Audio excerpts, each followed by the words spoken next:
Boits in yellow. We have Hawaiian versus Australian matchup in our first heat of the day, which is actually heat number 5 of round 2, the round of 16. So aloha, good morning to everyone out there at watermanleague.com. It's a pleasure to have you with us. We're getting underway with day number 3 of the Abu Dhabi All-Stars Grand Slam. So we've had a couple of pretty epic, very long days of action, Anthony. Some great performances from both men and women. As we come down to the business end of the event, this is the second half of round number 3. We'll then be getting into the quarterfinals of the women, the quarterfinals of the men, the semis of the women, the semis of the men, and then the finals for the women, and then the finals for the men. So a full day of action, and should be pretty exciting. Yeah, you saw a number of our competitors that were in the contest preparing in the warm-up session, and now we are officially getting underway. As you see Cody Kerbox on screen there making his way out. Cody's been looking very sharp in not only his heats but in his warm-up and practice sessions. As we know, Kiahi Diaboitz has logged a lot of water time here on a few different crafts, so going to be an exciting heat, as will all of the heats today. No, absolutely. We're in a stage of the event where every heat is a stacked heat, but certainly this one should be an exciting one with Cody really looking on fire this year, and Kiahi just, well, he's currently second in the world. He had a great finish at the last event in Brazil. As we see Cody Kerbox opening up his campaign right here on his first left. So Cody driving off the bottom. Nice slashing opening turn there. Another little check slash turn as he goes up into the pocket, but just unfortunately comes unstuck there. But a good open there for Cody. Our athletes will get 2 lefts, 2 rights, and 2 closeouts. And it'll be the best 2 waves that will count towards their overall results. So best 2 waves. So we've seen in the first 4 heats of the round of 16 that we had last night that the competitors were getting scores from lefts, rights, or closeouts. We haven't had anyone take 2 of their highest scores from one of the different types of waves yet. So we've got Kiahi Diaboitz in yellow making his way out. Australian living mostly in Hawaii. As we take a look at Cody Kerbox's first wave, you can see him driving off the bottom. Great timed crossbow turn there. You see him set his inside rail, use his paddle to pivot back into the whitewater.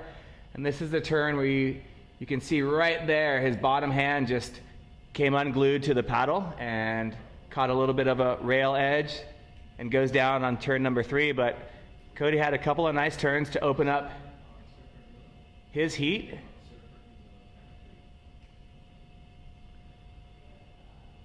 So you can see our flags moving in a different direction than yesterday. So yesterday we had some wind coming from the northeast, now coming from the other direction today. So here we see Kiahi preparing for his first wave.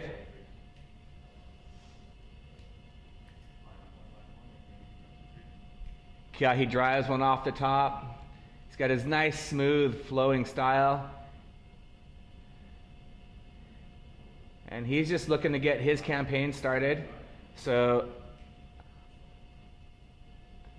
you want to make sure that you ride out of and complete all of your waves, especially at the beginning of your heat, so you can continue to build confidence throughout your entire session, which will be 6 waves in this round of 16. We will keep that same format for the quarterfinals. And we are going to have a look at the Turtle Bay replay of Kiahi Diaboitz's first wave. You can see him repositioning his back foot there. He's eyeing the next section. If you follow his eyes, you can see exactly where he wants to place his board. He paddle transfer, eyeing the lip there again. Very nice crossbow turn as Kiahi finishes with this foam climb. And there you see all of our competitors down there preparing for their heats, putting on some sunscreen, getting ready to watch and cheer for their brothers or sisters or teammates or just their favorite surfer out there.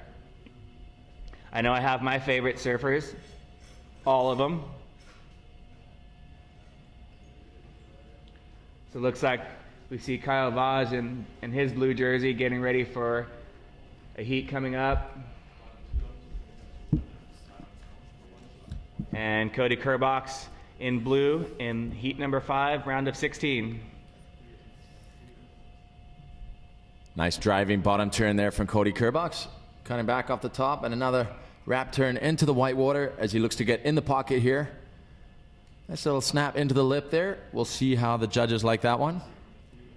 But this is definitely a pretty impressive heat here with two of the real rising stars of the Stand-Up World Tour. Both Kiahi and Cody, real contenders here on the Stand-Up World Tour. Kiahi already with a world title in his hands in the sport of kitesurfing. An incredible kite surfer, and ironically enough, competing against fellow Stand-Up World Tour athlete Kai Lenny in last year's finals. As we go to a Turtle Bay replay of Cody Kerbox's last wave. Nice opening turn, throwing a lot of spray. So committed, precise surfing there from Cody. Another driving bottom turn. Real quick whip back into the white water as he heads to get back right into the pocket here. Throws the board up into the lip. And that was the end of his wave there. But another wave from Cody Kerbox. We'll wait for the scores to drop on that. That was really great rail work by Cody. You can see him transitioning from rail to rail throughout each of his turns. And that one was a little spicier than his first wave. So Cody Kerbox looking good on his backhand as he will now prepare for the rights that come through. So after this second wave here of Kiahi, we're going to move into Kyle Vaj and Bo Nixon. So we're still going to run 2 heats at the same time so that we can maximize the number of waves coming through. Kiahi Diaboit's taking off close to the wall. Slashing one back, nice carving, cut back. Releasing the fins there, showing his paddle work skills. And again, a finishing maneuver for Kiahi, and one more as he jumps off in very shallow water. So as you said, Anthony, Kiahi no stranger to the pool. As Giorgio Gomez, this is not a transition wave. We'll have heat number 6 going out here as we see Kyle Vaj heading out to the water right now. Oh, my apologies. Zane Schweitzer should be heading out to the water right now. No. We're in heat 5 and 6. Sorry, Kyle Vaj, my apologies. As we have our Turtle Bay replay of Kiahi, you can see him bury his inside rail on that first turn. Very aggressive and maintaining his speed throughout this wave. Shows a little variety, sliding the tail on that one. Then showing his paddle work, nose of his board going up and over the lip, and a nice finishing turn right there. Yeah, that first turn was money, actually. That was a really nice turn. Really laid the inside rail into the water. As we see current ratings leader Kyle Vaj, number 2 in the world in 2013. He is leading the ratings after 2 dominant performances, both in Sunset and Brazil. Kyle Vaj on a great roll here. Heat number 6. He's up against Bo Nixon, the power surfer from, I believe, New South Wales on the east coast of Australia. A great ambassador for the sport and a great surfer as we wait for Kyle to open his scorecard here on his first left-hand wave. Kyle was looking strong on his backhand in round number 1, so let's see what he's got here. Driving off the bottom. Nice slashing opening turn there from Kyle. And again, coming right back into it. Really in the power source and nice critical turns there. And a little float over the closing section there. So a nice opening wave from Kyle Vaj from Brazil, from Rio de Janeiro. He is Art and Surf team rider, along with his brother Jan, who we saw in the last heat of last night, or the penultimate heat of last night. But the brothers have their own TV show in Brazil. Quite the celebrities. And Kyle's other claim to fame, a soap opera star. So quite a varied career as he his World Championship title hopes in 2014. He's looking in a good position so far with 2 wins, 2 bullet wins on the first 2 stops on tour. We're now at stop number 3. He's in the quarterfinals, so let's see how this day progresses. So we have Bo Nixon paddling out on his Nash board. Cody Kerbox, also a Nash rider in that heat number 5. As we will be running 2 heats at the same time, but they will be surfing just against the surfer in their own heat. So Bo Nixon will be surfing against Kyle Vaj, and Cody Kerbach surfing against Kahi Diaboitz. But we run all of the lefts, then we transition the pool to the rights and the closeouts. And it takes a few minutes to transition, so that's why we run all 2 heats back to back with each type of wave, and then we switch to the next group of 2 heats. So really taking advantage of each and every opportunity and every wave coming through. And here we have it, Bo Nixon dropping in on this left. Nice opening driving turn. Slashing in the top there, getting a little caught out, but nice opening turn. Back into the power source there again. And up into the lip. So a wave to get the scorecard going. I'm sure he'll be looking to improve on that on his second wave. As we see Kyle Vaj heading out for his second wave. So as Anthony said there, we are running 2 heats at a time so that we can not transition the pool so much. Every time you transition the pool, you have a wait time and a transition wave has to come through, which is great for those waiting for little waves here and there. But we're going to throw to the Turtle Bay replay here. So great opening turn there from Bo. Slashing, sliding in the lip there a little bit. And driving off the bottom there as he gets back into the power source.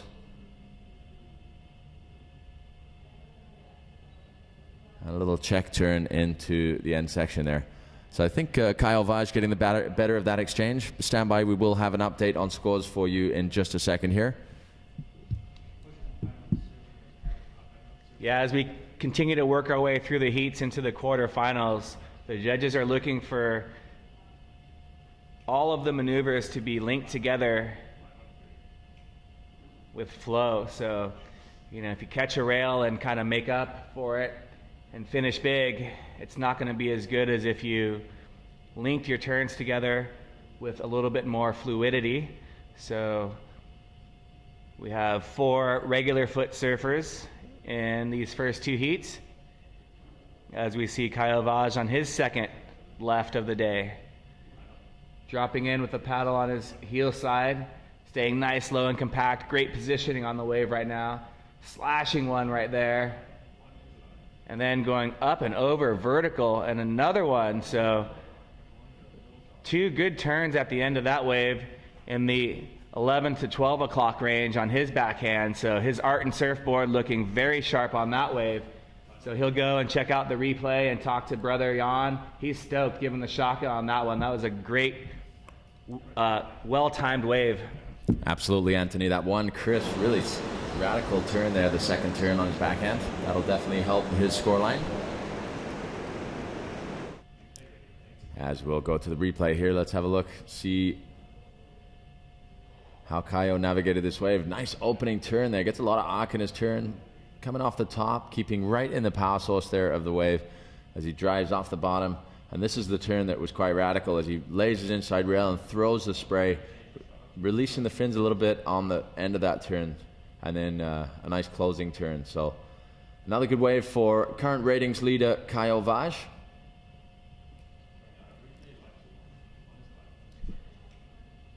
Loving these slow motion replays.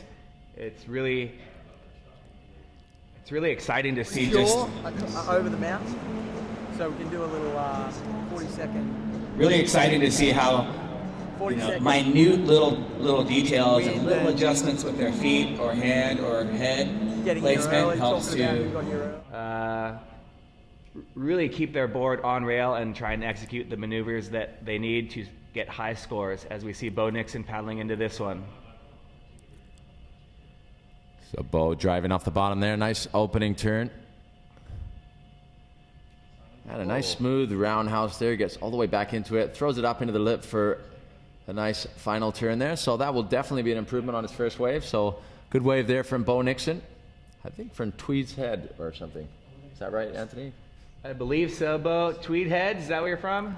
Yeah, so that's just below the Gold Coast area. So that's the northernmost area of New South Wales. So there's a little time change there. So if Bo wants to go and surf D-Baw or Snapper He's going to have an hour time change just in about a 10-minute drive. So interesting scenario there between Tweed Heads and the Gold Coast area.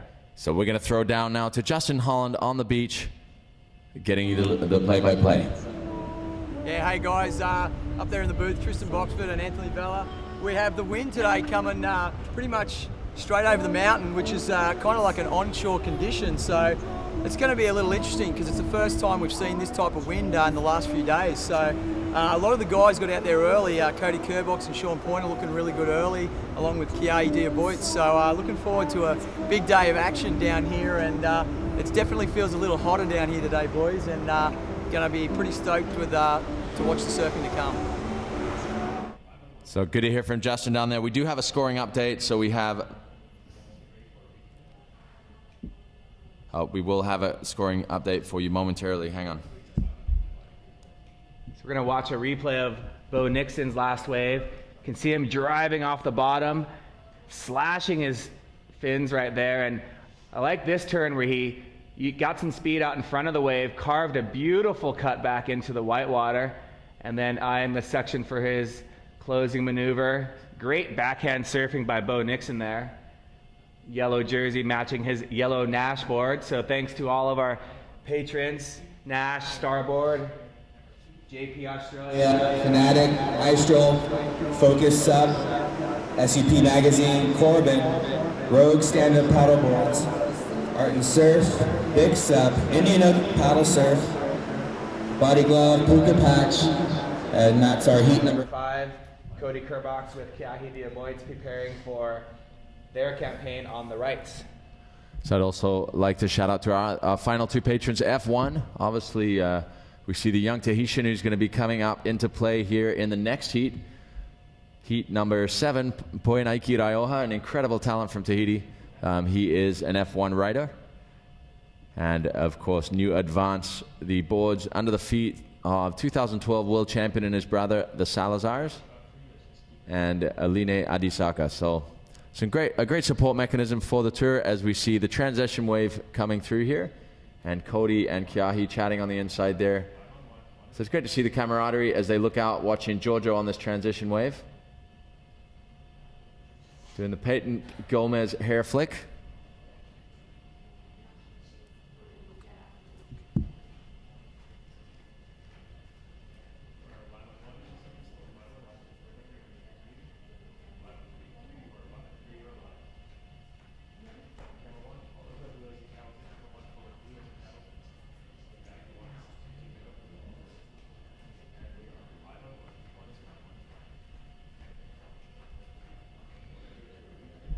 So we're going to have Justin Holland helping us out with some interviews on the beach, maybe checking out some boards and fin setups, giving us the lowdown on what everyone's riding as we check out Giorgio Gomez replay from this transition wave. You can see him trying to go vertical right there, up and over, and just nosedives, but that was a very aggressive turn. Giorgio trying to fine-tune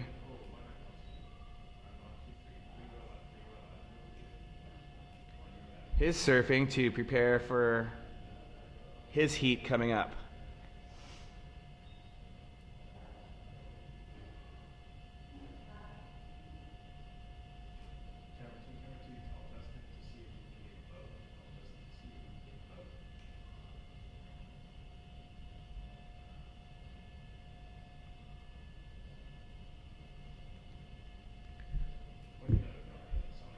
So this pool here at the Wadi Adventure, it's a wave pool. It is very symmetrical. We'll get back to live action as we have Cody Kerbox, the regular footer, fading back into the wall, carving one. Very nice, crisp, fast turn there. Cody throwing spray on turn number 2, coming off the bottom, off the top. Lots of speed on this wave for Cody, and just falling off on his closing maneuver. But Cody was absolutely flying on that wave. So one of the faster waves that we've seen. Great shot of the youngster, Mr. Kerbox, as the wave that he just rode is making its way back out into the holding area before the gates open and they release. So how's that first turn by Cody? Fully on rail, and he positions himself perfectly for this second turn, going even more aggressive. You can see that back foot extension to really accentuate the power in his turn. Then getting the nose of his board up and over the lip. And one more turn. You can see how shallow it is right there. So Cody will be stoked with his first right. And gentlemen, we're going to get you scores as soon as we get them. So if you can just continue to hold tight, we will get you scores in just 1 second.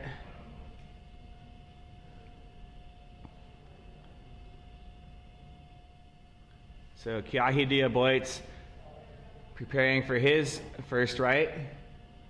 You can check out Kiahi, his YouTube channel. He's got some amazing videos pulling into humongous barrels at Lani Kai, some kite surfing, and all sorts of fun stuff as he takes off on his first right.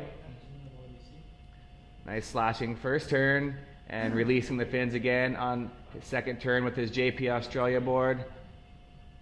Throwing some spray and a closing maneuver as he jumps off.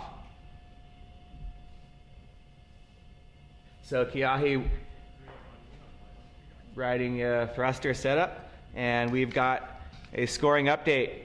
So Cody Kerbox, your first wave, 5.1. Wave number 2, 6.8. Wave number 3, 7.9. So last wave of Cody, 7.9, and also a 6.8 on one of the lefts. Kiahi Diaboit's wave number 1, 4.3. Wave number 2, 5.5, and we are awaiting your third score. So there is an update as we look at Kiahi's wave that he just rode. So you can see he gets nice and low on that turn, and watch his back foot. Goes to the back of the tail, and then he has to reposition his foot in order to make sure he rides out of this wave, out of that turn with speed. And one more. And the bonus turn. So, well-ridden wave by Kiahi. And for heat number 6, Kaio, wave number 1, 6.6.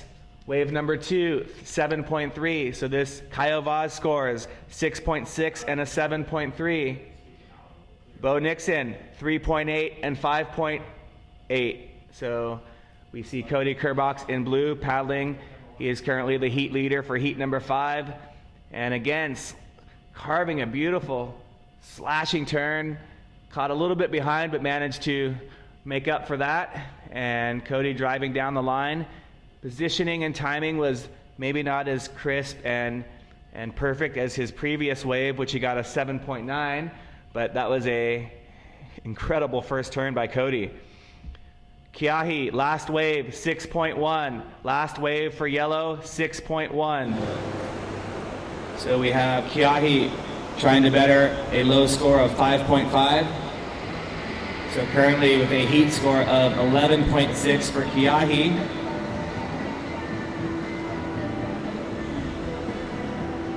Cody Kerbox with a heat score of 14.7. So Cody with a 6.8 and a 7.9. Kiahi with a 5.5 and a 6.1. So Cody has finished his campaign on the rights, and he'll await the closeout section. And we will watch Kiahi Diaboit's on his second scoring wave on the right.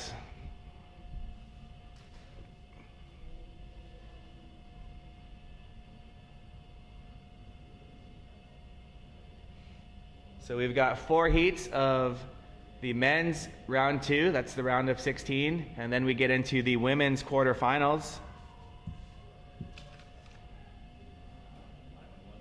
So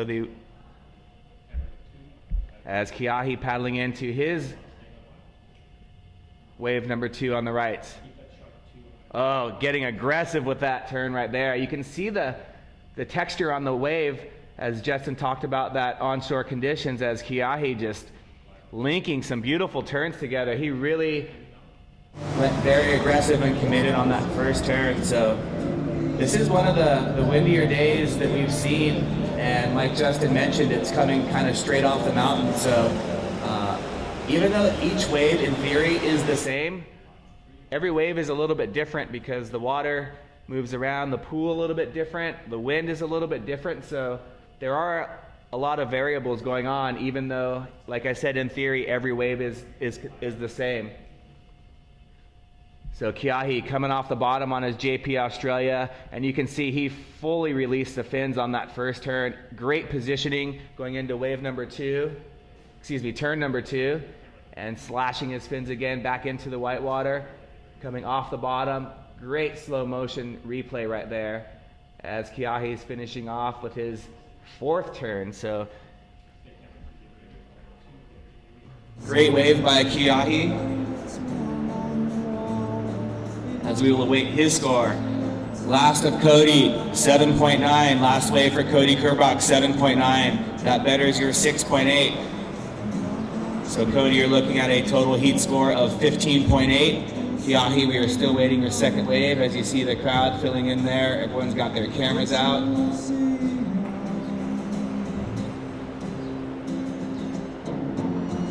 catching all the action.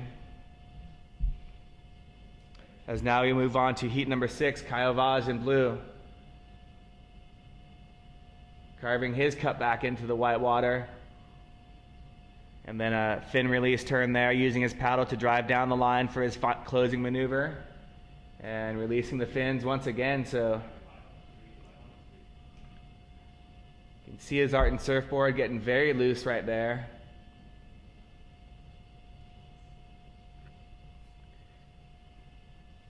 So he obviously has a lot of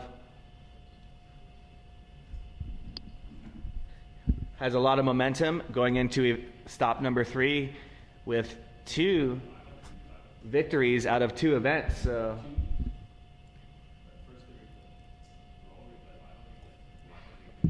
he'll go and check out the replay of his wave as we watch the replay as well. So you can see he went all the way to the top and laid it on rail on that first turn. Huge commitment there. And then a nice bottom turn, releasing the fins. You can see that back foot again, repositioning.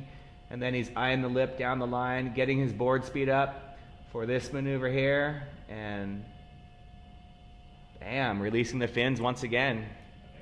So a great wave from Kyle Vaj there, as we've got some pretty high scores dropping already in these heats. We're waiting for that last wave of Kiahi Diaboits to drop. But as it stands, Cody's sitting with a pair of 7.9s in his heat, so pretty solid opening scores for Cody Kerbach. Meanwhile, Kyle sitting with a 6.6 and a 7.3 from his lefts. We'll see how that right helped him. That certainly was a beautifully surfed right-hander, as we see Bo Nixon on the outside, currently with a 3.8 and a 5.8. He'll be looking to go to town on this right as he drops in. Nice opening turn there. And Bo just continuing on with his wave. Slashing one, so we'll see how the judges like that one. I think Bo's got a little bit more aggression in that on his right there, but trying to just maintain stability and keep his flow and keep building his confidence. But he'll need to post some higher scores, as Kyle has a 6.6 and a 7.3 for his first 2 waves, and we are still awaiting wave number 3 for Kyle and Bo, and also waiting for that 4th score of Kiahi. You see the replay of Bo laying it on rail on that first turn. That was a great turn. Looked even better on the slow motion replay. Then a nice carving cutback right here. And that was a little bit of a bobble right there, I think. And then behind the wave, trying to go up and over the foam there. So 2 great opening maneuvers by Bo Nixon. There's Olivia Piana getting ready for her heat.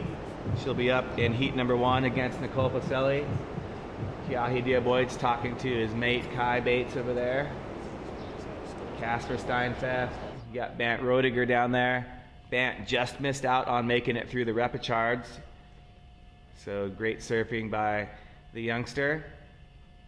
He was up early, getting some practice in this morning for fun down there with his GoPro. And Kailani's GoPro as well.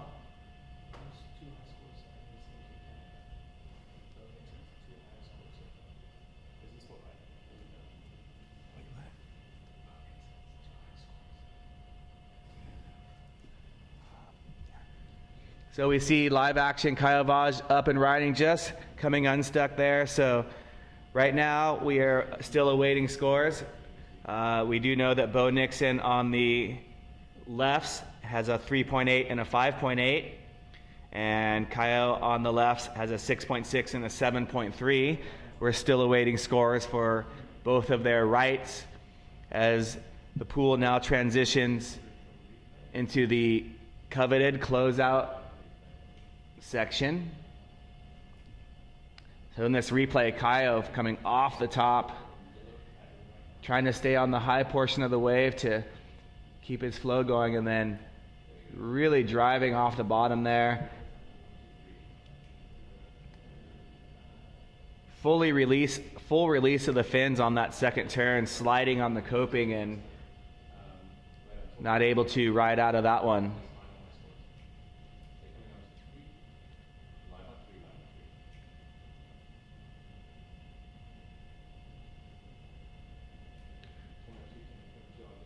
So excuse me, we're not into the closeouts. Bo Nixon has his second right, as does that we just saw Kyle Vaj on his second right. So one more right for Bo Nixon, and then we will transition into the closeout. So my apologies.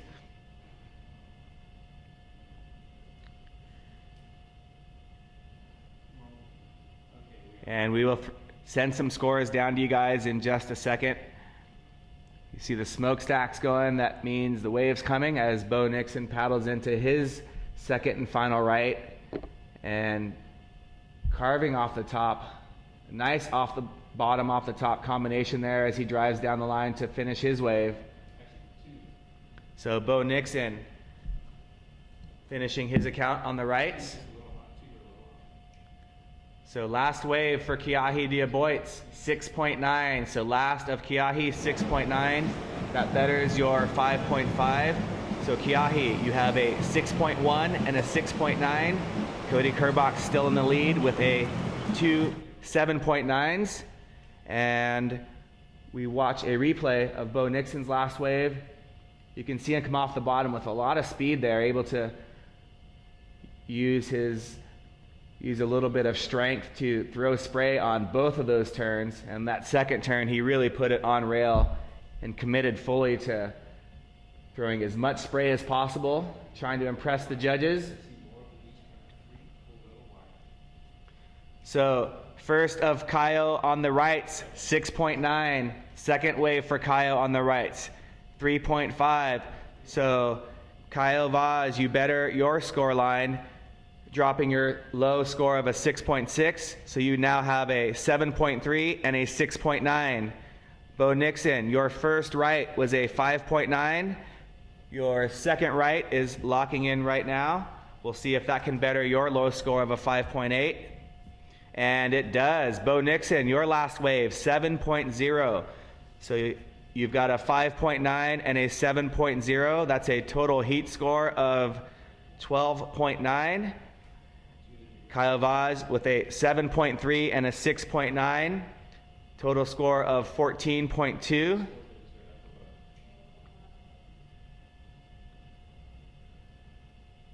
So Bo's going to need a 7.4 in order to try and overtake Kyle. And Kyle is going to be trying to better his low score of a 6.9. So Bo's high score, 7.0. He'll try to better his low score of a 5.9 as we see Cody Kerbach psyching right now that he's holding a couple of scores just outside of the excellent range, a pair of 7.9s. So Cody with a total heat score of 15.8. Kiahi Diaboits unleashing on the right with a 6.1 and a 6.9. So he has a total heat score of 13.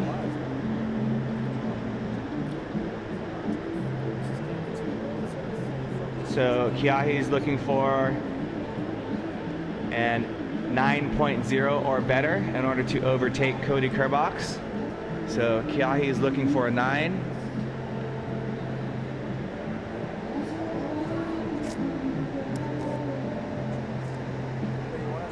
And Bo Nixon's looking for a 7.2 in order to try and overtake Hayavaz. So 2 more waves for each of our surfers in heats number 5 and 6. And we have a couple of our surfers out there ready to attack this transition wave. It's Kaya Bates and Daniel Hughes. So they're both on their forehand, arcing some turns at the same time. One goes high, one goes low. Daniel with an air. Kaya Bates pulling off his maneuver. Oh, that was exciting, guys. Synchronized. Hey, let's see if you can time your first turns a little bit more together. So that was a very beautiful wave for both of you. Couple of fantastic surfers there with Kai Bates and Daniel Hughes. Unfortunately, their campaign has ended, but their search for fun never ends as they try and get as many waves as they can in the transition period between the rights, the lefts, and the closeouts. So our heat leader in heat number 5, Cody Kerbox, paddling out. So I think Cody's going to be attacking the rights.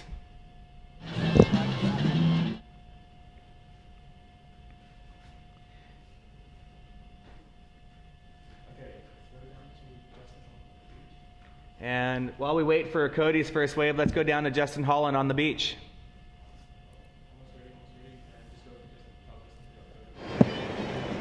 Go ahead.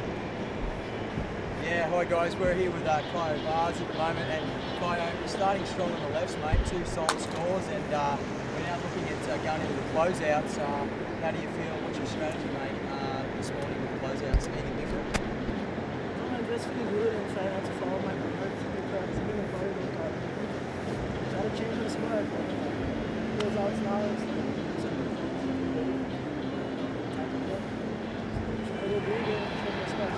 Okay, mate. Thanks a lot, Kyle. Here's Cody Kerbox. And we're back with live action. Thank you, Justin, for that interview. As we see Cody Kerbox banking off the top there on his first closeout. So that's a nice opening turn for Cody Kerbox. Looking forward to seeing that on the replay. But Cody Kerbox looking in strong form here with a pair of 7.9s after his right hand initiative there, as we'll see Kiahi head out. Kiahi with a 6.1 and a 6.9, so he's still very much in it. And if anybody likes to close out, it's Kiahi.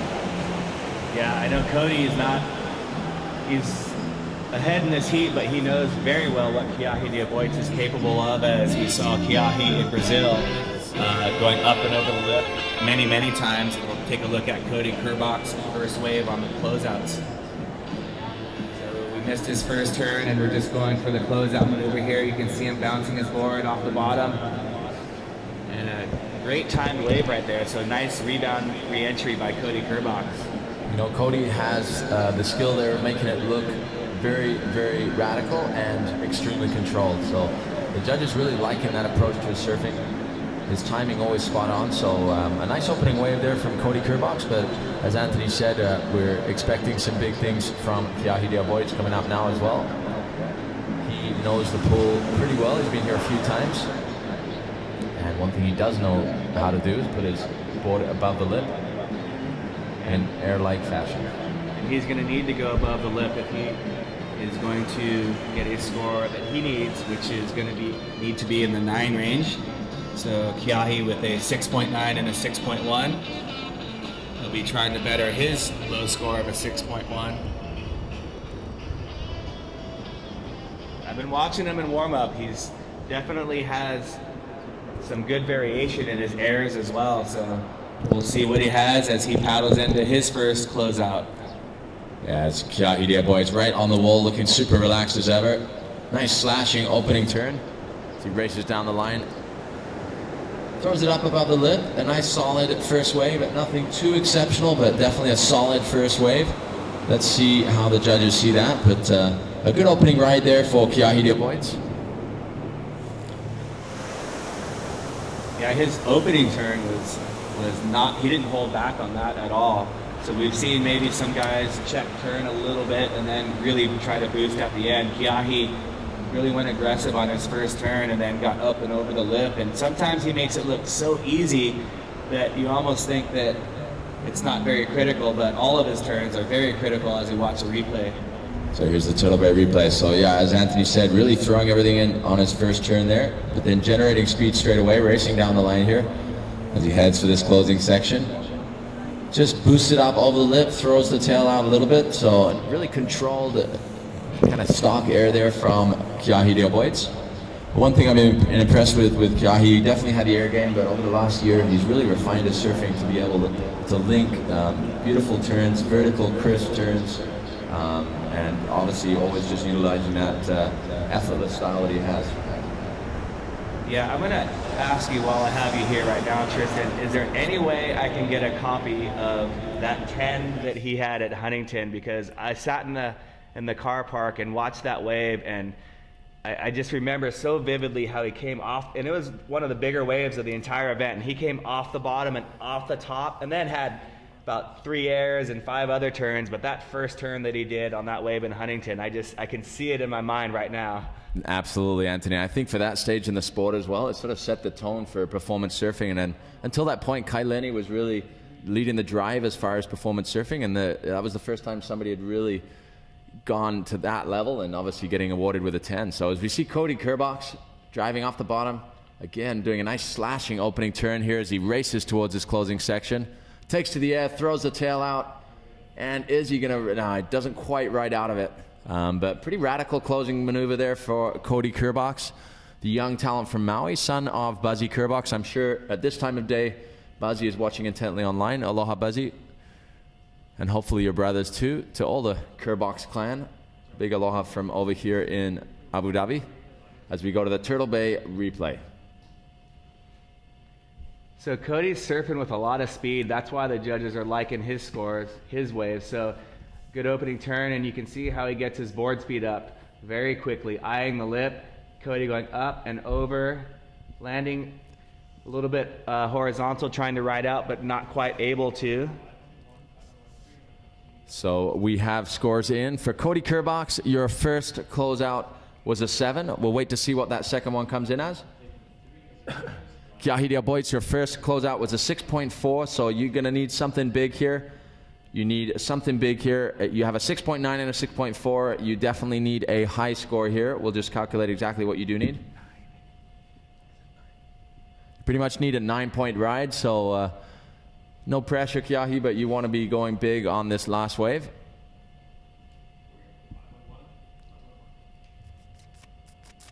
I have a feeling we're going to see something incredible right now. Kiahi Boyds, very capable of getting the score that he needs. Let's see how you can see the ripples on the water as the surface tension is definitely being affected by the wind, and I think it's in a good direction for their airs as well to help keep their feet on the board. So there's the smokestacks. There's Kiahi paddling into his 6th and final attempt, looking for a 9. So throwing the tail there on that opening turn as he races towards the closing section. Throws the tail out, and beautifully executed air there. It'd be interesting to see, again, how the judges score that, but it was definitely a very complete wave for Kiahi. Nice opening turn. Again, just looked so casual and relaxed as he was setting up for that opening turn, and then racing into that closing section and throwing the tail out. So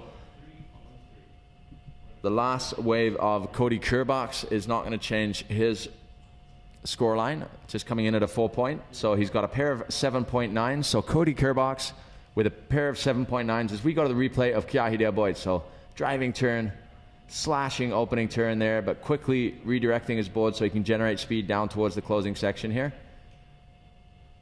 As he drives up over the lip, throws the tail out, shows real control there as he slides, pulls the board back under him, and greatly well executed wave there. Yeah, that air is very technical, and you can see the control throughout the entire air. and his fins were up, so he was kind of inverted with fins up high. So great looking wave by Kiahidi Boyts. We'll see if he gets the score that he needs.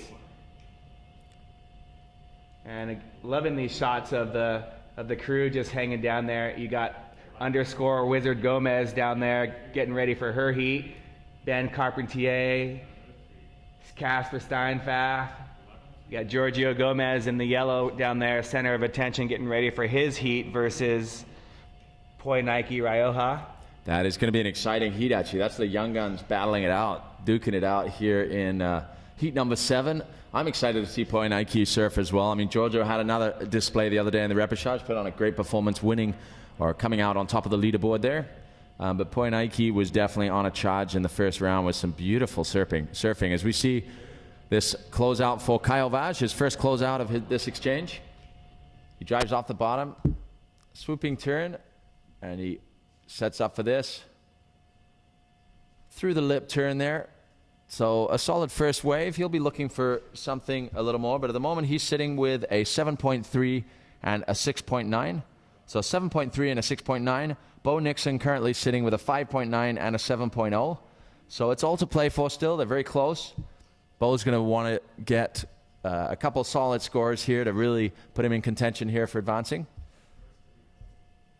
But a nice opening wave of Kyle Vaj, but we'll wait to see the replay on that. Bo looking calm and collected as he paddles out past the vents here to the lineup.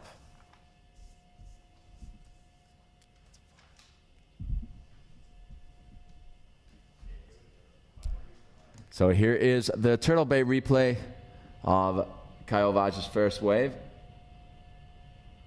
So a nice turn, really pushing at the end of that turn to release the fins a little bit as he then brings the board back under him and sets up for this turn.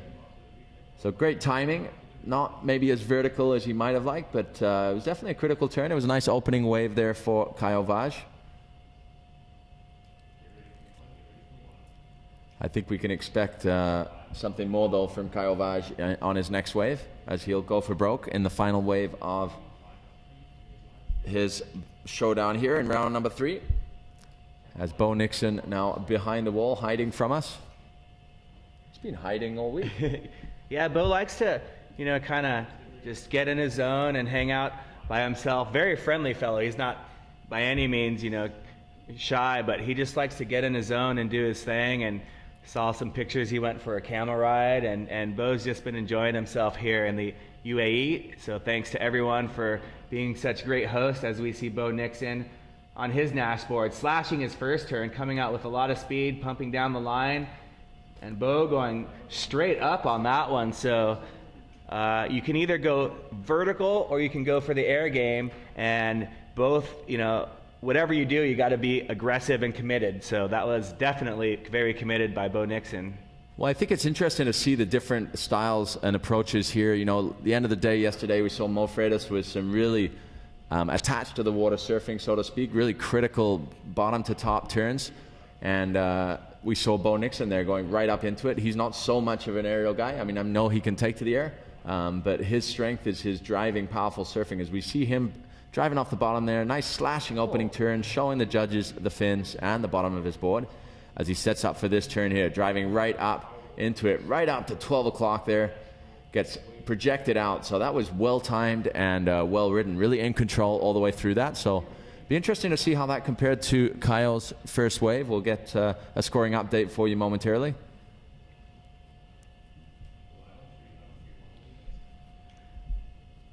So the first person to bring up an Americano to the announcer's booth gets a wonderful surprise. So anyone down there wants to bring up an Americano up here to the announcer booth, that would be amazing, and I'll be your best friend. Anthony, we'll see if we can get that going for you. Kyle Vaj, in the meantime, getting some shade in the corner of the pool there. It's definitely a warm day out there, Anthony. Which is shocking because it was minus 30 yesterday.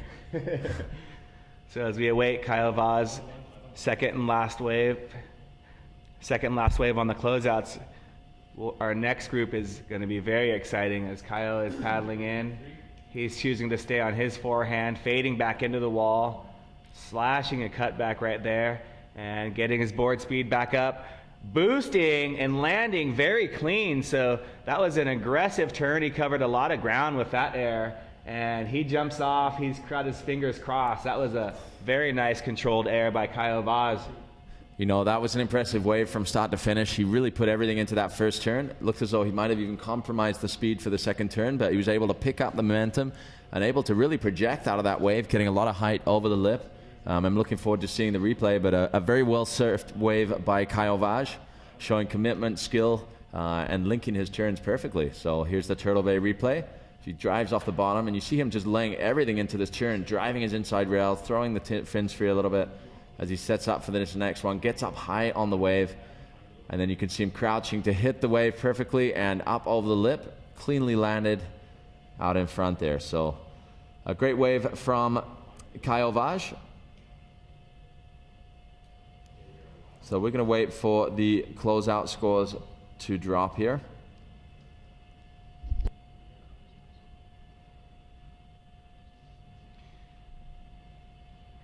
So before that last wave of Kyle, he's looking at a 7.3 and a 6.9.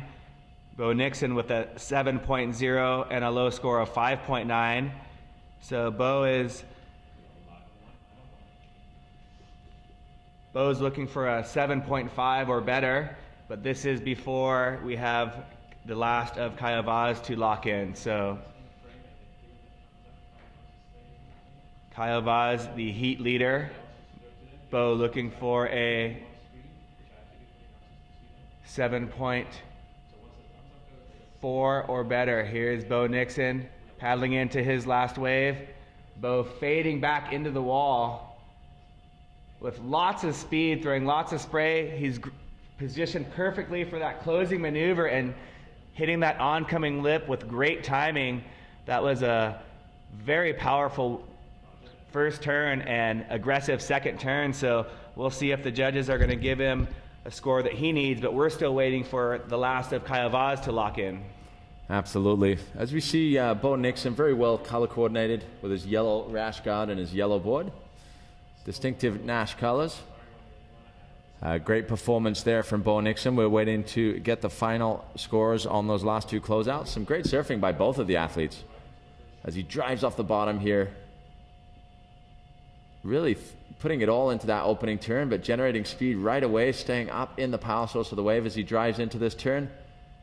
More of an 11 o'clock, just boosts a little bit there, but critical surfing there from Bo Nixon, right in the power source, projecting out in front of the wave. So some great surfing, different approaches to surfing from Bo and from Kyle.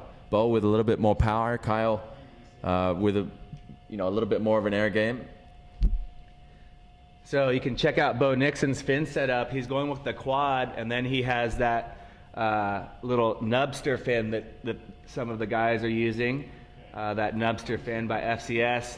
Just a small little fin to add to your quad setup to give you a little bit more control. So Bo going with the 4 fin, the quad setup, and the center nubster. As we see Connor Baxter preparing to get a transition wave, and Connor Baxter will be up against Kai Lenny in the last heat of the day, and I know everyone's excited for that heat. You know, it's an interesting matchup. Two kids from one small island in the Pacific Ocean that battle each other all year long on the Racing World Series. It's one of the most famous rivalries now in the world of stand-up paddling, as they've made history over the last couple of years, firmly putting their names on the map as leading forces in the sport. But here we have them competing against each other in the Stand-Up World Tour. It's going to be a great showdown. Both of them looking on great form. Connor put on a great performance in the repechage there to make it back into the running. He's definitely got an air game, so he's going to be happy that 2 closeouts, well, if those are your best scores, can count. As we're looking at a scoring update here. Yeah, Kai Lenny's always a tough competitor and one of the most innovative surfers on tour, but Connor Baxter was boosting yesterday and had a little bit of trouble maybe with his wax and came off of a couple, but he was able to make his way through the repechage. I believe he was in third place, but had he landed another one of his airs, he would have for sure been in first place. So Connor Baxter is looking for, I think, what would be an upset, but Connor is always a cagey competitor, so we'll see. But before that, we've also got Poinike Rioja coming up against Giorgio Gomez. So that's going to be an exciting matchup coming up next. Poinike getting ready to get in the water after this transition wave. But just to give you a scoring update, the last score is dropping for Kyle Vaj and Bo Nixon. Kyle Vaj getting a 7.9 on his last scoring closeout, and Bo Nixon a 6.9 on his last scoring closeout. So that means the final scoreline on that heat, it's Kyle Vaj taking the win in the heat with a 7.3 on his second left and a 7.9 on his final closeout. Bo Nixon with a 7.0 on one of his rights and a 6.9 on his closeout. So unfortunately, despite some great surfing from Bo Nixon from Australia, unable to get above Kyle in that exchange, but some great surfing by both you guys. Congratulations. And it looks like we have results from the Cody Kerbach's Kiahi Diaboit's heat as well. So Cody posting those pair of 7.9s that remain the two high scores of that heat. Kiahi Diaboit's with his 6.9 on his second right and a 6.4 on his first closeout. So 15.8 for Cody Kerbach's to advance, and Kiahi Diaboit's with a 13.3. So Cody Kerbach's and Kyle Vaj moving on into the quarterfinals. So a great performance there from Kiahi Diaboit. It's disappointing to see him go down, but a worthy performance from the Australian, the high flyer from Noosa, I believe, on the east coast of Australia, but now really resident in Hawaii. He's just down the road from us on the north shore of Oahu. Lives with his kite surfer girlfriend as they go around the world winning the world of kite. We're going to throw down to the beach with Justin Holland, sitting there with Cody Kerbach, the last heat winner. Yeah, hi guys, and we've got Cody Kerbach down here, and Cody, congrats on the win, mate. Looking solid out there. And can you tell us a little bit about what you did in the fins this morning? I know you something had to change up for the quad. Yeah, you know, I've been really liking the quad just over the last few months.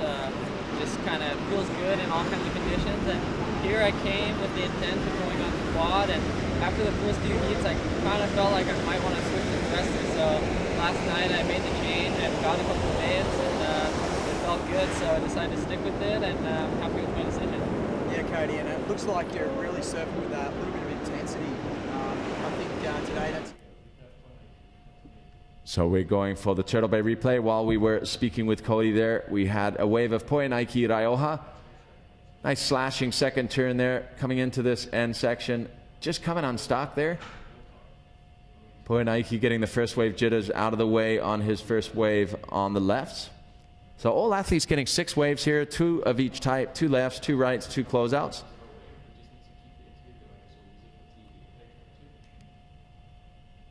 And their best 2 waves, regardless of the type, will count towards their overall scoreline.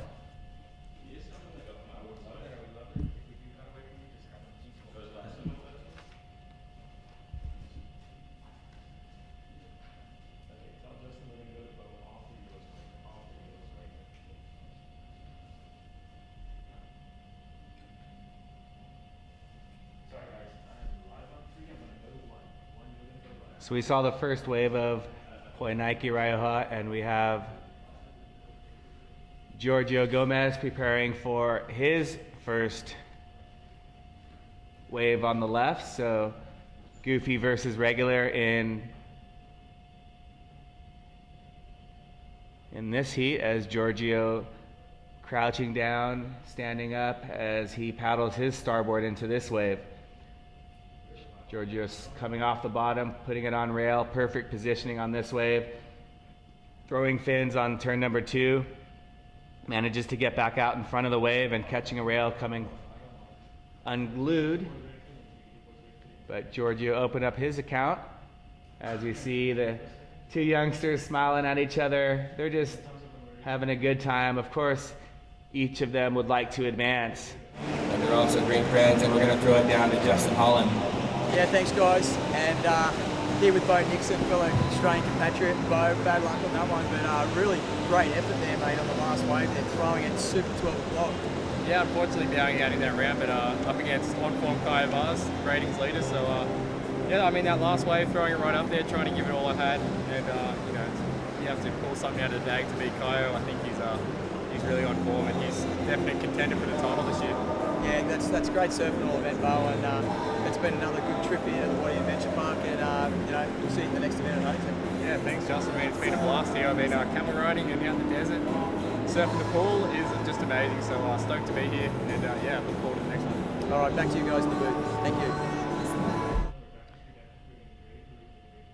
Always great to hear from Bo Nixon, and he's all smiles as we are going to take a look at a replay of Giorgio's last wave.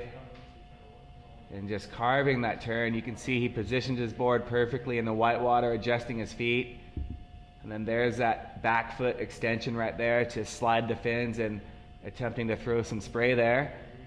A little bit behind, but manages to race back in front of that one.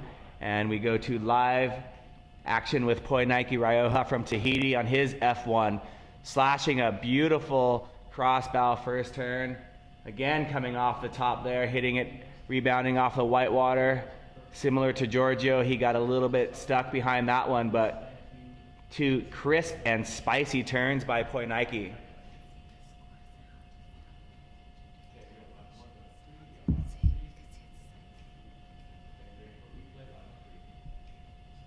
So first wave for Poinike was a 6.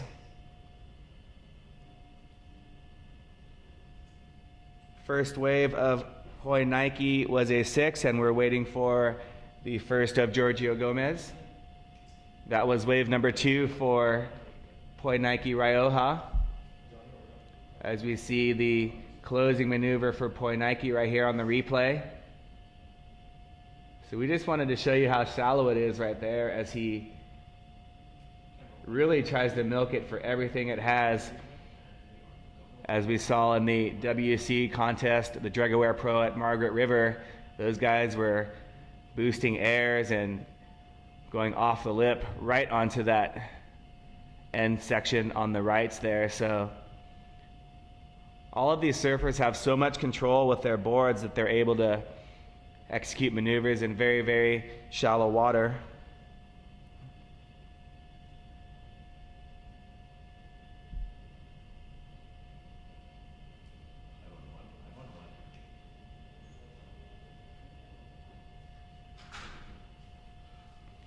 Giorgio Gomez paddling for his wave number 2 on the lefts. Giorgio goofy footer on his forehand.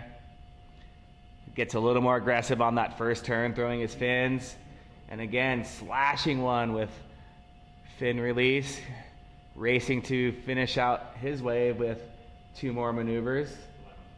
And again, you can see how shallow it is, and a lot of the surfers going for that ballet one-footed move on their back foot to snap their board back with their leash. As we see Remy Keek down there with Benoit and Poinike. They are talking in Poinike's native French tongue, explaining his wave. He's like, yep, okay guys, I got it. So no pressure, Poinike, but there was a Frenchman, Tahitian, that won that WCT event, Michel Barrez, so I know he's watching right now. So you got to take this one out, buddy.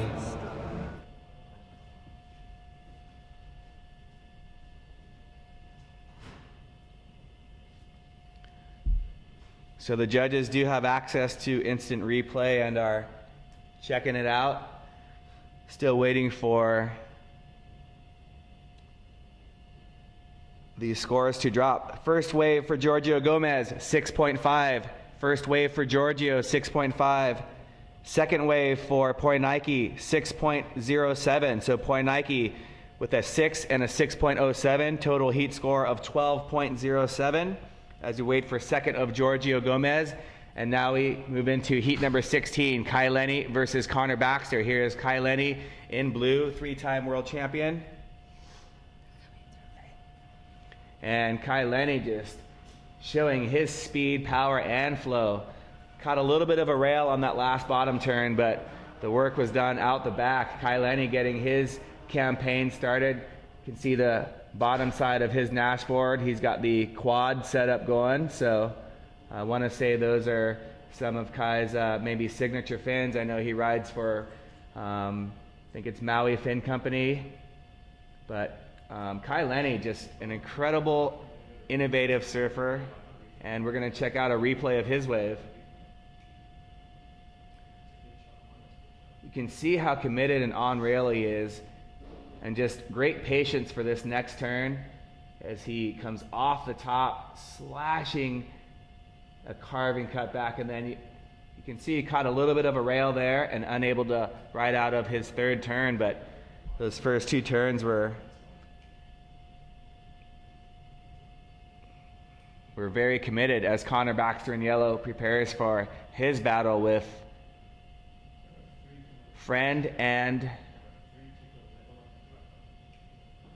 rival Kai Lenny.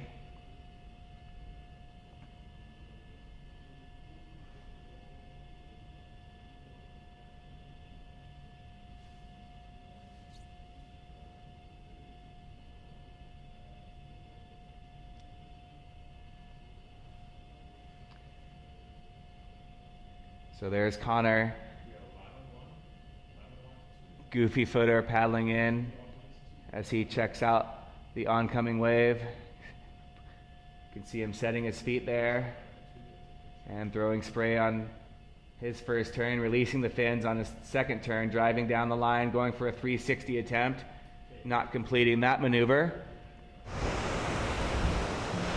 As we see Giorgio Gomez, the other competitor in yellow in this group of four surfers. Giorgio opening up his account with a 6.5. We are waiting for his second score to come in.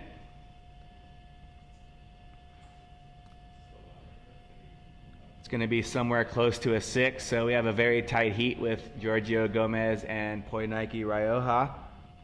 We see Connor Baxter, his first turn. Connor's got his Maui gyms on. And right there, that was a great turn, releasing the fins as he eyes the lip down the road, going for the 360 attempt, and just a little bit on the backside of that wave. So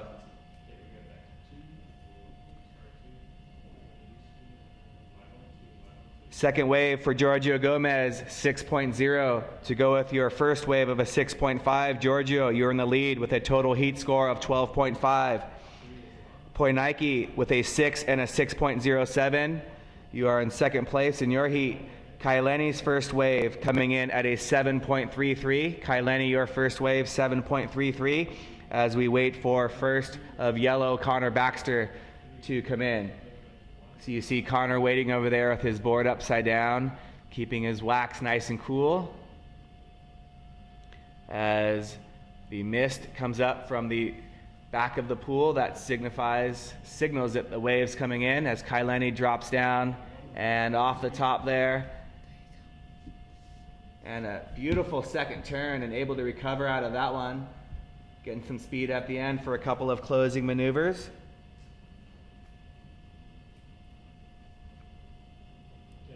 First wave for Connor Baxter, 4.93. First wave, Connor, 4.93.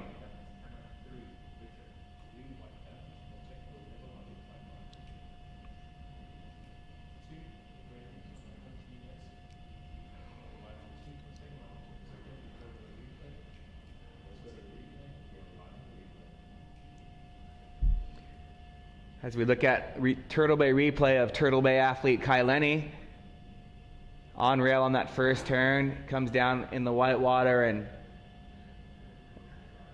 a very compact little cutback turn there. Checking that turn, almost nosediving, manages to ride out.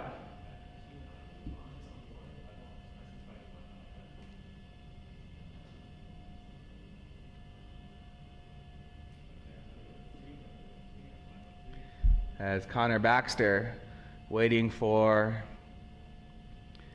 his next wave.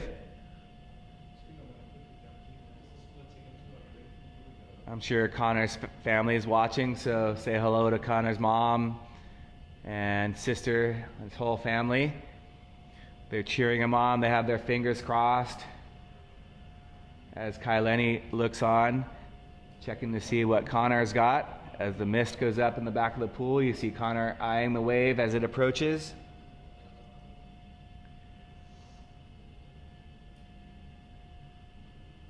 And just timed that one a little bit off. So he's got 4 more waves left. That will finish the campaign on the lefts for Connor Baxter. So now we will transition the pool to the rights. So we've seen 2 waves from each of our competitors.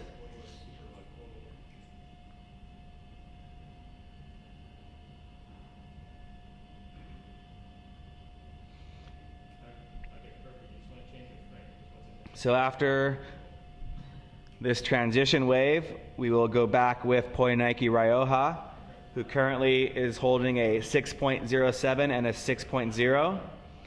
Giorgio Gomez with a 6 and a 6.5.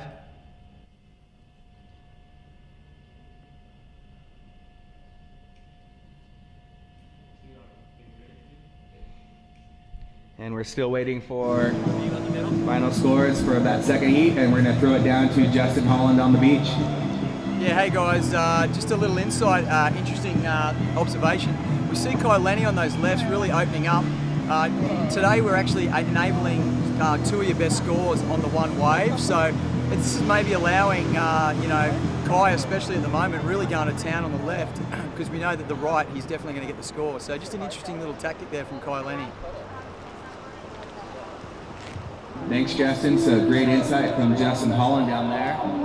Justin, one of the more technical competitors, really analyzing each and every component of each event. So had him up here in the booth. He was talking about, kind of the percentage game that you play in this unique format here at the Abu Dhabi All-Stars.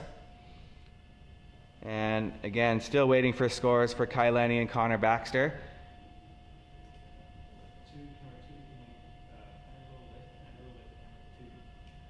So second wave for Kaileni coming in at an 8.67. So Kaileni 8.67 to go with your 7.33 total heat score of 16. Connor Baxter, your second wave is locking in right now, but I know that it's not going to be a wave that you will want to keep in your score line. So second for Connor, 1.5. First for Connor, 4.93. So Kaileni taking control on the lefts, and we'll see what these gentlemen have on the rights. And then the exciting closeout section. But first we'll go back to Poinaiki Rioja. So Poinaiki should be up next for his first wave on the rights, as we have this transition wave coming through. I'm going to call Kai Bates the mini frotha. So the mini frotha is up and riding. Ooh, that was going to be a very sick turn. Nicole Pacelli getting ready for her quarterfinal heat. So she will be coming up against Olivia Piana. Olivia making her way through the repechage round. Also Sophia Bartlow making her way through the repechage round. She'll be coming up in the final heat of the quarterfinals versus Izzy Gomez.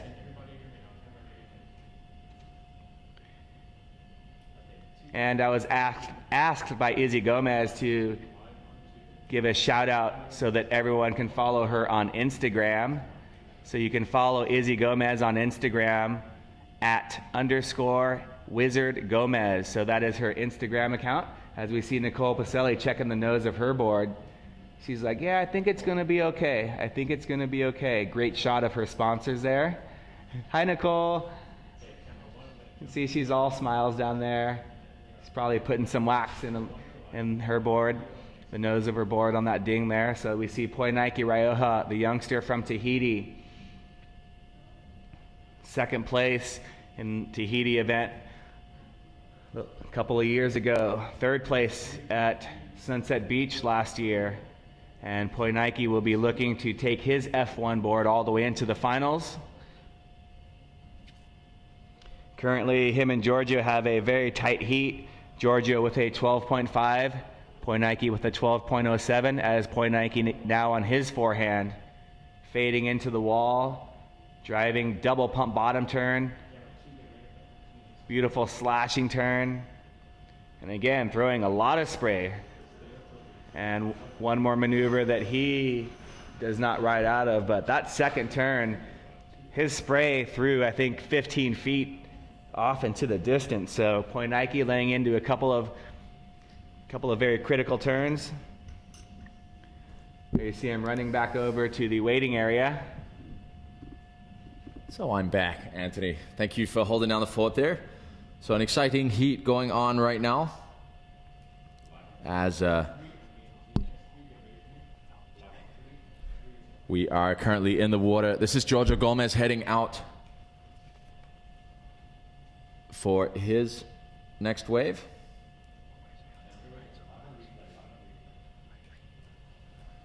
So we're going to go to a Turtle Bay replay of Poinaiki Raioha. Radical snap there from Poinaiki. Oh, and another throwing spray there.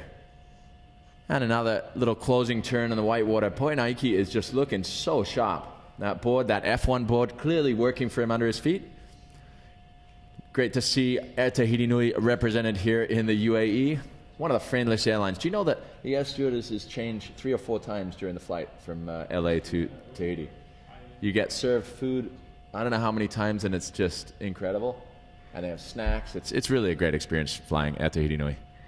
So Poinaiki maybe can hook me up with one of those tickets to Tahiti. I'll come visit and hang out with your fam. So there's, how cool is this shot right here? These guys are surfing in a heat together, Kai Lanny and Connor Baxter, and they're just sitting together talking about their heat as we see Giorgio Gomez in yellow up and riding on his backhand. And nice paddle work right there from Giorgio. Again, a paddle transfer turn as he's finishing his account. And Tristan, I really love that shot of Kai Lanny and Connor Baxter sitting together. It shows the camaraderie on the tour. Again, everyone wants to win, but they're all friends too, so you want your friend to do good as well. Well, especially when you come from a small island in the middle of the Pacific Ocean, it's great to see the friendship is still very much there. Both of them have talked about the fact as soon as they put their foot in the water or foot on a board, the whole scenario changes. They're the worst enemies, in a sense. Not enemies, but fiercest competitors.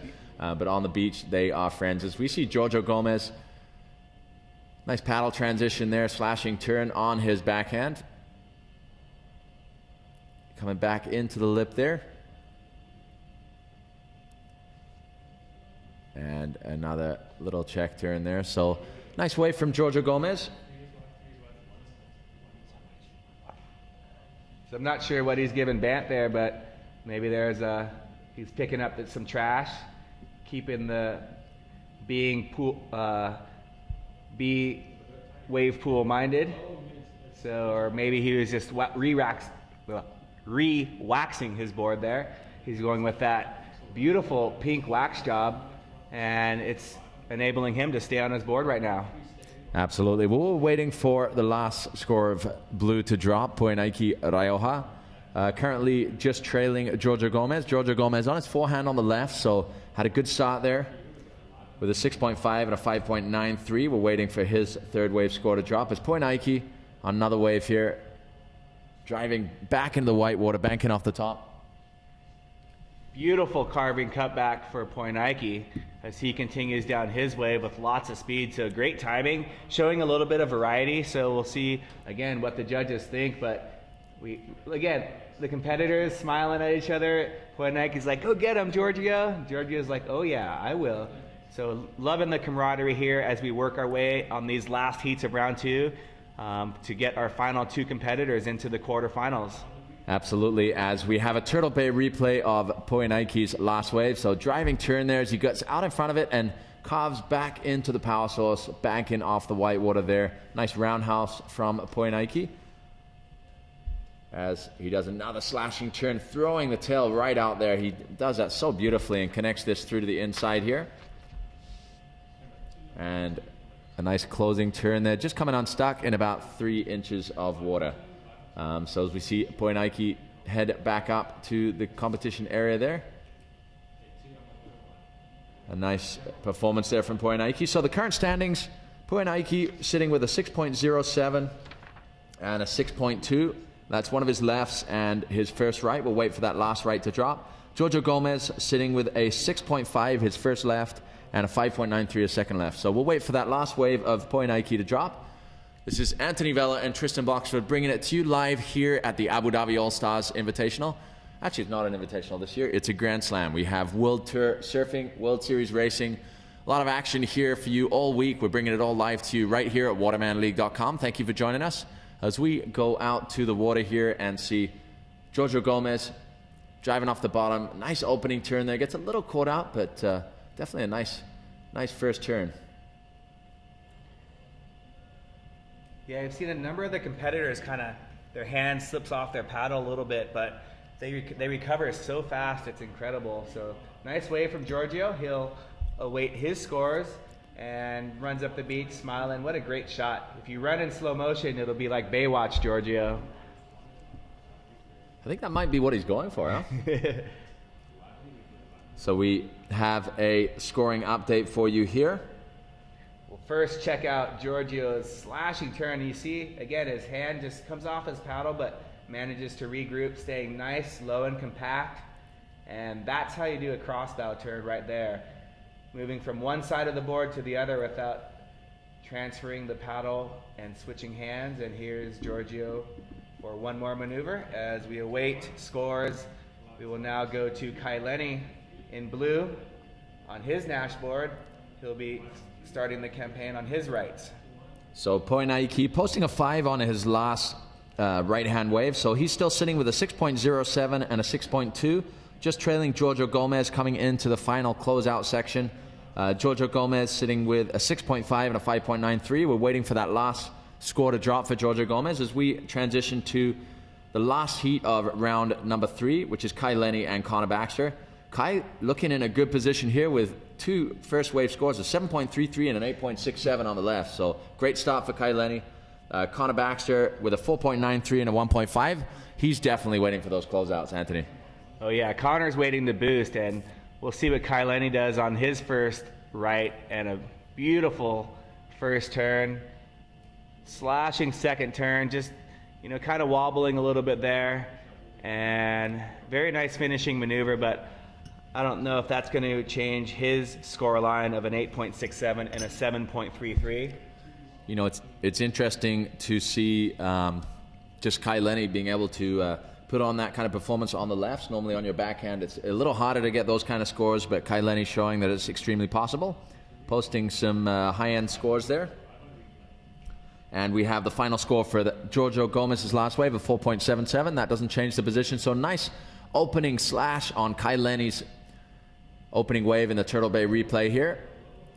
Roundhouse burying that paddle as he banks back into the white water. He really uses the paddle almost more than anyone to really accentuate his turns as he comes right through the inside and goes up above the lip here, throws the tail out a little bit, little slide to accentuate his ride there. We'll wait to see what the judges think.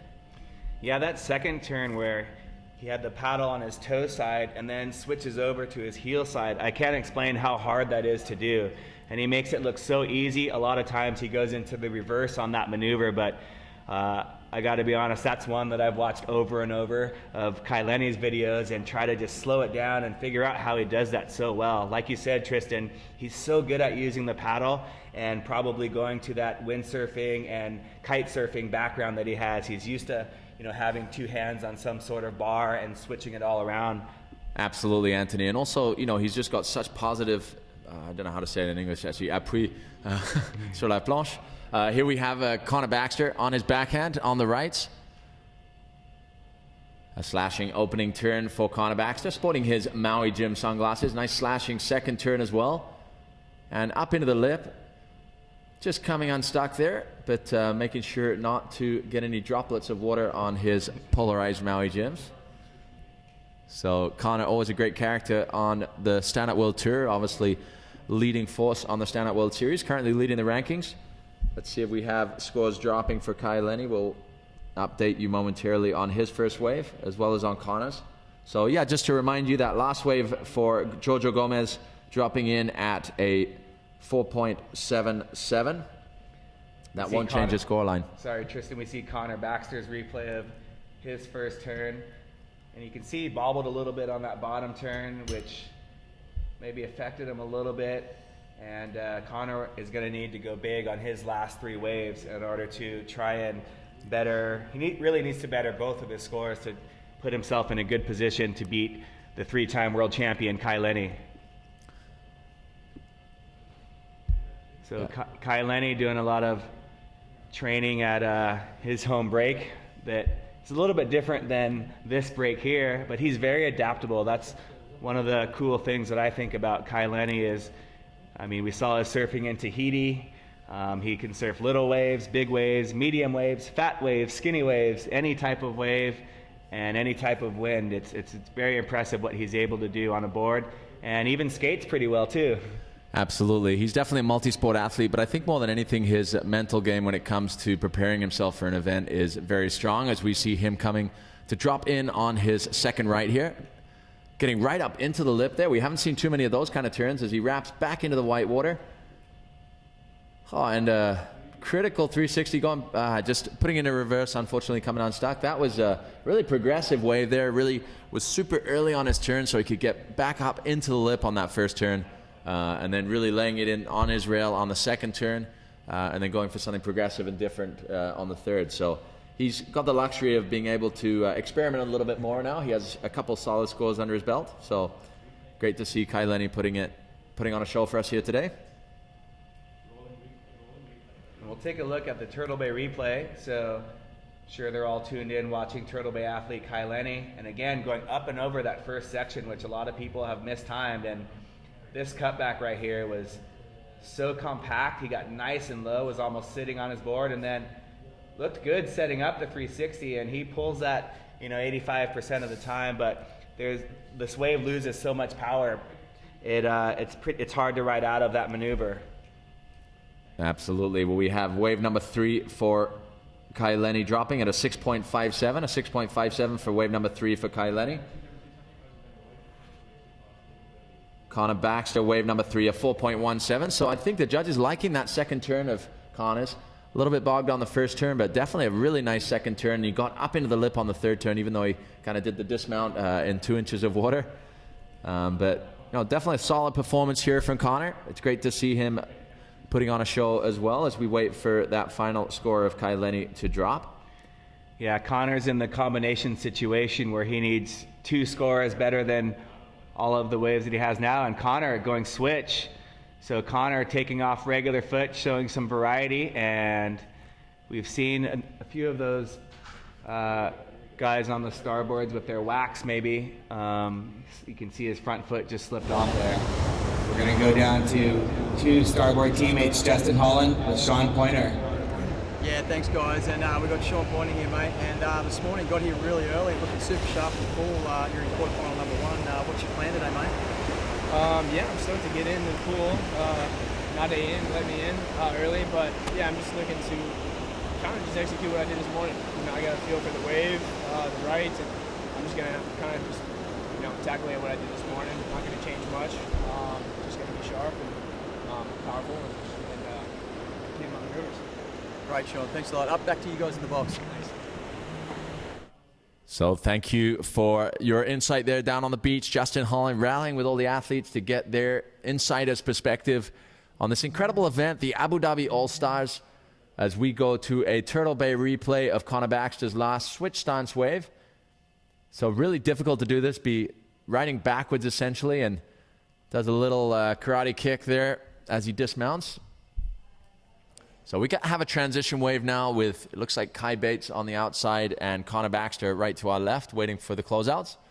So I'd like to say a big thank you to His Highness Sheikh Ahmed, who has been watching intently the last few days. It's great to have him down here with us at Wadi Adventure. We're going to get him up into the booth shortly with our ESSA president, Tim. So we'll have a chat with those guys to get a little more insight into the stand-up paddle scene here in the UAE. great supporters of the sport, really creating foundations for its growth and the growth of Emirati participation over the coming years. So we're really excited to see how this can progress. It's such an amazing location for stand-up paddling of all kinds. Obviously, we have the surfing element here at Wadi Adventure.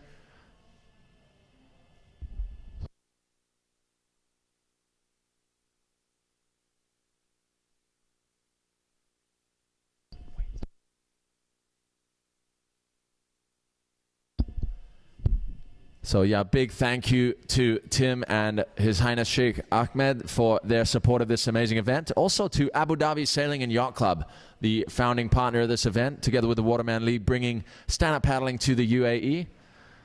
As I said, an incredible destination for stand-up paddling with this wave pool for the surfing out here in Al Ain. But so much sea around, or it's not really ocean, more like a sea around the Emirates that provide ideal conditions, warm water. Obviously hot every day here, especially wintertime, really pleasant conditions. Summer gets a little hot, but morning and evening sessions are beautiful. It's a great area, and actually spearfishing is a really popular activity over here. Our friend Mohammed, who joined us last year on the live broadcast, kind of brought us into a little bit more and a greater understanding of the kind of waterman culture over here. He spends most of his days in the water looking for fish. As we take a look at our athletes area, that's Olivia Piana right in front of the camera. Giorgio Gomez, little wave from Olivia. Abu Dhabi All-Star from 2013. Daniel Hughes behind her. Daniel Hughes put on a great performance yesterday, making it through the repechage. Unfortunately, coming up against Zane Schweitzer as we see the transition wave. Connor Baxter getting a little warm-up before the closeouts here. Boosting over the top there, just coming unstuck. Connor definitely loves taking to the air. He feels comfortable that way, and it's going to be an exciting closeout round here as we come to the close of heat numbers 7 and 8 of round number 3. So a scoring update for you. Kai Lenny getting a 3.97 on his last wave. So at the moment, his two counting waves are an 8.67 and a 7.33, both on his left, funnily enough. Giorgio Gomez with a 6.5 and a 5.93 as his scoring wave. Sorry, that's the other heat. Connor Baxter in the Kai Lenny heat with a 4.93 and a 4.17. Meanwhile, in the Giorgio Gomez Poenaiki heat, we have Giorgio leading at the moment with a 6.5 and a 5.93. And Poenaiki with a 6.07 and a 6.2. So this is a tight one. Be interesting to see. They're literally 0.1 apart from each other. As we come into the closeouts, Giorgio always got a lot of flair in these closeouts, but Poenaiki's surfing looking really sharp and crisp, so it would be great to see how he takes to these closeouts in this all-important last couple waves of this heat. So to update you, those of you who have just joined us, we are now in round number 3. We are running heat 7 and 8 concurrently. The reason for doing this is we have to transition each time the direction of the wave, so it's much better if we can run 2 heats running on lefts, then closeouts, then or lefts, then rights, then closeouts. That way we waste less time and have more surfing time for you as the public watching the broadcast, but also for the surfers, so there's not waiting time in between heats.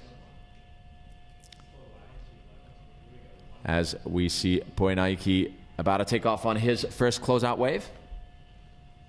So Poenaiki going on the right for his closeout, pumping down the line. We'll see if he gets up and over. And yeah, very fast closing maneuver. So he had a lot of speed on that wave. Fins got up and over the whitewater. And Poenaiki Rioja should be pleased with his opening wave right there on his closeouts.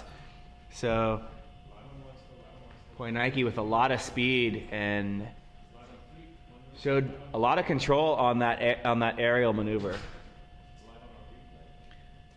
So let's see if we get the slow motion. Yes, we got the slow motion Turtle Bay replay. You can see the amount of spray he threw, put himself in perfect position, eyeing the lip right there, and timed that perfectly, and didn't have to lay back like some of the other competitors are doing. He rode out of that very clean and smooth.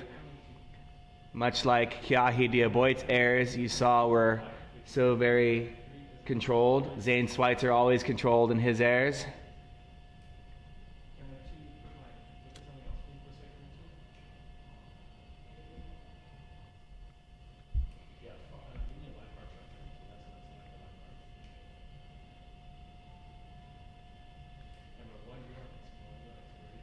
And again, with this format, it's very interesting how you can come in and talk to people in between each of your waves. And you see that down there, Remy Keek talking with, or is that Leonard Nika? No, that's Remy. They are talking with Poi Nike on his waves as one of our lifeguards walking to her post. So thanks, lifeguards, for keeping us safe, as Giorgio Gomez and his crouching tiger hidden Holland position. So I think that's a starboard thing. I see Sean Pointer, Justin Holland, and Giorgio all doing that. So Giorgio, he's on the left. He releases his fins. He's going to set up for a big air. And didn't quite have enough speed to get up and over the lip, and perhaps pushed out in front of that wave. So he didn't land in the soft whitewater portion. He landed out in the flats a little bit more. That caused him to catch a little bit of a rail. And he will wait and see what the judges give him, but I know Poi Nike is going to lock in a very high score for his last wave, and it comes in at a 7.93. So Poi Nike overtaking Giorgio Gomez. Poi Nike with a 7.93 to go with his 6.07 total heat score. Sorry, to go with his 6.2 total heat score of 14.3. Giorgio Gomez with a 6.5 and a 5.93. So Giorgio awaiting his last score, but coming off on his closing maneuver, I don't think that's going to help. But look at Giorgio still smiling over there. He's like, man, I land that all the time. I don't know what happened there. So he'll try to time that one a little bit better and get up and over the lip. So Poi Nike, 7.93 for your last wave. 7.93 on your last wave. So congratulations on that wave that you had just surfed, and now you are in the lead with a 14.13 with one more wave to surf. So we are surrounded in the commentary booth by the local papers here. Excited about surfing being out here in the Middle East. Zane Schweitzer, as usual, a poster boy. Abu Dhabi All-Star from 2013. Anthony's going to put it up in the picture here. That is Sports 360 and the National, the two big papers over here. So definitely excited about what's going on here with the Abu Dhabi All-Stars, the growth of the sport here in the UAE, as we see Poi Nike Rioja throwing a lot of spray on that first turn, banking into the closing section, throwing the tail out, unfortunately just coming unstuck. Now he plays the waiting game. I would not want to be in that position where you've got a little bit of an edge on the ever scary Giorgio Gomez, scary in the fact that he can post big scores at any time. So Giorgio Gomez is going to look for something in the 8 range. So let's see this Turtle Bay replay. This is Poi Nike Rioja. Look at this turn here, just throwing this so much spray, burying his inside rail and releasing the fins as he comes into the closing section. And another beautiful turn there. Just comes unstuck, unfortunately, but definitely a strong effort there from Poi Nike Rioja. But what a wave for 7.93, his first on the closeouts. He is now in the lead with a heat score total of 14.13. Giorgio Gomez, you need a 7.64. Giorgio, you need a 7.64 to take over the lead. So what's been amazing, Anthony, has been just the height of the scores throughout the whole contest. I mean, we've been looking at excellent range scores to get through heats, pretty much. So just seeing the standard of and the level of performance stand-up paddling going through the roof here on the Stand Up World Tour. Here, stop number 3. It's an exciting time for the sport.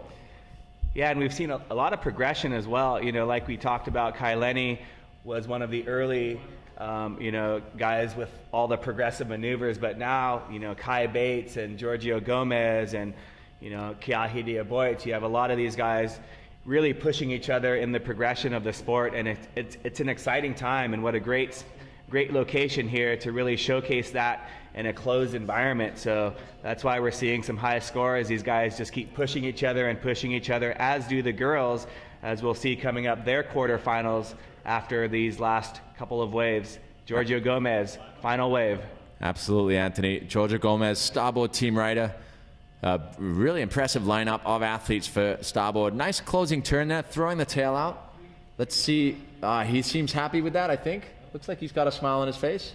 his hair covering the expression, but definitely there was a reaction to that wave. I think it was good. It was a strong finishing maneuver there. Let's see what the judges think of that as we wait for that score to drop. As it stands, Poenaki Raioha with a 7.93 and a 6.2.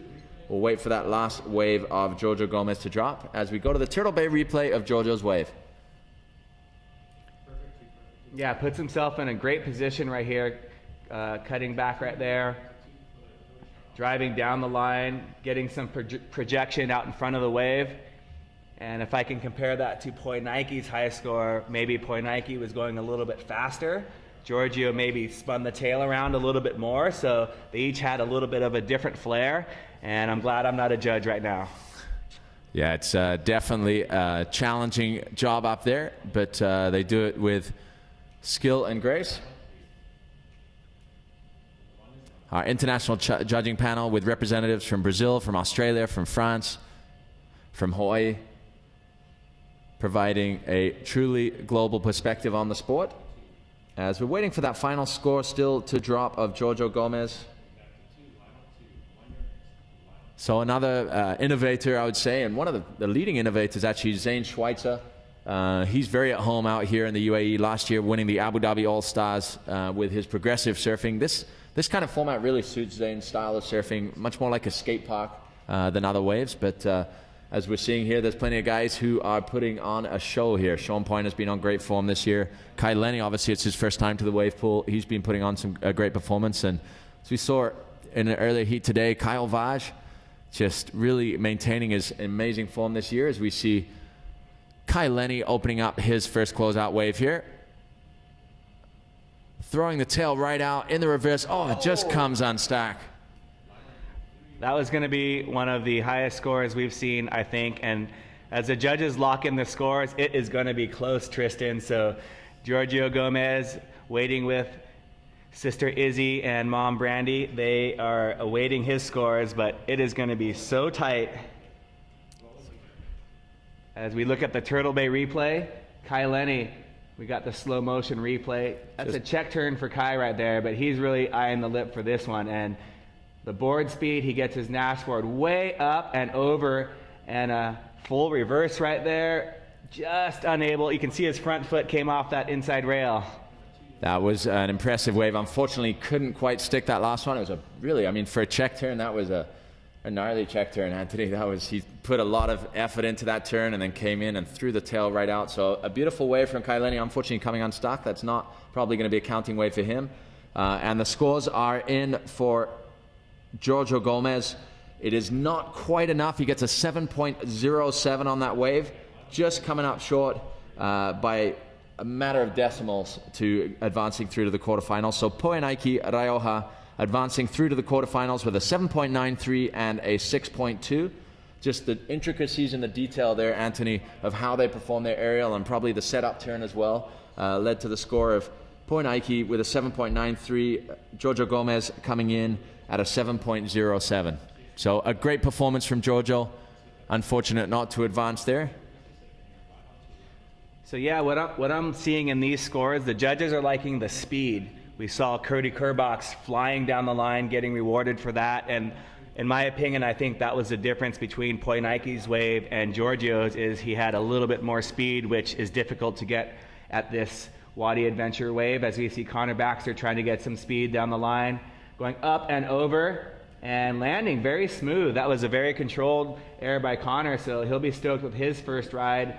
But Kai Lenny is very dangerous on those closeouts as well. Yeah, that was a nicely executed wave by Connor Baxter. A great start on the closeouts as we take a glimpse at current ratings leader and top scoring athlete from the first round, Nicole Pacelli from Brazil.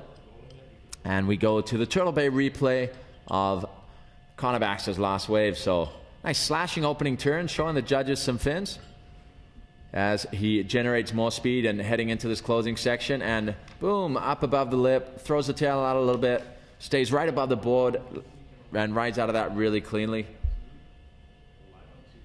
But just going back to the judging, Anthony, speed, power, and flow. That is, the basic foundations of what judging is about here on the Stand Up World Tour, and indeed any professional surfing tour.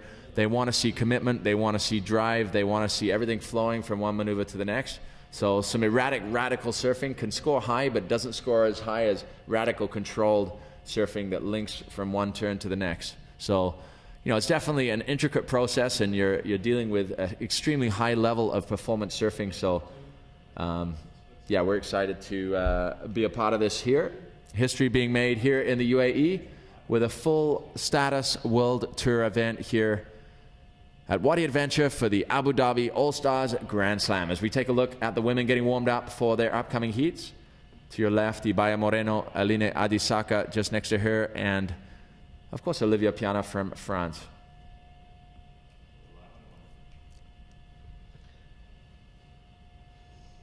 So waiting Connor Baxter's score. It's going to be his best score of the heat so far. We're still waiting for a couple of last scores to drop in. As Kai Lenny on his second and final closeout attempt, pumping down the line. And not able to ride out once again. He did his work early in the heat, and he'll await to see what Connor posts for his second to last wave. So Connor getting a 6.33 on his first closeout wave, a 6.33 for Connor Baxter. As Anthony said, so he needs a 9.67 on this next wave. A 9.67 is what you need, Connor. And this is a replay, a Turtle Bay replay of Kai's wave. Nice opening turn here. As Kai looks to go through the lip here, he tries to force it through the lip here, doesn't get the projection, and tries to throw the tail out. Gets a little caught up in the white water there, so his timing not quite as on as it was on that first wave. The lip a little crumbly, not giving him the projection he wanted.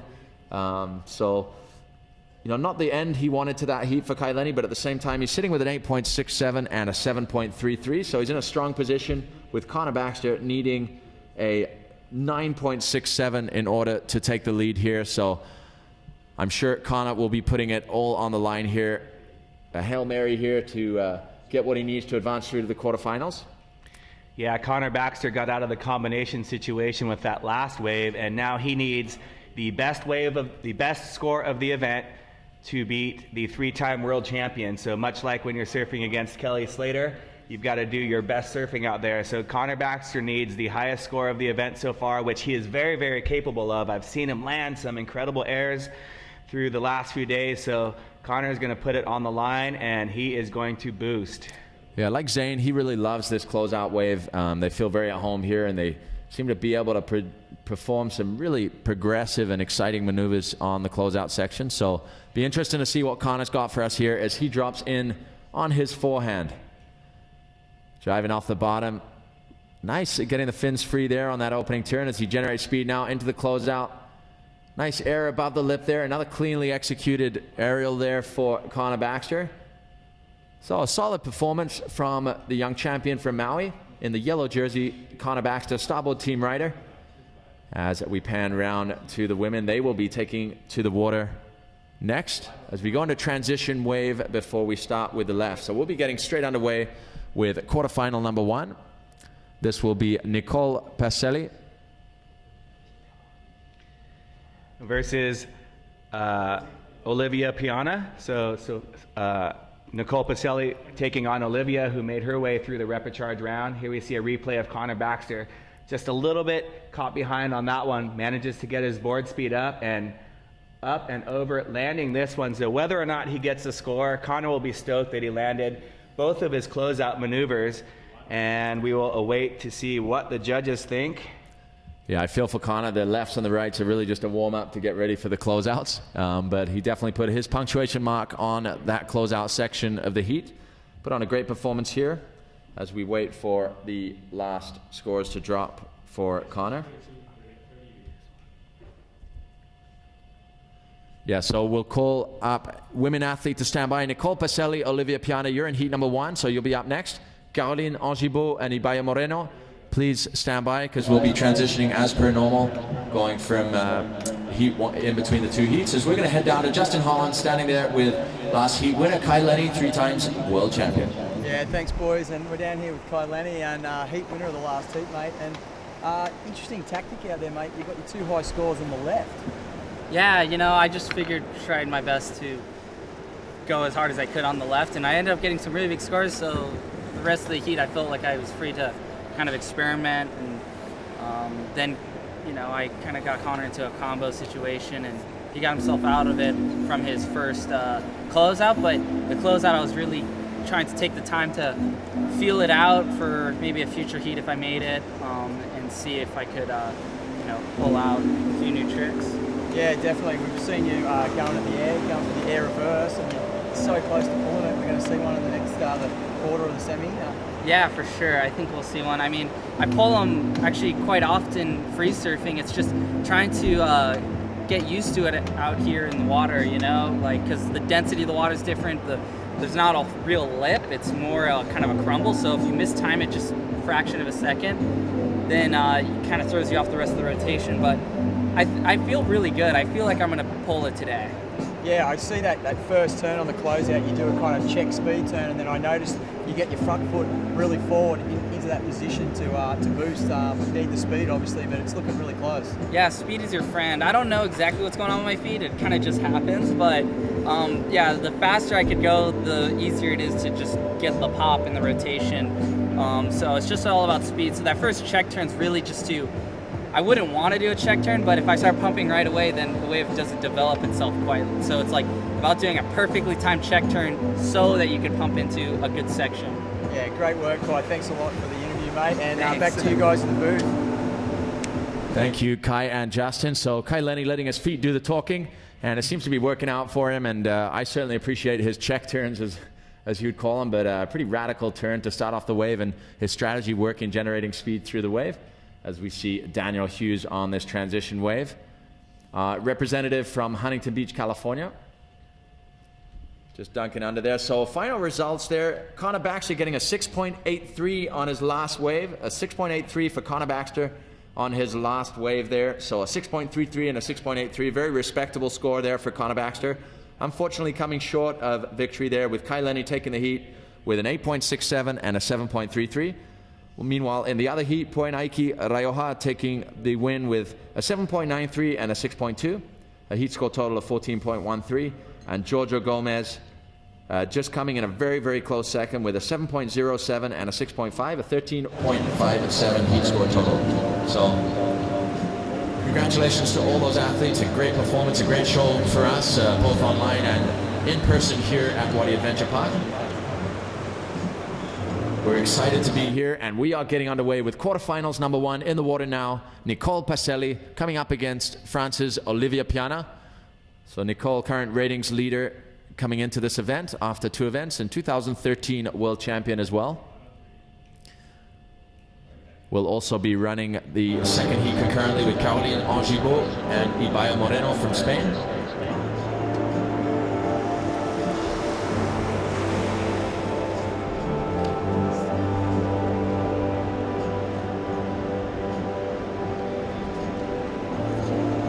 We have our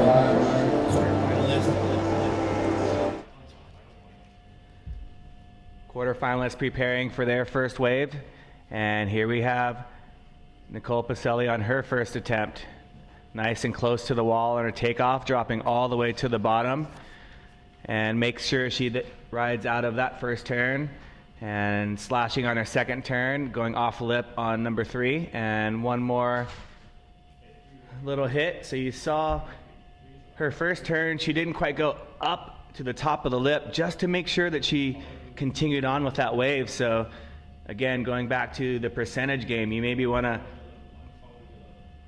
start off at 85% to make sure you complete your waves. So Nicole will be looking to go a little bit more to the top of the wave on that first turn. Her second turn looked very nice as Olivia Piana makes her way out on her Fanatic board. So we'll take a look at the Turtle Bay replay of the Turtle Bay Women's Pro Champion. So you see Nicole just kind of went halfway up the wave and then did her turn, just to make sure that she's in a good position for this crossbow turn number 2. So you can see her staying out in front of the wave here, eyeing the lip for that turn right there, and she's like, I'm going one more, and had an extra turn at the end. So there you see Olivia Piana in yellow preparing for her first wave, as Ian Vaz down there talking to Nicole about her first wave. So great camaraderie amongst the Brazilians. It's great to have such a strong presence on tour from this amazing surfing nation. You know, Brazil has 8,000 kilometers, I believe, of coastline, which is pretty amazing, and it's all surfable, and it's all ideal for stand-up paddling, actually. So definitely another mecca for the sport worldwide, as we see Olivia Piana paddling into her first wave of the day on her backhand. Cutting back into the white water. Olivia is familiar with the pool, having been here last year. And just coming unstuck on the inside there. Finishing in second to Caroline Angibault in the surfing part of the Abu Dhabi All-Stars in 2013. But taking the overall win with her win in the racing. This year, obviously, it'll be titles for both the surfing and the racing. But we will be crowning an Abu Dhabi All-Star again for both men and women. So that is the overall title. And I believe we have first-class tickets on offer for the Abu Dhabi All-Stars champions, as we see Olivia Piana on this wave. So you see again, very similar to Nicole's first turn. They didn't quite go all the way up to the top of the wave just to make sure that they make it so they can get in a second and third turn. So smart surfing by these girls in this first heat of the quarterfinals. And we'll wait for scores as Nicole Pacelli sits and waits for wave number 2.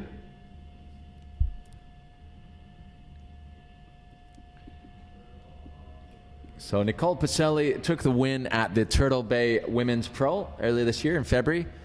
It's such a fun wave, right at Pool Bars, as it's called, at Turtle Bay Resort. Really high performance wave for shortboarding, longboarding, stand-up.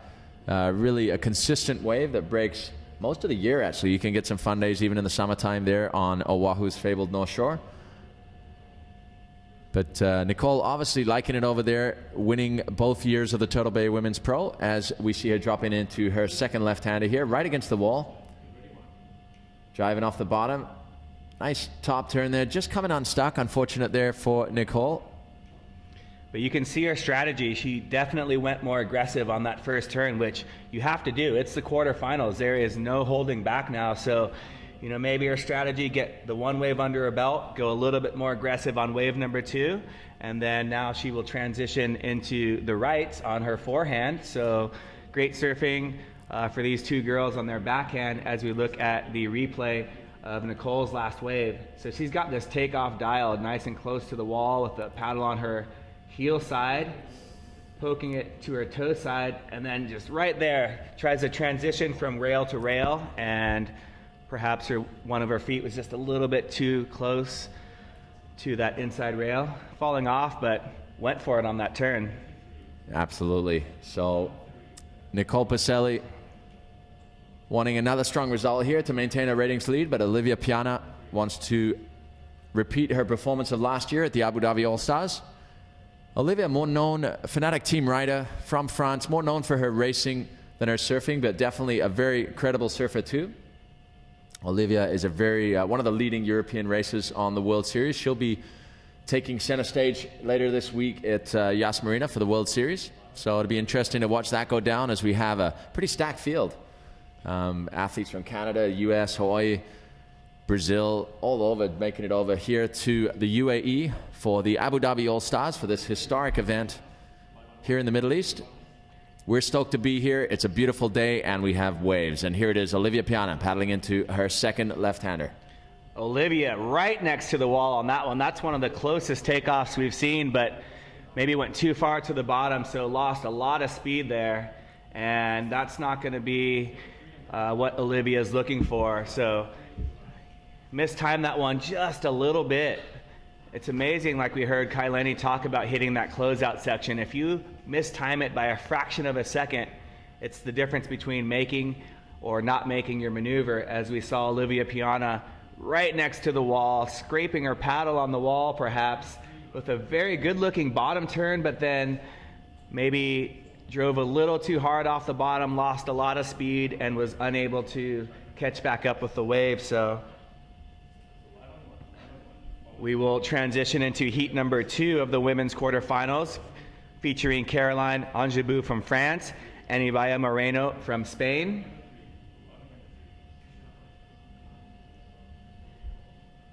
So you can follow Ibaya on Instagram at Moreno Twins.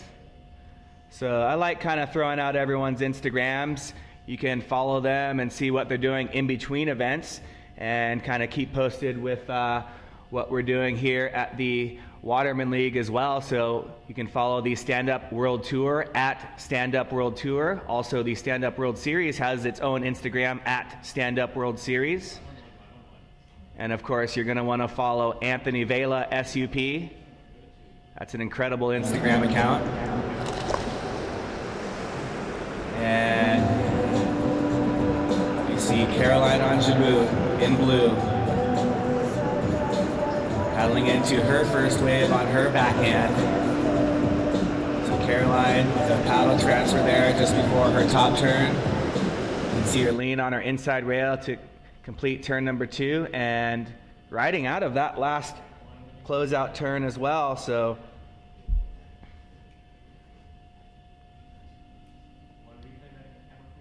we've got some scores that are continuing to lock in here. And we're looking at the replay of Caroline's first wave.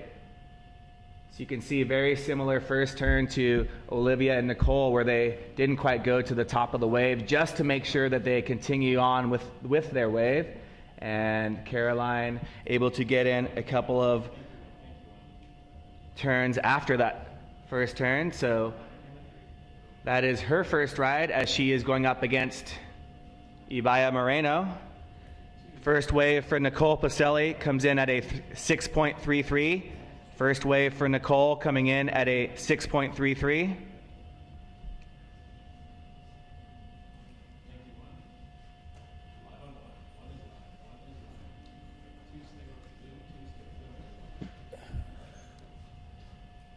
So Anthony, we had a celebrity arrival there. Tim, our local champion here. He's the leading force in the ESSA, the organization for the foundations and growth of the sport here in the UAE. Super important to secure an exciting future for the sport. He works closely with His Highness Sheikh Ahmed to really provide opportunities for the Emiratis and for obviously the large expat population here wanting to get into the sport, as we see Ibaya Moreno on her first left-hand wave gets a little bit higher on the top of the wave than some of the other girls. There's her second turn. You can see her top hand sliding off just a bit and finishing with a closeout maneuver. So going a little more aggressive, I believe, than the couple of the other girls in that first turn. We'll wait to see what the judges think, but Ibaya maybe had a more aggressive first turn, but then lost a little bit of timing for turns number 2 and 3. So yeah, Ibaya, definitely one of the more powerful surfers on tour. Very aggressive. She's a former world champion windsurfer as well. Her and her sister have held the world titles for windsurfing for about 14 years, I believe. They've just dominated the sport of windsurfing. One sport wasn't enough, so Ibaya is now coming over to stand-up paddling to assert her authority over here.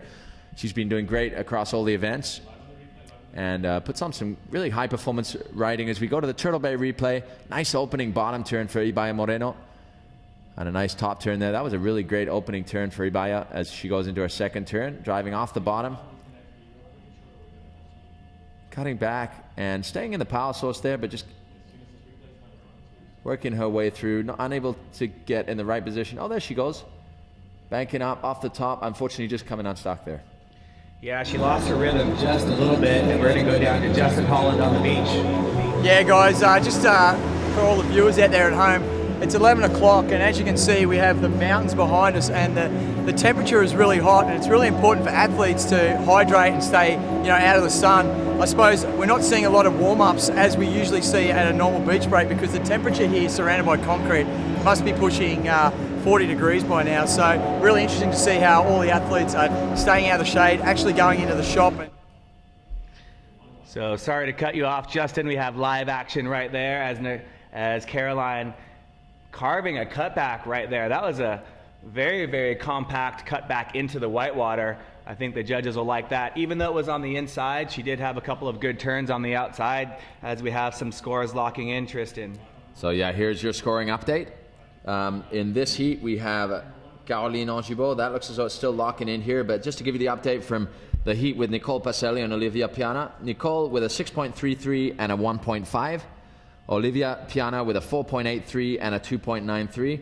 So it's very close right now, but we're going to be waiting for obviously the remainder of the waves as we have a Turtle Bay replay of Caroline Angibault's wave. Nice setup turn there as she comes down to the bottom here and drives off the bottom and does this really compact roundhouse, as you said, Anthony, banking back into the white water. Really technical maneuver there, really hard to do on that inside section here at Wadi. So a nice turn there from Caroline Angibault from France as Ibaya Moreno heads out for her next left-hand wave. Yeah, that was a great wave by Caroline there. So first score for Ibaya, 5.6. First score for Ibaya, 5.6. El primer para Ibaya, 5.6. And first wave for Caroline Angibault, 4.73. So 5.6 for Ibaya, 4.73 for Caroline as Ibaya prepares for her next left coming up. Ibaya from the Canary Islands in Spain taking off close to the wall. Let's see what she has on her backhand. Carving off the top, very aggressive turn, perfectly positioned for this cut back into the whitewater and unable to ride out of that one.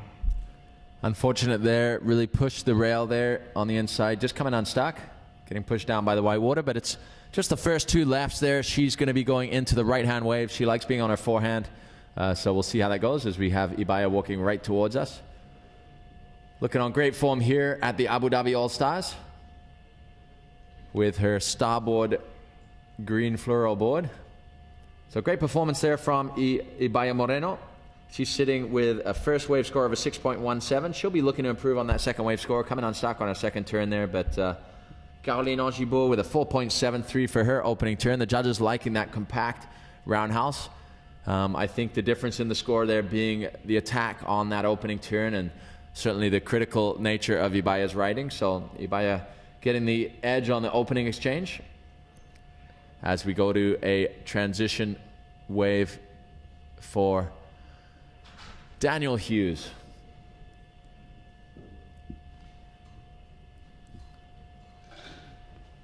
Wave number 2 for Caroline, 5.7. Caroline Angibault, 5.7 to go with your 4.73. You're currently in the lead with a 10.43. Still waiting for Ibaya Moreno's second wave to lock in.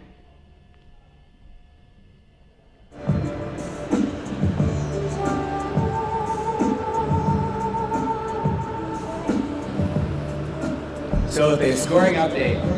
Ibaya Moreno, wave number 1, 6.17. Wave number 2, 5.2. So Ibaya with a 6.17 and a 5.2. You're in the lead with a heat score of 11.37. Caroline, wave number 1, 4.73 to go along with wave number 2, which was a 5.7. So Caroline needs a 5.68 in order to overtake Ibaya.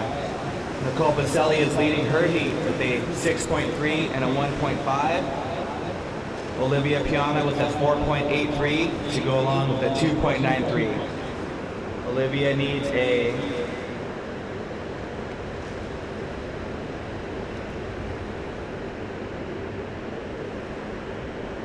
couple of good scores in order to overtake Nicole Pacelli. But Ibaya Moreno on the lefts with a 6.17 and a 5.2. She is currently in the lead, slightly over Caroline with a 4.73 and a 5.7. As we have our transition wave, we will then move back into quarterfinals heat number 1, which is Nicole Pacelli in blue, Olivia Piana in yellow. Nicole currently leading that heat. She's got a high score of a 6.33. And she'll be looking to better her 1.5.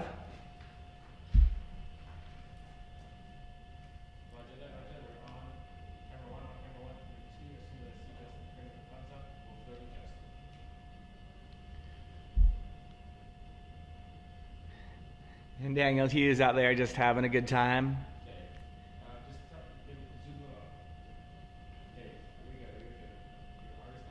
So while we are waiting for this next wave of Nicole Pacelli, let's go down to Justin Holland. Yeah, guys, interesting last little exchange there from Ibaya and Caroline. You see Ibaya really using a lot of rail on that first turn and really laying a beautiful first turn. And even though she fell on that second nice roundhouse turn, judges really liking that wave.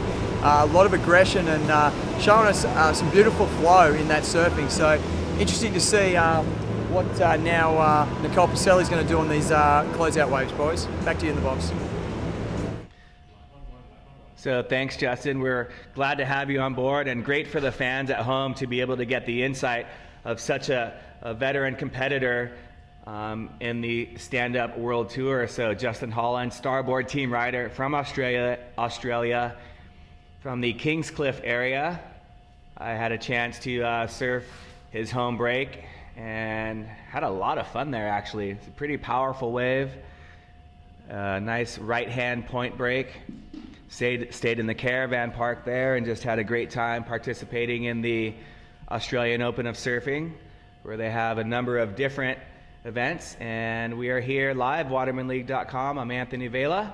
So shout out to everyone at home watching and appreciating the level of surfing that's going on here at the Wadi Adventure Abu Dhabi All-Stars stop number 3 on the World Tour. Ibaya Moreno on her first right, Nicole Pacelli on her first right, as she slashes her first turn, getting a little bit caught behind, but manages to get back in front.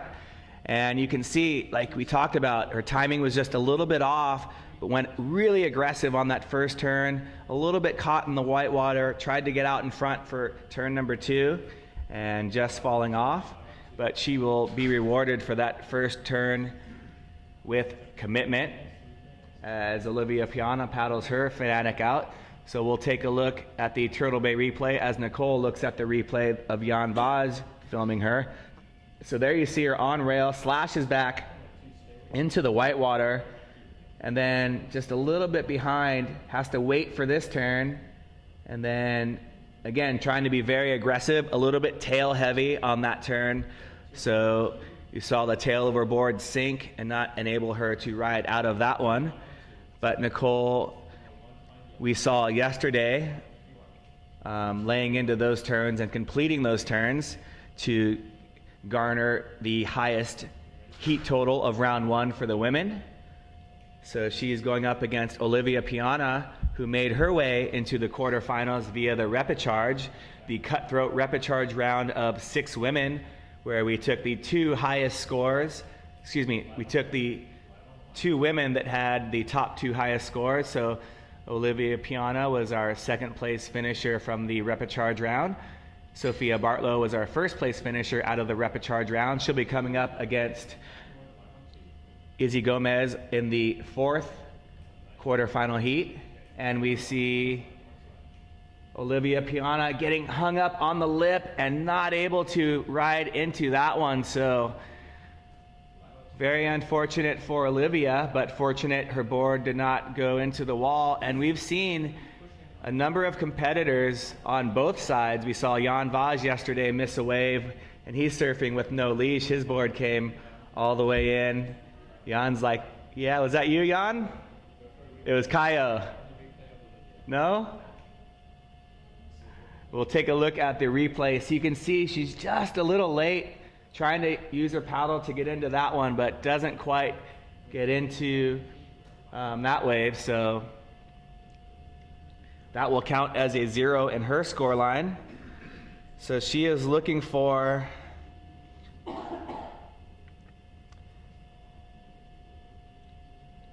better than a, she's looking for about a 7-8 right now. Just off the top of my head, that is not a 100% accurate score that is needed. So now we go back to Nicole Pacelli. She's on her second wave on the right. So the girls and the guys in this quarterfinal round will have 2 lefts, 2 rights, and 2 closeouts. And we'll take the top 2 regardless of type of wave. So different than the first round where we had one wave from each of the different types counting into their final score. That will not be the case today. It's just your top 2 waves. First of Nicole, 3.8. First wave for Nicole's rights, a 3.8 as she paddles into wave number 2 on the rights.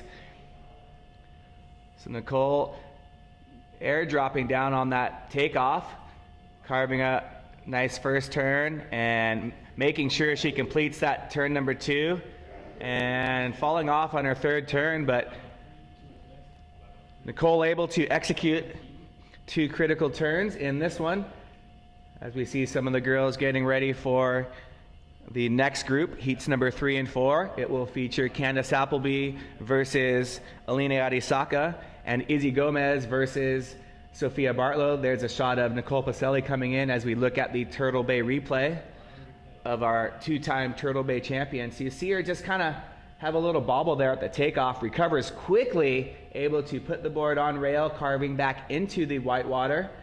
And you see her using her paddle on her toe side and using the paddle to plant a nice turn for number 2 and going up, trying to go up again and unable to ride out of that one. But Nicole with 2 turns and able to ride out of both of them.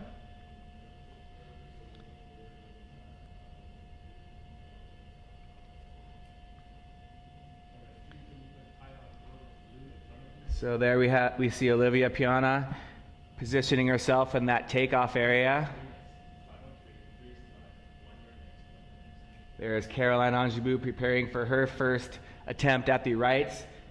You see a number of competitors with their boards upside down. That is to keep their wax in the water and out of the direct sunlight. The wax tends to be melting very quickly, no matter if it's the hot water wax, warm water wax, it's melting because we're in the desert. So here we see Olivia Piana very close to the wall and carving her first turn. S turning into turn number 2, laying it back on that one and able to ride out with some speed. Here is Olivia on her closing maneuver and falling off. See her coming up with a smile. So Olivia with 2 really nice turns. Last wave for Nicole, 5.4. So Nicole Pacelli, 6.3 on wave number 1 and 5.4 on your last wave. Those are your 2 high scores for a heat score of 11.73 as we wait for Olivia's last scores to come in. And there you see Olivia slashing her first turn. S turning back into the power source to come up to the lip right there. And you see how low and compact she gets for that maneuver. That was very aggressive. Pumping down the line. See her eyeing the lip as we see the bottom side of her Fanatic board, and she does a nice shallow water dive at the end to make sure that she does not hit the bottom.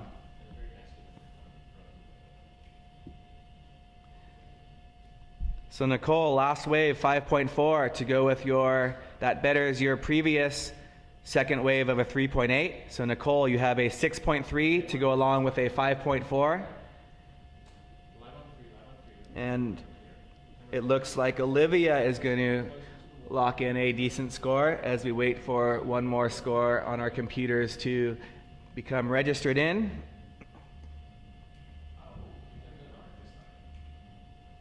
As we see the wave approaching right there in the background, great pulled back shot. And we have multiple camera angles. Thanks to our camera crew bringing it to you live as we see Caroline Angebou carving back into the white water, eyeing the second turn, times it perfectly, and off the lip for number 3. Nice and smooth, jumping off the water. Oop, scraping the nose of the board just a little bit, but good looking wave for Caroline Angebou. As Olivia, your last wave, 4.03. Last for yellow, 4.03. To go along with your 4.83. So you've got a total score of 8.86, and we'll look at the replay of Caroline Angebou's first right. So you see, she made sure that she didn't fall off the back of this wave on that first turn, and then set up nicely for that carving second turn, and she's eyeing the lip for her closing maneuver. And you see her very low and compact, able to ride out of that one. Great slow motion replays. So thanks to our technical guys in the booth, Christian and Mejdin. So Mejdin, one of our local computer Final Cut Pro gurus, he's bringing you guys the replays and working with Christian Henning and all the crew. Thanks to the camera guys, we've got about 4 or 5 or 8 cameras down there. I don't even know. It seems like there's so many different angles here, just showing you the best angle, working all through the day and the night, as we see Ibaya Moreno in yellow from the Canary Islands, planting her back foot for this opening slashing maneuver at the top of the wave, carving into maneuver number 2. A little bit of a fumble, but manages to recover, and then finishing with that one. So very aggressive first turn by Ibaya Moreno. Ibaya with 2 solid scores already, with a 6.17 and a 5.2, and we will await that score for Ibaya as you see Zane Schweitzer on screen talking to fellow starboard teammate. So let's look at this last wave by Ibaya, and you saw her little bog right there as we see her driving down the line for this final turn. And we like to show you these closing turns just so you can see how shallow it is and the commitment that all of these surfers are putting on their boards, bodies, fins.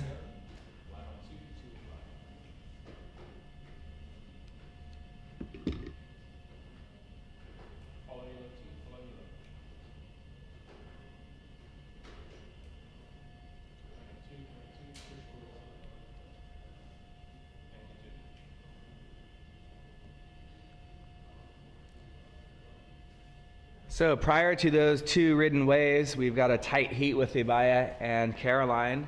So this is only after the first 2 waves, 11.37 for Ibaya, 10.43 for Caroline. But that was just from these scores on the lefts. So we will await scores on the rights as Caroline paddles into her second and final scoring attempt on the rights. Oh, that was a great bottom to top transition there. And Caroline with another aggressive turn there. Caroline pumping down the line for a closeout maneuver, but she really had great timing and flow on those first 2 turns. So I'm going to think the judges are going to like that one because she put a lot of commitment in that first turn, came off the bottom straight up to the top. So had a lot of speed on that wave. As we look at this Turtle Bay replay, and we're going to give you the slow-mo. So see, look, she's right in perfect position in the power source, coming just around the edge of the whitewater there. Now she's in the whitewater for her second bottom turn, eyeing this one, and bam, throwing it on rail right there, slashing the fins a little bit. So 2 really good maneuvers from Caroline on Jabu. And just coming off on that one, but she did her work, so Caroline has to be stoked with that wave as she makes her way back. See a great shot of our surfer in blue from France. Caroline has been to a number of events on tour. We enjoyed having her in my hometown of California at Huntington Beach last year.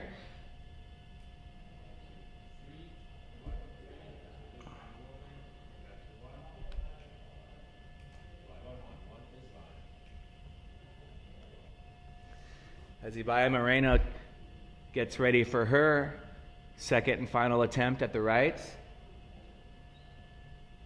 So Ibaya on her forehand, paddle is on her toe side as she paddles in. You can see her set her feet, readjust her back foot for the bottom turn, and then put it on the tail pad for the top turn.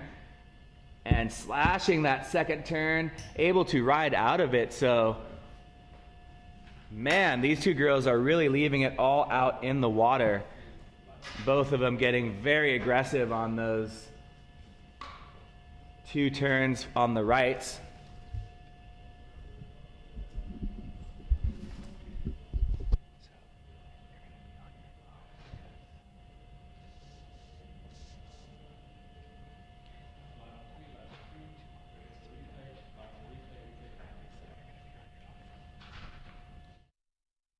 So you see this exciting first turn from Ibaya. She just whipped it right around into the pocket there, coming off the bottom, off the top again. You can see her use all her might right there and able to ride out of that one. And I'm joined in, and she's stoked. Yeah, she claimed that one, and I would have too, because that was a very well-ridden wave. As we wait for scores to lock in, I'm joined in the booth by none other than Justin Holland, who's down there on the beach, coming up in the booth to get some air conditioning. So, Justin, what's going on down there? Yeah, Anthony, great to be back in the booth, I can tell you, because it is super hot down there, and yeah, up here is nice and cool. But some hot surfing going on in the pool, mate. We're just seeing the girls really showing some aggression, throwing some rail and throwing some spray, and the judges really starting to reward that kind of surfing. So great to see. We've got, I think, a transition wave coming through now. But yeah, the girls really firing up here on a hot morning in the UAE. Yeah, we've got some scores for you for Caroline. Your first wave on the rights was a 4.5. Your second wave on the rights was a 5.8. So that last wave for you, Caroline, was your high scoring wave of the heat for you. So that will go with your 5.7 that was on one of your lefts. So Caroline with a 5.7 and a 5.8. And we're waiting scores for Ibaya Moreno, and we'll give you those as soon as we can. So looks like they are locking in right now. And just as we thought, Justin, Ibaya Moreno, her first wave on the rights, a 5.43, and wave number 2 coming in, the highest score of the event for the women, 8.17. So she put so much commitment and power. That second turn looked very similar to your turns. Yeah, no, thanks, Anthony. But I mean, Ibaya really bringing that, showing that aggression and passion that I think this pool needs to win today. So look at Justin. Sorry to interrupt you, but you got a graphic right there. Justin Holland currently ranks 10th in the world, Team Starboard. So, mate, you got a graphic up here in the booth, so we're stoked to have you. It's official now. Yeah, no, that's great. Awesome to be here. And like I said, I'm out down in the pool area, roving around, giving a bit of insight to what is happening down there and how the athletes are feeling, and just trying to give the viewers at home that little sneak peek at what the pool is actually like. Yeah, and it's very much appreciated. And I know as a fan, I wasn't able to make it to Brazil, so I was tuned in. I would, basically it was, night and day when I was night in California, day in Brazil. So I had to set my alarm for 3 a.m. and make sure I can get up and watch all the heats, and to be able to showcase all of these athletes surfing with the video replays, the technical analysis by you. It really is boosting the level of the webcast, which helps the sport and the stand-up world tour as we see a transition wave right now. Yeah, we just see some of the boys out there, Daniel Hughes and Zane Schweitzer, throwing a little variation. Nice inside paddle throw to tail slide. And, I suppose today is the day that you've got to bring your A game. And, I was thinking down there earlier about strategies for this today. And, usually in a normal surf contest, you may want to, just build slowly, build the momentum, and maybe do your best surfing in the final. But I somehow think this event, the waves aren't changing. So if you can do your best surfing, heat after heat with the same wave, I think, you keep progressing into heats, that it's going to be fresh in the judge's mind, that 9 that they got earlier. Example, Sean Pointer. He does that in the next quarterfinal. That's going to be still in their mind because it's nearly like a carbon copy of what he did. So different strategies maybe for athletes today, Anthony. Yeah, great analysis, Justin, and agreeing with you 100% there, as Ibaya Moreno is going to take some confidence into her closeout maneuvers. So I'm going to step out for a second, Justin, and Tristan's going to jump in. I'm going to go down on the beach and check out the action live. So look forward to hearing your analysis of these closeout maneuvers and finishing out these quarterfinals. Yeah, thanks, Anthony. Great to have you here. And he's just stepping out for a bite to eat. And we welcome Tristan Boxford back into the box, mate. Action's hot here today. Boxford in the box. That's it. So it's good to be back, man. How you doing, Justin? Yeah, good. Great to be up in the booth, mate. Nice air conditioning, cranking. It's very hot down there poolside, and the wind has slightly swung around, I suppose, I don't know the direction, but it's back towards the mountain now. So it was kind of onshore earlier. How do you think that's going to affect the pool conditions, mate? You know, it'd be interesting to see. I mean, it's sort of sitting lower just because of the way the walls are up high. It definitely affects the wave still, but I think less so than in the ocean. As we see, oh no.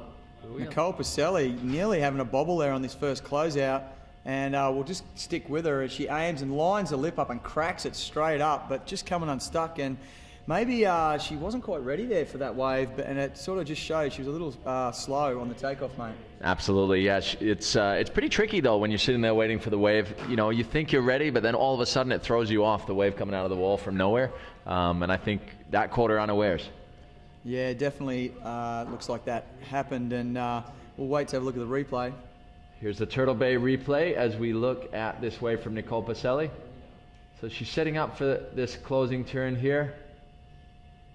Driving off the bottom there, but just actually her timing was spot on. She just kind of went through the lip and kind of a little bit out the back there and sat on top of the wave rather than getting projected out in front, right? Yeah, just sort of didn't quite get over the top of a board to project down with the lip, but perfect timing. She really cracked it in the sweet spot, and she'll be looking for her next closeout wave to really get that turn right and put a score on the board. As we see the next rider, Olivia Payne, out the back, just getting ready for her next wave. And you know, the wind, you know, when the wind does get up here in the UAE, it's hot, and it can really, you know, dry your skin out. When you myself, I feel like a lobster down there, beat poolside. So it's fantastic to be up here in the booth with you guys, and you know, sort of getting the body temperature back down to a normal operating temperature. Absolutely, Justin. Well, it is an unsurpassed viewing point here at Wadi Adventure. They have such a great setup, stadium viewing of the arena that is the wave pool here in Abu Dhabi. We're actually in Al Ain, which is still in the Emirati region, just about an hour and a half down the road from Abu Dhabi, as we see Olivia Piana, last year's All-Star overall champion. She wants a repeat performance here. Yeah, she's looking good too. You should see her paddling for this first wave of the closeout, really digging hard. She's a very good racer. She's on the Fanatic board here, pro wave, little check turn, and she's just a little late there, and she knew it, I think, on the second pump down the line that she wasn't going to get to that section in time, so she just sort of pulled straight, and she knows it right there. But another wave still to come, mate, and but yeah, this is do or die now. It is, and it's interesting to close out because there's so many different strategies to hitting it, but the guys that have been the most successful have almost put quite a lot into that opening turn, because even though they put a lot in and you want to focus on that second turn, it can sometimes set you up much better because you're right in the power source and you can set up for that closing turn. As we see Olivia Piana, she does a turn here and loses speed, unfortunately. She sort of cuts back there and is trying to generate speed here. Yeah, just comes a little flat out of that turn, and she kind of knew she was going to hit that thing late, so she just decided to pull straight, and she'll be ready for her next wave in a matter of moments. But yeah, definitely that first turn's very important. I think you can come out of your first turn with speed. It just sets up a whole nother level of lip hitting, you know, compared to someone who doesn't have that speed out of the first turn. And you know, it really does. The judges are looking for that guy that's coming down the line with ramp and ample speed to hit the lip, and then I suppose you ride out of that turn, you know, you're looking at a high score. Absolutely, and I think we saw that the difference in scores between Poinaiki Raioha and Giorgio Gomez. As you say, Justin, Poinaiki getting a lot of speed out of his first turn, really critical first turn, and it set him up perfectly with more speed and flow into that closing section. Giorgio Gomez did a really sick closing turn, but a little bit less speed. And that was really the difference of, you know, it was only point something in it, but that was the difference, I think. Yeah, as we wait for Nicole Pacelli's final wave on the closeout, yeah, we'll call this wave. She's paddling hard, and let's see what she's got, Tristan. A little check turns to get going here. Sitting right up at the top of the wave, trying to maintain speed so she can direct into the lip. Nice into the lip turn there. Unfortunately, just coming unstuck there, but got right up into it there. Yeah, you just seen a slight pause on this coming down from that that first turn. Just a slight pause. We'll check the replay. She's all smiles there. She's already got some good scores on the board, but just a slight pause, and she again had perfect timing in the lip, but just coming unstuck as she rode out of it. So let's check out the Turtle Bay replay. And that turn there, you can see her just putting the front foot forward, trying to get some more momentum. And she's lining up. See there? She just pauses, bends her knees, and takes it straight up into the lip, comes straight down, and the front foot just slipped and unbalanced, and unfortunately just coming off. So there's Ian Vars giving her a shot, going, hey, you know, you were up there. That was a great turn. She went right up into it. Unfortunately, coming unstuck. It was a really well-executed turn if she had just managed to stay above her board riding out of that. But we're going to see the last wave, last closeout wave, and last wave of the heat for Olivia Piana here. So to give you a scoring update, Nicole Pacelli sitting with a 6.33 and a 5.4. We're waiting for those last two scores to update, but I don't think those will change her scoreline. Meanwhile, we have Olivia Piana. She's holding a 4.83 and a 4.03, so she's going to be looking for something big here to get back into contention. She needs a good range score here, so she'll be wanting to hit that end section hard and successfully and right out of it. Yeah, that's right, Tristan. And you know, my opinion today, I'm really looking for that surfer that is animated, really showing the hunger on the wave. You know, really committed, flowing surfing still, but just showing that, you know, that I suppose enthusiasm as they're riding and into every turn and flowing out of turns. So unfortunately, we just see Olivia having a bit of a bobble on the takeoff, and this closeout's going to be unridden, and unfortunate for Olivia, but yeah, this is part of the whole setup in the pool. You got to be ready for that wave when it comes, and if you're not, it's paddle in time, which I can tell you in my entire life as a surfer, that is the last thing you ever want to do, is paddling in from a session, laying down. That is true, Justin. Always frustrating, and you know, all the guys on the beach obviously looking at unridden waves with their heads in their hands. But a great performance there from Olivia Piana. Unfortunately, coming up short against Nicole Pacelli. Nicole Pacelli with a 6.33 and a 5.4. So continuing on her momentum here in the quarterfinals, she'll be moving on to semifinal number 1 to meet one of either Caroline Angibault or Ibaya Moreno from Spain. So we're now going to see the closeout showdown between Caroline and Ibaya. Yeah, I'm really excited, Tristan, for this, because both these surfers have great timing and aggressive kind of surfers. Caroline, very stylish, very a lot of great flow in her surfing, and Ibaya just tears the bag out of it, mate, as we like to say in Australia. And going to be a very interesting matchup. See who can actually, you know, progress down the line and really attack that lip. Absolutely. Well, certainly Ibaya putting a lot more power into her surfing. You see Nicole with some very skilled surfing, getting up into the lip, but not as much power and kind of radicalness as Ibaya has. Just moments of brilliance from Ibaya, as we saw her highest scoring wave, an 8.17 on her second right. So that's a really high score in the excellent range. And her backup score of a 6.17, so already looking in a very good position. Yeah, wow, she's in a great position, and you know, Ibaya will take a lot of confidence out of that and prepare for this closeout, as we will just let Caroline set herself here. And here comes a nice looking closeout, Tristan. It is. It looks surprisingly like the last one. Okay, so throws the paddle to the inside, nice little turn, and she's going to bang it straight up on the lip, just catches the nose on the way down. But interesting take on that first turn, throwing the paddle to the inside. Yeah, she did, and I think maybe watching Kai Lenny, as he really just got so much torque off his, where he buries his paddle on his inside rail there. So Caroline going for that, and I think it worked for her, but unfortunately, I think slowed her almost a little bit going into that closing turn, right? Yeah, definitely. And as we're going to take a look at the Turtle Bay replay up here, speed is key on the closeout, and you can see she has a nice bottom turn, throws it to the inside, and a beautiful turn, very stylish, very Pam Burridge-like. And then just throws it up, meets the lip. You can just see the lip actually went onto her board, the middle of her board, and sort of maybe held her from, you know, riding out of that thing clean. So she's got another attempt at the closeout. We see Olivia there and Nicole having some friendly words about the last heat, and great to see the sportsmanship there between the ladies. And as we see Ibaya Moreno paddling back out and getting excited to see what she's going to throw at this closeout, mate. She can certainly throw it to the wind here and really progress the performance level in this heat. She's in a strong position with an 8.17 and a 6.17, so already to improve on that, she's going to have to do something big. So I'm sure she'll be going for it here, wanting to make a statement here in this quarterfinal heat. But a nice wave from Caroline. Unfortunate to come unstuck there. That would have been a good score if she had managed to ride out of that last wave. Her timing was there. She just kind of, as Justin said, a little bit caught up in the closing section of the wave. Yeah.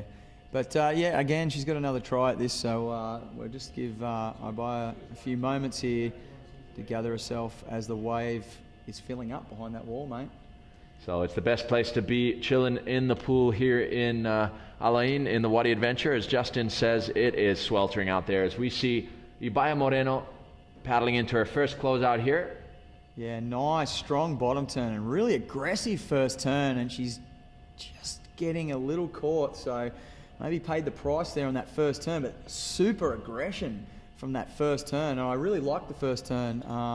She'll be looking to maybe come out of that turn on the next wave a little cleaner and really meet that lip, but an amazing first turn from Ibaya. Absolutely, and I've known Ibaya and her twin sister Daida for 20 years, which is showing my age, but she is an incredible athlete, and both of them have such a go-for-it, aggressive way of riding, no matter what craft they're on. As we go to the Turtle Bay replay and we can see this turn, yeah, really nice driving bottom turn and slashing top turn, showing the judges the fin and the bottom of her board there.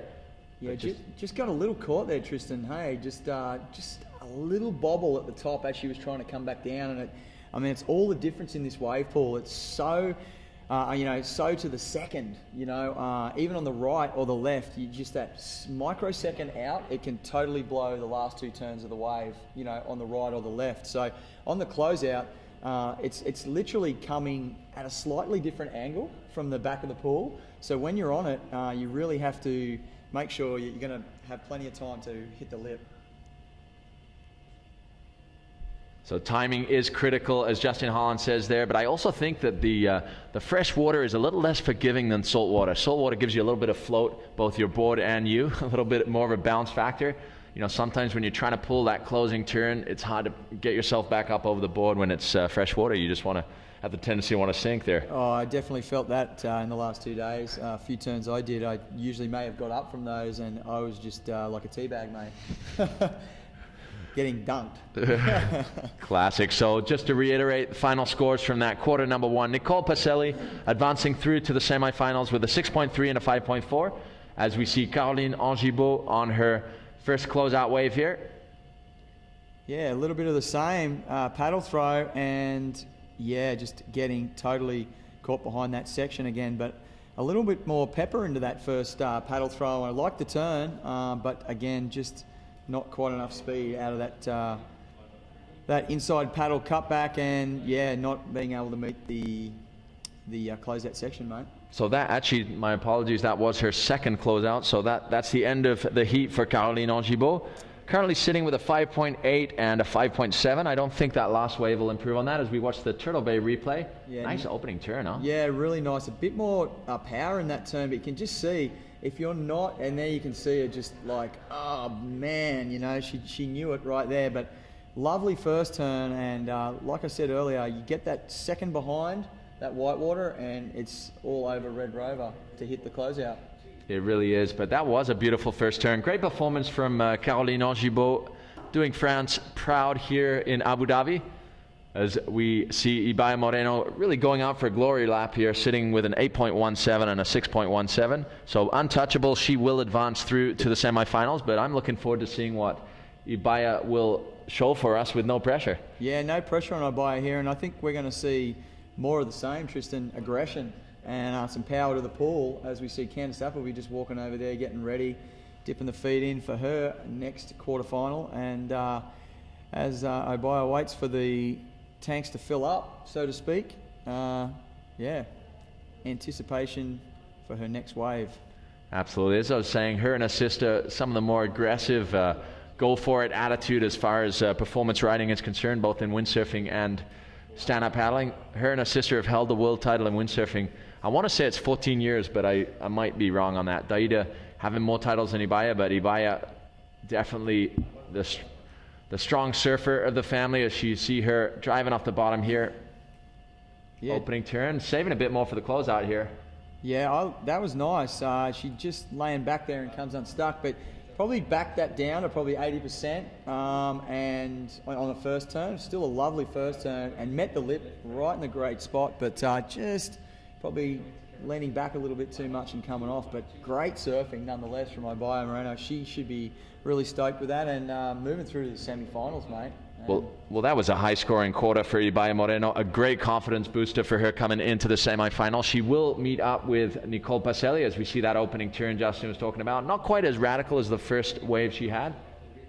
Yeah, just sort of backing it off a bit, but she meets that just, pretty precise, but just you can see her laying back, trying to hold the turn, and as you said, the fresh water maybe not getting her back up to her feet as it would normally do in the salt water, and there's a shot of us with all the patron sponsors behind us, mate. We've got to thank all of those guys.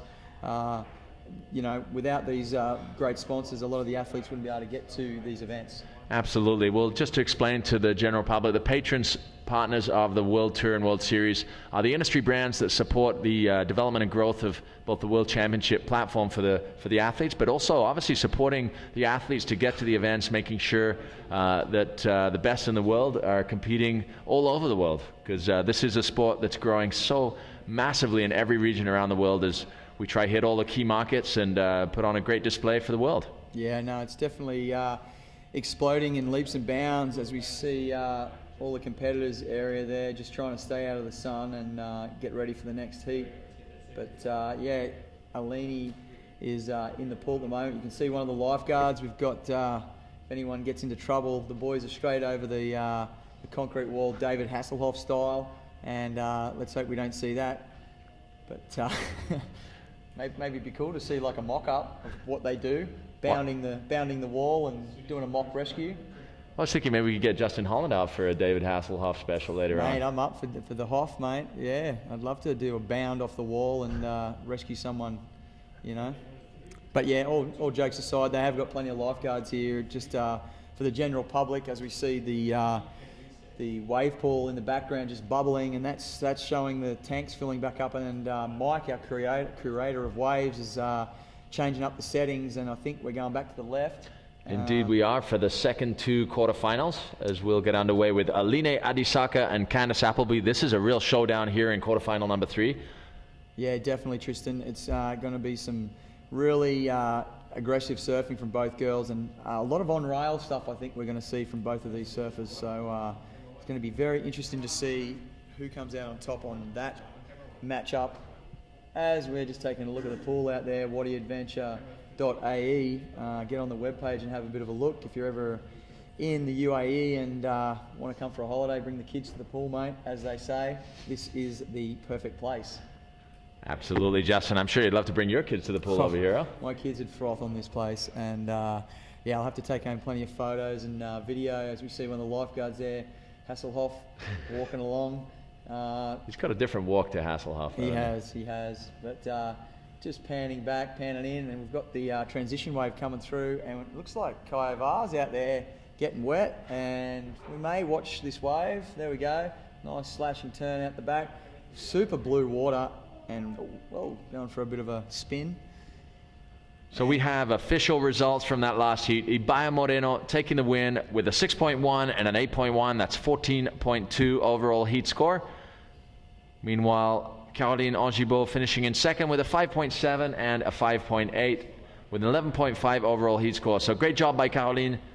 Unfortunately, that's the end of her event campaign, but Ibaya Moreno moving forward to the semifinals, where she will meet up with current ratings leader Nicole Pacelli in a pretty amazing showdown for semifinal number 1. But we've got another showdown on our hands right now with Aline Adisaka from Brazil, new advanced team rider, coming up against the US powerhouse Candice Appleby. So two incredible surfers. Aline has been improving so much over the last year. I've just really noticed her surfing going from strength to strength, huh? Yeah, and maybe what I've noticed is maybe getting a little bit more professional, with her training and her diet and all that. She's a very focused athlete, Tristan, and great to see her supporting the World Tour and turning up to all the events. And she's got a lot to do with the boards now there at New Advance. I think she's got her own model coming out, and very focused athlete. So she's getting ready for her first left of the day, and it's going to be interesting to see what she throws at it. Absolutely. Well, it was great to meet up with her board sponsor and shapers at New Advance while we were in Brazil this last time. We got a really great interview with her, so stay tuned to watermanleague.com. We will have an online profile of both Aline and New Advance coming up to you shortly, as we see Aline dropping into her first left-hand wave right on the wall there, driving off the bottom. Has a little stutter in that bottom turn there. Yeah, real power turns there, really laying the rail over and just milking this one for all it's worth. Got very close to the wall, but just sort of, like you said, maybe getting a little caught on that first turn, but still nonetheless a great first turn and a good one to kind of get the cobwebs out, mate, and get the nerves out. So we're going to cross down to Anthony Vela down there with Ivana Morale. So I'm down here with the winner of her quarterfinal heat, moving on to the semifinals, posting the highest score of the event so far for the women. Ibaya, tell us about that 8.17. Well, yeah, this morning we had a meeting with the judges. We just wanted to know what they were scoring here, and they said it's better to do 1-2 strong power turns, and that's what I try, and that's how I score. So I'm happy about this point, and looking forward for my first semifinal. Well done. So you didn't just try, you did. Congratulations. We look forward to watching you surf in the semis. Back up to you guys. So congratulations, Ibaya, and thank you, Anthony. It's been such a pleasure having Anthony up here, giving you the play-by-play from the Abu Dhabi All-Stars, doing an amazing job. He's obviously got some personal interest in this next heat with Candice Appleby, his longtime girlfriend, coming up against Aline Adisaka from Brazil. Yeah, we'll just give her a moment there to set herself, and we'll see how she goes on this next wave. So Candice, an incredible stand-up paddle athlete, great racer, but great surfer. I met her before stand-up paddling really started to grow in this exponentially like it has, and she was really focused on longboarding at the time, but definitely always a talented surfer and showing some great skills stand-up paddling. Yeah, and here she goes on her backhand. Nice little airdrop, nice slashing turn on the backhand, another nice little slashing turn. Great surfing here from Candice, opening up a couple of beautiful turns, and she just kicks out. On the inside, that pool gets shallow in there, mate. So, safety first, I reckon. Absolutely, Justin, and looking comfortable there. A good first wave for Candice. Yeah, definitely starting very strong. Candice Appleby in the yellow, and Aline is setting herself up. As we can see, Candice wearing those Maui gyms again, and I believe I actually haven't worn sunglasses in the pool, but they're polarized. As we go to the Turtle Bay replay, you'll see Candice, a nice little late drop, a little bit of air drop, really using the paddle beautifully there. A nice slashing opening turn. As we switch to another camera, you can see paddle work, beautiful paddle work, smashing it up into the lip on a backhand there, and again with another nice little backhand Rio, and it's getting really shallow in there, but she still commits to the last turn, and it's great surfing from Candice Appleby as we look at the next wave for Aline about to come. So Aline will be looking to get a really nice wave on this next left as she just gets into position. Candice just in on the beach, setting herself for her next wave. And we got some people down there taking a few photos, and a lot of interest on what's going on in the pool. So let's give Aline a little bit of silence here as she goes for the next left.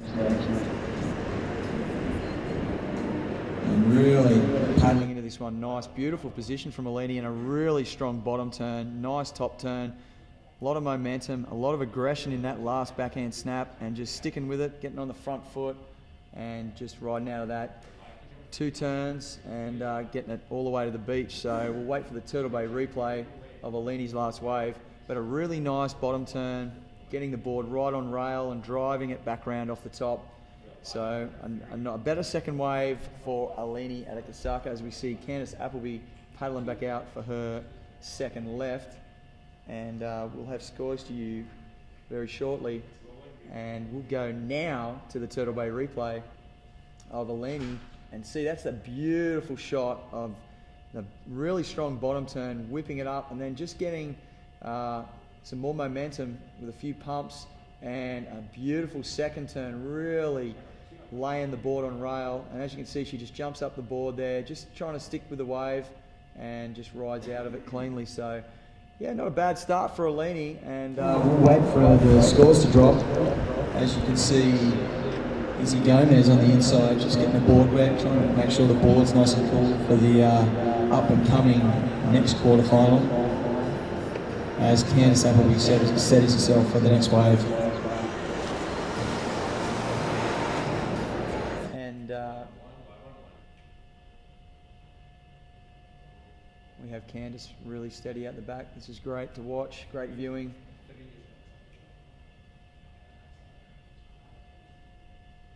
As the pool bubbles and the wave is coming, we're going to take you to Candice Appleby paddling beautifully into this one. Beautiful drop on this wave, nice paddle transfer, really nice first turn. Laying it over again for another beautiful turn, nice paddle transfer, backhand Rio, and getting a fourth turn on the inside. Really strong wave from Candice Appleby, and I think she'll be pretty happy with that one. We'll go to the Turtle Bay replay. I was really impressed with her first bottom turn, and nice rail work on the top of that wave. So Candice will await scores. We are awaiting scores on the first waves, as we see Candice just getting a little drink of water there, because it does get hot outside, and sometimes you find yourself wanting to cool down with pool water, but being chlorinated, it's not the best idea. So you know, fresh water is crucial on days like today here in the UAE, and temperatures are soaring, as we see Izzy Gomez in the background paddling out for her first left.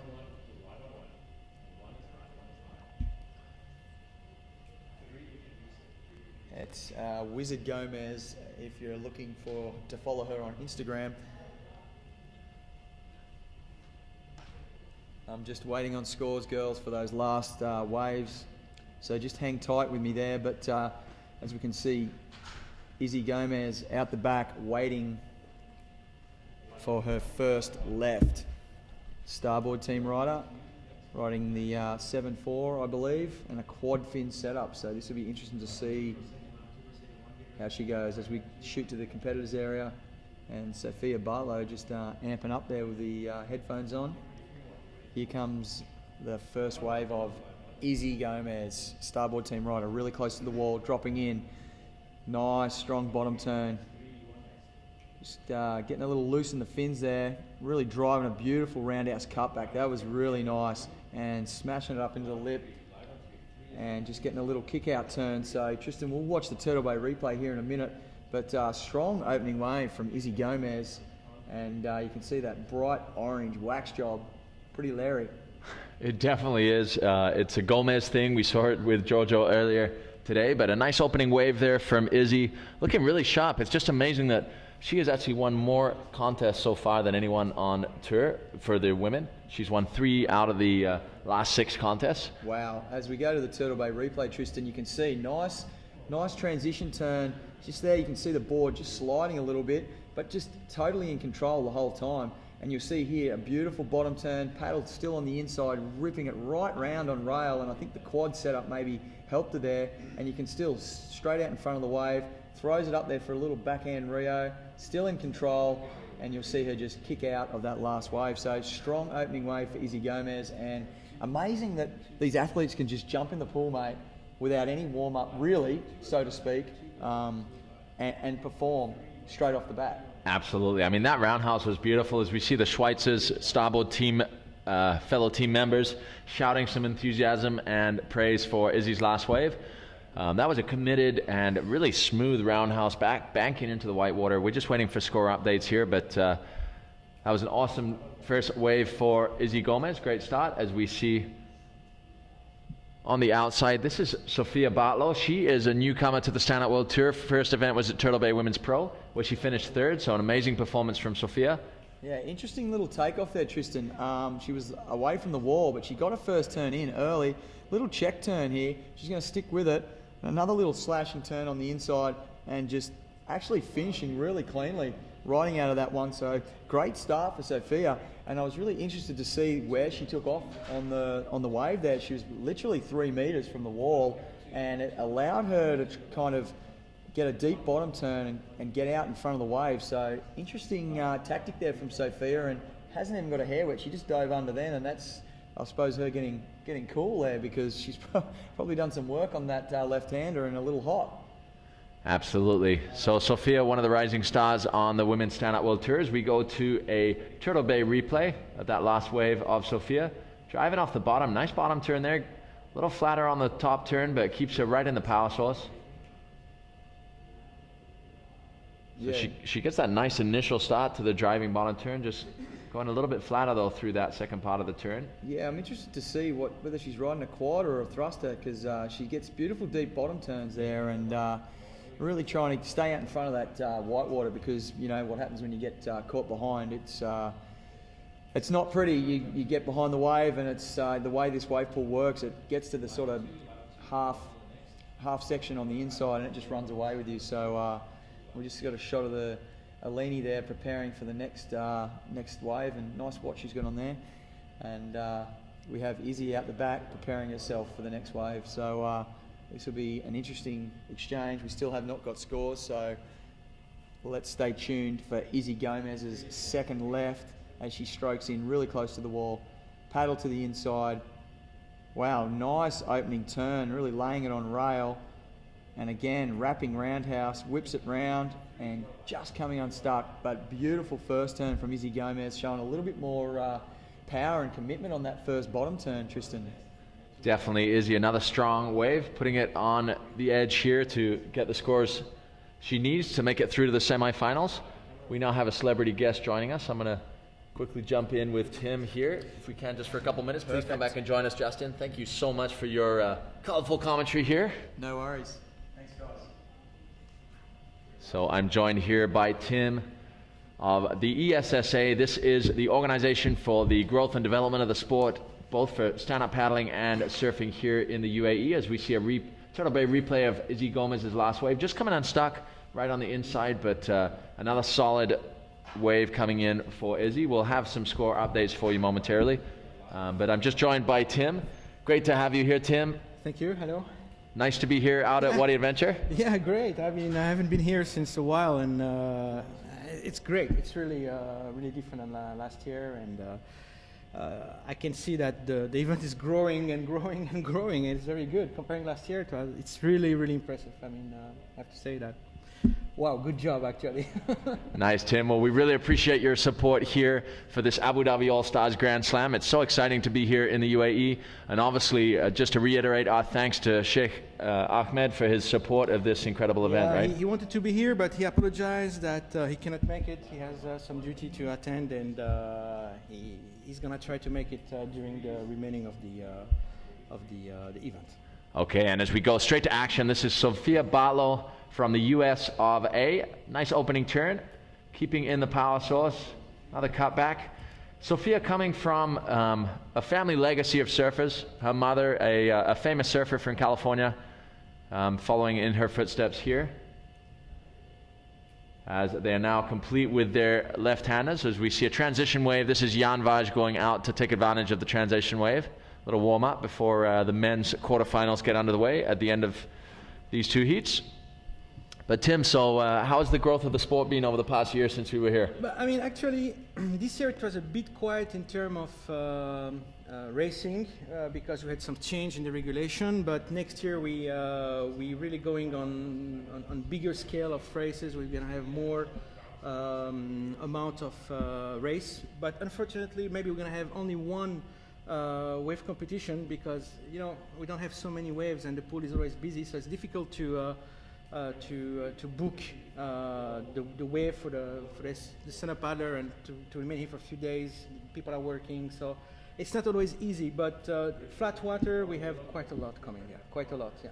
Well, that's awesome. I mean, it's such an amazing destination for stand-up paddling. Obviously, yeah, you great. have. I mean, for the stand-up paddle here, like we can socially or race or whatever you. Plus, we have the mangrove, so now it's a big thing here.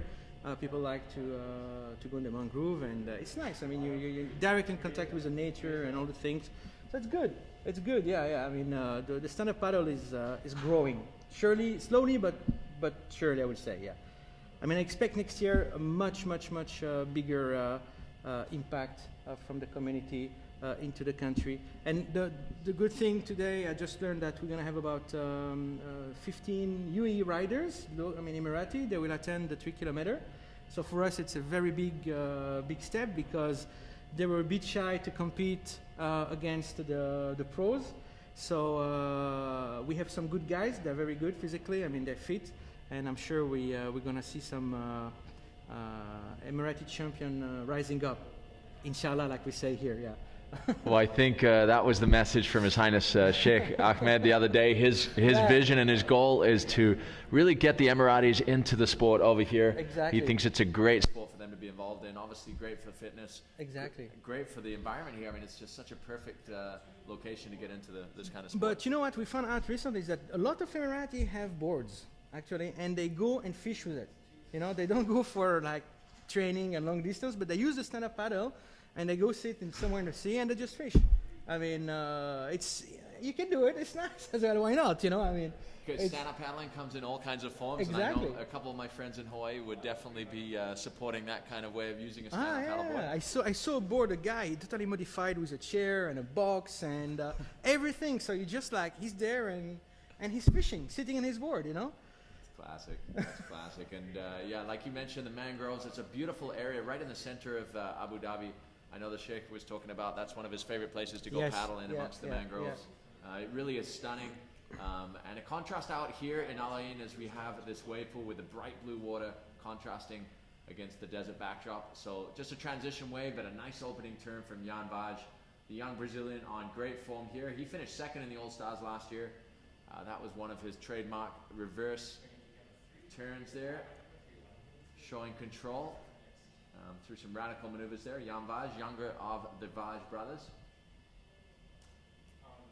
A great talent for the future from Brazil, but already in the present he is, I think he's ranked 4th overall currently, tied with Zane Schweitzer in the overall ranking. So, So it's exciting times here for the sport of stand-up paddling. It's great to be back here in the UAE for the Abu Dhabi All-Stars Grand Slam. We'd like to say a big thank you to Abu Dhabi Sailing and Yacht Club, the founders of this event here in the UAE. It's true. Without them, this would never happen, I have to say. I mean, they were behind the project from the first day, and it's good to have people like that, and support of the Sports Council and the government of the UAE, of course. Yeah, all the people who are involved, they were absolutely, I have to say, open-minded regarding this project because. It's not in the culture here. We don't have that, you know, and to introduce something like that in, you know, like in the big events, it was a poker game, I have to say, yeah. But it works. It works, yeah. I mean, I always say who dares wins. So I think we go on the right track for the future, for the next years, for the event, and have bigger and bigger events, and with the locals get more involved, yeah. That's awesome. I'd like to say a personal thank you, obviously, to Renier and to Majid over at the exactly, Renier and Mr. Majid and Mr. Ahmed Al Thani as well. Yeah, you were saying, Tim? Yeah, Mr. Majid, Mr. Renier, Mr. Ahmed Al Thani, the SARF. So we have live action here, and it's Aline Adisaka working this one all the way through the inside. So some great riding there from Aline. We do have a scoring update. Aline currently leading her heat with a 5.77 and a 3.93. So a 5.77 and a 3.93 for Aline's lefts. We'll wait to see what that last right will score as. Candice Appleby, you have a 4.67 and a 4.9 on your lefts. As we see Candice, well, there's Aline just walking up after her last wave. So Aline, you are currently leading the heat in this man-on-man format with a 5.77 and a 3.93. We'll wait for your last score, that first right to drop, but you're in a good position here. Candice Appleby with very close here with a 4.67 and a 4.9. She's heading out for her first right-hand exchange. Meanwhile, scoring update for the other heat, Izzy Gomez with a 5 and a 3.4. And Sophia Bartlow with a 3.43 and a 2.9. So Izzy Gomez leading her heat at the moment with a 5 and a 3.4. Sophia Bartlow with a 3.43 and a 2.9, and that is in heat quarterfinal number 4, that is. And we are now in quarterfinal number 3 on the right, so we're interchanging between 3 and 4 to make the most of the settings on the pool, so we don't have to change the settings after every single heat here. As we see Candice Appleby preparing herself, equipped with her Maui Gym sunglasses there, ready for action out here in the UAE. Yeah, I can see that. It's pretty bright here though, so sunglasses are definitely helpful. You don't have to duck dive or take any waves on the head here. So we see Candice dropping in. The water is amazing, huh? The color. So bright, it's beautiful. So nice opening turn there from Candice. Now the slashing turn and up into the lip, working her way all the way through to the inside. So a first strong wave there for Candice. We'll wait to see how that comes in at. We have a score for Aline Adisaka on her first right, 4.27. Aline Adisaka, you got a 4.27 on your first right. She's now heading out for her second right exchange. We'll wait for Candice Appleby's first right to drop there. So as it stands, Aline still in the lead with a heat score total of 10.04 as we throw to the Turtle Bay replay of Candice Appleby. So a nice driving bottom turn there. Nice slashing top turn. And she sets up for this next turn here. So right in the right zone on the wave, performing some nice turns there, cutting back into the lip on that final turn there. So a nice completed wave there for Candice Appleby. So seeing the women's standard has definitely improved over the last year. It's true, so comparing last year we had only 3, I think, something like that, and this year we have 12. It's we are very, very happy to see women coming and compete here because it shows as well that the sport is developing and getting bigger and bigger. And I can see now even the level from the girls are quite impressive. Huh? I mean, I was like, wow, some of them are extremely good. You know, no. I didn't expect that sincerely. I mean, to see such a good level. I mean, wow. No, very good. It's really it's been supercharged over the last year with the formation of the Stand-Up World Tour for the women, starting in full effect last year, and here we are this year with 5 events as we see Aline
It's going to really be packed, and plus the riding inside the marina, it's really nice. I mean, it's with the lights, you know, and all the things is really cool. As we see Candice Appleby, a little bit of a stutter there, but manages to pull it back and drops in on this right-hander, driving off the bottom. Nice opening turn there. And another nice slashing turn there, redirecting and into the white water to close that wave. So a solid couple turns there for Candice Appleby as that closes the rights for quarterfinal number 3. They'll be now awaiting their closeouts as we see quarterfinal number 4 heading out. This is Izzy Gomez in the blue lycra. So she'll be heading out for her right-hand campaign here. As we go to a Turtle Bay replay of Candice Appleby. So nice driving bottom turn there, maintaining her speed to be able to bank it into a nice top turn there. Another nice slashing turn and a little check turn into the lip. So I think that'll be a solid score for Candice. I think that'll improve on her last wave. Let's see what it comes through as. Aline Adisaka notching up a 3.8 on that last wave, so her scoreline stays the same with a 5.77 and a 4.27, so 5.77 and a 4.27.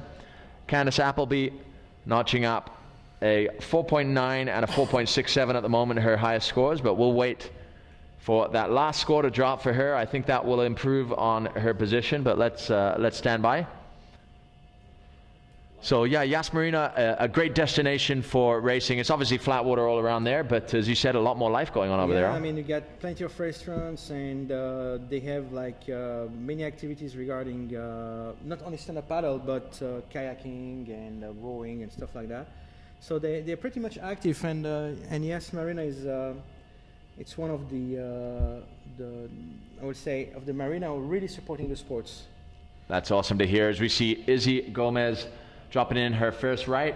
Beautiful slashing turn there. Really puts the front rail in the water. And another, getting the fins free a little bit there as she heads towards the end of the wave. That was a great wave from Izzy Gomez there. Current heat leader in her heat against Sophia Bartlow. She has a 5 and a 3.4. That looks as though it'll definitely improve her position, but let's see what the judges come back with on that first right-hander as we see Izzy walking out the beach. She can be happy with that first effort there. It's definitely warm out there. It's very hot outside, yeah. It's better to be in the water than outside, but I mean, it's the season now. It starts to get, the summer's coming. As we throw to the Turtle Bay replay of Izzy's wave. Great driving turn here, lots of speed, and just drives that turn. Really critical top turn there. Very crisp surfing from Izzy Gomez as she sets up for this second turn. Slashing turn, you really get to see the bottom of the board and the fins there. Judges like that. Some aggressive surfing from Izzy Gomez as she does a nice closing turn there to accentuate the score there for her. We'll wait for... Oh, we did get a score in, and as expected, a 7.5. A 7.5 for Izzy Gomez last wave. We're going to throw down to Justin Holland for your on the beach update. Yeah, guys, thanks a lot. And as you can see there, Izzy Gomez really putting 3 solid turns together, really showing the judges that, you know, she's showing that aggression in the first turn, but really ramping out of the first turn into the second, and then a really strong finish. So judges really looking for that speed, power, and flow, and that just showed on the last wave. Thanks, guys. Back to you.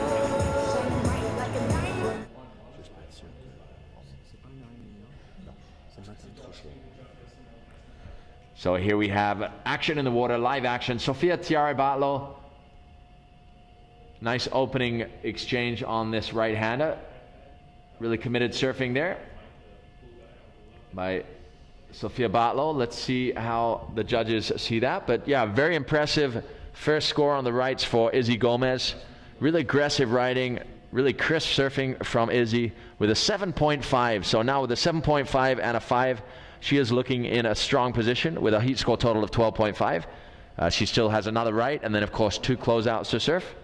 Meanwhile, Sophia Bartlow, she currently has a 3.43 and a 2.9, but let's see what that next wave will bring her.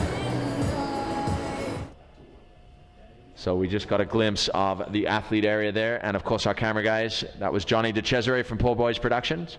As I mentioned yesterday, he is launching an SUP movie coming out this year. So stay tuned for that. An amazing cinematographer. He kind of blew up in the world of windsurfing with an amazing movie over there, but with his background, of course, in the ski world, with ski movies. Widely acclaimed and celebrated ski movies for many years. So Poor Boys Production, you can check them out online. So there we get a glimpse of the athletes. That's Candace Appleby taking a little respite from the heat in the middle of her exchange. She'll be preparing for the closeouts coming up shortly. As it's a waiting game out there. It's always weird waiting for the wave to come out of the wall. It seems like it comes out of nowhere even though you hear it coming. Yeah.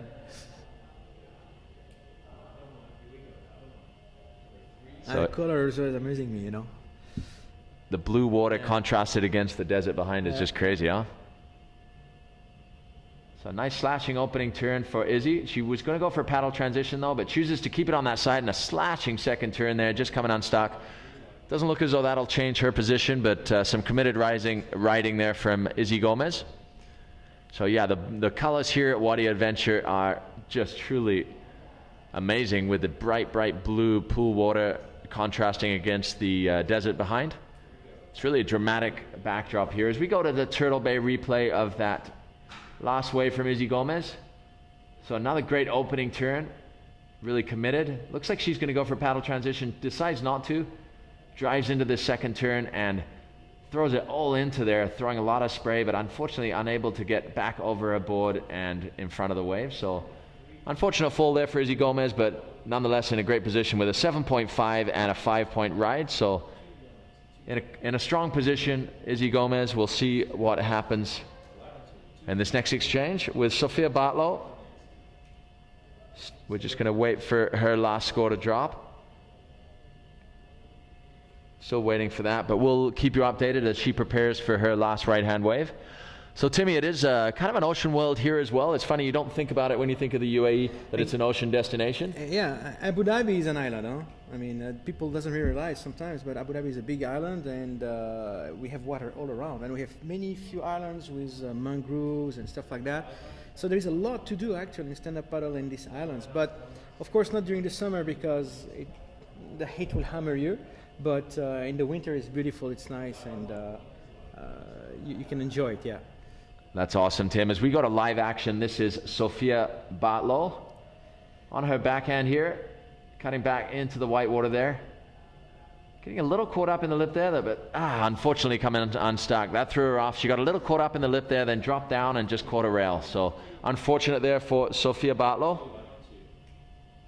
That will be the close of their right-handers. We'll now be going into a transition wave as a couple of the men's fleet head out for some warm-up. So we'll give a scoring update for the women here. Candice Appleby, you currently have a 4.93 and a 4.9. Your last wave coming in at a 4.93. So your high scoring waves are 4.93 and a 4.9, currently leading the heat.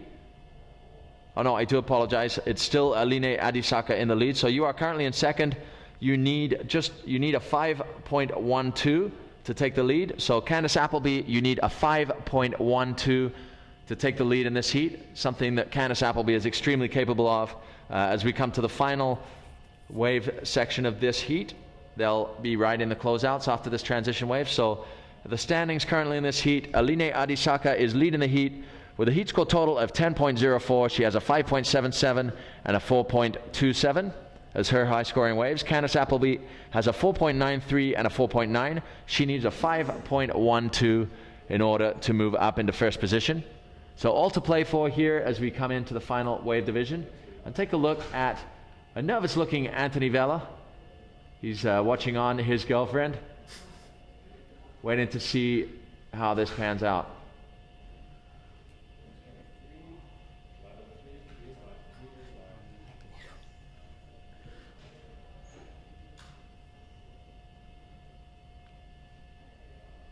So we are about to get underway with the closeout section of the event. So let's chat a little bit more, Tim, about the area. You know, I know Abu Dhabi's an island, so it's a little bit like Manhattan in a way. Yeah, yeah, exactly. Yeah. Well, very similar, but very soon it will be similar with all these skyscrapers coming. And you got Rim Island. I don't know if you have seen Rim Island. I believe so. Rim Island, not Rim Island, sorry. And they have a building who looks. I don't know if you've been in Singapore. You know Marina Bay in Singapore? Right. This famous. Yeah. We have exactly the same, bit bigger, huge. I mean, it's getting. Abu Dhabi is becoming really, really big. I mean, in terms of construction and in terms of even a business, it's moving quite fast. I mean, it's the place to be actually. I think in our days, if you want to make business or to find a new job, there's a lot of opportunity to improve your life here in the UAE, and especially in Abu Dhabi, I would say, yeah. Well, certainly from the 2 years that we've been here in Abu Dhabi, we have just so appreciated the welcome we received. Really a welcoming people. They're so kind to visitors, really make you feel at home here. Yeah, typical here. I mean, they have been always very generous and very welcoming people, and the people actually very open-minded. They have a great culture as well of the desert. And you can by staying with them, you can learn a lot about many things regarding the country, regarding the culture. And the good thing as well is that I don't know too much about the desert, so when I want to go to the desert, I always go with the Emirati people, and they know it by heart. I mean, they can survive there like nobody else. I mean, all the people from the Gulf usually are like this, yeah. As we see a closeout wave coming in here, two riders taking advantage. It is Kai Bates on the left and Kia Hideo Boits shooting for the section, going for broke there. JP Australia rider releasing some frustration. He was really on great form here, unfortunately going down in that heat against Cody Kerbox in round number 3, but some great surfing nonetheless. And Kai Bates, one of the rising stars in Australia as well, Fnatic team rider, putting on a great performance. As we see Anthony Vela chatting with Izzy Gomez there. Izzy on a great roll here with a 7.5 and a 5 in her scoreline. She's leading her heat against Sophia Bartlow. Sophia, your last 2 waves, your last 2 rights, a 3.83 and a 1.83. So your scoreline now with a 3.43 and a 3.83. You are up against Izzy Gomez there with a strong lead, so you're going to need something big here. It'll need to be in the excellent range in order to get up into the running here against Izzy Gomez on these last 2 waves. But as we've seen, the closeout's offering a lot of scoring potential, so we'll see what happens here. Meanwhile, in this heat, we see Aline Adisaka on the outside here, waiting for her wave. And we get a shot there of Mo Freitas getting amped up for his upcoming heat. We're going to see Mo in quarterfinal number 2, where he'll take on the young Brazilian phenom art and surf rider Jan Vaj. But Mo was looking extremely comfortable on his Focus SUP Pat Rawson design boards yesterday. Some really critical riding from Mo, so stand by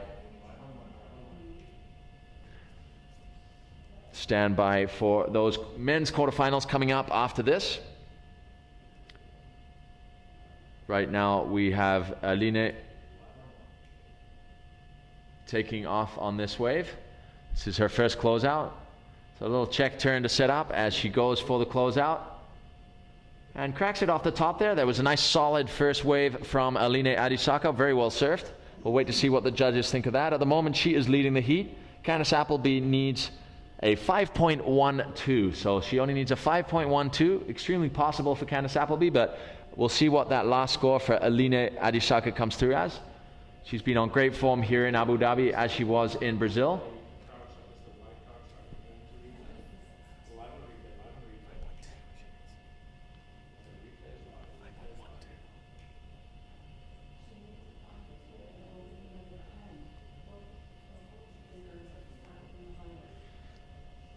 As we go to replay of Aline Adisaka's last wave, that was a really well-timed closing turn there with a nice opening turn too. That I think the judges will like that first closeout of Aline's. Let's wait and hear the score there, but a solid wave from Aline as Candice Appleby prepares to do battle on the outside there in the yellow jersey.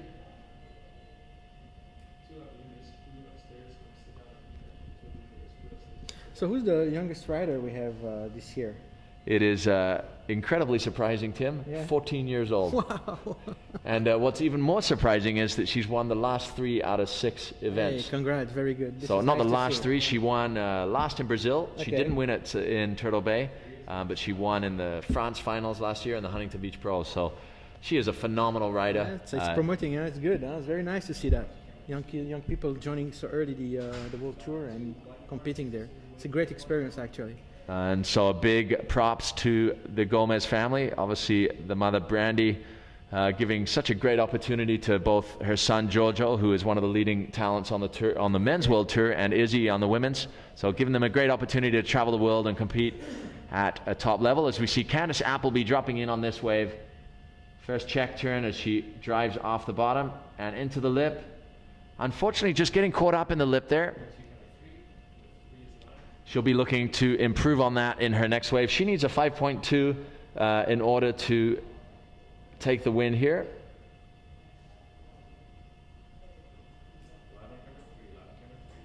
As we'll just refresh the scores here, see if we have a scoring update from that last wave of Aline Adisaka. We're still on hold for that as the judges will drop the scores shortly here.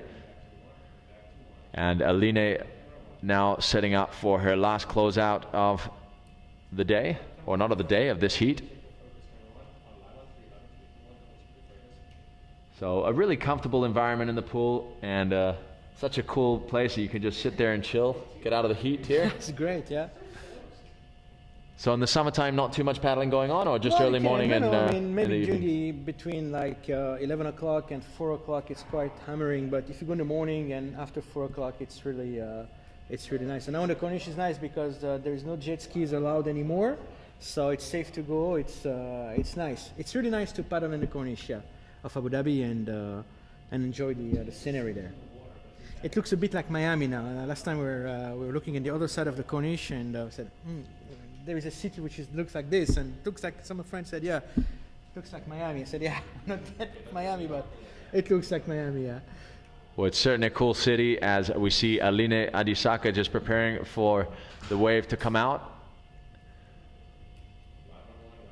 This will be her last exchange. Her last wave, a 5.63, so that does improve her performance. The last wave of Aline Adisaka, a 5.63, so she now has a heat score total of 11.4, with a 5.63 and a 5.77 as she takes off on her last closeout wave here on her backhand. Nice opening turn there, slashing the top turn as she sets up for the closing maneuver there. Getting a little caught up in the lip. She rides out of it, but I don't think that's going to improve on her position. But Aline Adisaka currently sitting with a 5.63 and a 5.77 as her high scores. So with a heat score total of 11.4 as we wait to see what Candice Appleby has for us as she heads out to the lineup. I'm amazed of the level of the girls. I mean, they're really good, you know. I mean, I didn't expect that at all, you know. Yeah, really good. it's been a great progression here as we go to a Turtle Bay replay of Aline Adisaka's last wave. So really nice opening turn here, as you can see her eyeing the closing section. Just her board a little bit too flat to get up in and connect with that lip. So catches her a little bit.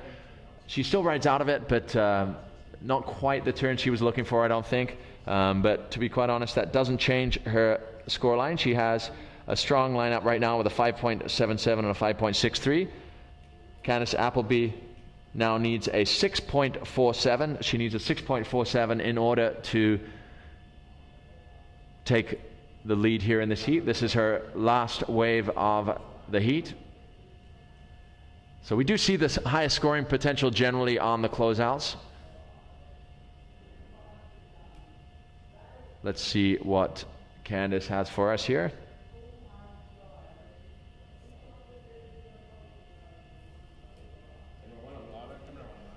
So a lot of action here these last 2 days, really long days with full action. Obviously we're held to the clock with the pool. Only so many waves can be spit out per hour.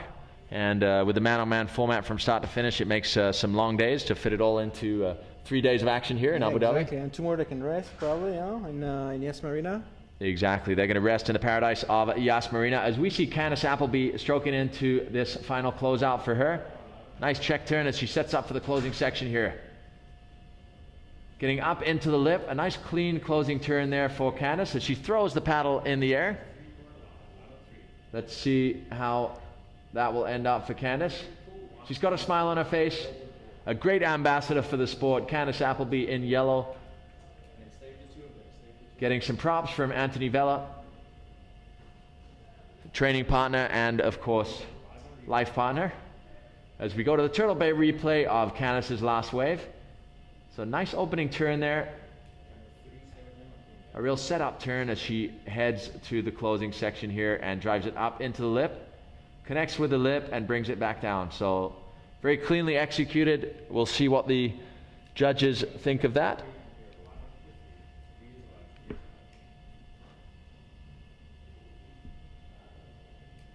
So Tim, are we going to see you participating this week in the World Series in Yas Marina? We'll be flying unfortunately in the morning, so I'll be coming to Yas Marina in the afternoon, and maybe I can participate in the sprints or stuff like that to have fun. The kids sheikh will participate, actually I think there is a lot of people coming from the community, including the local guys, and we're very proud of this because all this is done for the locals, for the Emirati, you know, mainly. to promote the sports and to drag them in the stand-up paddle. And we want to see them in the wave, want to see them on long distance, compete in the World Tour. It will come, but I mean, it takes time, you know. Good things take time, Tim. Good things take time. So we have an update from that last heat. It looks like the final scores are in.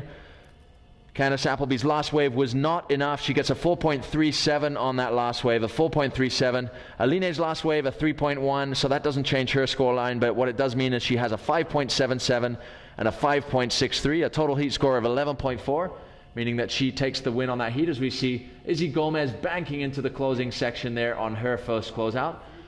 So great opening wave there for Izzy Gomez. We'll wait for the Turtle Bay replay to walk you through that one in more detail. But a nice start for Izzy Gomez. But official results from that last heat. Aline Adisaka moving forward to the semifinals. Just edging ahead of Candice Appleby there. A great performance from Candice with a 4.93 and a 4.9. So that last wave not changing her scoreline. But Aline getting the better of it with a 5.77 and a 5.63 with a heat score total of 11.4. As we throw to the Turtle Bay replay, so beautiful opening turn there from Izzy Gomez. A lot of aggression, power, and flow as she releases the paddle from the leash and up into the most critical part of the wave as she banks it round. A great turn from Izzy Gomez. So, Tim, she is the 14-year-old I was telling you about. Oh, wow, okay. Impressive. It's just amazing. I mean, I know she doesn't like us laboring too much on the fact that she's so young, but you can't help but be impressed that someone can have that level and that maturity in surfing as well as competition surfing. She's just showing grace under pressure at 14 years old, and an incredible ambassador for the sport, and what a great performance. And in 2-3 years, she'll be even like 10 times better than that, huh? Yeah, it is. It's definitely incredibly impressive. Yeah.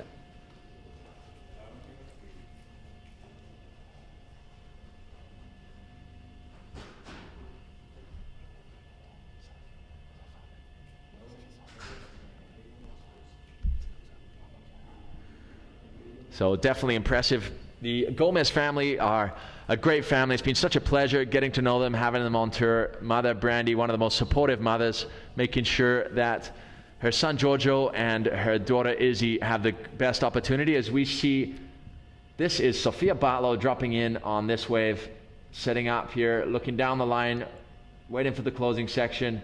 And she hits it a little under the lip there, just coming unstuck. Unfortunate there for Sophia Bartlow. She needs something big to get back into the running here.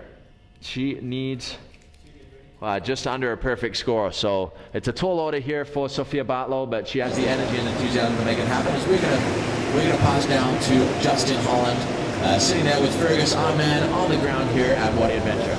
Yeah, thanks guys. Here with Fergus Coffee, and Fergus, we're just speaking about the pool and some interesting facts, and mate, you're just telling me about the ability to heat and cool the pool. I didn't know that. Yeah, behind the back wall, so hidden behind the chambers, we've got about 16 heating and cooling units. In the winter we heat it, and in the summer when it's 50 degrees Celsius, we can cool it down so you don't die of exhaustion out there. Yeah, that's an interesting fact, guys. They can actually put some icicles and popsicles in the pool to make it cool. I think we need to do it now, mate. We desperately need to do it right now. All right, thanks, Fergus. Back to you guys in the booth.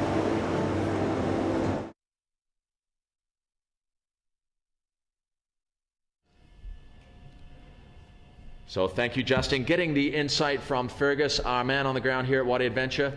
A big thank you goes out to Fergus and all his team. Leonard, also general manager here at Wadi Adventure, for opening their arms to us here at the Stand Up World Tour, making the pool available, making sure the pool functions perfectly. And I gotta say, we have not had one glitch, Tim, so we are very excited to be here at Wadi Adventure. A big thank you to Fergus, Leonard, and all of his crew for creating such a great platform for the world of professional and competitive stand-up paddling. Yeah, this is true. They're really professional, and they really did a good job before starting here to make sure that everything is working. And thank you very much, guys, for that. We appreciate that. So a big thank you to Wadi Adventure. And here is Izzy Gomez setting up for her final closeout. She's already had a really strong first score. Comes in at a 5.47. This is Izzy setting up for this closeout turn. Coming cleanly off the top there. So another good turn from Izzy Gomez.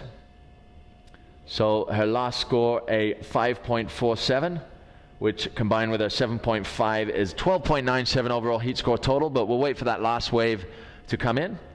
Sophia Bartlow heading out now for her final exchange here. She needs a near perfect ride, so definitely a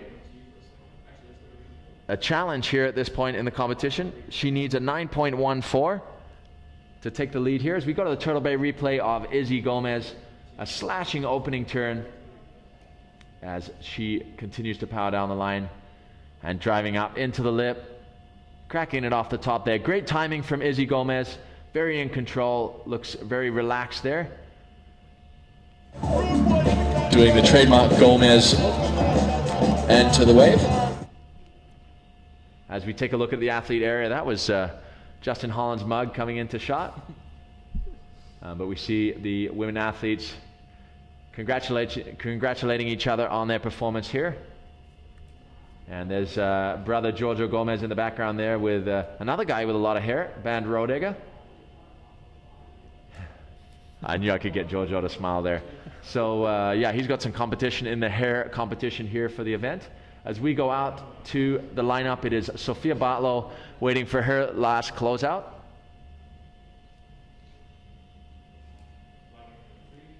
So it's been an extremely exciting competition so far, Tim. We've had some amazing action, and it's only intensifying now as we come down to the business end of the event, coming into the quarterfinals for the men, which will start straight after this final quarterfinal for the women.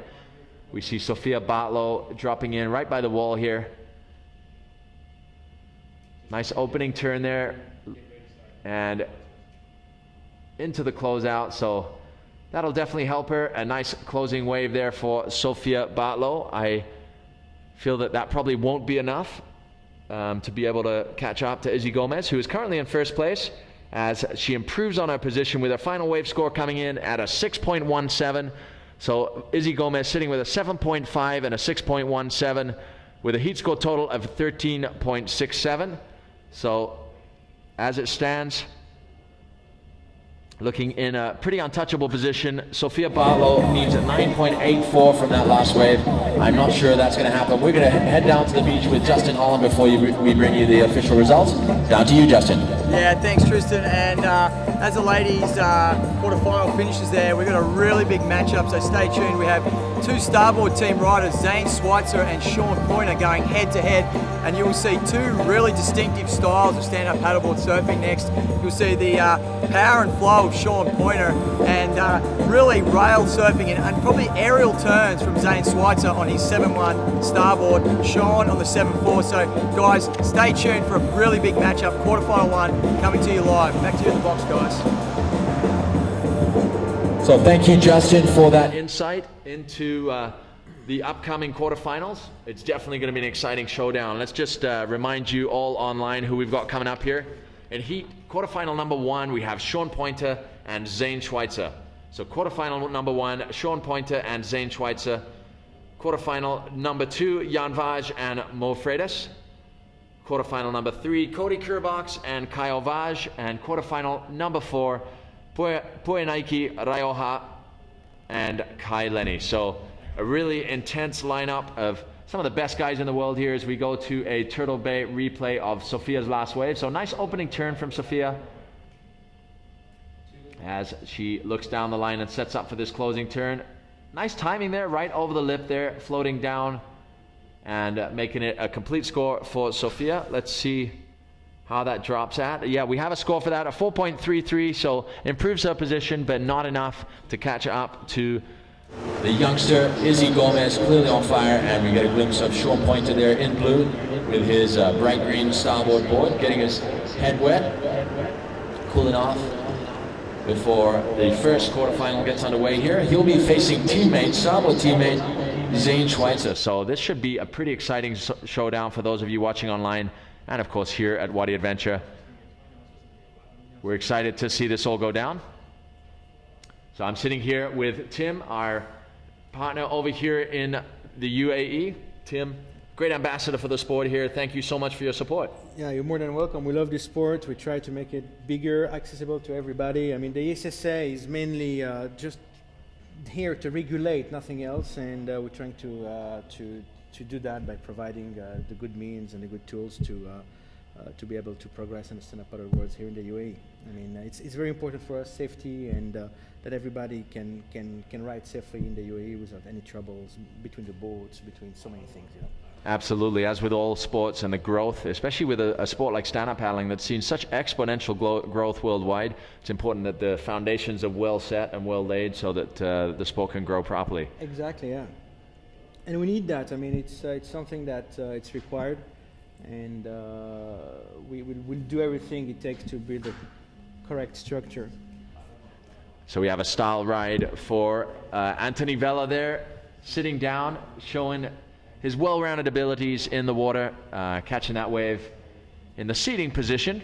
Beautiful wave there from Anthony Vella in the transition. So we have final and official results. Izzy Gomez winning quarterfinal number 4 with a 7.5 and a 6.1. Overall heat score of a 13.6. Sophia Bartlow in second with a 3.8 and a 4.3. So 8.1 overall heat score. So great job, Sophia. Unfortunate not to advance there to the semifinals, but Izzy going through, and she will meet up with Aline Adisaka from Brazil. So 2 great friends meeting in semifinal number 2, Brazil versus the US.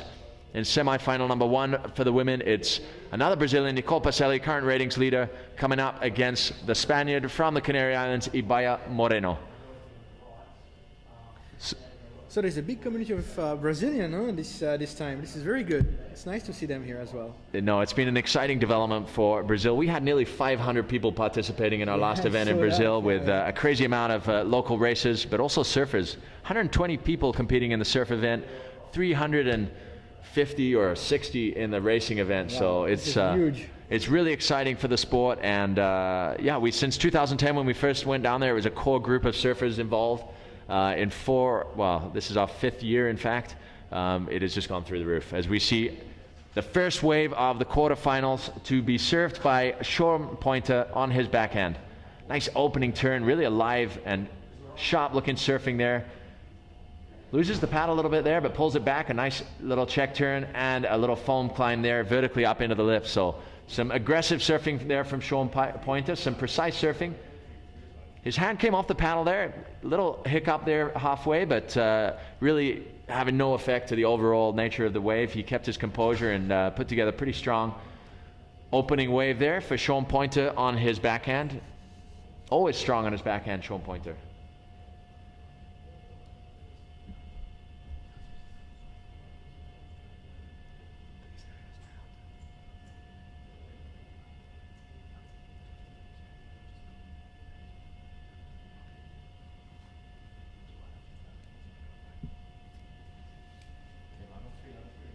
So we're seeing Sean Pointer contemplating his opening wave there.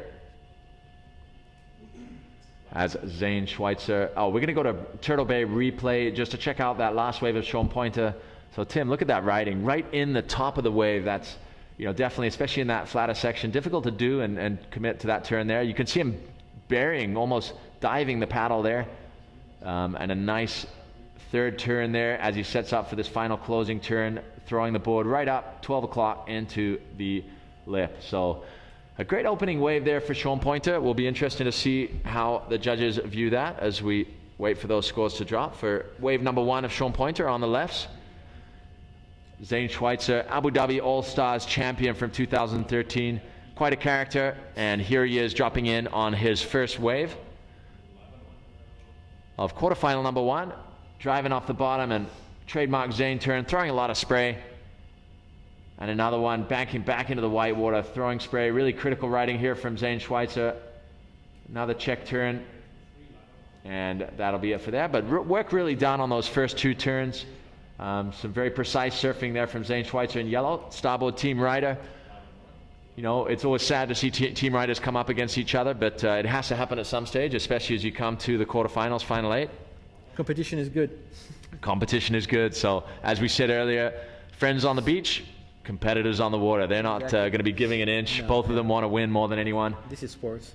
So this is sports, but starboard team really putting forward an amazing team of riders, of international riders here on the Stand Up World Tours. We see Zane Schweitzer, such commitment and drive off the bottom there, throwing a lot of spray off the top, straight back into the power source.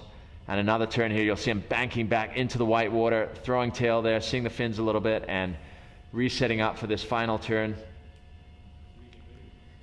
So really driving around his turns there. So a different approach and style of riding, obviously backhand to forehand too, but a different approach there. Sean Pointer got a lot more up into the lip. Zane Schweitzer showing a lot more rail work off his front rail.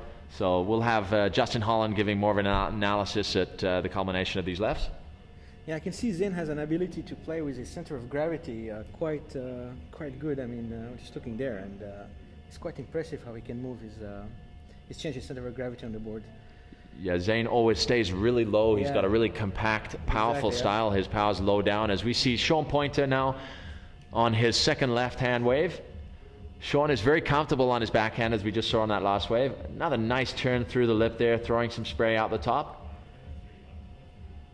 As he's a check turn and another little critical turn and a closing turn there. Not sure that'll improve on his first wave. His first wave coming in at a 7.07, so a 7.07 for Sean Pointer's first wave. We'll wait to see what that second wave comes in at. Zane Schweitzer, your first wave was an 8-point ride. So Zane Schweitzer, your first wave, an 8-point ride. Sean Pointer, your first wave, a 7.07. We're waiting for scores to drop.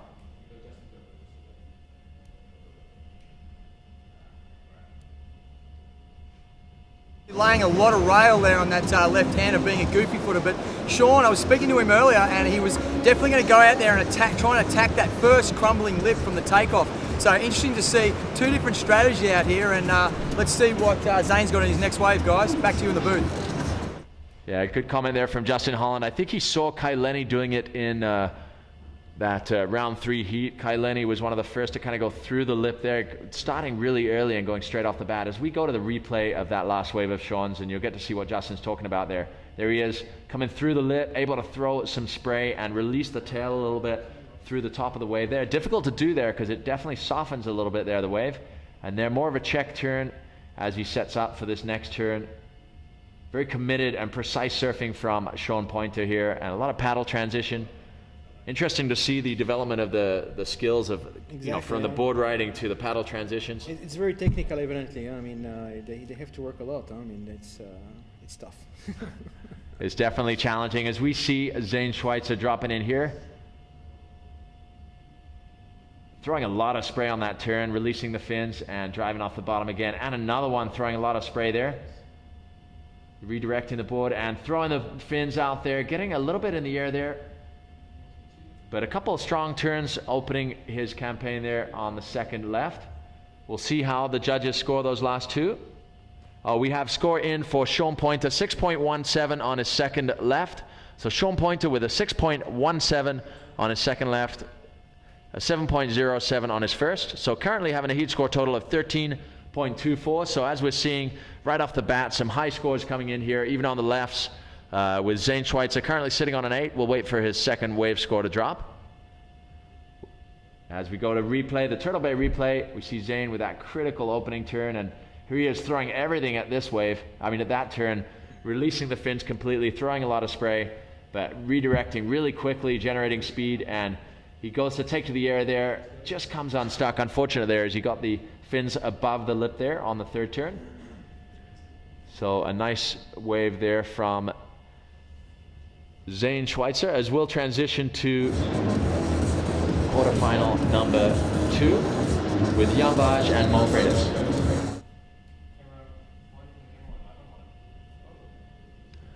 So this is going to be an interesting showdown too. This is another Brazilian, Jan Vaj. Okay. And Mo Freitas is from the North Shore of Oahu, where we're headquartered, but he is half Brazilian as well. His father is Brazilian. So Not surprising, yeah. with 8,000 kilometers of coastline, Brazil is definitely a force in the surfing world. And here in stand-up paddling, no different, as we see some great talent coming from there. As Jan Vaj, one of the Vaj brothers, driving off the bottom on his backhand. Nice opening turn there. Crisp surfing from Jan. Little stumble there on the bottom turn, but nice check turn off the top as he throws some spray to close it out. So, you know, a strong first wave there from Jan Vaj. Score dropping for Zane Schweitzer, 6.8 on your last wave. Zane Schweitzer, a 6.8 on your last wave as it stands. Zane Schweitzer leading quarterfinal number 1 with an 8 and a 6.8, so 14.8 overall heat score total. Sean Pointer with a 7.07 and a 6.17. A heat score total of 13.24 as we're going to throw down to Justin. Yeah, thanks Tristan. And then we just seen Ian Vars with his first left-hander. Ian's very light on his feet and whipped a couple of nice turns around on his backhand, but going to be very interesting to see Mo Freitas take off on his backhand.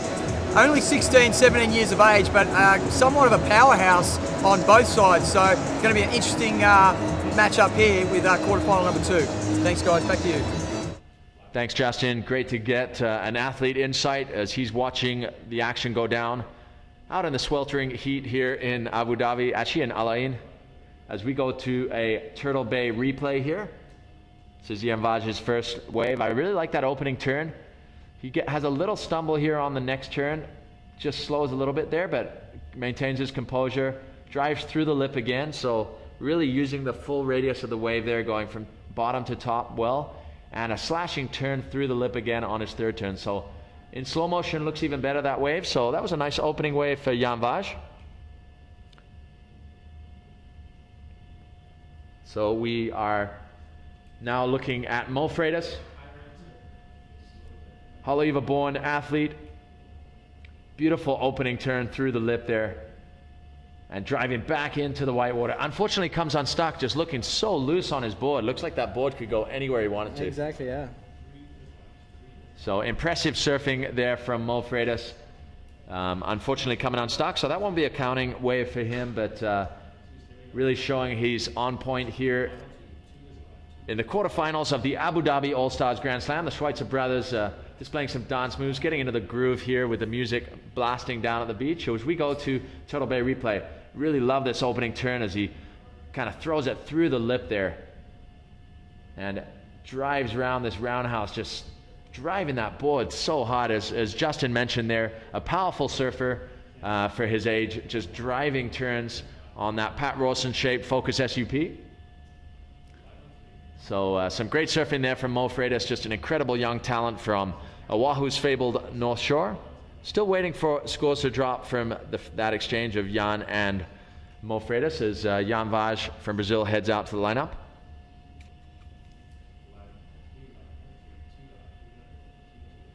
So Mo Freitas has been a rising star on the Stand Up World Tour, Timmy, but also actually on the Stand Up World Series, a great racer as well. So great performance from Mo always, and is super consistent, and he has a strong mental game for just 16 or maybe 17 years old. He might be the ripe old age of 17. Yeah, exactly, yeah. Good, He knows how to compete. He knows how to maintain grace under pressure. We saw him needing a 9.5 2 years ago in Brazil. He was just 15 years old, I believe, and he got a 9.7 in the last minute of the heat. Great. So amazing to watch as we see his competitor here, Jan Vaj, driving off the bottom. Nice top turn there. And another nice turn, really getting real direction with his board, throwing the tail around. So completing his left-hand repertoire there. Great performance there from Jan Vaj as we'll wait for the second wave of Mo Freitas. He'll be heading out now. We'll head down to Justin. Yeah, thanks Tristan, and another nice exchange there from Ian Vars, really flowing surfing, really light on his feet, and I think as you've seen Mo Freitas' first wave, you can see that he's on his second turn, he's really going for really strong rail turns, just coming unstuck on that last wave, but let's stay tuned and have a look at Mo Freitas' next wave. I think we're going to see some pretty nice on-rail surfing, guys. Thanks for the insight there, Justin, giving us the play-by-play from down in the pit. You know, it's kind of like the pit at a Formula One racing track, huh? We're going to throw to the Turtle Bay replay as Jan Vaj, nice opening turn there, showing some real flair. And here's his second turn, driving through the lip, throwing a lot of spray. Some really smooth, powerful surfing here from Jan Vaj. Like Mo, he's a powerful surfer, young surfer. I think he's just 17 or 18. Really showing some skill and experience beyond his years. As we have scores dropping, 6.33 for Jan Vaj's first wave, a 6.33, and a 2.83 for Mo Freitas' incomplete wave. He had that nice opening turn, but unfortunately coming unstuck. So Mo Freitas will be looking for something good. Now, you see how far underwater he is, Timmy? Yeah. That board is not a floater, No, it's a sinker. Exactly. He's sitting under the water there. As soon as he gets speed, he's okay. Yeah, exactly. And especially in the pool water, less buoyancy than in the ocean. Another beautiful turn through the lip there, really just making it look easy. Mo driving back into the white water there. Again, just coming unstuck there. Unfortunate. You know, we saw yesterday, he put on a good performance on the left, but he really comes into his own on the right.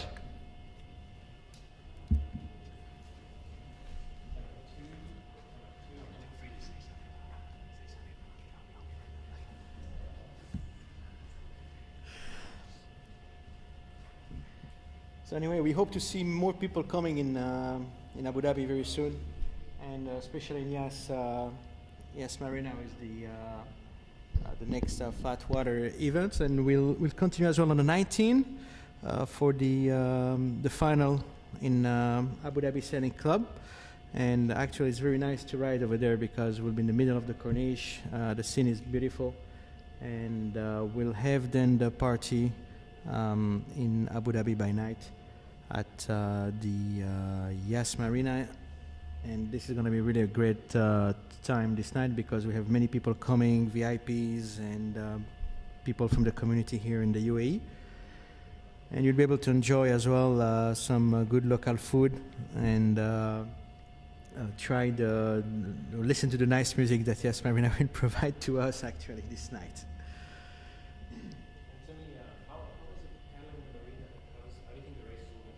So I think what I understood for the format we have is we're gonna have some sprints going on the 17th, and the 3 kilometer will be done in the morning because of the heat. It's gonna start around 9:30 on the morning.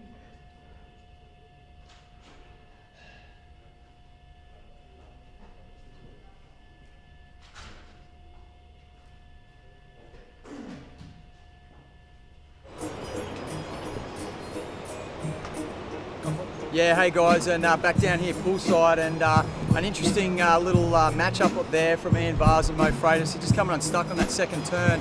A couple of different cradle transitions that maybe balked him a little on that second turn, but just an insight to what's going on down here in the athlete area. Over my left shoulder, you've got Mo there with his father, Tony, and the beauty of the pool, you're able to actually film your surfing really close, come straight in and practically watch it on replay and see where you're going wrong. So another new technology, I suppose, to the competition arena here at the Wadi Adventure Wave Pool for the Stand Up World Tour, guys. Back to you in the booth. Thank you, Justin. Great updates from Justin Holland. It's great to have him down there in the midst of the action. We have the music pumping down here at Wadi Adventure Park. Such a unique environment here. Such a fun environment to hang out in. It's a little hot in the middle of the day, but the pool's just right there and great to jump into. As we see a couple guys waiting for the transition wave here. But just quickly, an announcement to all athletes. If you have any questions about the judging, please write a written statement, and then we can review once the judges are free, because obviously they're busy judging the heats. Just in respect for your fellow competitors who are out in the water, please write a written formal statement if you have any questions about the judging, and then we can address it and come right back to you in a professional manner. So just all judges, we can't have you coming into the judging booth. We obviously want to make sure that no judging process is compromised by interruptions, so please respect that and come to us with a written statement if you have any questions. So judges working hard here with a controlled environment with the wave pool, but making it even more important to notice the intricacies in each and every ride. The judging criteria is very clear. It's really critical surfing we're looking for, and as we're seeing in these heats going on right now, I will give you the score update and you'll see how those critical surfing is being rewarded. We have current status in heat number 1 is Zane Schweitzer leading the heat with a 6.8 and an 8. So an 8 and a 6.8, that's 14.8 heat score total at the moment. Sean Pointer right behind him with a 6.33 and a 7.07, heat score total of 13.4. But we've only just completed the left, so some consistent and strong scores from both those athletes.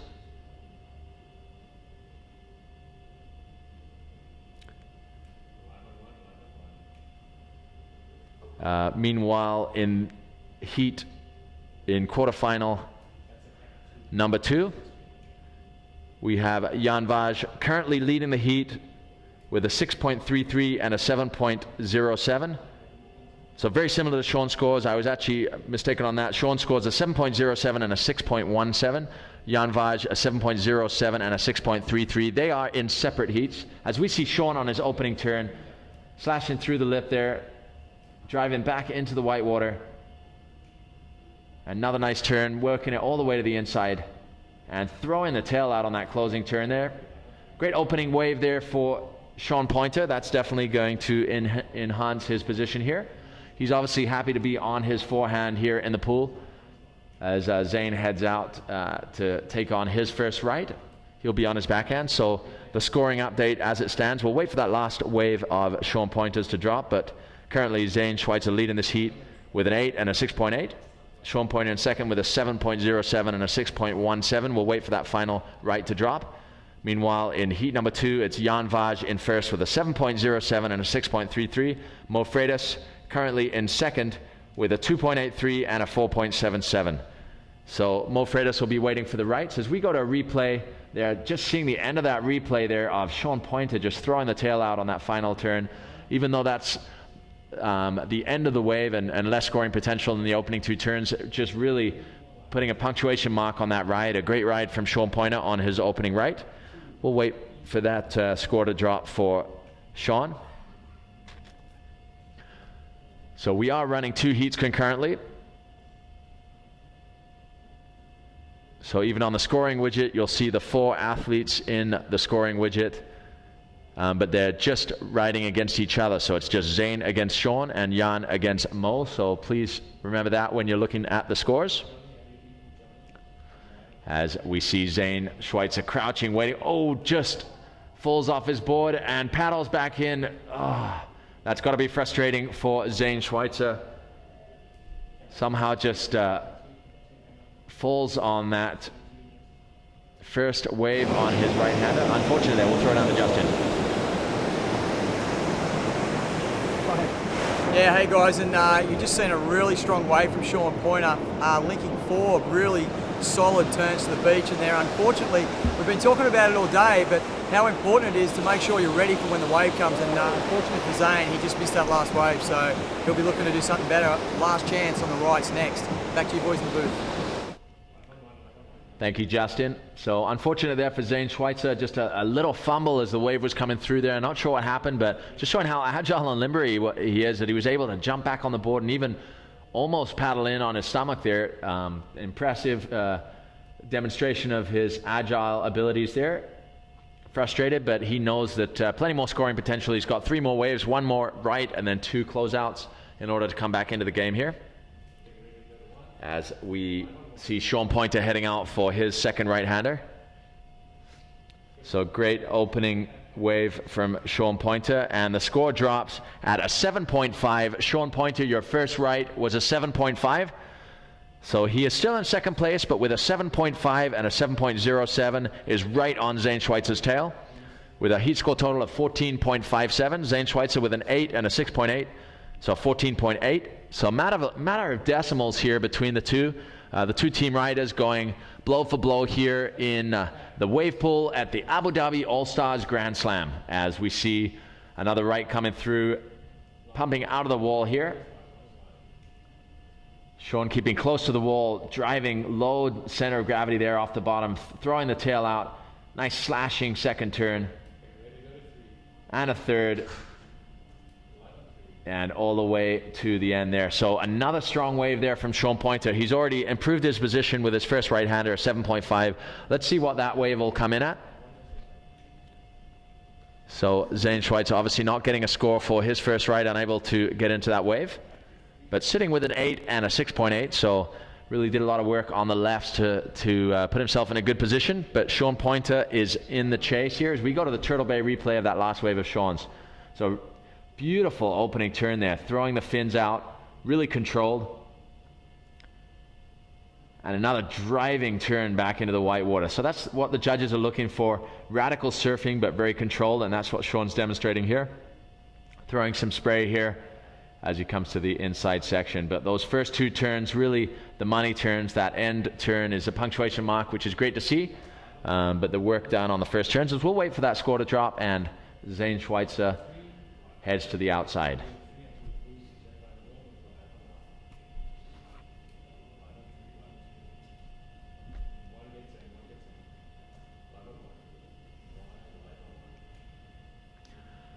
So nothing but the best here at the Abu Dhabi All-Stars Grand Slam. We're honored to be here for the second edition of the Abu Dhabi All-Stars. This year, an official stop on both the Stand Up World Tour and Stand Up World Series. We're excited to bring the world's best to the UAE and showcase the delights that are on offer right here in the UAE. As we see Zane Schweitzer, he's not going to be making any mistakes here. Right against the wall there on his backhand, driving off the bottom. Cutting back, right, banking off the whitewater there, and again another roundhouse back into the whitewater. Nice critical bank off the whitewater there. A little climb into the lip and a slashing last turn. We'll see how that fares for Zane, if it can improve on his position. I don't think it'll improve on his, obviously, his top scoring wave of an 8, but let's see what it comes back as. Yeah, Tristan, we just seen a little exchange there. Zane obviously missed that first wave, but coming back really strong on his backhand, and you know, this heat's really tight. Zane's sitting there with an 8 and a 6, somewhere around those marks. Sean, I think, with 2 7s. So the difference may be who wants this heat more, and both Starboard team riders, we're leaving nothing to chance here. Back to you guys in the booth. So another Starboard team rider there reporting on his teammates out on the water. This is a battle to the end here. We got a matter of decimals in between the two. Waiting for the last score of Sean's to drop, but as it stands, an 8 and a 6.8 currently for Zane, just inches ahead of Sean Pointer with a 7.5 and a 7.07. So some great surfing from both these guys. It's a battle to the end. As we go to the Turtle Bay replay of Zane Schweitzer's last wave, nice roundhouse, and this is a radical banking off the whitewater there, burying his inside rail, throwing spray. Back up into the lip there, and as he sets up for this last little bank. So definitely a strong wave there for Zane, making up for his missed wave on the first right. And there you have it, the fourth wave of Sean Pointer's dropping. It does improve his position, an 8.67 for Sean Pointer's second right-hander. So an 8.67 adding to his first right of a 7.5 moves him into first place. As we see rider up, this is Jan Vaj from Brazil, opening up his first right-hander. Nice opening turn, throwing the tail out on his second turn here. Jan, second place finisher last year, has been looking on form again here. So a nice opening wave for Jan Vaj. So Zane Schweitzer, we're waiting for that last score to drop. There it does, a 5.77 for Zane Schweitzer on his second right. So he's now sitting with an 8.68, an 8 and a 6.8. So a heat score total of 14.8. But Sean Pointer shooting into the lead there with an 8.67 and a 7.5 as they will prepare for their closeout exchange coming up next. And we'll throw to the Turtle Bay replay of ardent surf rider Jan Vaj. Beautiful opening turn there, really smooth, flowing and controlled surfing, releasing the fins and throwing a lot of spray as he comes down, drives off the bottom and through the lip again, throwing the tail out behind the lip there. So another critical turn there from Jan as he milks it through to the inside. Let's see how the judges score that last wave of Jan Vaj. So Jan currently leading his heat with a 6.33 and a 7.07. We'll wait for his first right-hander to drop. Mo Freitas playing catch-up here, but he's on his rights, on his forehand. Definitely looks strong, but yeah, just so impressive how he floats on that board up to his knees in water. Definitely the salt water helps him in Hawaii. Here, there is no flotation. You are literally on the pure volume of the board, keeping you either above or below the water, as it is for him below the water here for Mo Freitas. But such a skilled athlete, able to make it happen. Focus SUP rider, Mo Freitas dropping in right on the wall there, driving off the bottom. Beautiful opening turn, throwing spray through the lip. And driving roundhouse back into the whitewater. Gets a little caught up in the whitewater there, inhibiting the next turn, but really beautiful opening turn and nice carving roundhouse there. We'll see how the judges score that wave as we wait for scores of both Jan Vaj and Mo Freitas to drop. So heat situation remains the same until those next scores drop. Jan Vaj leading the heat with a heat score total of 13.4. Mo Freitas with 7.6. He'll be wanting 2 solid scores in the rights here to bring him back into contention. Meanwhile, in heat number 1, it is Sean Pointer leading with a heat score total of 16.17. Zane Schweitzer needs an 8.18 to get into first. So an 8.18, Zane, is what you need in order to get into first as we throw to the Turtle Bay replay. And this is of Mo Freitas' last wave. Beautiful opening turn there, just full commitment and drive on rail bottom turn, through the lip top turn, and then he goes for the driving roundhouse into the whitewater. Just gets a little caught up in the whitewater there, kind of puts him behind the section for a third turn, but the work was really done on those first 2 turns, especially that first turn. Just low driving bottom turn and coming up into the lip and throwing a lot of spray through the lip there. So great turn from Mo Freitas. Just waiting for a score update here.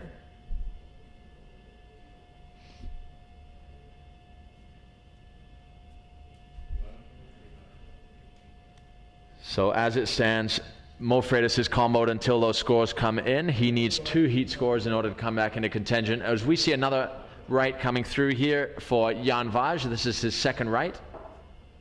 Right by the wall, driving off the bottom. Nice slashing opening turn there. And another throwing some spray off the top there. Getting the fins a little free over the lip there, but coming unstuck as we see fellow Brazilian Lucas Medeiros capturing the action on his iPhone. The advancement of waterproof technology has been quite simply mind-blowing these last couple of years.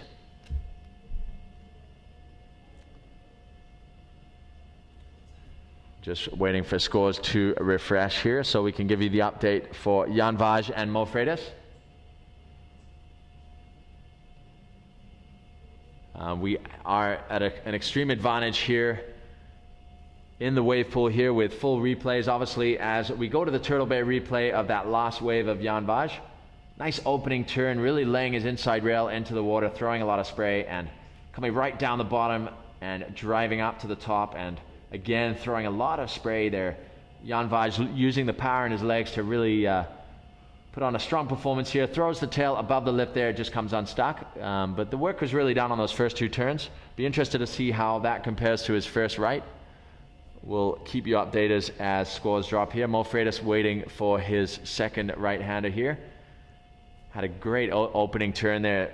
Just literally his board touching the wall almost at the side of the pool, all the way down as he dropped in there. Incredible how close he got to the pool.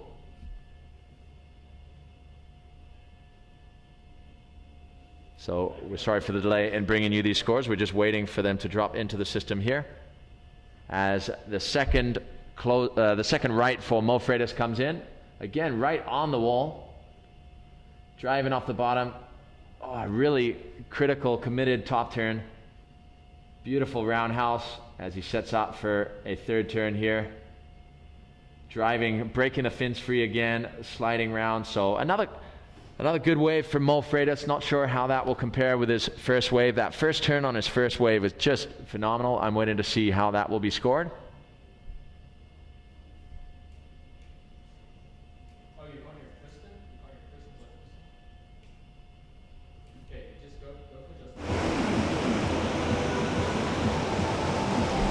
Yeah, Tristan, that last exchange from Ian Vars and Mo Freitas was a hot one. We've seen Ian with really flashy, fast, light-footed surfing, but just coming unstuck on that inside last turn. But Mo Freitas, unlike his first wave, really driving close to the wall off the bottom. A beautiful first turn and really aggressive second turn, and really finishing off with a beautiful slide, so snap slide. So aggressive surfing, another tight heat, and we'll see what the results are pretty soon. Back to you in the booth.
So quick pause there, but we are back right with you as we wait for this transition wave to come in. That's Lucas Medeiros hoping to get another sneaky wave here in the wave pool.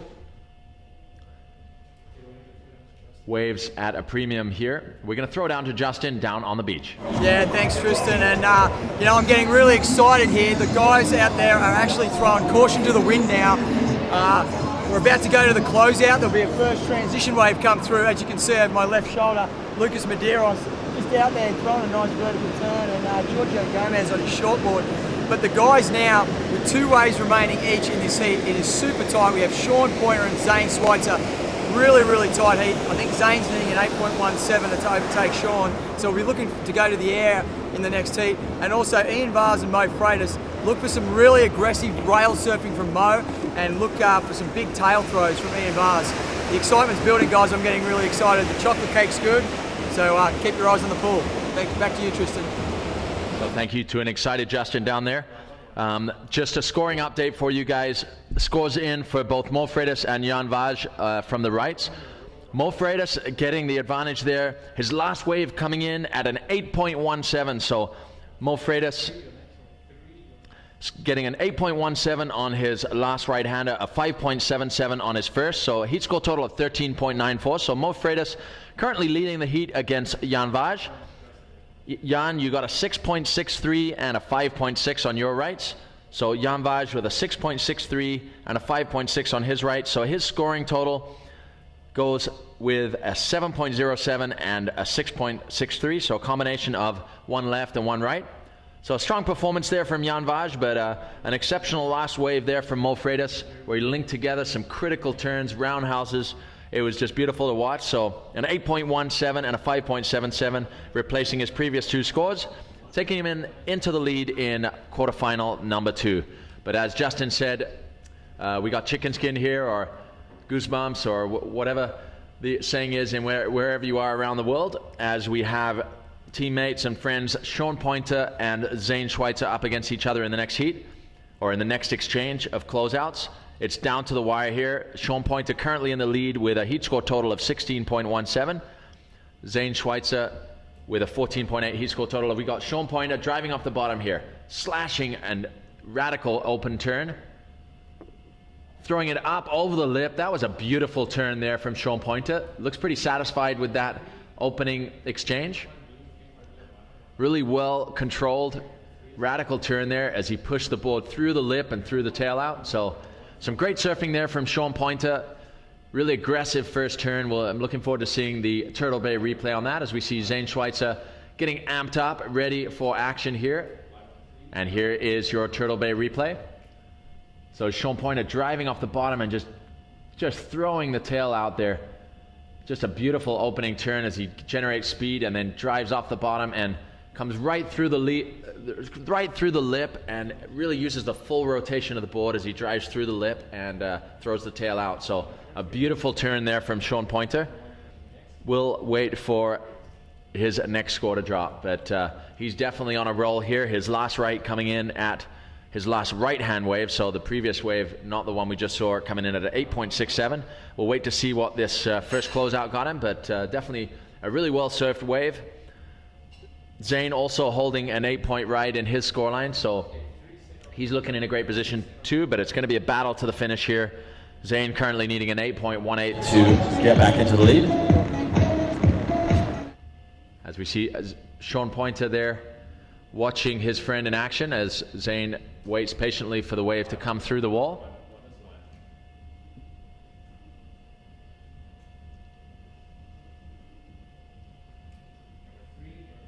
So Zane Schweitzer, starboard team member, living on the island of Maui, born and raised over there.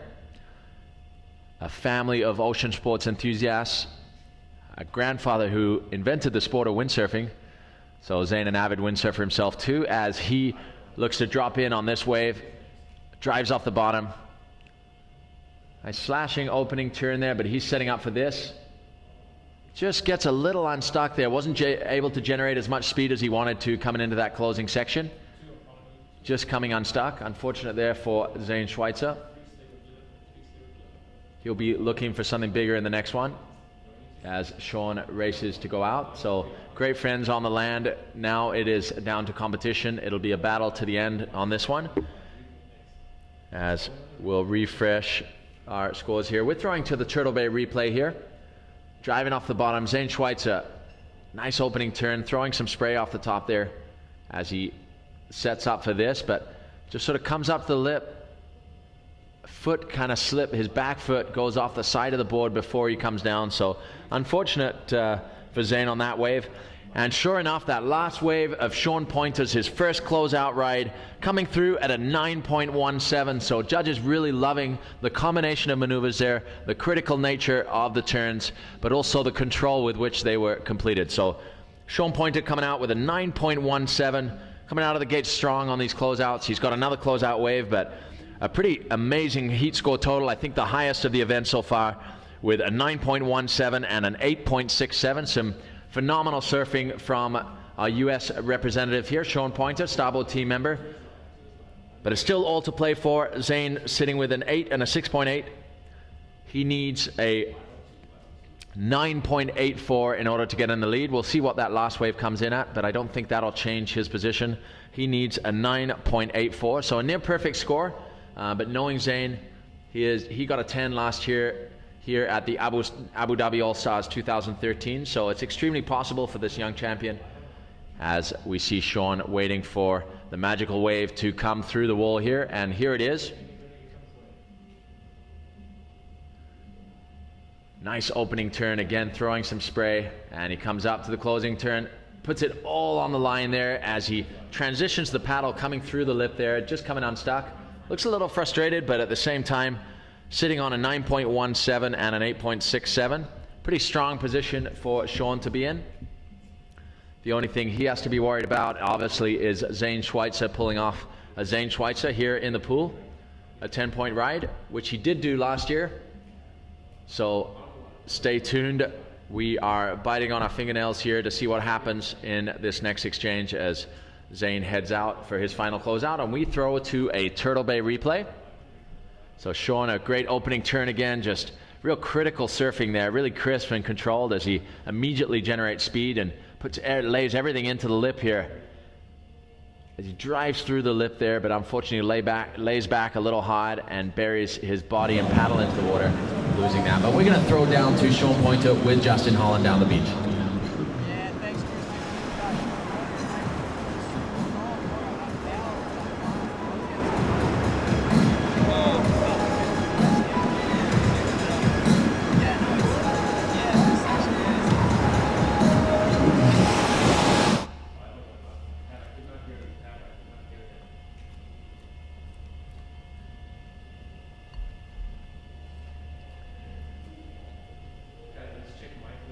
So our apologies for the audio on that last interview. We'll bring you back to Sean and Justin down on the beach momentarily as we see a crouching Zane Schweitzer waiting for that magical wave to come through the back wall there here at Wadi Adventure Park.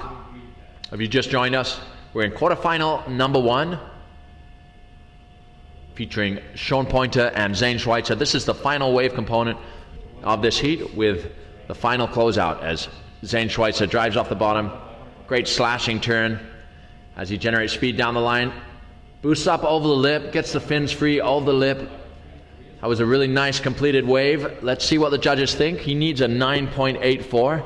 So it's a tall order for Zane, but he is entirely capable of it, and that was a well executed wave. Let's see what the judges think.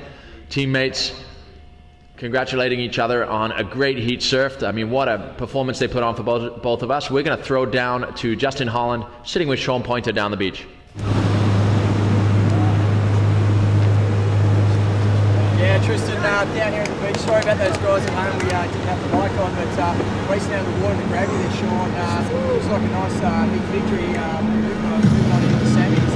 Some really aggressive power surfing coming from you. How you feeling? Yeah, that's kind of what I wanted to get in there and doing. Just power and flow and speed. Starting with those rides, and even with that left at the beginning, try to get up in the pocket a little bit more than I was in the previous heats. But the wave, it offers up a real critical section if you can time it correctly, get there, and I was fortunate enough to get some races going and feel a little more comfortable with it. So I'm I'm feeling good, and I'm stoked to get through. The plumber, of course, got good friends and Schweitzer, but that's the issue with him, and I'm just stoked to make it through and settles it. All right, thanks, Sean Pointer. Back to you in the booth, guys. Thank you, Justin. Thank you, Justin. Great to hear from Sean Pointer there. A great performance from Sean Pointer with the results unofficial yet, but it looks as though Sean Pointer might be going through, but we're going to wait for that last wave of Zane Schweitzer to drop. But a great performance from those Starboard Dream Team members. As we transition to quarterfinal number 2 with Jan Vaj and Mo Freitas. Jan Vaj dropping in on his first closeout. Nice opening turn there, throwing some spray and releasing the tail, and banking off the closing section there, releasing the tail above the lip. So nice opening wave from Jan Vaj. He is now chasing Mo Freitas. He only needs, well, he's basically just 0.24 behind Mo Freitas at the moment. After this exchange, we'll give you an update of what they need, but Caio Vaj coming down to give his brother some support and advice. Give him some direction about what he needs to do in order to advance through to the semifinals. So we're waiting for final and official results. We have them. Zane Schweitzer's last wave coming in at an 8.4 as we go to a Turtle Bay replay of Jan Vaj. You can see Jan, nice opening turn there as he sets up for the closing section here. Times it perfectly, comes through the lip and throws the tail up over the whitewater there. So going back to that scoring update, Zane Schweitzer's last wave coming in at an 8.4, giving him an 8.4 and an 8 in his scoreline, a 16.4 overall heat score total. But this means that Sean Pointer does take the win with a 9.17 and an 8.67, so a 17.84 heat score total, moving Sean Pointer on into the semifinals. So an incredible performance there from Sean. A very, very worthy performance from Zane Schweitzer. Any other heat with a 16.4 heat score total would have had him going through. Obviously coming up against an on-form Sean Pointer and not able to progress through to the semis. But a great performance nonetheless. Abu Dhabi All-Star champion from 2013, showing once again his critical and progressive riding here in the pool at Wadi Adventure, as we see Mo Freitas about to take off on his first closeout wave. A nice carving roundhouse back into the whitewater. And getting right up into the lip there. He manages to get projection off the bottom there and get right up into the lip. I'm looking forward to seeing the replay on that one, but a nice opening wave for Mo Freitas.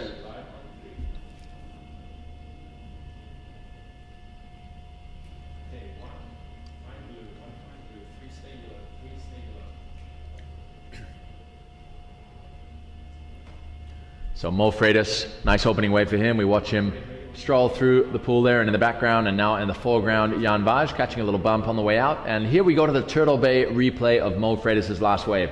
Look at that driving, carving cut back into the whitewater. Test 1, 2. Are we clear? Are we clear? So we have Mo Freitas just banging it up into the lip there. Just a little late there, but just drives so hard off the bottom that he comes right up into the lip there for a 12 o'clock hit there. So a real nice combination of maneuvers. We're going to wait for the scores to drop here. Testing from the shoreline. Do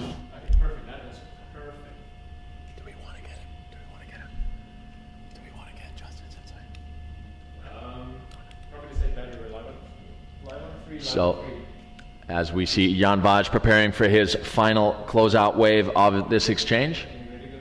Mo Freitas has one more too. So we got some insane action here today at Wadi Adventure Park. Thank you for joining us at watermanleague.com for this Abu Dhabi All-Stars Grand Slam. We see Jan Vaj from Brazil hiding behind the wall right now at Wadi Adventure. But it's a beautiful day here in the UAE. A wonderful place to be stand-up paddling, and an even better place to be holding a World Championship competition right here in the level playing field that Wadi Adventure provides. A wave pool producing the same wave each and every time as Jan Vaj dropping into his second closeout at the exchange. Nice opening slashing turn. And Nice closing turn over the whitewater there, getting the fins free over the lip. As we have scores dropping for both Jan and Mo from their first exchange. Some high scores coming in here. So stand by for a heat score update as Mo Freitas heads out for his second and final closeout wave. As we go to the Turtle Bay replay of Jan Vaj's second closeout here. So right by the wall here, driving off the bottom. Nice swooping cut back there, throwing some tail, showing the judges the bottom of his board as he sets up for this final closing turn and up into the lip there, throws the tail above the lip. So another well-surfed wave by Jan Vaj. This is going to be tight as we have scores dropping for their first two waves on the closeout. I'll update you in a second here. Mo Freitas getting a 5.8 on his first wave on the closeouts, and Jan Vaj a 6.03. So Mo Freitas still leading the heat coming in to that final closeout. We're going to wait for that last score of Jan Vaj to drop. Mo Freitas just 0.2 ahead of Jan Vaj. So it's going to be interesting to see how this plays out. These guys are right on top of each other. To really seal the deal, Mo needs a big score here. He should make sure that he puts everything into this last wave. At the moment, he's still leading with 13.97. We're waiting for scores to drop of Jan Vaj's last wave. And there you have it. His two closeout waves, a 6.7 and a 6.03, but it is not enough to catch Mo Freitas. So it looks like Mo Freitas, unofficial result, might have sealed the deal before this wave, but let's see what Mo's got on this last wave here. As he does his now trademark carving roundhouse, but gets a little caught up there in the whitewater. But luckily enough for Mo Freitas, it does not matter. He looks as though the unofficial result is he has progressed through to the semifinals. We'll wait for final confirmation of that. But as it stands, Mo Freitas sitting with an 8.17 and a 5.8, giving him a 13.97 heat score total. Jan Vaj with a 7.07 and a 6.7, giving him a 13.77 overall heat score total. And we're going to go to a live replay of Mo's wave here. You can see him going for that driving, powerful roundhouse. Burst through the lip there, but just gets a little caught up in the whitewater. Unfortunate there for Mo, but it looks as though he has sealed the deal nonetheless. A great performance from Art and Surf team rider Jan Vaj, an incredible talent from Brazil, just coming within 0.2 of going through to the semifinals there. Unfortunate for just falling short of Mo Freitas there. So Mo progressing through to semifinal number one to face with Sean Pointer, but that's an unofficial result at this point. But we're waiting for final confirmation from our scoring team here, but it looks as though that is the case. So that is going to be an insane semi-final. So I'm going to throw down to Justin Holland, sitting there with Mo Freitas. What a performance. Yeah, thanks, Tristan, and wow, Mo. A real show of aggression in some of your turns, mate. I was really loving the power to the pool. How do you feel? I feel wonderful. You know, I feel good. I feel great. I feel like I felt in Brazil. I definitely feel like I felt in Brazil, and I feel strong, and yeah, just I feel really, really good. Yeah, Mo, and I know that you had this board specially made from Pat Rawson for the pool, and can you tell us a bit about the board, mate? Focus on Pat Rawson. Thank you so much. I mean, Uncle Pat, you know, we made this board to, you know, we spent time together, you know, sitting down and like, hey, we're gonna make this board for the pool, and you know, we had his idea and my idea, and then we came out with both of our ideas combined, and we came out with this magical board, and the thing is working so good, and yeah. Sorry, mate. It's you know, my observations, mate. You're throwing a lot of spray. You're driving turns on rail, and it's a credit to you. And great to see your old man travelling around with your Tony and giving, you know, coaching and support. And yeah, you'd like to thank Tony, obviously. Of course, my dad. I want to thank my dad for everything that I have is because of him. So. No worries, mate. Keep going, mate. Into the semi-finals. Pretty stoked for Mo Freitas, Tristan, and back to you in the box. So an emotional Mo Freitas there. Great performance from the young talent from Haleiwa on Oahu's fabled North Shore, making it through to the semifinal. He'll now come up against Sean Pointer. Just a very grateful Mo Freitas there. Thankful to his sponsor, Focus SUP, and of course their shaper, Pat Rawson, producing some beautiful boards, and they really worked hard to produce a board that would really work to the max here in the pool in Abu Dhabi. So looks like it is working out for him, as Justin mentioned, just those 4 rail carving turns that Mo's able to do. His really own unique style that's really like no one else here on tour. So it's exciting to see such an exciting young talent coming out of the North Shore of Oahu. And a great kid. So we're excited to see where Mo can go as he comes up against Sean Pointer. Coming up next in the semifinals, as we see Lucas Medeiros on a transition wave here, making the most of his time here in the UAE. Another great kid from Brazil. But just to give you an update on the schedule for today, we're coming to the close of the quarterfinals for the men. So we're going to get underway with quarterfinal number 3, Cody Kerbox and Kyle Vaj. And that will run in conjunction with quarterfinal number 4, Poenaiki Raioha from Tahiti. And of course, Kai Lenny, our 3-times world champion. So a couple of stacked heats. Cody Kerbox, definitely an on-form surfer here in Abu Dhabi. Kyle Vaj, also incredibly on form, coming off 2 bullet wins on the Stand Up World Tour. This is stop number 3. He is on a roll, so this is going to be an exciting heat to say the least. But also the next one, Poenaiki Raioha, an incredible talent from Tahiti, just showing flair, style, power flow beyond his years in terms of his skill level and approach. And of course, 3-times world champion Kai Lenny is here to do business here at the Abu Dhabi All-Stars Grand Slam. So we're stoked to be here. A big thank you to His Highness Sheikh Ahmed, and of course the Abu Dhabi Sailing and Yacht Club, ESSA, the incredible organization for the sport of stand-up paddling and surfing here in the UAE. And not to mention our host here, Wadi Adventure, Fergus Leonard, and all the crew here, making it such a smooth running event here for us as the world's best take to the beautiful turquoise blue pool waters of Wadi Adventure Park as Cody Kerbox is dropping in on his first left-hander. Nice opening turn there, throwing some straight through the lip. And another really crisp surfing from Cody. He's been on this kind of form the whole way through the event as he works his way through to the inside. Just comes unstuck on that final turn, but the work was done there with those first 2 turns. We're going to throw down to Justin Holland sitting with an incredible Zane Schweitzer. What a performance. Yeah, thanks Tristan. And we just watched Cody Kerbox tear that left-hander apart. But we're here with Zane Schweitzer. He just went down by the slightest margin to starboard teammate Sean Pointer. And Zane, how's your experience been here in the pool again, Abu Dhabi, the whole trip? How's it been, brother? Man, I love surfing here in the pool. It's such a fun playground and a little arena for us to compete and throw down moves. And out in our last heat with Sean, man, I'd call that pretty much a final. Sean was killing it, laying down the highest scores of the event. And definitely going to be rooting for him to take it for the final and for the overall win. You know, I had a few little floods there in my heat, but you know that's contest surfing. You know, I had maybe a little bit jittered out after I missed that right. But you know, it's not meant to be, and I'll get it for the next one. Train harder, and over here in the UAE, super stoked to be here, staying with Carl and Surf Shop Arabia, and hanging with the whole crew here in the desert. You know, it's a great experience here to connect with everyone, and everyone here has so much aloha and so much friendly vibes. So very happy to be here. I'm going to be hanging around till the 28th. We got the races coming up next, and a lot more time to battle it out.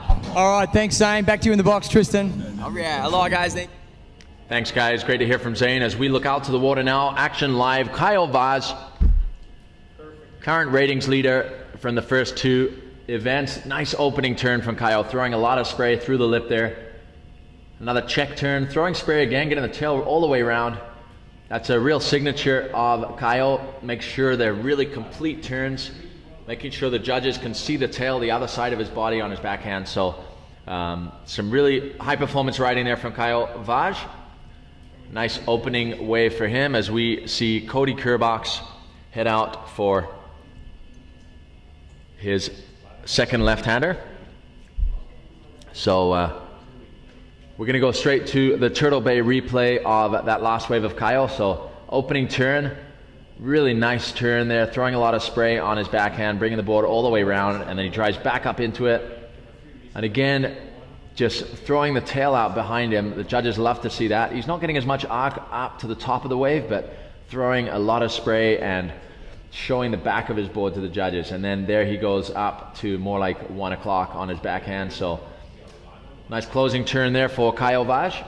As we look to the back of the pool there, Cody Kerbox preparing for his second left-hand wave. We're just waiting for scores to drop on the first exchange there.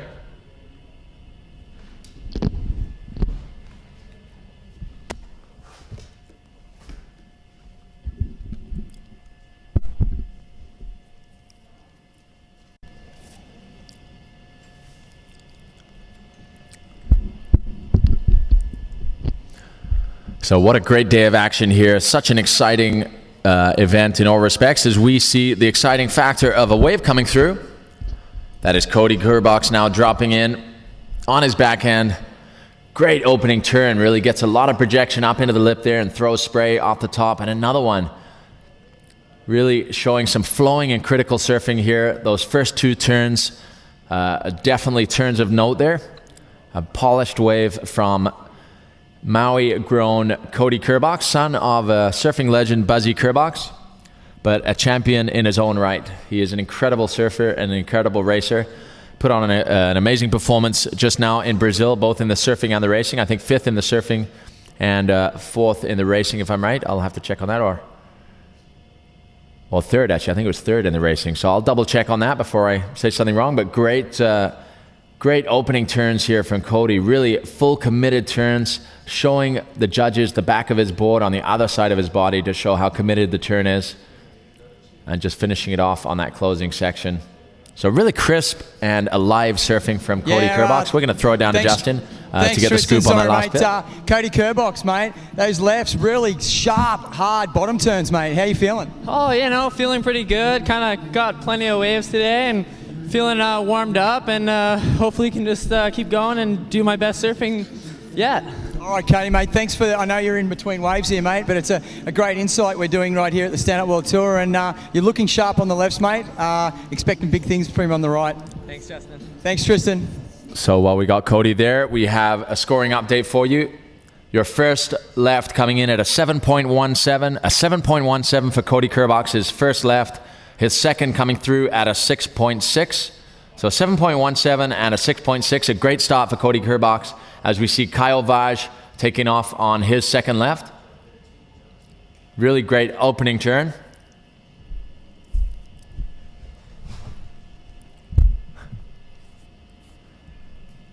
And banking it back straight up and down as Kyle does. So Kyle, your first left was a 6.33, a 6.33 for your first left. We're waiting for the score to drop for that wave you just had. So as it stands, Cody Kerbox sitting with a 7.17 and a 6.6. So 13.77 overall heat score at the moment, leading the heat at the moment until we get that next wave to drop of Kyle Vaj. His first wave, a 6.33. As we will now transition to the young Tahitian Poinaiki Raioha, who will be taking on the 3-time world champion, current world champion, Kai Lenny from the island of Maui. So F1 rider Poinaiki Raioha has been on fire here in Abu Dhabi. Unfortunately, not able to make the Brazil stop on tour, but had a great showing at Sunset Beach at stop number 1, where he got all the way to the semifinals, finished in 5th place. There we have a 4-man format just due to the North Shore rules over in Oahu. As we see Ibaya Moreno rinsing off her board, she'll be getting ready for her upcoming semifinals coming up soon.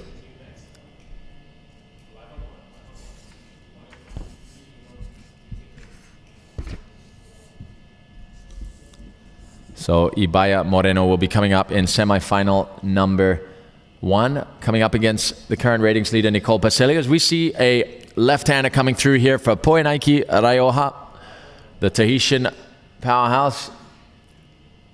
Nice opening turn and throwing some spray. Another nice sharp turn again, throwing the board all the way around, then straight up into the lip. And again, so a great performance there from Poenaiki Raioha. As we see Kai Lenny in the yellow jersey on the yellow board. So Kai Lenny, 3 times surfing world champion, 2 times racing world champion, an amazing overall athlete. He's been on great form here in the wave pool, but we have scoring updates from that first, from quarterfinal number 3, Cody Kerbox against Kyle Vaz. Cody Kerbox still leading the heat with a 13.7 heat score total. He's got a 7.17 and a 6.6. Kyle Vaz, his last wave coming in at a 5.77, so he has a 6.33 and a 5.77, giving him a heat score total of 12.1. So it's definitely tight, all to play for. Both of them natural footers, so they'll be looking for the right-hand wave. As we throw down to Justin Holland. Yeah, thanks, Tristan. And a little observation there in those last exchanges, Cody Kerbox, Kyle Vaz. Notice Cody Kerbox really putting a strong bottom turn in, really driving off his rail, where Kyle, probably on his second turn, looking a little flat on his turn. So I think that may have been the difference. Back to you, Tristan, in the box. Let's wait for Kyle and his wave. Thanks for that insight there, Justin. Yeah, Cody really crisp, driving bottom turns, but also really clean and controlled top turns that makes the tail come all the way around, as we see Kai Lenny on his opening left. Nice opening turn through the lip, throws the tail through the lip there. And a critical roundhouse turn there, straight back up into the lip. And again, 12 o'clock. So a nice opening wave there for Kai Lenny. He had a couple of great scores on his lefts in the round of 16. Continuing his strong performance here in the pool. So let's see how the scores drop on those waves. Poenaiki Raioha's first wave coming in at a 5.4. Poe, ta première vague était une 5.4. 5.4 pour Poenaiki Raioha. Donc, Yorana, à tous les Tahitiens qui sont en ligne, qui regardent le star de Tahiti actuellement, Poenaiki Raioha. C'est un vrai plaisir de l'avoir ici. Merci à Tahiti Nui pour l'avoir envoyé ici. On est ravis de l'avoir ici. So Poenaiki up against 3 times world champion in this man-on-man format, with just 8 men standing in this quarterfinals. Actually just 6 men standing now, as we just eliminated 2 from the first 2 quarterfinals. We'll be eliminating another 2 from these last 2. So we're down to the business end of the event, and what an event it has been. Non-stop action coming to you live from the Alain Wave Pool, Wadi Adventure Park. It is definitely somewhere you have to visit in your life. I was speaking with Triple Crown director Randy Rarick the other day, and he is actually coming over here in May to check it out. It's somewhere that you got to visit once in your life at least, as we see Poenaiki Raioha. Nice opening turn there. And a second. Banking back up into the whitewater, and he manages to get the board right up there, just getting a little caught up, but another respectable wave from Poenaiki Raioha. Kai Lenny, your first wave coming in at a 7.17. So the judges really liking the commitment in that opening turn and then the combination of maneuvers that followed. So Kai Lenny getting a 7.17 on his opening wave. As we go to the Turtle Bay replay of Poenaiki, driving off the bottom, really nice bottom turn there. Slashing opening turn there, back into the whitewater. And again, driving, you see all his fins there as he drives off the bottom and then slashes all the way around. So definitely a nice wave there from Poe. Looks extra nice in slow motion. It just comes unstuck on this last turn here, but of no real consequence as the work is done by that point.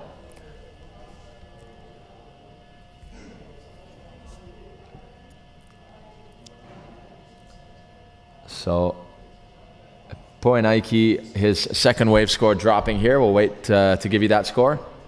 But Kai Lenny starting off very similarly to fellow teammate and fellow Maui ambassador Cody Kerbox. So both of them scoring a 7.17 on their opening waves. I'm sure Team Nash are avidly watching right now. A big aloha to Robbie, Mickey, and all the crew over there. Hope you're enjoying the show. As the second wave for Poinaiki drops in at a 5.07 on the lefts. So Poinaiki is sitting with a 5.4 and a 5.07 as Kai Lenny drops in on his second left-hand wave here. Goes a little wider and chooses to bank back into the whitewater there, throwing the tail out a little bit in the whitewater. Getting a little caught up there, but now getting back in front of it. Nice lip climb there and another. So I don't think that'll match his first wave, but still plenty of scoring potential to go with 2 rights and 2 closeouts still to come for the athletes here in quarterfinal number 4. So we'll be having a transition wave now as we transition over to the rights. You can see Izzy Gomez lying on a board out there waiting for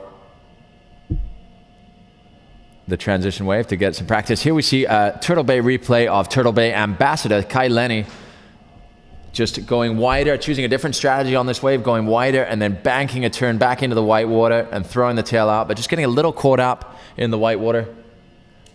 But a credible wave nonetheless from Kai Lenny.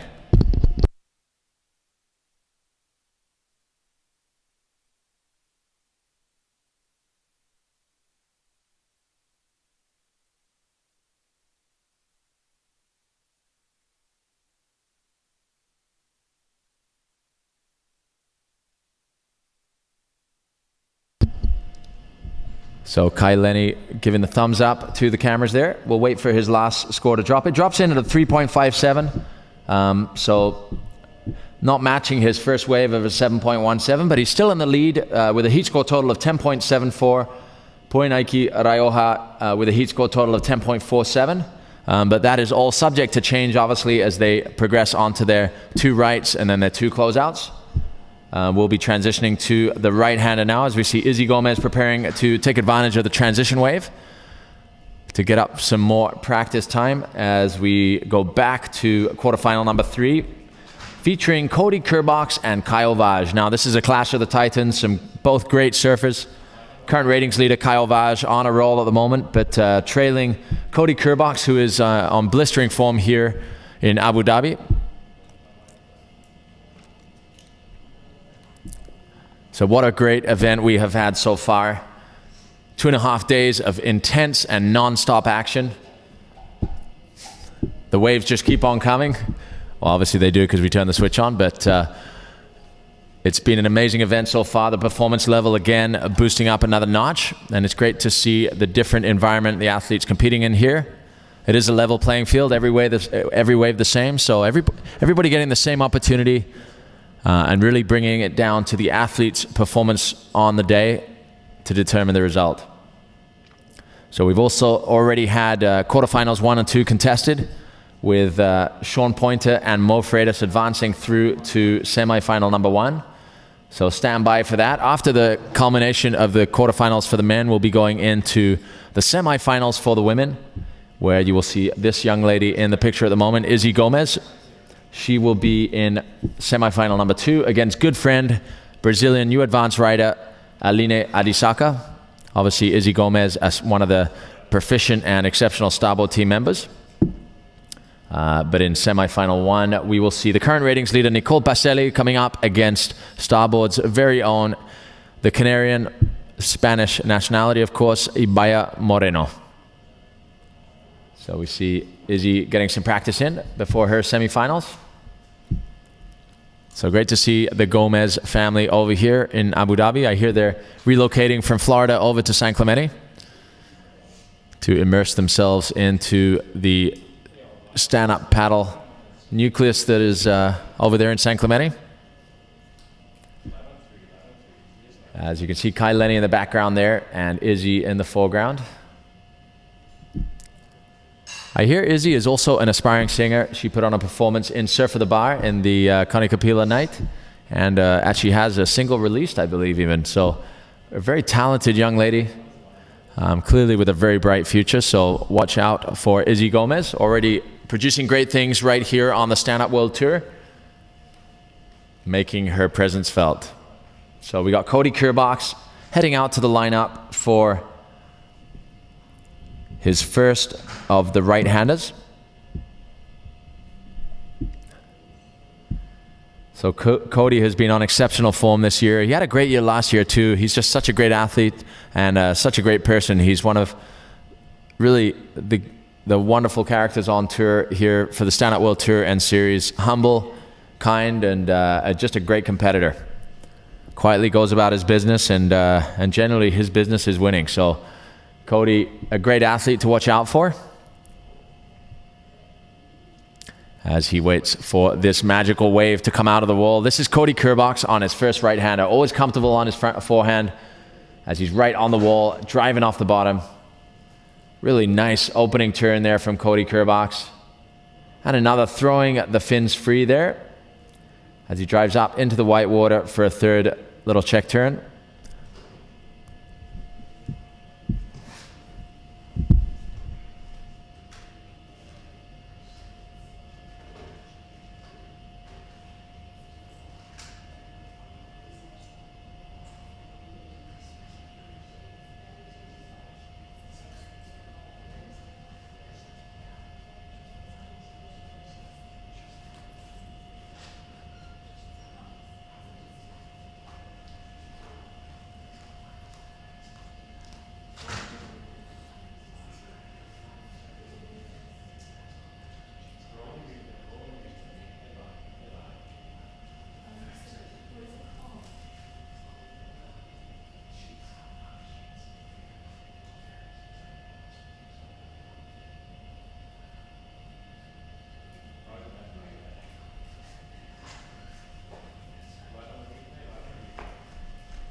So that was your Turtle Bay replay of Cody Kerbox's last wave. And we have a score update for you. Oh no, we're waiting for that score update actually. I do apologize. I'm just going to refresh here.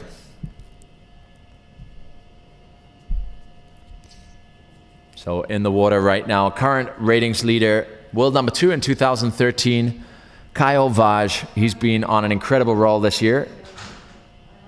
He is now about to attack these right-handers as here it comes. Just right up against the wall there as he drives off the bottom. Nice carving opening turn there as he pulls back up into the power source and goes for a little shove it there, a little kick shove it there into 360. So nice progressive move for Kyle Vaj. It wasn't in the critical section of the wave, so I'm not sure how highly that will be scored, but we'll wait to see how the judges perceive that wave. But definitely showing some progression there and really switching it up. It was more of a carving opening turn as opposed to a slashing turn that we've been used to seeing from Kyle. As we go to the Turtle Bay replay, let's take a closer look at this. You can see him, instead of doing a slashing turn, more does a carving turn back into the white water there. And again, now driving up, repositioning, getting back into the power source, generating speed for this progressive maneuver as he kicks the board, hops out, goes into reverse and pulls it round into a 360. So again, it wasn't in the most critical part of the wave, but there he goes, another critical maneuver, throwing the tail out over that end section. So a couple nice exclamation points on his wave there for Kyle Vaj.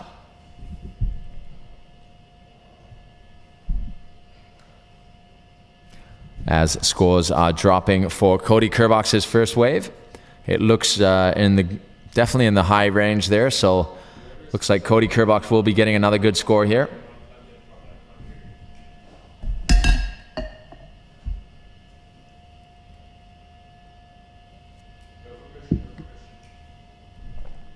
So, and here comes Cody Kerbox's second right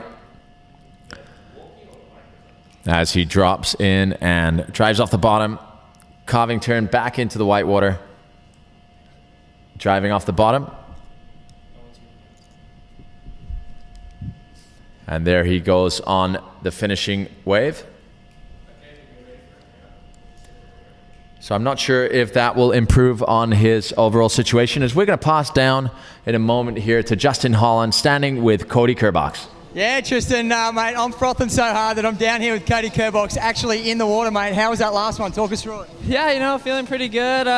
Didn't feel quite as sharp as I would have liked, but, you know, felt decent and looking forward to the closeouts now. Yeah, thanks, Cody. And how's it when I run into and interview you in the water, mate? Oh, it's awesome. You know, the whole scenery down here is just awesome. Being here at Wadi Adventure and, you know, in a wave pool, it's so different from anything else we've done. So, yeah, loving it. Thanks, Cody. Back to you, Tristan.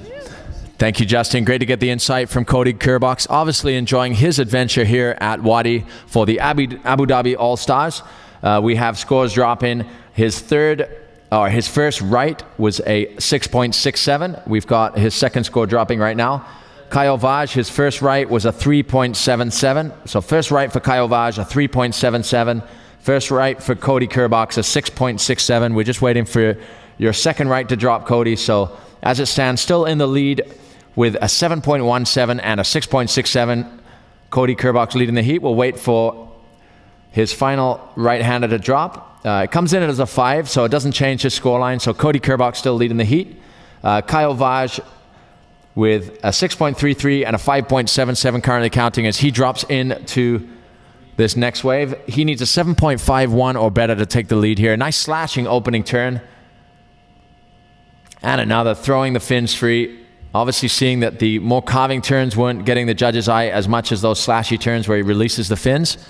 And a couple exclamation points at the end there. So interesting to see he changed up his strategy with some more carving turns as opposed to his slashing fins free turns. And definitely the judges seem to prefer those. So we'll wait to see how that last wave is scored as we close the right-handers for those two, and we have Poenaiki Raioha going out for his first right-hander. And we'll throw to the Turtle Bay replay of Kyle's last wave. Nice driving bottom turn. Really smooth slashing open turn there. Nice open turn for Kyle there. Driving off the bottom again, and once again throwing the fins free, you know, really pressing down on his inside rail to release the tail.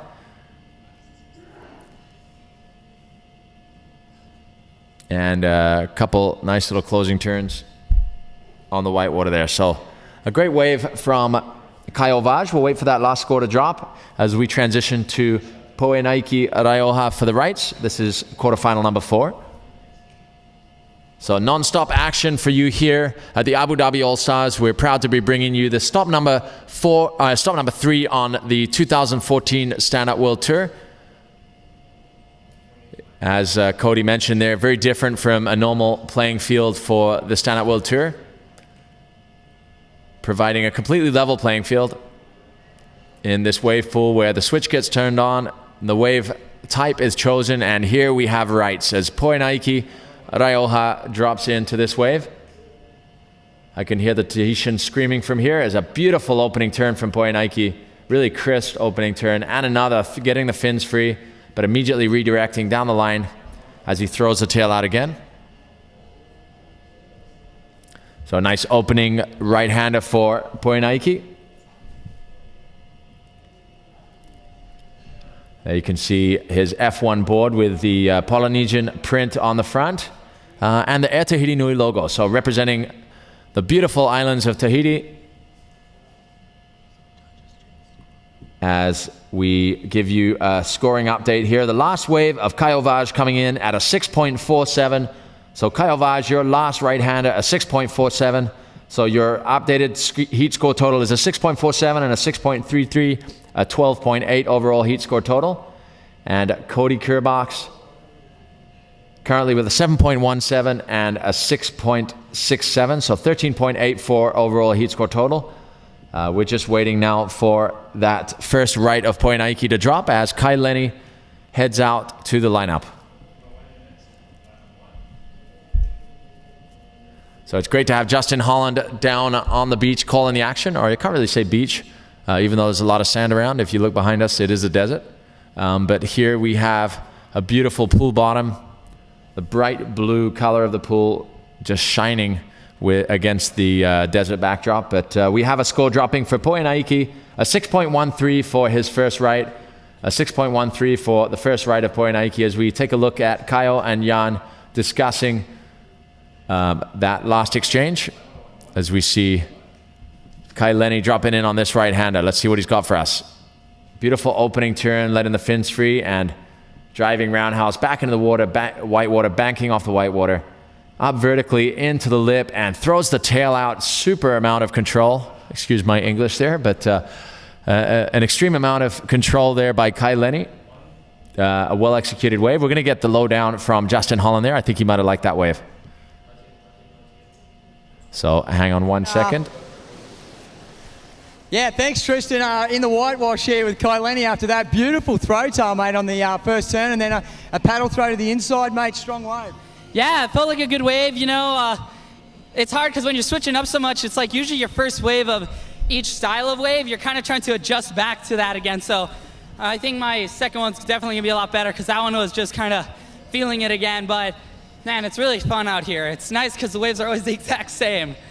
Good job, Kai Lenny. Get back out there, brother. Thanks, Tristan. Thank you, Justin. So great to hear from Kai Lenny. As he said, the waves are always the same, makes it a really level playing field. So making it more similar to the sports like snowboarding and skateboarding, where you're preparing a run and you're mentally planning out what you're going to do on that wave, because it's not going to throw you any curveballs. It is what it is. It's up to you to navigate it as well as you can. We have a score update for you. Kai Lenny locking in an 8.83 on that last wave. An 8.83 for Kai Lenny, so that definitely improving his scoreline with an 8.83 and a 7.17. A really well executed wave there. Critical, a lot of flow, a lot of control. Really exercising every part of the criteria there as Poinaiki Raioha paddles into this next right-hander. So nice roundhouse, banking back off the white water, driving off the bottom, and a great slashing turn there, releasing the fins again. And another one, just laying his inside rail. So Poinaiki, some really beautiful surfing, full rail surfing, powerful surfing for such a young kid. Him and Mo definitely really alert, powerful rail-to-rail surfers, and it's great to see these young athletes really pushing the outer boundaries of the sport. So as it stands, Poinaiki needs a 9.87 before that last wave is counted. So we'll wait to see how that last wave comes in at as we go to the Turtle Bay replay. So this is Poinaiki doing a nice roundhouse back into the white water, banking off the top, really getting a lot of speed out of his turn there. That's a great turn. And another beautiful bottom turn, slashing top turn, throwing a lot of spray, getting the fins free. And he goes for this final turn here, again, driving off the bottom and driving off his inside rail, getting the fins free again. I have a feeling that will improve on his current performance. That was his second right-hander. So we'll wait for that score to drop. But Kai Lenny currently in the lead, Poinaiki needing a 9.87. But what he might be able to do is, even if he doesn't get that, he could get a score that'll improve on that so that he gets closer and can get a better score in the closeouts. But Kai Lenny currently in a dominant position with an 8.83 and a 7.17. Coming into his second right-hander.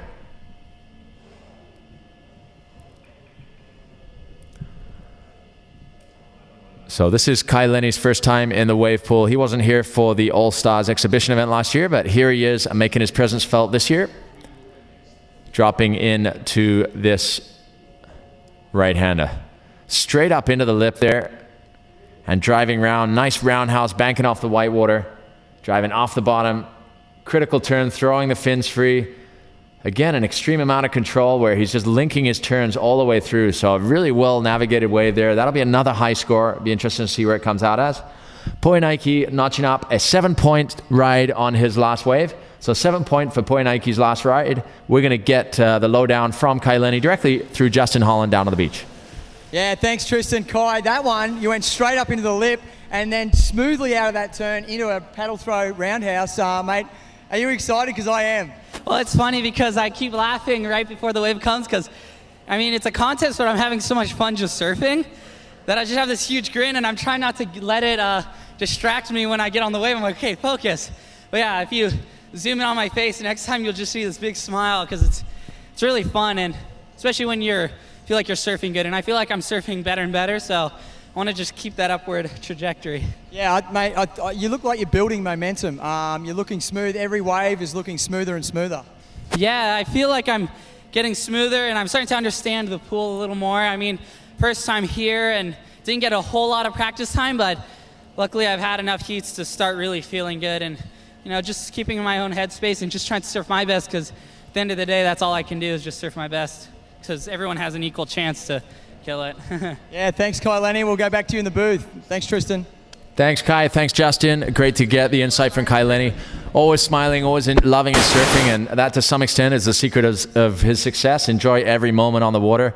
I actually feel that in a couple of those barrel shots I saw of him at Jaws, he had a pretty big smile on his face too. So definitely enjoying his surfing. As we go to the Turtle Bay replay of that last wave, straight up into the lip there. That's got to be a pretty impressive score there for Kai Lenny, as he drives around into a roundhouse and banks off the white water. Just really smooth, progressive surfing, linking his turns perfectly, driving off the bottom again, throwing the tail out here above the lip, throwing spray, getting right over his board again, dropping down into it, and then that is the end of his ride. But what a ride there from Kai Lenny for his second ride. We'll go into a transition period now. We'll have a transition wave coming through as we break before quarterfinal number 3 gets into the water again. Cody Kerbox and Kyle Vaj, as they will attack the closeouts. And then it'll be back onto Kai Lenny and Poenaiki Raioha as we complete men's quarterfinals, and we take a close look at Cody Kerbox getting ready for his heat, looking amped up and relaxed. He's been surfing incredibly well this week. Exciting to see him just keeping his momentum this year. I think we can expect some great things from Cody Kerbox in 2014. As we wait for that last heat, that last score of Kai Lenny to drop, definitely raising the bar with some of his surfing here. But as we think back to the earlier quarterfinals, Sean Pointer really doing the same. I mean, that heat he put on in the first quarterfinal was pretty impressive. We heard from Zane earlier that, he was happy, felt like he left the door open a little bit with a couple little stumbles, but put on a great performance nonetheless. But Sean was really on a dominant form in that heat, posting some exceptionally high scores. So what an exciting day of action it is here for us at the Stand Up World Tour, the Waterman League. It's amazing to be here in Abu Dhabi, the beautiful UAE. It is such an honor to be holding this event over here. So wave number 4 comes through. It comes through at an 8-point ride. So Kai Lenny, your fourth wave, your second right was an 8.0. So Kai increasing his scoreline here with an 8.83 and an 8-point ride. So definitely looking in a strong, even dominant position here with a heat score total of 16.83.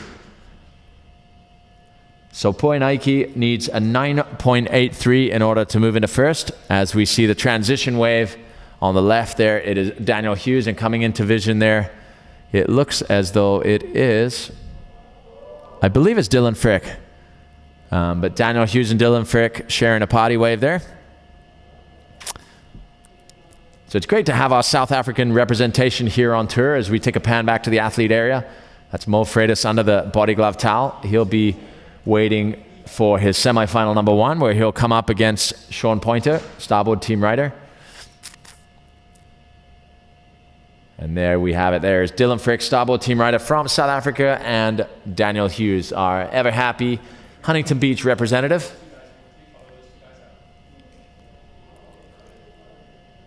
So as it stands in quarter number 3, Cody Kerbox currently leading the heat with a 7.17 and a 6.67. Kyle Vaj in second with a 6.47 and a 6.33. So he'll need to get a strong score in this next round of closeouts, but really close between these guys, just a point between them. So it's still anybody's game. Meanwhile, in quarter number 4, Kai Lenny set a high bar with an 8.0 and an 8.83. So Poenaiki needing a 9.83 in order to take over the lead here. So a tough challenge for Poenaiki, but we all know that the closeout does offer the best scoring potential. And he is not comboed. He can beat this with a one-wave score. So if he can obviously pull off a 10-point ride, that's going to be the objective of everyone here at the All-Stars. Extremely possible. We saw Zane Schweitzer do it last year at the 2013 edition of the Abu Dhabi All-Stars. As we see Cody Kerbox paddling in circles just to keep limber and ready as he's waiting for the magical wave to appear out of that brown wall at the back. And here it is. dropping into his first closeout, driving off the bottom, slashing opening turn, just almost sitting back in the whitewater there as he sets up for this closing turn. Critical turn there, coming right up into the most critical part of the wave there and slamming it through the lip. So a nice opening wave from Cody Kerbox, as we have current ratings leader Kyle Vaj heading out to the water. All smiles with Cody. We're going to get the lowdown from Justin. So down to you, Justin. Yeah, thanks, Tristan. Cody, first closeout. Nice first turn. Getting a little stuck there. Yeah, just trying to push as much into it as I can, and got a little hung up, but made it to the section in time, and gonna just try to step it up a little on the next one. Yeah, strong finish there, mate, on the closeout. So, mate, we'll let you go again. Back to you, Tristan, in the box, and keep it up, Cody Kerbox. Hop in the box, down to Cody Kerbox. We have Kyle Vaj now heading out for his first closeout of the exchange. And we'll go to Turtle Bay replay of that last wave of Cody Kerbox. So let's see how that went. So he really put everything into that turn, and then a little stumble, but as you see in slow motion, a very minimal stumble. He's able to straight away generate speed as he banks into this critical section and kind of pierces through the lip there, up and over. So really driving from the bottom through the top and down the other side. So it's some exciting surfing from Cody Kerbox. We'll wait for that first score to drop.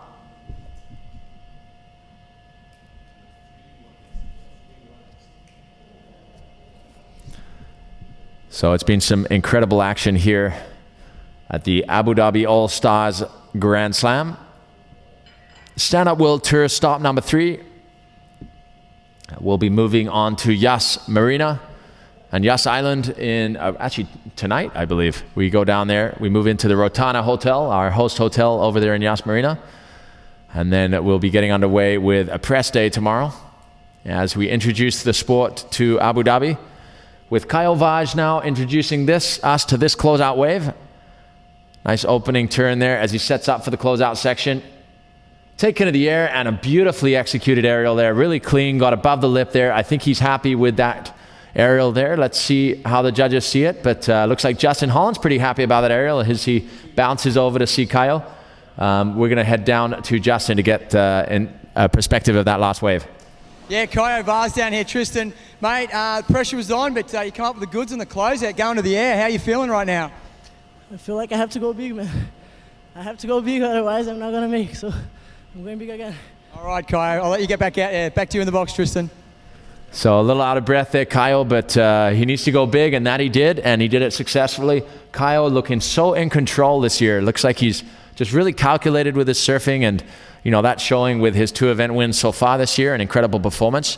And here in Abu Dhabi, showing the same kind of composure as he needs a score here. And as we see on the Turtle Bay replay, a nice opening turn. Doesn't put too much in on it because he wants to generate speed and hit this closeout section, which he does in style. As you can see him connecting with the most critical part of the wave, getting clear air right above the lip there and landing cleanly. So the judges will love the controlled nature of that aerial. Let's see how they score the wave as a whole.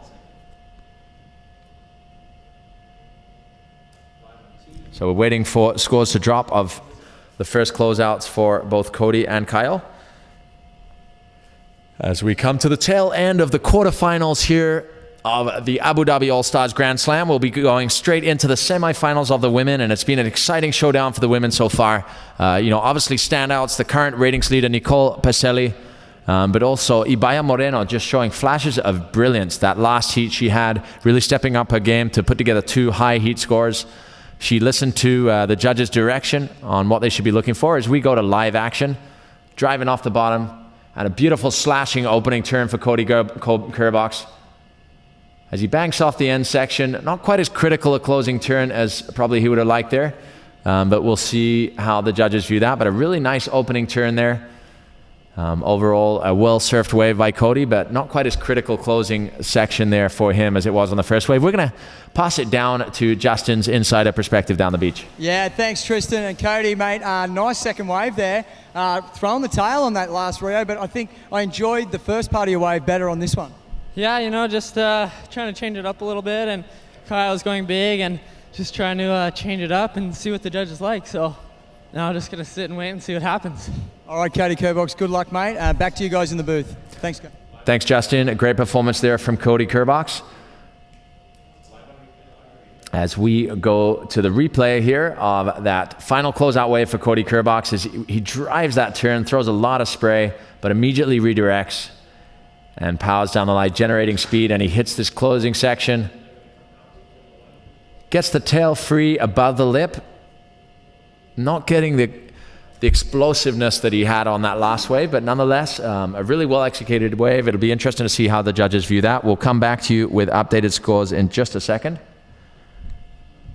So Cody Kerbox now finished with his quarterfinal heat, just waiting on the final results as we wait for scores to drop for both closeouts for Cody and the first closeout for Kyle. Kyle had that clean aerial well above the lip, and he'll be trying to up his game on the second one, so just waiting for these scores to drop here.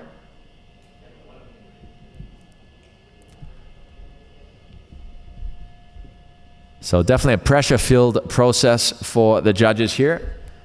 They're looking at the same wave, so level playing field each time, but still it's the intricate detail is what it comes down to, as we see Kyle Vaj driving a nice opening turn as he generates speed down the line and goes even higher, throws it above the lip and throws the tail out. That was definitely a pretty impressive closeout turn. He liked it. He was looking up to say, I think that was good. A little fist clench there from Kyle Vaj. He seems pretty happy about that. We'll have to see how the judges score those waves. Justin running towards him. Justin, let's get the lowdown on this. Yeah, thanks, Tristan. And, mate, looks like coming up with the goods. You were well above the lip on that last turn, mate. Nice aerial. Thanks, Justin, man. I went to her scars. I went to here, I don't know. Tense time, mate. Cody's really good, man. I already go against him a lot of times. Always a good hit, hard hit. I hope I make this one. All right, good luck, Kyle Vaz. Back to you, Tristan, in the box. So there you have it from Kyle. Definitely a tough heat. Kyle Vaj, current ratings leader, but coming up against an on-form Cody Kerbox. He's been really pushing the outer limits. As we're waiting for these final scores to drop, I see a score dropping in for Cody Kerbox here. We're just refreshing. We will come back to you in just a second with this. As we go to the replay of Kyle's last wave, you can see this nice opening turn.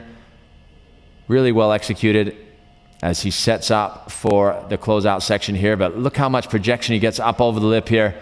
Gets right above it, throws the tail out, and just keeps the board under him and lands so cleanly. Just a beautifully executed wave, and you can see the feeling of, yeah, what more do you want from me? That was a pretty solid wave from Kyle Vaj. A great performance, as the Brazilian crew are definitely happy to see Kyle pull something out of the bag here. As sure enough, Kyle's first closeout wave coming in at a 7.5. His second closeout wave, that last wave you saw, a 9.33. So Kyle Vaj pulling it out of the bag there with a 9.33 and a 7.5. A phenomenal performance from Kyle Vaj. Cody Kerbox getting a 5.73 and a 5.83 on his closeout. So had a great start in that heat, but was unable to keep the momentum going. As we see action in the water now, Poinaiki on his first closeout, coming into the closing section and driving above the lip, but just coming unstuck, ending up sitting on the nose of his board there. So a little unstuck on that closeout. He'll be looking for a better second attempt there.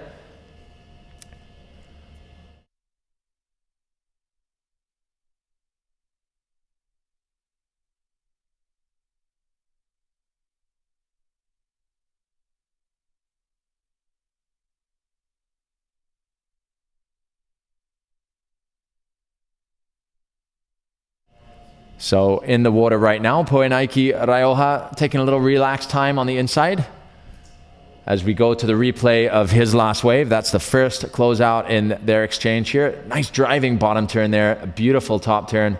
Just cuts it a little short so that he can set up for this closeout maneuver here. Drives off the bottom, hits the wave perfectly, but somehow just gets a little sideways on that and comes unstuck.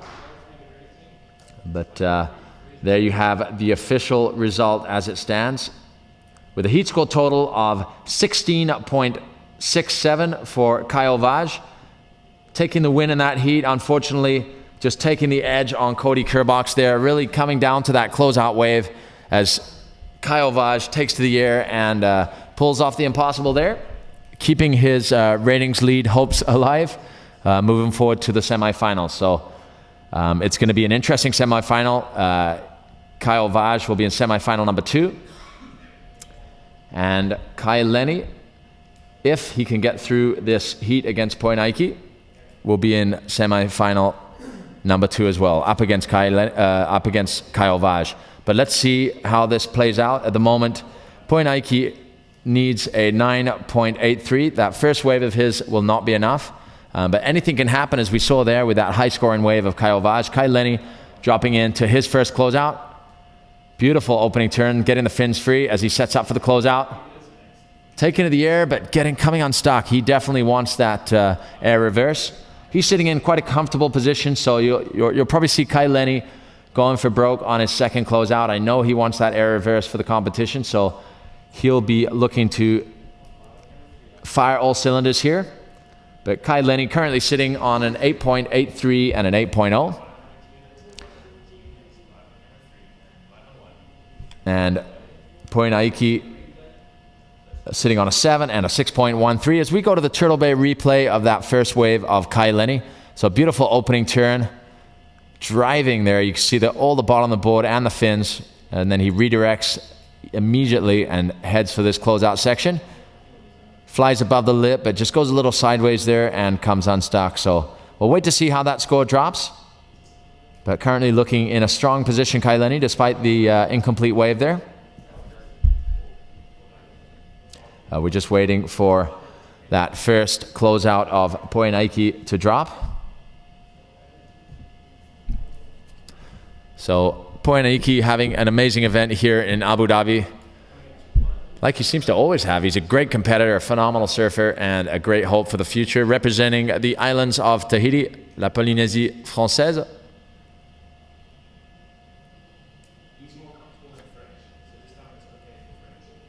And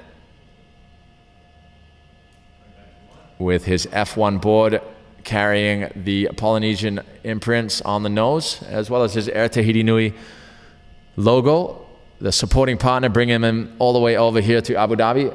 A great support mechanism for this young talent from the islands of Tahiti. So it's been a great week for Tahitian surfing with Michel Borez obviously winning over in Western Australia. Here we have Poinaiki putting on a great performance here on his second closeout wave. Let's see what he's got. Driving off the bottom. A little check turn as he sets up for the closing section here.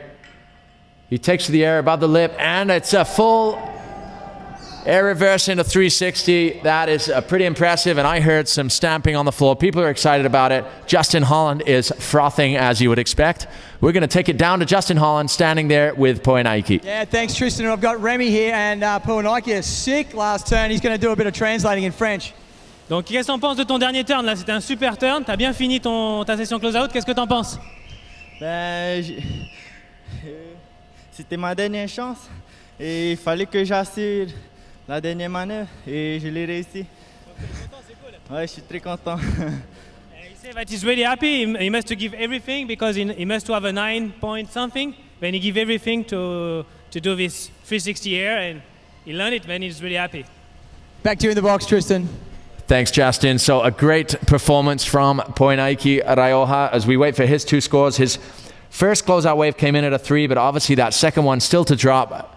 Definitely the youngsters on the Stand Up World Tour jumping up and down at that wave. That was an incredible maneuver from Poinaiki Raioha. So we'll wait for the score to drop on that.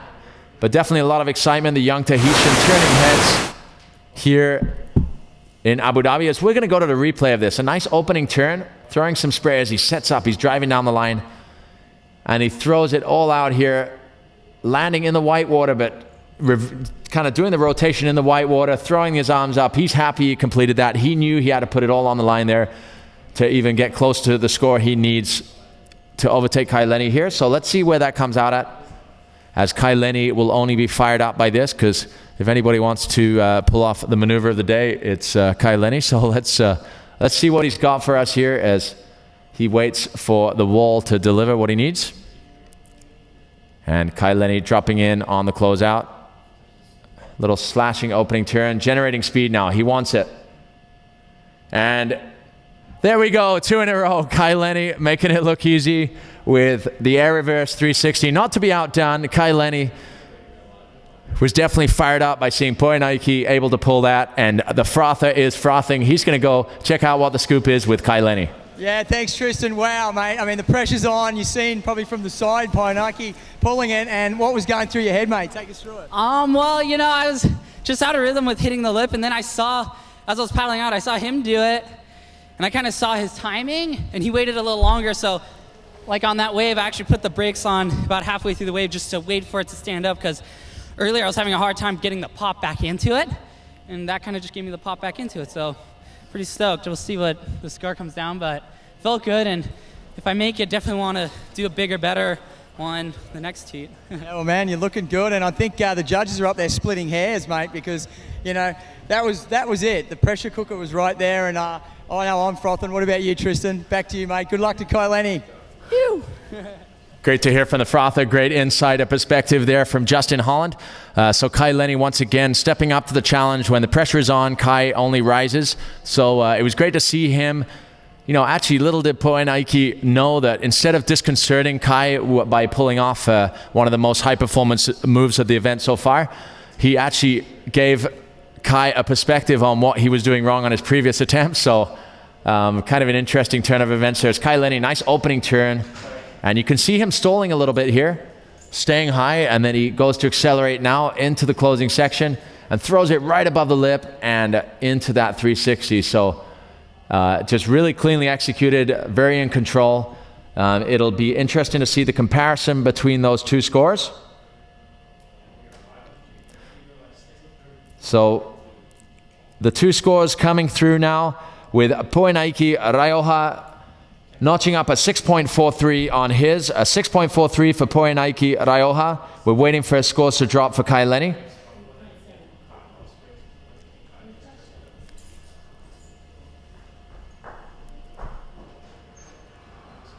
So Kai Lenny, with probably a little more controlled version, he had that opening turn. He gets an 8.77 for his wave, an 8.77, giving him what I think is the highest heat score total of the day. It might have been Sean Pointer. It's in between the two. Both of them have been rivaling for that status each day. So Kai Lenny with an 8.83 and an 8.77, advancing through to semifinal number 2. He will be coming up against... Yeah, I'm going to throw it down to Justin anyway. Yeah, thanks, Tristan. And wow, the excitement's building here. That was the final quarterfinal, and what a showstopper. We've seen Poenaiki take off on that last closeout and really kind of set his first turn up. Maybe not as good as Kai Lenny, but then throw a massive air into the reverse and come out. And I mean, I would be claiming that thing too. But we then had Kai, after seeing that, had to compose himself. I think maybe if we're going to split a difference between those two waves, I think Kai's maybe first turn was just a little more on rail and a little bit more critical than Poenaiki's. But I mean, splitting hairs, but interesting concept, this wave pool thing. And I think another week here, mate, and everyone would be doing some crazy stuff. So back to you in the box, Tristan. Thanks, Justin. So just to add on Justin's comments there, I think that first turn made a difference, but I also think the execution of the maneuver was perhaps a little cleaner for Kai Lenny. He got a little bit more height and didn't force it as much potentially, but it'd be interesting to get the lowdown from the judges. But that's the way that went, as we see Kai Lenny advancing through to meet Kyle Vaj in semifinal number 2. So we have a showdown for the ages as the current number 1 and 2 meet in the semifinals. So this is going to be an impressive showdown coming up in the semifinals here at the Abu Dhabi All-Stars Grand Slam. So some big performances here. A standout performance there from Poenaiki Raioha from Tahiti, really making his country proud here, and his board sponsor F1, and of course Air Tahiti Nui, making them proud here at the Abu Dhabi All-Stars, putting a performance to remember. Just coming short up against Kai Lenny, who is on a roll here as well with an 8.83 and an 8.77, advancing through to semi number 2. As we take a look at the Brazilian crew there, that's Kyle Vaj. He's getting excited, ready to face Kai Lenny. He's beaten him before, so he's ready to take him on again. Sunset Beach, he took Kai down on the first event of the year at Sunset Beach, so he's got the ability, he has the mental strength, so it's great to see Team Brazil here in force. The Salazar brothers also in great form this event. As we prepare now for the semifinals for the women. So this is going to be a really interesting showdown in my opinion. We got current ratings leader Nicole Pacelli coming up against Ibaya Moreno. Ibaya Moreno shows flashes of sheer brilliance. sometimes not able to bring the brilliance together into 2 wave scores to get her to the position she deserves, but we certainly saw that in the last heat, getting some really high scores, and I feel like she's building her confidence here, and she's understanding more exactly what the judges are looking for. So it's going to be an interesting heat this, as Nicole Pacelli takes off on this first left-hander. So a lot of excitement in the air, the tension is mounting. Nicole driving off the bottom, slashing off the top, back into the white water, just coming unstuck. Unfortunate there, Nicole. Probably a touch of nerves on the first wave of this semi-final heat. So Nicole will have to stand and wait for Ibaya to get her first wave of the heat. Just reflecting on the wave there, Nicole, a seasoned competitor. As we go to the Turtle Bay replay, she's a great fan of Turtle Bay Resort, having won there twice. You can see her dropping in here, committing really well to her bottom turn there, bearing the paddle, just getting a little caught up there, and drives into the white water, and just, yeah, the white water catching her a little bit there. It's complicated here with the wave pool, the way that crumbly lip kind of affects you and can make the board slide out more than you think. So we got a couple of stacked semifinals for the women here. I'm excited to see this all go down with Nicole Pacelli, current ratings leader, coming up against Ibaya Moreno from the Canary Islands of Spain. In semi-final number 2, we have Brazilian Aline Adisaka, new advanced rider, coming up against the Floridian Izzy Gomez. Great friends off the water.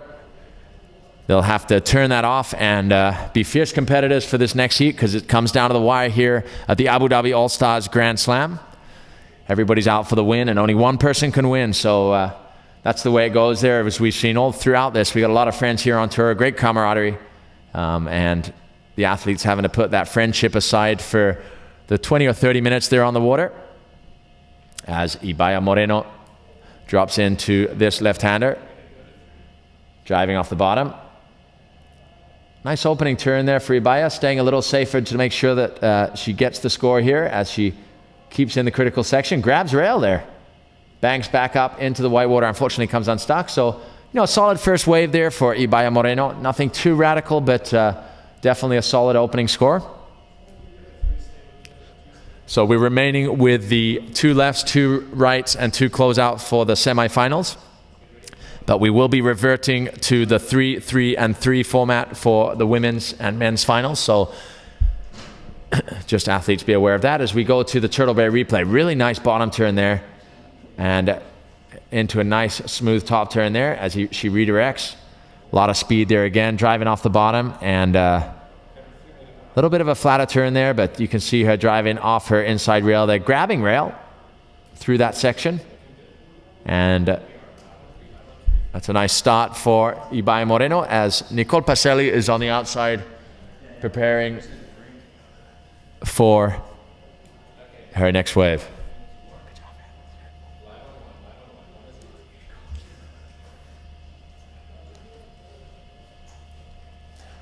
So we're very fortunate to have the frother Justin Holland giving us the insider's perspective down on the shoreline here, rushing into the water's edge. Not scared of the giant shore break we have here at the Wadi Adventure Park. Just kidding.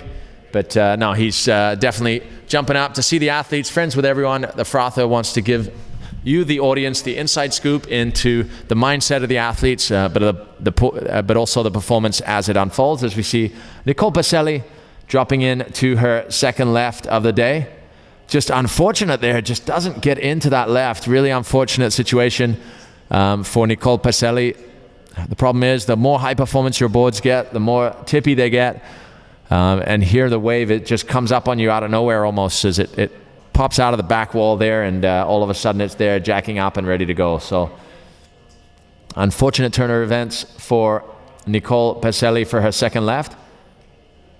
As we see her paddling to get in, but just getting stuck up in the white water there. Frustrating for Nicole as it's a score missed. As we wait for scores to drop here, we should be any second now with our opening scores for both Nicole and Ibaya. So truly international field for the semifinals. We have our Brazilian ratings leader, Nicole Pacelli, current world champion from Brazil.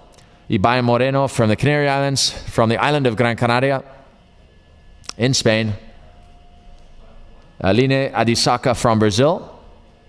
And Izzy Gomez from the Sunshine State of Florida in the USA. Although I do hear she's relocating to the West Coast, so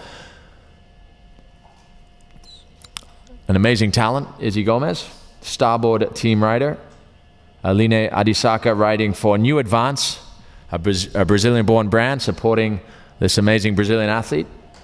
And then, of course, Ibaya Moreno on Team Starboard, the international dream team. And Nicole Pacelli.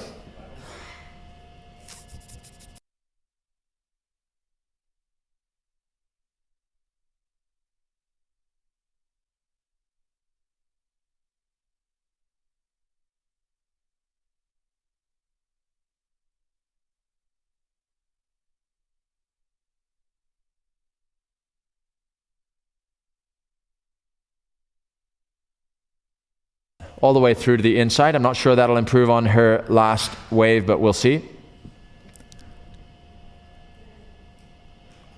But two solid scores for Ibaya Moreno as we see Justin Holland, the frother, running down to the beach to catch Ibaya as she comes out of the water.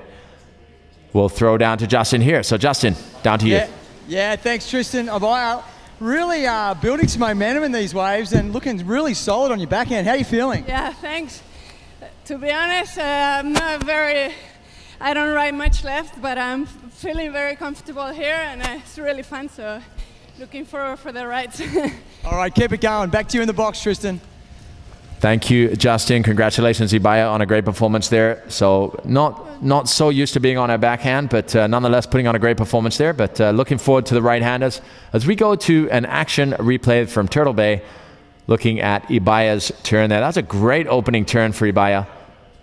Really nice driving bottom turn, a nice top turn, and likewise the second one sliding out there into the white water as she redirects into this inside section. So we have scores dropping and they're looking good. Nicole Pacelli getting a 1.67 on her first wave, which was an incomplete, and then of course she fell off. She didn't manage to get into the second, so frustrating there for Nicole. But Ibaya getting a 6.67 on her first wave. We're waiting for scores to drop for her second, but a great score on her first wave. That second wave might have even had the edge as we see Aline Adisaka taking her first left-hander, almost going straight into the wall there, driving off the bottom. And coming up to the top there, getting a little stuck up there, but keeping going nonetheless.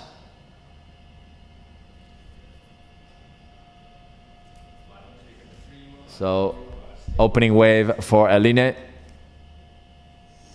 She'll be looking to build on that as she goes into her next wave. And we see another wave dropping here for Ibaya Moreno. It's looking good. So we'll bring you the updated score in just a second. But as it stands, Ibaya Moreno leading the semi-final number one.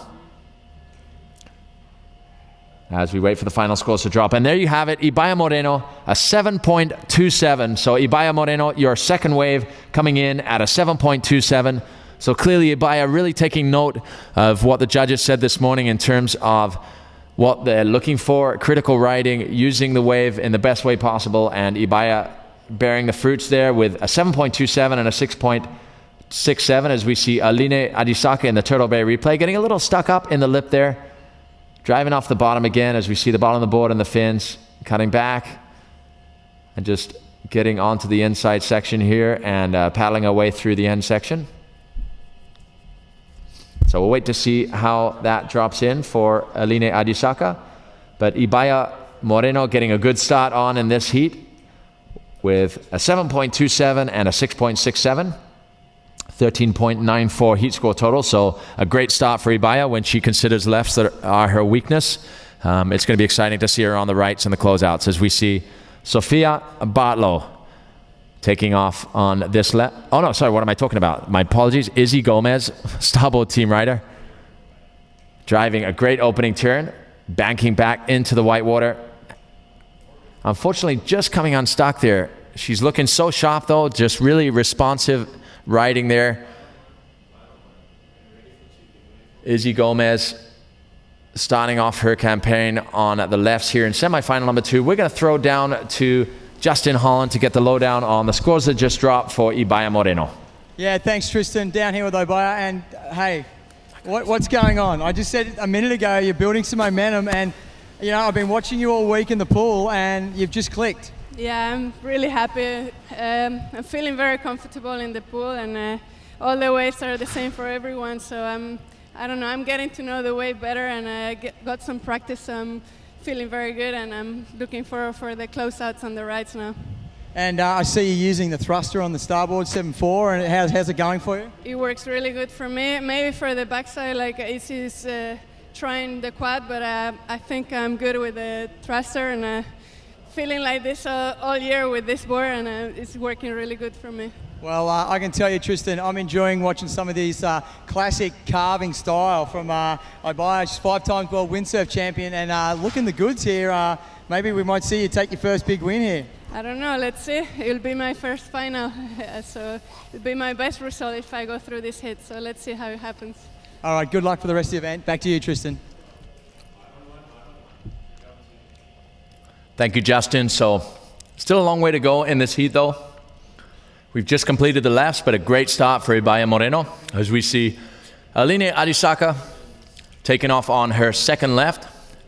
Great opening turn there. Really nice opening turn for Aline Adisaka. And another one driving off the bottom there.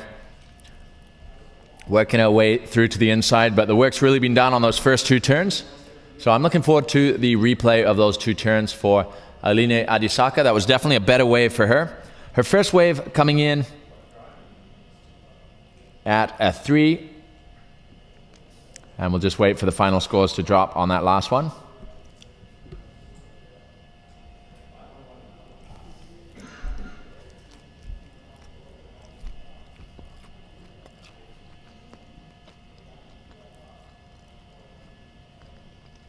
As we see Izzy Gomez paddling out to the lineup.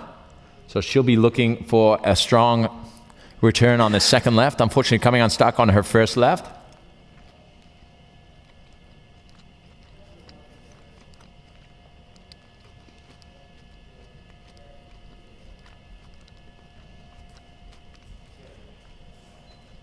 So a score coming in for Aline Adisaka. A 3.77, a 3.77 for Aline Adisaka. Driving off the bottom here. Cutting back, so that was a nice opening turn. Gets into the power source again and drives for the second one.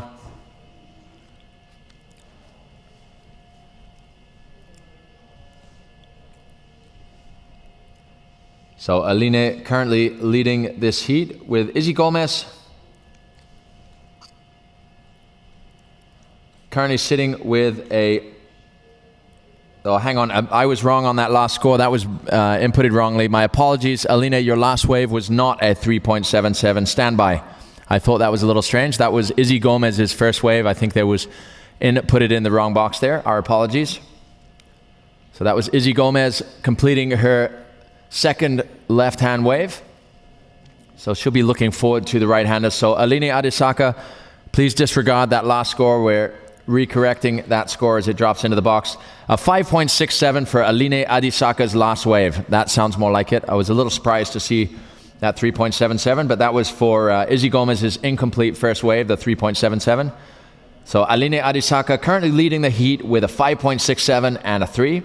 So current heat score total of 8.67. So a nice second wave there from Aline Adisaka as we wait for the second wave of Izzy Gomez to drop, and we'll be coming to a Turtle Bay replay right now. So here you have it, the Turtle Bay replay. Brought to you all the way from Oahu's fabled North Shore. Nice opening turn from Izzy as she powers down the line here and drives around for a roundhouse. And just unfortunately comes just unstuck there.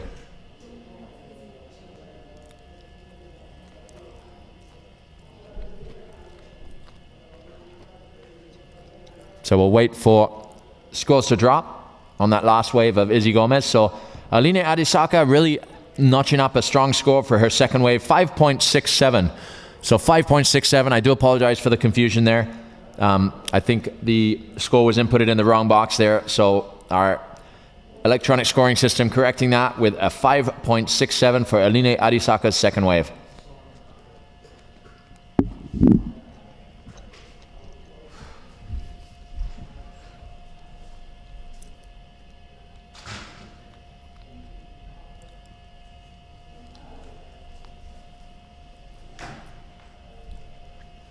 guys.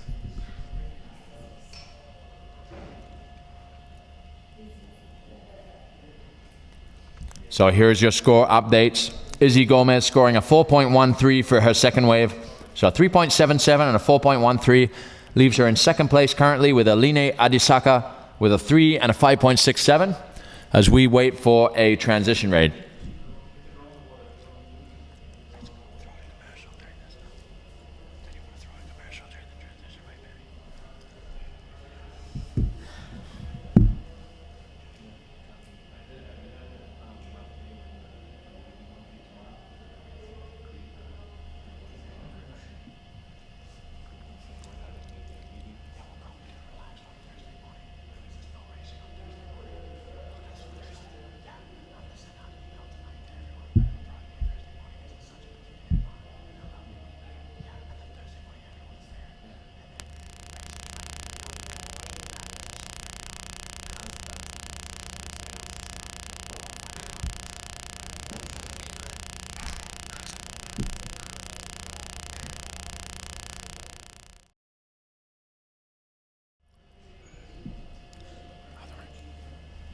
So apologies for the silence there. We're in a transition period as we change over to the right hand break in waves. And we see Jan Vaj, unfortunately just coming up short in the men's elimination there, but is still here to enjoy the waves of Wadi Adventure Park. Beautiful driving turn up into the lip there. And again, throwing it all the way around, showing patented Jan Vaj style there. Beautiful surfing from Jan Vaj. Little free ride. As we have rider in blue, Nicole Pacelli heading out for her first right-hander. So the current situation is in semi-final number 1, we have Ibaya Moreno with a 7.27 and a 6.67. So a 7.27 and a 6.67, a 13.94 overall heat score total. Leading against Nicole Pacelli, currently sitting on a 1.67. Clearly she'll be looking to improve on this. She unfortunately didn't make it into her second wave and had an incomplete on the first, so she needs a combo, obviously, of a 13.94 to be able to get into the lead here.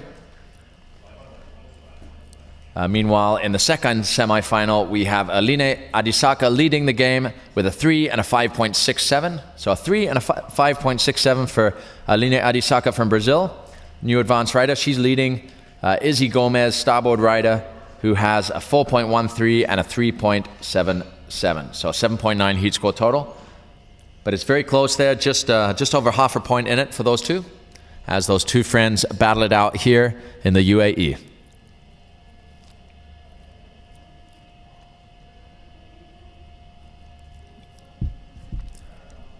So here we have a wave for Nicole Pacelli, her first right, driving off the bottom.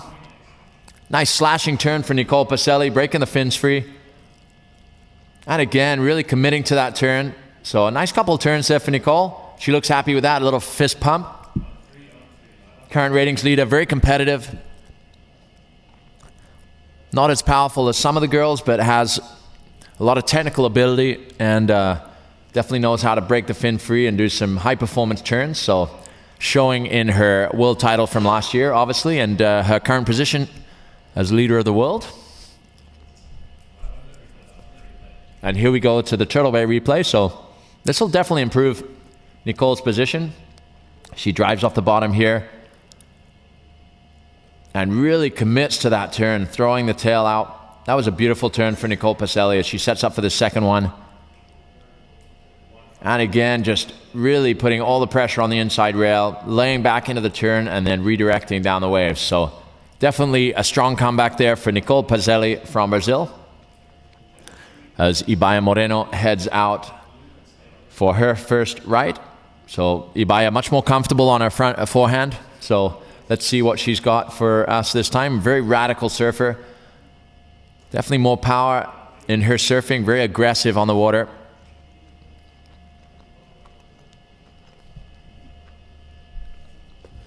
Just the performance level in the women's fleet just going through the roof each and every year here. It's exciting times as we see the Women's Stand-Up World Tour just in its second year now, really taking shape with these top female athletes following the tour globally,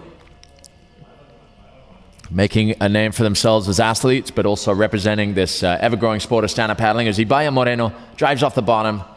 Nice clean opening turn, nothing too radical, but nice drive off the bottom there as she commits to that turn and comes off the top. That was a great second turn there. And she goes off the top there, unfortunately just coming unstuck, but the work was done on those first two turns. The first turn a little safer, the second turn a lot more radical. So some great surfing there from Ibaya Moreno.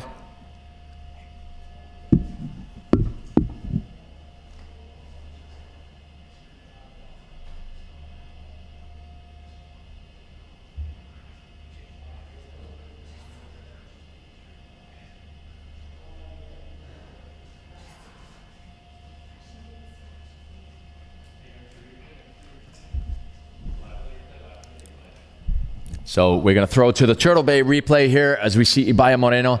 Great bottom turn there and a smooth opening turn there. She redirects. Some great surfing, staying right in the power source there as she drives off the bottom. Look at this committed bottom turn. You see all her fins. She breaks through the lip there. So a really great turn there from Ibaya Moreno. Just refreshing the scores here, and we will give you the scoring updates after that Turtle Bay replay. So Nicole Pacelli on your first right, you got a 6.7. Nicole Pacelli, a 6.7 on your first right. So that definitely improves your position. You're still lying in second place, Ibaya Moreno, with a 7.27 and a 6.67. But Nicole Pacelli coming back into the race here as she looks to get another score here on the second right. So Nicole dropping down to the bottom, driving off the bottom. A slashing opening turn.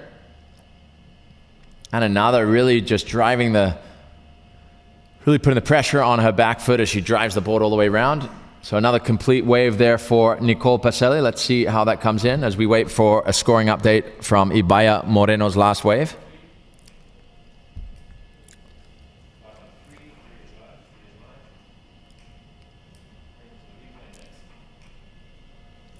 So it's great to have such a strong Brazilian contingent here, both in the UAE but globally. Such a powerhouse of surfing talent. As we go to the Turtle Bay replay of Nicole Pacelli's last wave, driving off the bottom. And a nice slashing turn there for Nicole. She goes into the second one, and you can see her really putting her pressure on the inside rail, driving on her inside rail there to bring the board around. So a great wave there, a couple of nice turns from Nicole Pacelli. Driving off the bottom and up into the lip. So a complete wave there for Nicole Pacelli, linking together her turns well. So we're just waiting for that score to drop of Ibaya Moreno. And obviously the fourth right-hander for Nicole Pacelli. But as it stands, Nicole has a 6.7 on her first right-hander. We're waiting for scores to drop for Ibaya as we transition to Ibaya for her second right-hander, at which point we'll be going into semifinal number 2 with Aline coming up first. So stay with us. If you just joined us online at watermanleague.com, welcome. Aloha. This is day number 3 of the Abu Dhabi All-Stars Grand Slam. This is Ibaya Moreno dropping in, driving off the bottom. Oh, just coming unstuck on her top turn there. Unfortunate. She has a really asserted bottom turn there as she drives to set up for a top turn. Unfortunately, just had a little bit too much weight on her inside rail and goes down there. But we'll wait for that first right-hander for Ibaya to drop. And Ibaya's first right coming in at a 4.83.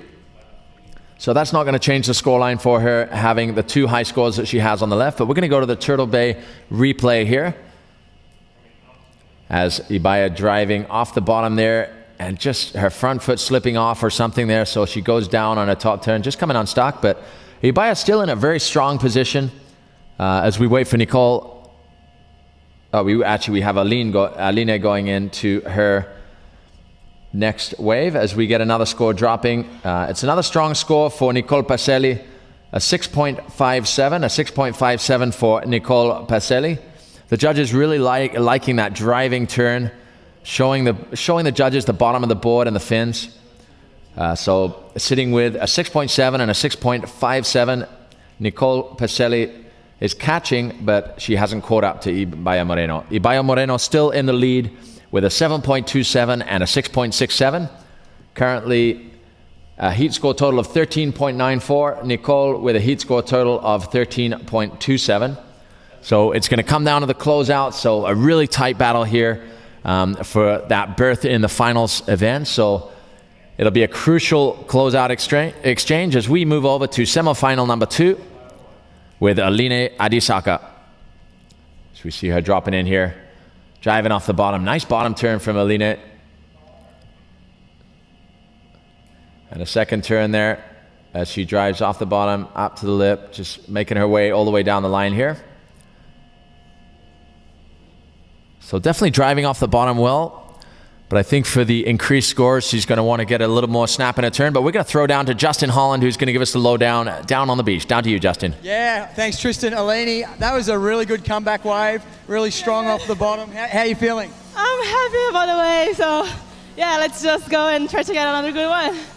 All right, a little out of breath there, Tristan, but she's building the comeback. All right, good luck. Back to you, Tristan. So it's great to see Aline happy and enjoying her moment out here in the UAE for the Abu Dhabi All-Stars Grand Slam. So she had a nice opening right-hander. Let's take a look at the Turtle Bay replay, brought to you all the way from Oahu's North Shore. Really driving bottom there from Aline, bottom turn from Aline. Cutting back into the white water, the power source, as she goes for another driving bottom turn. And throwing some spray on that second turn. So this could well be a good score for Aline. We'll wait for the judges to come back with this. But really, the work done on those first 2 turns. So we'll see what happens as Izzy Gomez, starboard team member, is out on the outside waiting for her first right-hander.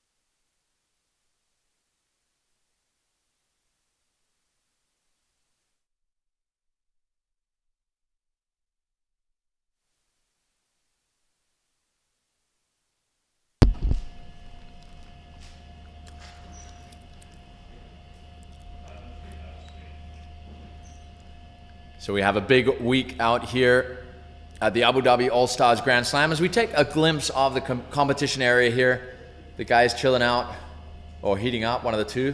Tony Freitas looking as though he is ready for battle.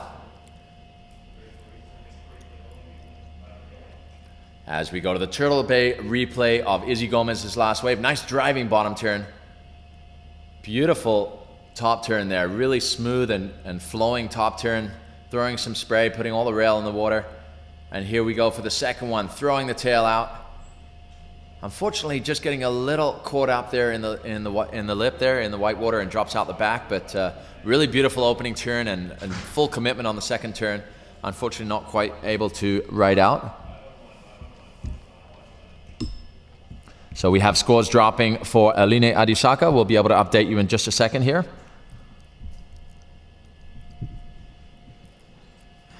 So Aline Adisaka lining up for her second right. And then the wave pool will transition to closeouts for the final showdown of this semifinals as we see Aline Adisaka, new advanced rider, dropping in right now to the right-hander, driving off the bottom. Cutting back into the white water.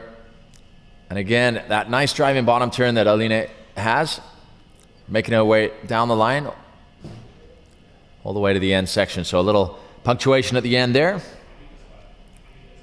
Looks like we have Justin Holland ready to get the lowdown from Aline. we will give you the update as soon as the scoring update as soon as we're done with Justin down there. Yeah, thanks, Tristan. We're here with Eleni, and another strong wave. I'm loving how you're coming straight off the bottom on your first turn. How are you feeling? I'm tired. I'm feeling good. Yeah, today we had a good meeting with the judges about like what they expect from us on the waves. So I tried to listen, and I guess I'm just trying to do what they said. So yeah, we're learning. We get there. Well, you're looking good. You got any secrets for the closeout? Yeah. Okay, well, it sounds like a secret. So we'll let her get ready for the closeouts. Back to you in the box. The frother, maybe over frothing there, trying to get some secrets. But generally, if you ask the question, do you have a secret? They're not going to tell us because this broadcaster about 100,000 people globally. Not such a secret anymore. Just kidding. Great to get the inside scoop from Justin Holland.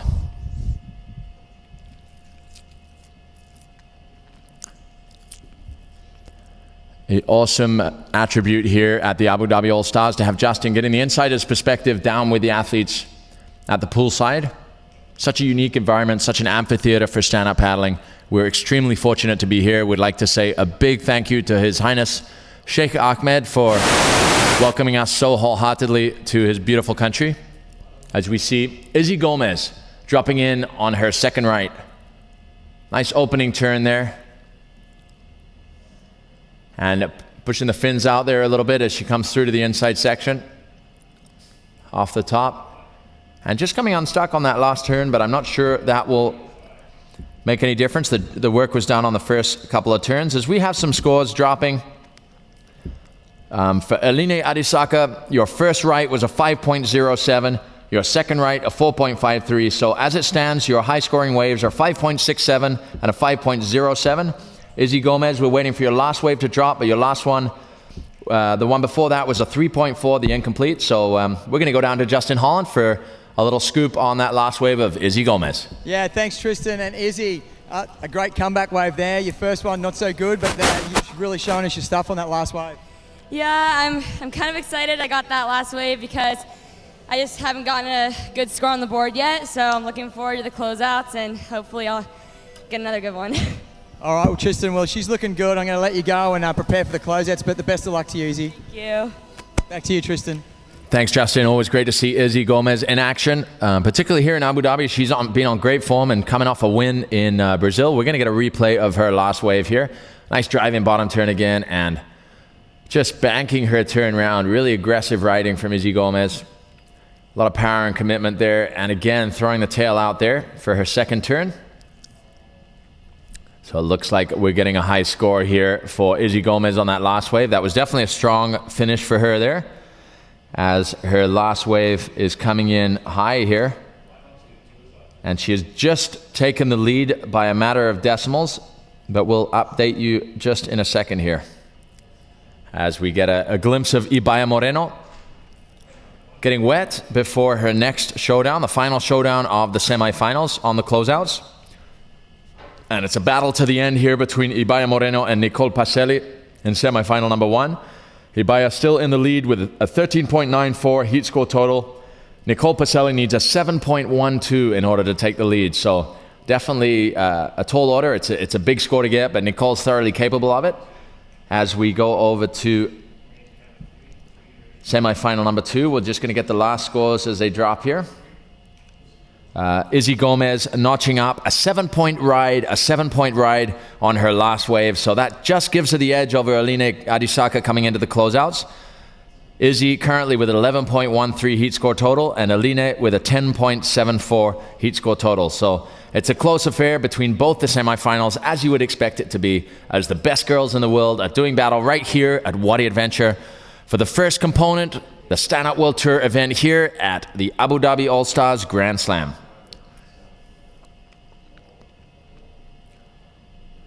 So a big thank you to all our sponsors. Once again, His Highness Sheikh Ahmed, but also the Abu Dhabi Sailing and Yacht Club, ESSA, the organization for the promotion and development of the sport of stand-up paddling here in the UAE.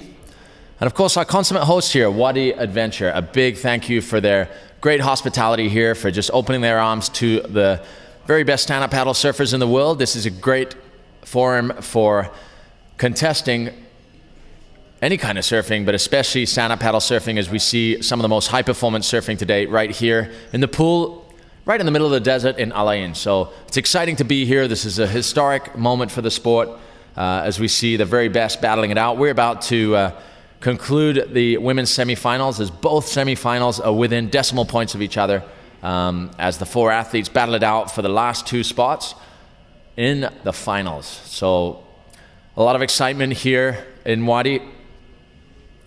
Likewise for the men, we have some stacked semifinals with Sean Pointer coming up against Mo Freitas, and then we have Kyle Vaj coming up against Kai Lenny. So it's going to be an interesting one, as we see Tony Freitas, always the joker.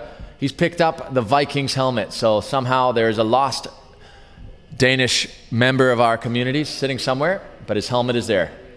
And this is, looks like Benoit Carpentier on his starboard, just getting stuck there, but Jan Vaj coming into view here, flying over his board over the lip there. So interesting wipe out there from Jan Vaj. Without a leash, he has a little swim to the inside. Benoit Carpentier, it's good to see him in action here at the Abu Dhabi All-Stars Grand Slam. Unfortunately missing out on advancing through to the round of 16. So Benoit, a great talent from Brittany in northwest France, where we hold our La Torche Pro France later this year. So make sure to join us back then, end of October, for what is a really incredible event. We are now 3 stops deep on the Stand Out World Tour.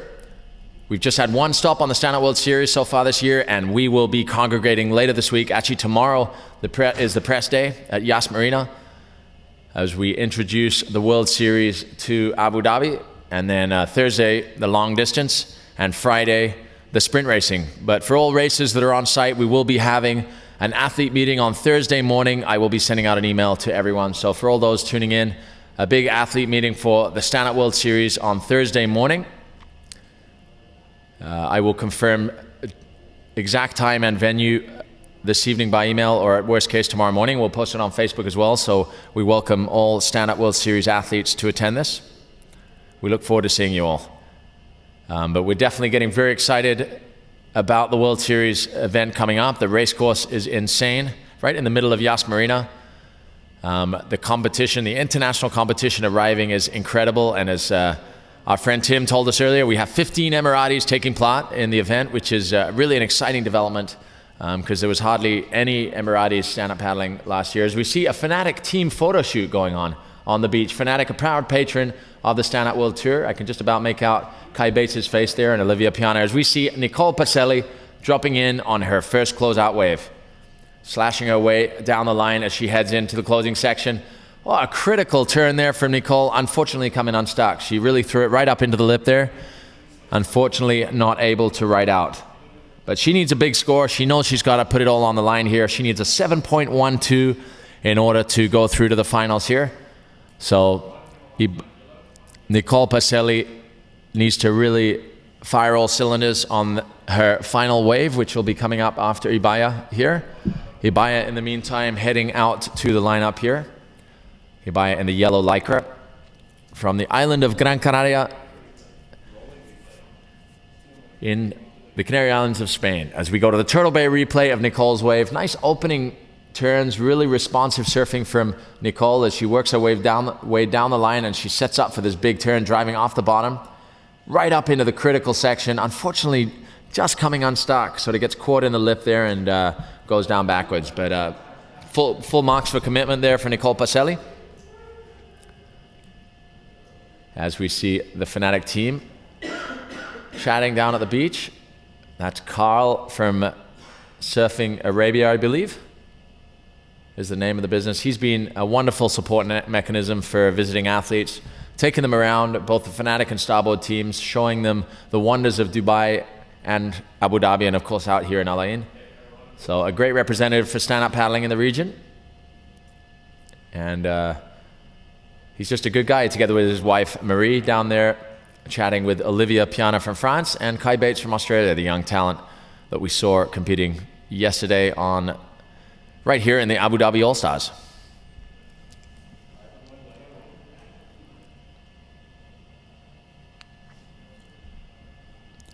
So here comes that mirage-like wave as Ibaya Moreno takes off on the closeout. Looking really centered and focused. Nice opening turn there, wrapping, coming up into the lip. Banking off the top there, just coming unstuck. Unfortunate she didn't get to ride out of that. I really like the opening turn she did there. Goes up into the lip with not as much speed as she probably would have liked. Coming down, and I think that just didn't enable her to ride out of that one.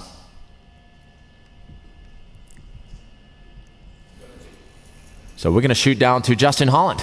Yeah, thanks, Tristan. And last two rides of the last two surfers, we've seen them both getting kind of caught on the last turn, but really putting commitment into it and throwing the boards right up to the lip. But yeah, with only one wave each left, you know, are they going to back their percentage back down to 80% just to complete the wave? But we've seen a great first turn from Ibaya and just coming unstuck there on the final. So we now need, I think Nicole Pacelli's going to need a pretty big score. So back to you in the box. Thank you, Justin. I confirm that Nicole Pacelli needs a 7.12. Nicole Pacelli, you need a 7.12 in order to advance through to the final. So it's all coming down to this final wave as we get a Turtle Bay replay of Ibaya's last wave. A beautiful opening turn here. Look at that slashing opening turn, bringing it right back into the power source and able to set up for this closing maneuver. Unfortunately, the board's sort of coming up a little sideways into the lip, just getting a little off balance so that when she lands down in front of the wave, she just kind of falls back. So unfortunate there for Ibaya. A great effort there, but she's still leading the heat in a good position and still has a wave to play here as Nicole sits out quietly waiting for her final closeout of this second semifinal. So it really is coming down to the wire here at Wadi Adventure for the Stand-Up World Tour component of the Abu Dhabi All-Stars. And there we get a vision of Ibaya watching on. This is a nail-biting moment for both of them as Nicole will paddle into this wave. Let's see what she's got as she drops in. Little check turn as she sets up for the closing maneuver here. And banks it off the closing section. She looks happy with that. That was definitely, she went right up into the lip and made the closing section there. So we'll see how the judges view that turn as Ibaya will head out for her final wave of semifinal number 2. But a great performance by Nicole Pacelli, current ratings leader, 2013 world champion, current world champion in fact. So an impressive performance from Nicole as she gets the lowdown from Jan Vaj, a great support crew for the Brazilians between all the athletes, really sticking together, going through everything. Jan capturing the action on his iPhone just to be able to give her the instant blow-by-blow as we go to the Turtle Bay replay. So we see Nicole a little stutter there as the nose caught, but she rode through it. Nice opening check turn. And driving off the bottom and right up into the lip there. And coming down. So her timing was spot on there as she went up into the lip and landed it cleanly. Came out of that well, and she looks happy with that wave. Let's see how it comes out.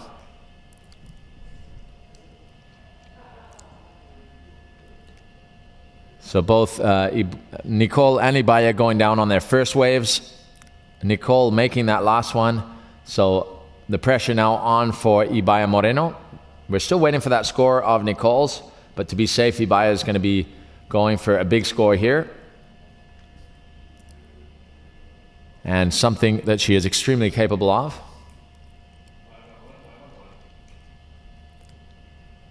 So Ibaya Moreno paddling, waiting for the wave to come through the gates here.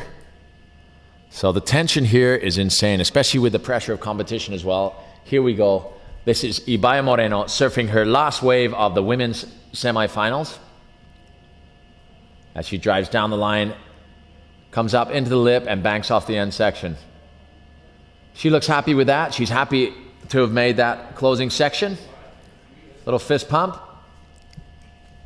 As we will now go on to the closeout component for Aline Adisaka and Izzy Gomez, semifinal number 2. So that concludes semifinal number 1. We're just waiting for final scores to drop. We will update you in just a second as we get them. But what a showdown that was between Ibaya Moreno and Nicole Pacelli. Either way, a big congratulations to both athletes for an incredible performance here at Wadi Adventure. Here on day 3 of the Abu Dhabi All-Stars Grand Slam, as we see Aline running up and ready to go. It's getting some support from Tony Freitas there. So let's see a Turtle Bay replay of Ibaya's last wave as she drives off the bottom and up over the closing section there. So a little fist pump there. She's happy to have made it over the section. A good wave from Ibaya, but also a good wave from Nicole. I would say, if looking at the critical section, I'm not a judge. I think Nicole's turn was potentially a little more critical. But we'll wait to see how the judges view that as it comes in. So scores starting to drop here, as Nicole Pacelli gets a 5.67 on her last wave. A 5.67 for Nicole Pacelli.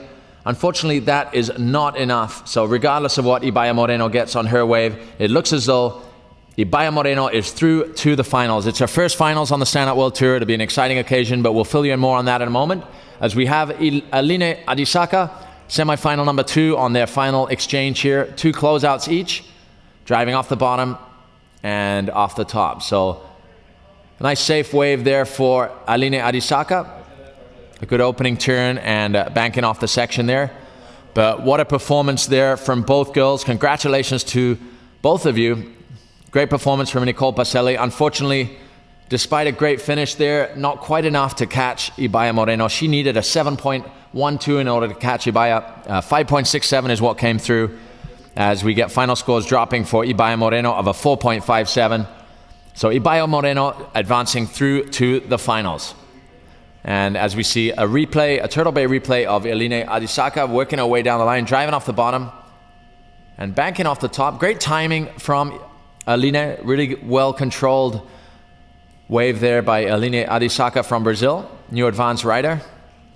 Will now be panning out to Izzy Gomez, starboard team rider from Florida.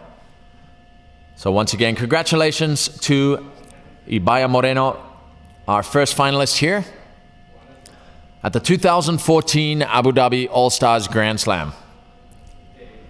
So a lot more action to come this week. Make sure you join us throughout the week for our World Series event. We will be broadcasting live from both the long distance and the sprint racing Thursday and Friday. And then we'll be having an incredible day at the Abu Dhabi Sailing and Yacht Club with the kids, and then relay racing, all kinds of good stuff going on here for the 2014 edition of the Abu Dhabi All-Stars. And then we have a major closing party at the Iris Bar in Yas Marina. So if you're in the UAE, make sure that you are here Saturday night at the Iris Bar in Yas Marina for a pretty amazing occasion here in the UAE. So here we have it. This is Izzy Gomez's first closeout wave. Nice slashing opening turn. She reconnects, generates a lot of speed, and banks off the top. That was a great opening wave for Izzy Gomez, and I think she knows it. Little fist pump there. So we're going to throw down to, I'm sure, a pretty elated Ibaya Moreno and a frothing Justin Holland. Yeah, thanks, Tristan. Ibaya, great performance. How you feeling? Yeah, very good. I'm stoked to be in the final, and I'm looking forward to see another starboard rider, Izzy Gomez. She's surfing very good, and I'm hoping to meet her in the final with me. It'll be fun. Yeah, your surfing's looking, obviously really mature, and you're throwing some, nice rail turns and great spray, and I'm enjoying watching everything. I'm excited to see you in your first final. Yeah, it'll be fun. I think in my other events I've been too nervous and not doing the surfing that I knew, and I'm stoked to be here and get some practice in the pool. All the waves are the same, so I think it's a very good event, and I'm stoked to be in the final. I just want to say hello to all my family that is watching. Thanks, Ibaya, and back to you in the box, Tristan. Good luck. Thanks, Justin. Congratulations, Ibaya, and big aloha to all the Moreno family that I'm sure are tuning in. Daida, it's been a long time. I look forward to seeing you again soon. So congratulations to Ibaya Moreno. Great showing from the starboard team here with Sean Pointer in the semifinals.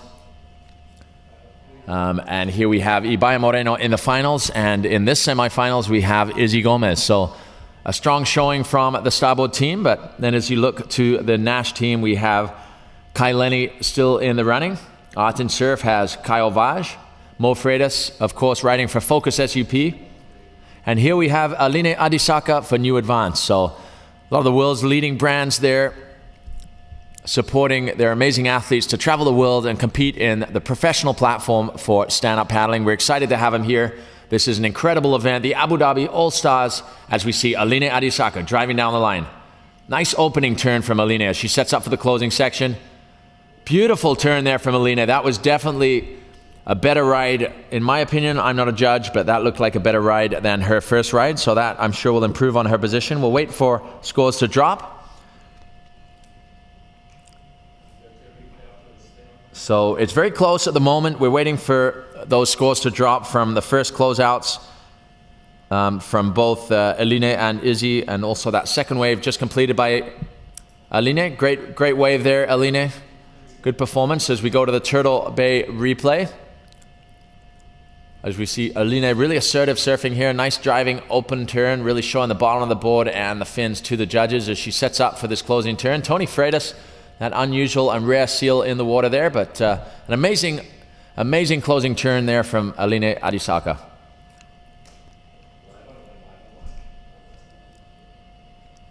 So we're just waiting for those final scores to drop as Izzy Gomez, starboard team rider from Florida, heads out for her final wave of the semifinal number 2.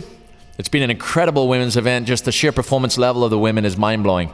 It's exciting to see how fast it is progressing, how the international competition is so spread from the US to Brazil to Hawaii to Europe. It's an exciting time for the sport, an exciting time for women in the sport, and we're excited to be a part of it. So excited to see the Women's Stand-Up World Tour go from strength to strength. I'm personally excited to be here at the Abu Dhabi All-Stars. It's such a wonderful place. The Emiratis making us feel so at home and so welcome. And I think for them, it's something so original, professional level surfing event taking place in their country, as well as, of course, the world-class racing just below the Formula One track as we see Izzy Gomez from Florida, starboard team rider, dropping in. Nice slashing opening turn there as she generates speed and banks off the closing section, but just comes unstuck there. So let's see how that pans out for Izzy. So we've got an interesting development here. We have Aline on her first closeout getting a 6.63. So a 6.63 for Aline's first closeout. We're waiting still for scores from Izzy Gomez's first closeout. So Aline slipping into the lead again before her final wave is scored. And before both Izzy's closeouts are scored. As we go to the Turtle Bay replay and watch Izzy driving a great opening turn there, throwing a lot of spray.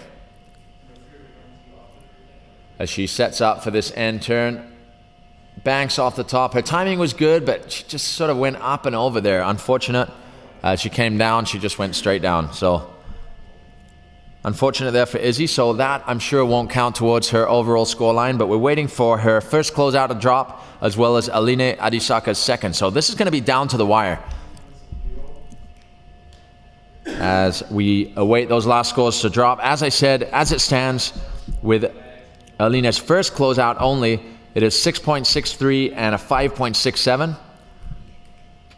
This gives her a 12.3 overall score. And then Izzy Gomez waiting for both her closeouts to come through. Really, there's one that will be potentially worthy, as well as her 7-point ride that she got on her last ride. So it'll be down to the wire here with just a point in it as it stands.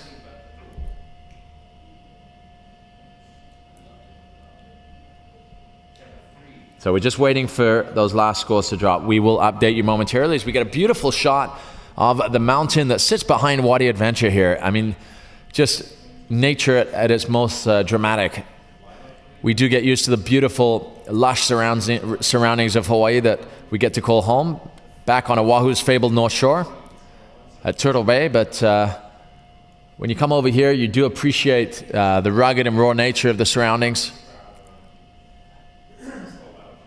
The impressive mountains that sit behind this Wadi Adventure Park. And then the ever-growing cities. I mean, Abu Dhabi and Dubai are just crazy cities. Just building going on constantly. High-rise buildings, creative buildings. There's a leaning tower of Abu Dhabi. a modern version of the Leaning Tower of Pisa.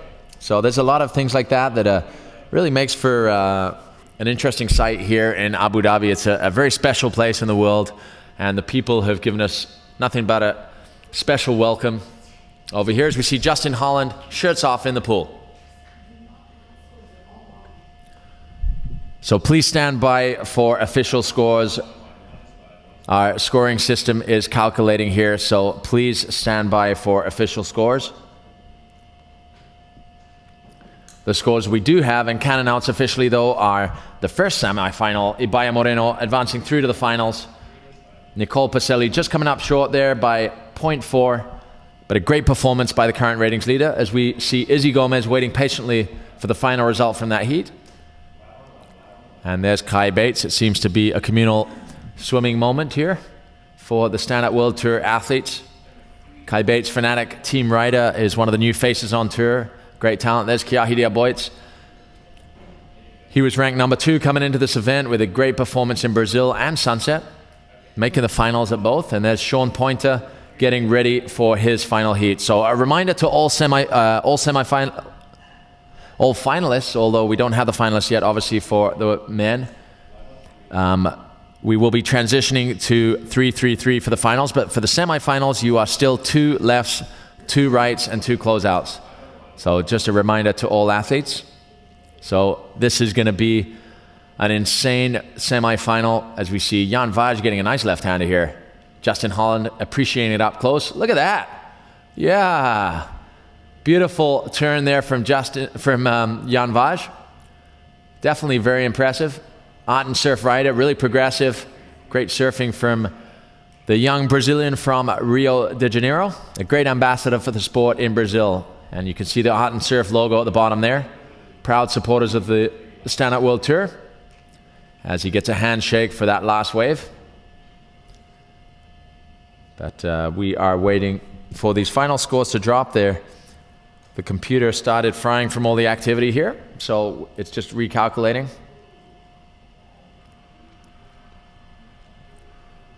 But what a great performance by all the girls here today. It's been a mind-blowing day of action for performance stand-up paddling at its best. We hope you're joining us from all over the world. As I look at the time, it is 3:50 UAE time. I think that means it's 1:50 in the morning in Hawaii, so I would imagine either we have some very avid spectators that are staying with us through the night, pulling the all-nighter with us to see which of their people are going to make it through to the final. We do still have 2 Hawaii athletes in the mix here. We have Mo Freitas from Haleiwa on Oahu's fabled North Shore, just down the road from our headquarters at Turtle Bay. And then, of course, we have Kai Lenny, 3 times world champion, resident in Maui, is our other Hawaii athlete. So we do have results. We do have results, and the results are as follows. But hang on, we're watching wave number 1 of Sean Pointer, the left on his backhand here. This is semi-final number 1 for the man. A nice opening wave for Sean. We will give you the full walkthrough as we get the replay here. But a nice opening wave from Sean Pointer, looking really sharp, really determined. He wants a win here. He hasn't had a win since back in Tahiti in 2012, so he'll be a long-awaited win here. We're going to throw down to Justin Holland for a couple of words here. Here was Sean Pointer, mate, your first left of the semi-final, and really committed on that first turn, mate. Talk us through it. Stoked, yeah. I just wanted to make sure to start strong and put up a good first turn. So, I kind of linked up with the lip there, and I think I did that, so I'm stoked. Yeah, we'll wait and see Sean's scores. Back to you in the box, Tristan. Good luck, mate. Thanks, Justin. Great job, Sean. We look forward to seeing more of you in this heat. But we have final and official results from semi-final number 2 of the women. Izzy Gomez pulls it back with an 8-point ride on her first closeout, giving her an 8 and a 7. Let's quickly walk you through this left of Sean. Really nice opening turn as he bursts through the lip and releases the tail. And again, this is a great start for Sean Pointer. A strong wave, pulling up into the pocket there, transitioning the paddle as he comes down. Some great surfing from Sean Pointer. All the way up, going 12 o'clock again. So impressive surfing from Sean Pointer. So coming back to the results there, Izzy Gomez taking the win to go through to the finals to meet with Ibaya Moreno from the Canary Islands, both starboard team members, as we see Mo Freitas dropping in on his first left, right on the wall, driving off the bottom. Beautiful turn there from Mo Freitas. And another great turn there as he banks into the white water. Really fluid, looking really responsive on his surfboard. I jinxed it with that comment, but looking great out here today, Mo Freitas. Not sure that will match Sean's opening ride, but we'll wait to see what the judges think. So going back to the results, Izzy Gomez with an 8-point ride and a 7-point ride with a 15-point heat score total, advancing up through to the finals to meet Ibaya Moreno, fellow starboard team member. We'll throw you down to Justin for the latest news. Yeah, thanks Tristan here with Izzy Gomez, and wow, what a comeback wave there at the end. You smashed it. Yeah, that was really worrying me. It kind of gave me a heart attack when I had to wait for the results, but I fell on my last closeout, and I'm like, I don't know if the one I got's going to be enough, and it was, and I'm like, yes. Yeah, second final for Izzy Gomez and starboard teammates up against Ibaya. What's going to be your tactics going into it? Well, you know, whatever happens, it's good for starboard, and it's good for me because Ibaya is one of my best friends, and she hasn't made a final yet, and I'm super stoked that she made it, so it's going to be fun. All right, well done, and good luck in the final, Izzy. Back to you in the box, Tristan. Thanks, Justin. So great performance there from Aline Adusaka. A big congratulations go out to Aline, new advanced rider. She got a 6.63 on her last ride. A 6.63, but it wasn't enough to take away from Izzy Gomez. We see a slow motion replay here, the Turtle Bay replay of Mo Freitas. A beautiful opening turn there. Just that one cut a little short, bouncing back off the whitewater here as we see Sean Pointer coming in for his second wave of semifinal number 1. So another great opening turn.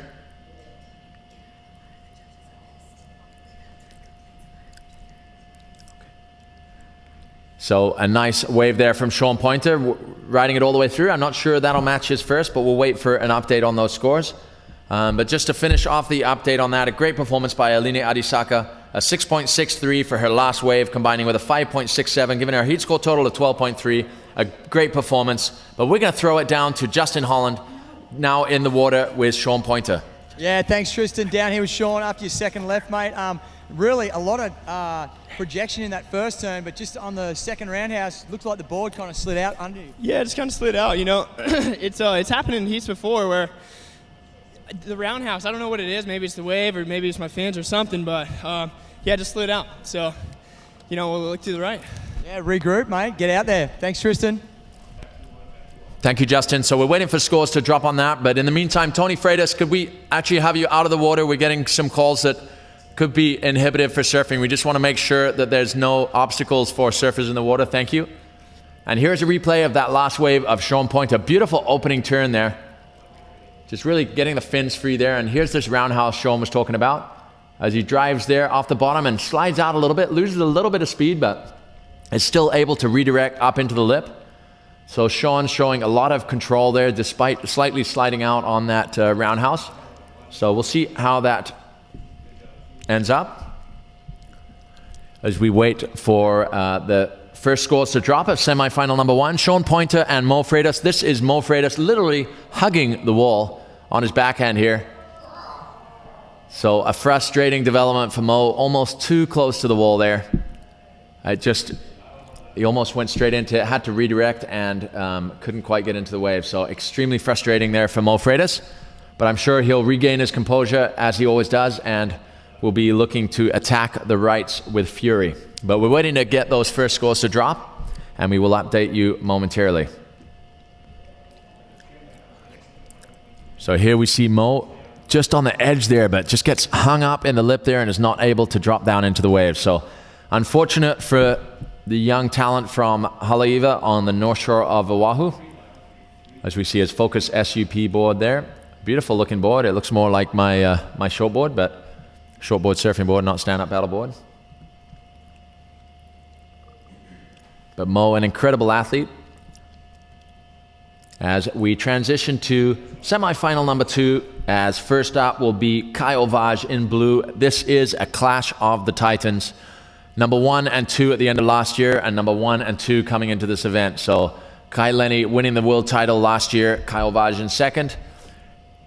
Actually, Kai is in third, my apologies, currently on the world rankings. So slightly different scenario, but Kyle currently leading the rankings, coming up against Kai. This is a battle of the Titans, and I'm excited to see it all go down. So yeah, these two battled it out through the year. Kyle got 3 seconds last year on the Stand Up World Tour. Kai taking the title. As we see Kyle Vaj taking off on this left-hander. Driving off the bottom. Nice opening turn there. Right in the power source, throwing the fins free a little bit on his backhand there. Getting right up into it. Crisp turn, looking really precise surfing from Kyle Vaj as he just comes unstuck in the shallow inside there. But we're going to throw it down to Justin Holland to get the bird's eye view from the athletes.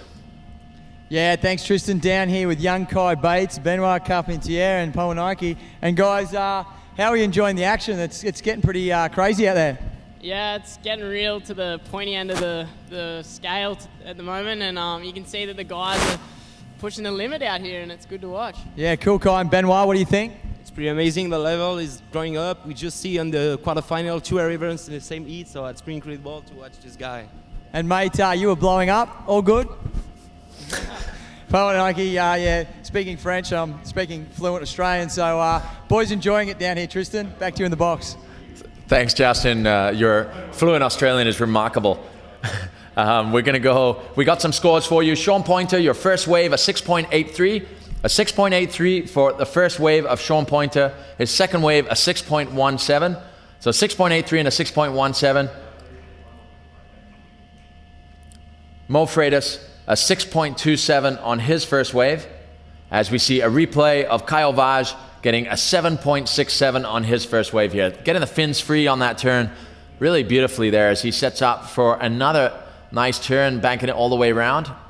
Just always careful to get his tail all the way around behind him so the judges can see how much arc he's getting in his turn. So a great wave there from Kyle Vaj as we have Kai Lenny on his first left-hander. Staying right up in the most powerful source of the wave there. Cutting back into the white water, looking a little caught up in the lip there. So a good start from Kai Lenny, a little bit not as strong as he probably would have liked, but some great riding there, really fluid, looking on point. Just got a little caught up a couple times in the lip there. It slowed him up a little bit. But as it stands right now, in semifinal number 1, Sean Pointer currently leading with a 6.83 and a 6.17. Mo Freitas with a 6.27. Obviously, he had that no complete. He didn't manage to get into the wave, so just sitting with a single wave score for the moment. Meanwhile, in the second semifinal, here's a replay, a Turtle Bay replay of Turtle Bay ambassador Kai Lenny driving off the bottom.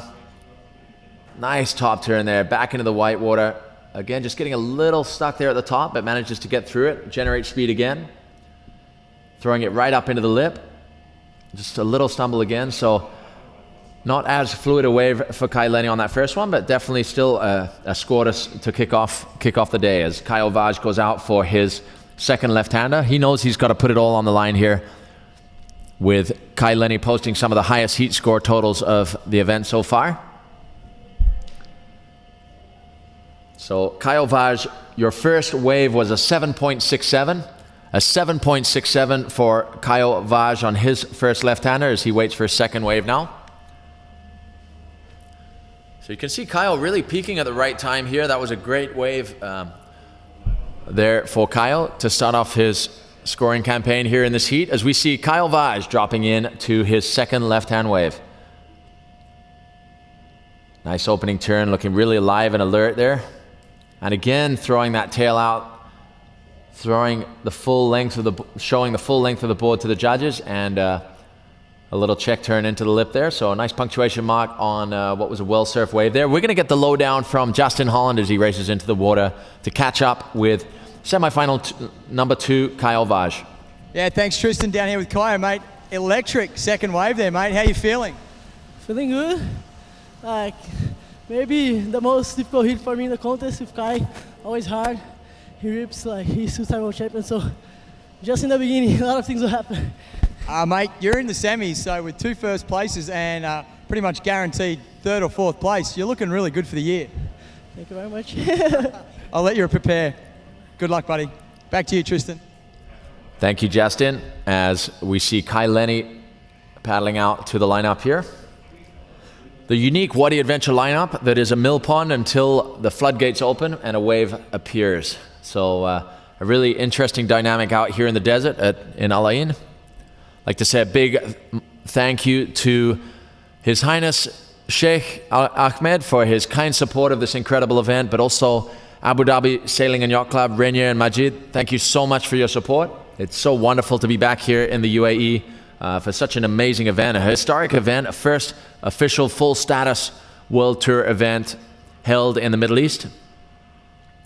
So it's an exciting moment for sport in general, but especially for the sport of stand-up paddling, especially as the UAE is could be such a hotspot for stand-up paddling, as we see Kai Lenny dropping in on his backhand here.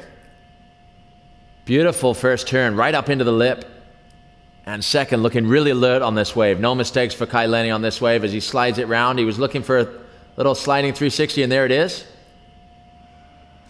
So the work was really done on those first 2 turns, though, so he got the scores there. I think that he would have needed to feel better about that. So we're going to pass down to Justin Holland for an update from Kai Lenny right at the water's edge. Yeah, Tristan, thanks, mate. Kai, really strong off the bottom on your first turn, breaking through the lip, and then a lot of body torque on your second turn, and then going into like a backhand 360 on the shore break, mate.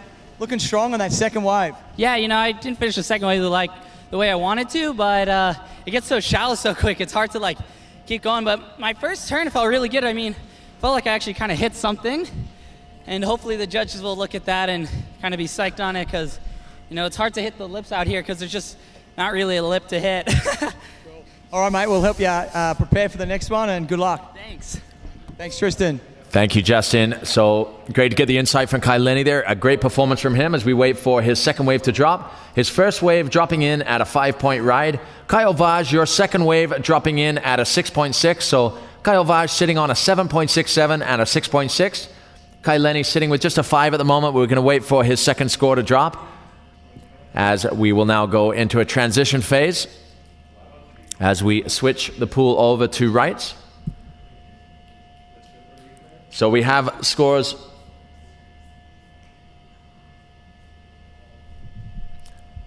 So we have scores dropping for Kai Lenny. This is a replay, a Turtle Bay replay of his second wave here. This is Kai Lenny's second left-hand wave. He ends up getting a 5.07. The judges really liking, obviously, that first turn. The second turn seen as he gets a little caught up, and then obviously the sliding maneuver through the wave. So Kai Lenny getting a 5.07 on his second wave. He'll be wanting to prove on that on the rights here, with Kyle Vaj currently in a great position with a 7.67 and a 6.6.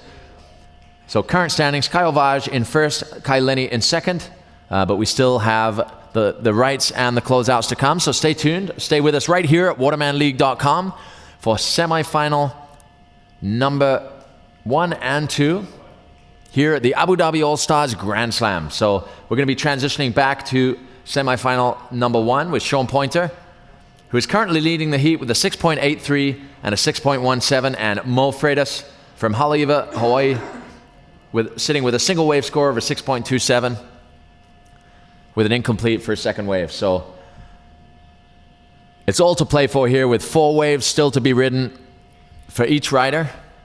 A lot of scoring potential.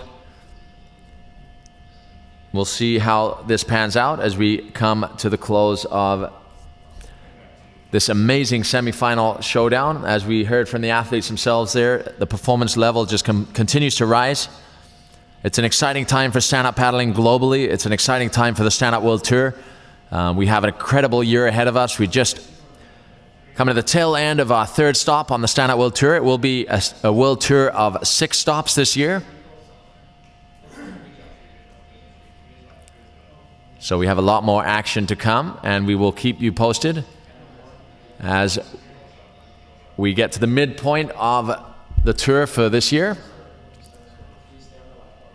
So the way it looks as though there will be 2 sections to the tour this year. The first kind of stretch ending after this event, and then there's a break, and then the second stretch running through September, October. But we'll keep you posted on that, and we will update you on all the latest developments from the Stand Up World Tour. Always stay tuned to watermanleague.com, and you'll find out all the latest information on this incredible global platform for stand-up paddle surfing. So we're excited to be here for stop number 3.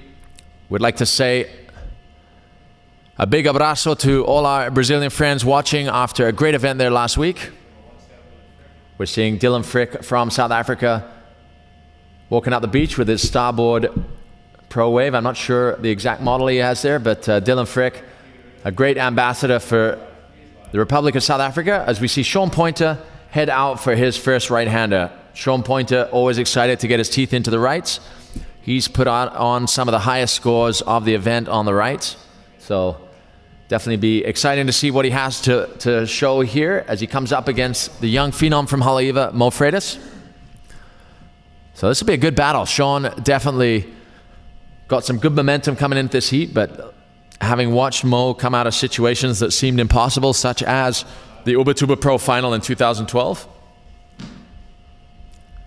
I think you can expect a pretty exciting showdown here, a nail-biting showdown.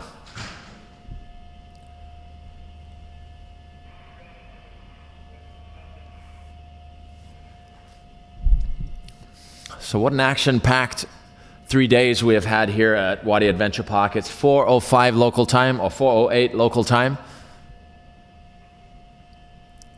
as we see the first right-hander here to be ridden by Sean Pointer in semi-final number 1. Driving off the bottom. Nice open turn there off the top, letting the fins free. Nice roundhouse driving back into the white water, up into the lip there,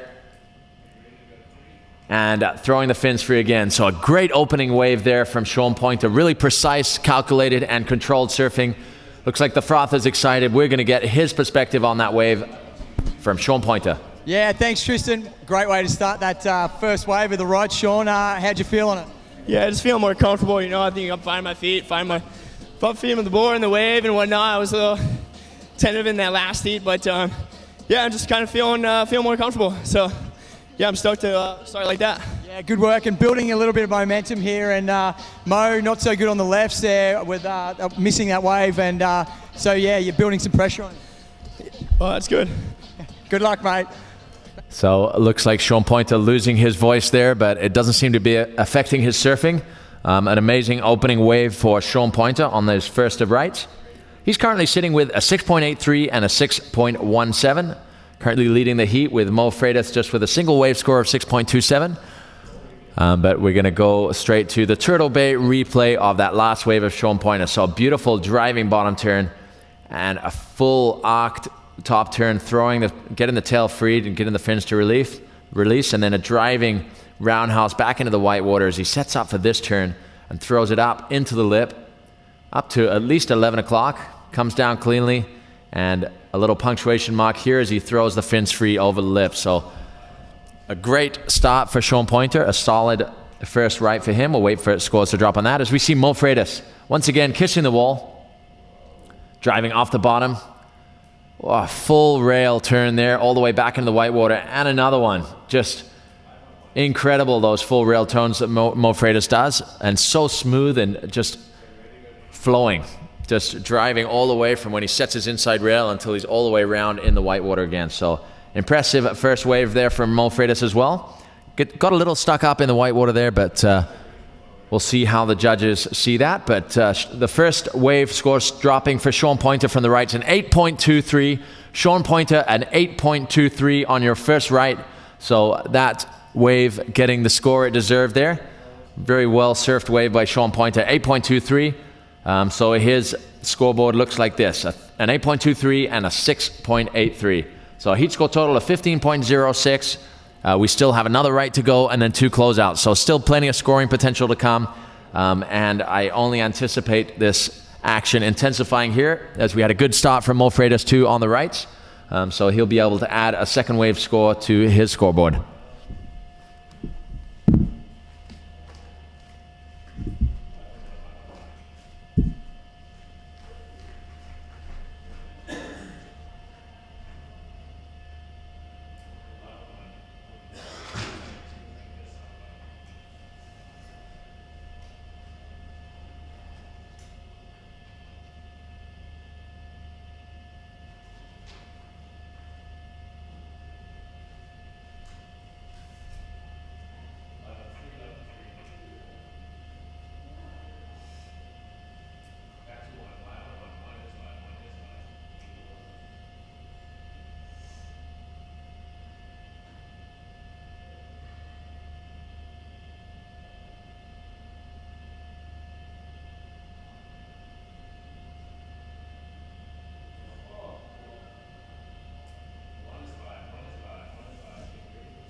Yeah, we're down here with Sean Pointer, and mate, that first turn was even more explosive than the last one. Yeah, man, I'm feeling it. Hey, what knee problem? Exactly, right? Now I'm stoked. Yeah, I had to MCL at the beginning of the year and made it real tough for Sunset. And so, yeah, it's back 100%, feeling good. Mate, you're looking explosive, and yeah, good luck for the closeouts, mate. Thank you. Back to you, Tristan.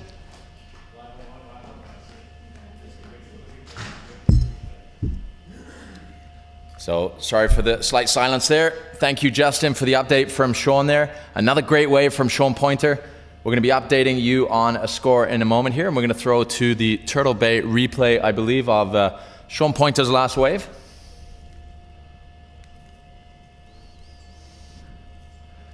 So while we're waiting, we have scores dropping from Mo Freitas. We'll give you them in just a second. Here's the Turtle Bay replay of Sean's last wave. Beautiful opening turn right in the pocket, releasing the fins, full rail turn, and another here, driving back into, just slashing right back into the white water. It might even be an improvement on his first, but we'll see what happened there. Nice check turn into the lip, and yeah, what a wave there from Sean Pointer. As we wait for scores to drop for that, Mo Freitas gets a 5-point ride on his first ride as he goes to take off on his second here. Driving off the bottom, beautiful opening turn there from Mo Freitas. Full rail roundhouse, cutting back, really responsive, looking a little more alive on this wave, getting right up into the lip there. That'll be a strong score for Mo Freitas. Let's see what the judges think of that one. But we also have a score dropping for Sean Pointer. It looks right up there as well. What an amazing showdown this is. We're going to throw down to Justin Holland for the lowdown on that. Yeah, thanks, Tristan Mo. That was a great comeback wave, mate. All rail, nothing but rail. Yeah, just I'm surfing my hardest, and or not really, but I mean the left I kind of fumbled, but the right, yeah, I gave it my all in that last one, and hopefully I come into play with Sean. He's ripping super hard, and I'm looking forward to the closeouts. All right, mate, we'll let you get your breath back, but you're doing well, mate. Great surfing. Back to you, Tristan. Thanks, Justin. Great to get the play-by-play down there from the pool's edge. We have another score dropping. It is for Sean Pointer, his last right-hand wave, a 7.77. So he's only improving on his position with an 8.23 and a 7.77 on the right. So he's got a heat score total of 16 now. So great performance here from Sean Pointer, strengthening his position before the closeout round. We're going to go to Turtle Bay replay of Mo's ride here. Just driving bottom turn, linking to a huge top turn there. Just beautiful surfing from Mo, connected surfing. And a driving roundhouse back into the whitewater, banking off the whitewater as he sets up for this turn where he throws it right up into the lip. Literally 12 o'clock, coming out over the lip as well. So that was a really strong wave from Mo Freitas. I look forward to seeing how that is scored as we move on to semifinal number 2. This is Kyle Vaj on his first right. Beautiful opening turn, smooth surfing from Kyle Vaj. And a nice slashing second turn there as he sets up for the inside here. Looking for a sliding maneuver, kind of half gives up halfway through there, but you know, the work was done there on his first two scores. As we have a score dropping for Mo Freitas, an 8.33 for Mo Freitas, so the highest wave score so far in this heat. What a wave that was, just such smooth surfing, full rail surfing from Mo Freitas, connecting from bottom, driving bottom turn to top. Impressive surfing from Mo Freitas, putting himself right in the game here with an 8.33 and a 6.27. Boy, this is an exciting semifinal number 1 as we are now looking at Kai Lenny heading out for his first right. And here is the Turtle Bay replay of Kyle Vaj. Driving opening turn, breaking the fins free as he sets up for, oh, that was his second turn that he broke free. It was a little less radical his first turn, but really smooth. So we'll wait to see what Kyle gets scored on that first right. So what a show of high performance stand-up paddle surfing we have on tap here today at Wadi Adventure Park as part of the Abu Dhabi All-Stars Grand Slam Stand-Up World Tour stop number 3. I tell you, I'm excited to watch all the action go down. Often I'm running around all over the place, this time placed firmly in the commentary chair to watch it all go down live and hopefully give you an insight into the play-by-play here as it goes down in the UAE. As we see Kai Lenny, a little spur of paddles there, waiting for the wave to come in, positioning himself where he wants to for this first right-hander as Here it comes. And Kai Lenny dropping in right on the wall there, driving off the bottom. Beautiful opening turn, throwing the fins free. And a beautiful roundhouse, sliding backwards down the face. Bringing it right back under his feet and continuing his wave all the way through to the inside. And a little punctuation mark at the end there. A great opening wave from Kai Lenny on the rights there. So that should certainly improve his scoreline. We'll wait to see what that comes through as we have the first wave of Kyle Vaj, a 5.07. Kyle Vaj, your first right, a 5.07. And we'll wait for the first right of Kai Lenny to drop here. So an update for semifinal number 1. Sean Pointer, you are leading with 8.23 and a 7.77. As we go to a replay of Kai Lenny's wave, beautiful opening turn, throws the fins all the way out there and drives into this roundhouse. Again, breaking the fins free, traveling a little backwards and then redirecting down the wave. Nice turn up into the lip there, and then he goes for this little punctuation mark at the end here, where he kind of bust up over the lip there, but right in the shallows of the wave pool here. So yeah, the situation update for semifinal number 1. Sean Pointer with an 8.23 and a 7.77, 16-point overall heat score total. And Mo Freitas with an 8.33 and a 6.27, a 14.6 overall heat score total. So great performances from both these incredible athletes in semifinal number 1. Meanwhile, semifinal number 2, the current status is 7.67 and a 6.6 for Kyle Vaj, a 14.27 overall heat score total. Kai Lenny waiting for his last wave to drop. So I'll wait to give you the update on that. As Kyle Vaj dropping in to this wave, art and surf rider driving off the bottom. Nice opening turn. And again, breaking the fins free and letting it loose here as he drives down the line. Little punctuation mark, breaking the fins free and riding out into inches of water. So a nice second wave there from Kyle Vaj. We'll see how that changes the situation.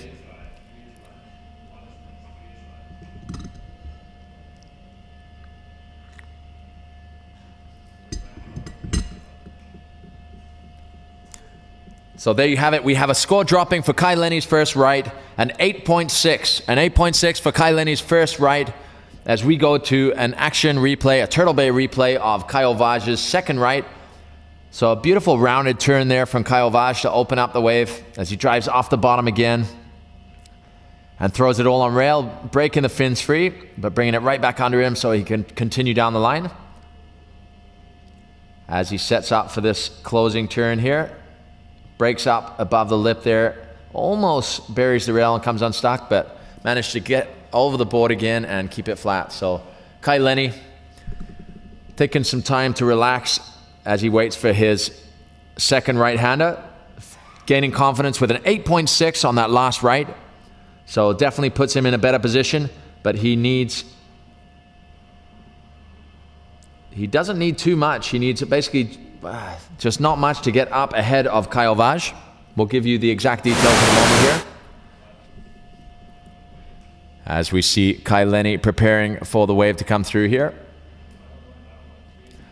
And Kai Lenny's second right coming through now as Kai strokes into this one. Driving off the bottom. Beautiful opening turn. Really radical as he drives a roundhouse. Again, sliding down the face. Breaking the fins free, but unfortunately just coming unstuck. We'll see how that is scored. I mean, the work was done on the first 2 turns. So we'll see how those are scored. I'm looking forward to the action replay of that first wave. Of that first turn. It was definitely really radical. Would like to see how it looked on the slow motion replay. So we'll wait for the score to drop there to give you an updated scenario from this heat. But we do have a score from Kyle Vaj, a 7.03 for his second right, a 7.03. As we go to an action replay, a Turtle Bay replay of Kai Lenny's second turn as he breaks the fins free, travels backwards, brings the board back under him, and dries up for this last turn. Unfortunately, just getting caught up in the lip there, but the work was, for the most part, done by that point. So a lot of control, some radical surfing from Kai Lenny, but Kyle Vaj notching up a 7.03, so improving on his position. So he's now standing with a 7.67 and a 7.03. Kai Lenny with an 8.6 and a 5.07, waiting for that last score to drop. So what an exciting exchange on the rights there, as we have a transition wave coming, and then the final exchanges for both semifinal number 1 and 2, the closeouts. So often seen as the highest scoring potential. We'll see how it pans out in this one. We saw Kyle Vaj pull it right back in his quarterfinal heat against Cody Kerbox on the closeouts, where he's able to perform 2 really high aerials out of his 2. So exciting to see him surf always, especially when he's busting moves like that. So some great surfing by everyone today. It's exciting just to see the world's best throwing it down here at Wadi Adventure for the Abu Dhabi All-Stars Grand Slam.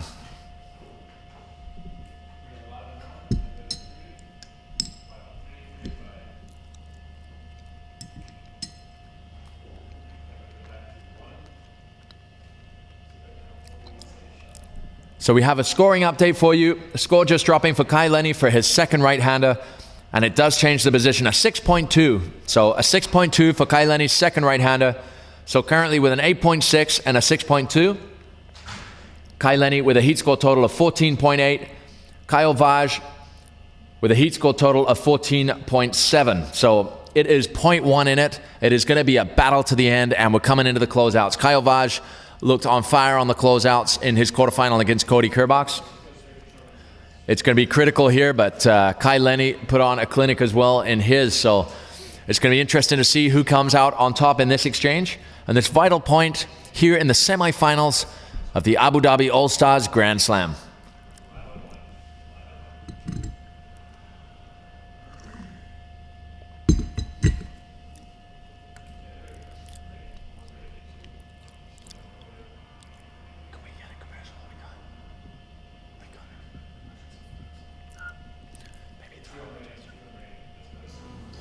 Yeah, hi Tristan, down here on the beach with Sean Pointer, just about to go into the closeouts, mate, and game plan for the closeouts.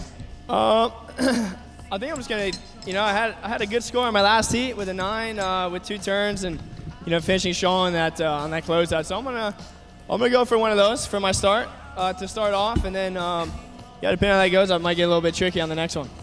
You're gonna bring some power to the pool, mate. I want to see a bit of power to the pool. I'm gonna bring some Justin Holland power to the pool for sure. All right, there you heard it first there, guys. Back to you in the booth, and look forward to Sean Pointer's power to the pool. So good to hear from Justin Holland there, getting the scoop from Sean Pointer, looking to do a repeat performance of his 9-point-something ride from yesterday. Looking to take the same approach, but that's the interesting thing about the pool here. You can actually plan out your strategy and approach before you go out, because while in the ocean you can look and think, well, if I get this, I'll do this. Here, you know that when I go out there, I'm going to do this, because that is what you're going to get. It's the same wave every time. As we see a party wave there with Daniel Hughes and Benoit Carpentier, as well as Sophia Bartlow on a shortboard there. It looked like a starboard shortboard she's out there riding. As we see Sean Pointer now heading out for the final showdown of this semifinal heat, the closeout section. So Sean has been on fire this event, just putting on solid performance after solid performance. He's going to be looking for a strong finish here on the closeouts.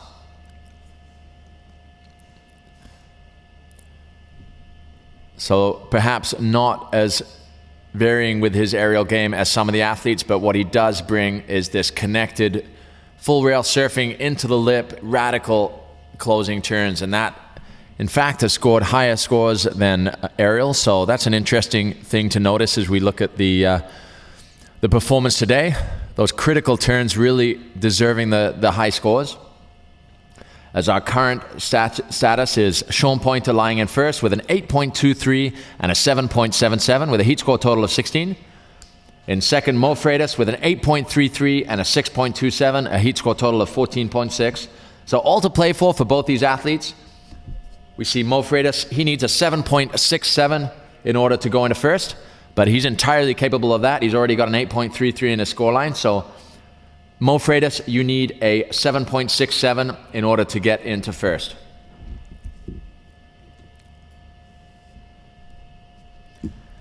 Meanwhile, in semifinal number 2, Kai Lenny currently leading with an 8.6 and a 6.2, 14.8 overall heat score. Kyle Vaj has a 7.67 and a 7.03, a 14.7 overall score. As we see Sean Pointer opening up with a nice slashing opening turn as he heads up and sets up for this. And there he goes, throws it through the lip and throws the tail out. A beautiful turn there from Sean Pointer. Again, that connected radical surfing, really staying in the lip rather than over the lip. So equally as difficult, sometimes even more radical. So some great surfing there from Sean Pointer.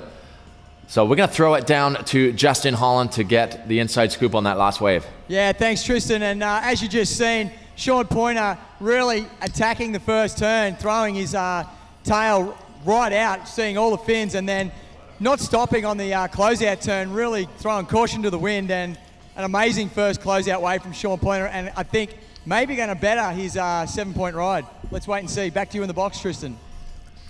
Thanks for the lowdown there, Justin. So yeah, great opening closeout wave for Sean Pointer as we see Mo Freitas heading out to the lineup. And we're going to go to the Turtle Bay replay of that last wave of Sean Pointer. So a beautiful opening turn. As Justin said, throwing everything into that opening turn, but then immediately pulling the board back under him, generating speed, throwing it through the lip there. Just a radical over the lip turn there. He went right through the lip and threw the tail out through the lip. So really technical maneuver there and executed with complete control. So the judges are definitely going to like that. We're going to wait and see what that comes in as we take a brief glimpse of the spectator area. All the athletes chilling. Kiahi sleeping. Now it's good to see all the athletes watching on. It's such an amphitheater for stand-up paddling here at Wadi Adventure Park. There's not many, well, there's no better stadiums for surfing than right here. It's an auditorium for performance sports.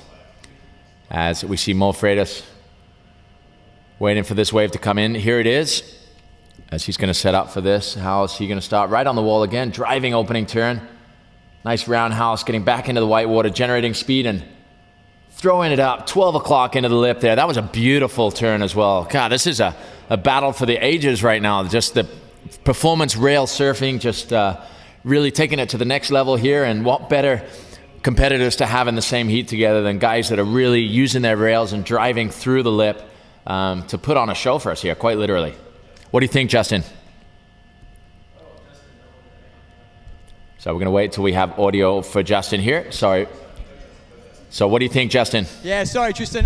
Yeah, look, it's a battle of the powerhouses. Mo Freitas just answering straight back with a full rail gouge off the takeoff, and then maybe delaying his turn. He was a little, I suppose, towards the right of the pool when he hit the lip, but man, vertical turn and coming down with speed, power, and flow, and hats off. That's going to be a big score as well. So judges splitting hairs up there, Tristan. Back to you. Well, we do have scores dropping. We have a score for Sean Pointer coming in at a 9-point ride. Sean Pointer, your opening closeout wave is a 9 points. We're going to wait for the opening wave of Mo Freitas in the closeout division as we see Mo driving off the bottom there. Beautiful wrapping turn there, back into the white water. Just full rail turn as he sets up for this, as he goes really late and just directs into the lip, and just a beautiful through the lip turn. A different approach to Sean, but full commitment, speed, power, and flow, just as Justin said. What an exciting semifinal we have on our hands as we wait for that last score to drop. The battle of the powerhouses coming down to the wire here in semifinal number 1. This is the last wave for Sean Pointer. He's looking in a great position with a 9-point ride and an 8.23. As he waits for the last closeout to come through here. We're waiting for the last score of Mo Freitas to drop as Sean Pointer taking off on his second and final closeout of the semifinals. Driving off the bottom, slashing his opening turn here. And spicing it up here as he transitions the paddle, and he rides it out of it, but I don't think that's going to make a difference to his scoreline there. It was a committed turn, and he was spicing it up to try something different, but that 9-point ride is going to be a keeper for him for sure. And then an 8.23, pretty solid wave as well. So we'll see what that last wave comes out as. I'm excited to see for sure, but it's all going to come down to this last wave of Mo Freitas. And we have a score dropping for Mo Freitas. His first closeout wave, an 8.67. So right under Sean there, an 8.67. So This is coming down to the wire. Mo Freitas with an 8.67 and an 8.33, a heat score total of 17. Sean Pointer with a 9 and an 8.23. Here's a replay of Sean's last wave. Nice opening turn as he generates a lot of speed down the line here. Changes the paddle in his hand and banks off his inside rail there. Throws the tail out, but then just comes a little unstuck there, floating in with the white water, but somehow manages to ride out of it. Impressive that he managed to ride out of it, but I don't think that's going to change his scoreline with a 9 and an 8.23 in his scoreline. 17.23 his overall heat score total. The frother, Justin Holland, is sitting excited at the top. Let's hear from him. Yeah, hi Tristan. Well, I'm perched right up here on the end of the pool, and I've got probably the best view on the house right now. Mo Freitas is just steadying himself for the wave, so we might talk you through this wave. He's balancing right now, and Mo making a comeback here in this heat, and 2 solid waves from Sean and Mo Freitas. Back to you, Tristan. So Justin, Mo needing an 8.57 here. He needs an 8.57.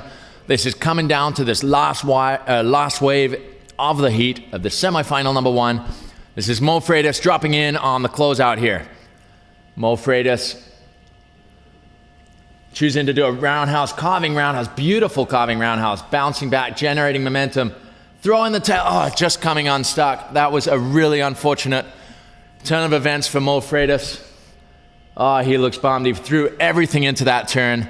If he had made it, that might have been it, because it was a beautiful roundhouse into that radical closing turn, unfortunately just catching a rail. I'm going to throw it down to Justin. Guys, and as you can see, perched on the end of the pool here, as Kai Var is paddling out for his first closeout wave, and he's up against Kai Lenny, and he probably needs not too much to overtake Kai. So from what I can see up here, the guys are putting a lot into their first turns. It is all or nothing out here, and we'll wait and see what Kai can do on his first wave. Good luck, Kai. And thumbs up from Kai. Back to you in the box, Tristan. Thanks, Justin. So what an exchange between Sean Pointer and Mo Freitas there. An exciting turn of events. It looks as though Mo Freitas is not going to make it into the finals, unfortunately, but let's get the official result on that. But look at that driving roundhouse as he banks off the whitewater there so early on that wave, generating so much speed, and then he comes into this and just throws everything at this turn. Tail out, and just unfortunately his nose catching. He went a little inverted there, but that was some performance radical surfing. He knew he needed something big. He needed an 8.57 or more in order to take the lead. So it looks as though Sean Pointer will be our first finalist going into the finals here from semifinal number 1 with a 9 and an 8.23. What a performance here from Sean Pointer at this incredible Abu Dhabi All-Stars Grand Slam. We're now moving on to semifinal number 2, where we have Kyle Vaj about to take his first closeout wave, coming up against Kai Lenny. Kai Lenny currently leading this heat with a 14.8, but he's only 0.1 behind. So this means he needs a 7.13 or better. As Kyle Vaj working his way down the line, boosting up over the lip there, a nice cleanly landed aerial. He looks happy with that. Arm straight, little fist clench. There was a claim there if I've ever seen a claim. So Kyle Vaj happy with that result. We'll see how the judges saw that as Kai Lenny heads out. One thing about Kai Lenny, he doesn't really get fazed by high performance. He only gets motivated by it. I'm going to throw it down to Justin.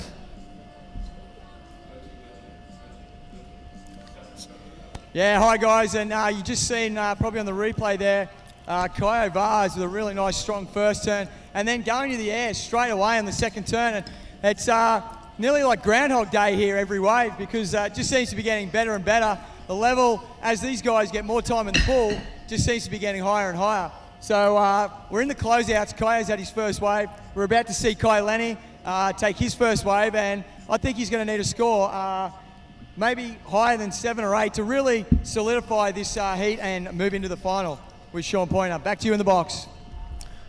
Thank you, Justin. As we look out to the lineup, we see Kai Lenny getting ready for his first closeout, but we're going to the Turtle Bay replay of Kyle's last wave. Driving opening turn there, just slashing it back into the power source there as he generates speed down the line again now. Driving off the bottom and up through the lip. Just boosts above the lip, going sideways, lands cleanly. Kyle Vaj happy with that first opening wave as we wait for that score to drop.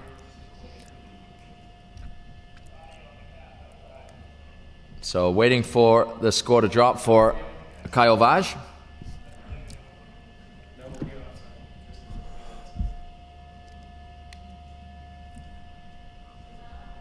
So this is Kai Lenny just dropping in to his first closeout.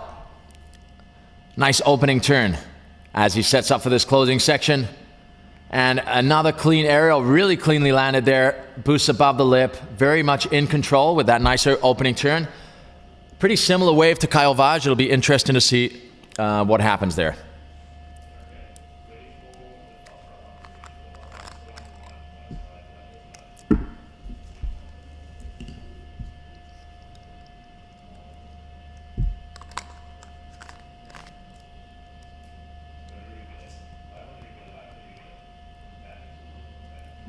So we're going to go to the Turtle Bay replay.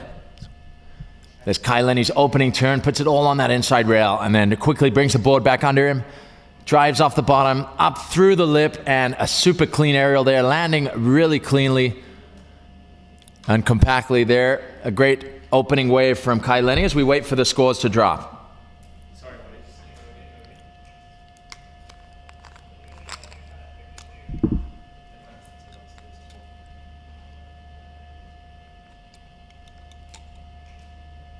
Why is this different?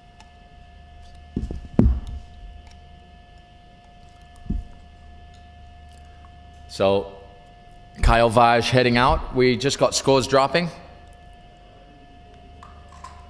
for both Kyle Vaj and Kai Lenny. Very similar waves. Potentially, you could say there was a little more control on Kai Lenny's aerial. Might have been a little bit more height because we could see more of the board as Kyle Vaj was coming around at us sideways.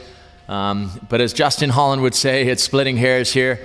But the opening turn, potentially Kai Lenny's opening turn, a little more critical. It'd be interesting to see how the judges score it as we still have scores dropping. I see them dropping in. They're both in the high-end range as expected.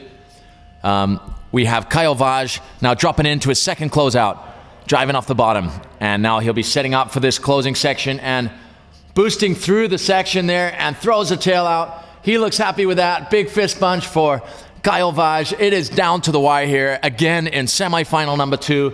What a performance from current ratings leader Kyle Vaj, art and surf rider.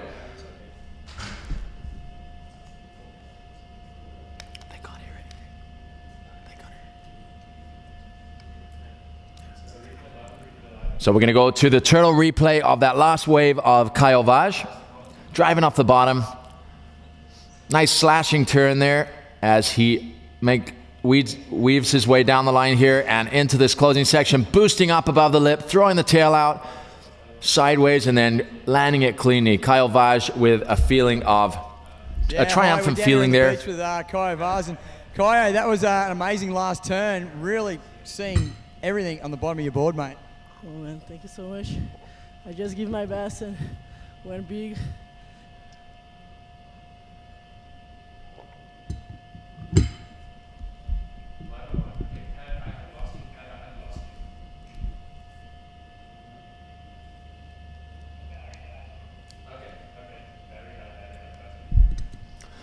So we are back and we're waiting for final scores to drop. The first closeout wave of Kai Lenny coming in at an 8.93. The first closeout wave of Kyle Vaj an 8.0. So Kai Lenny getting the better of that first exchange, but we're still waiting for that last score to drop for Kyle Vaj. That was definitely better than his first wave, so we're waiting to see what that comes in at. As the pressure is now on Kai Lenny, this is the last wave of the heat. The last chance to make it through to the finals. Kai Lenny now sitting with an 8.67 and an 8.6. So some solid scores as Kai Lenny is going to paddle into this closeout. Driving off the bottom. Beautiful opening turn through the lip there. Throwing the tail out and up through the lip, bouncing out over the lip and pushing the tail out and just coming unstuck. So unfortunately, it doesn't look as though that is going to improve on his situation. But as it stands, he is looking in a strong position with an 8.67 and an 8.6. So a heat score total of 17.27. We're just waiting for this all-important last score of Kyle Vaj to drop. He is currently sitting with an 8 and a 7.67, so 15.67.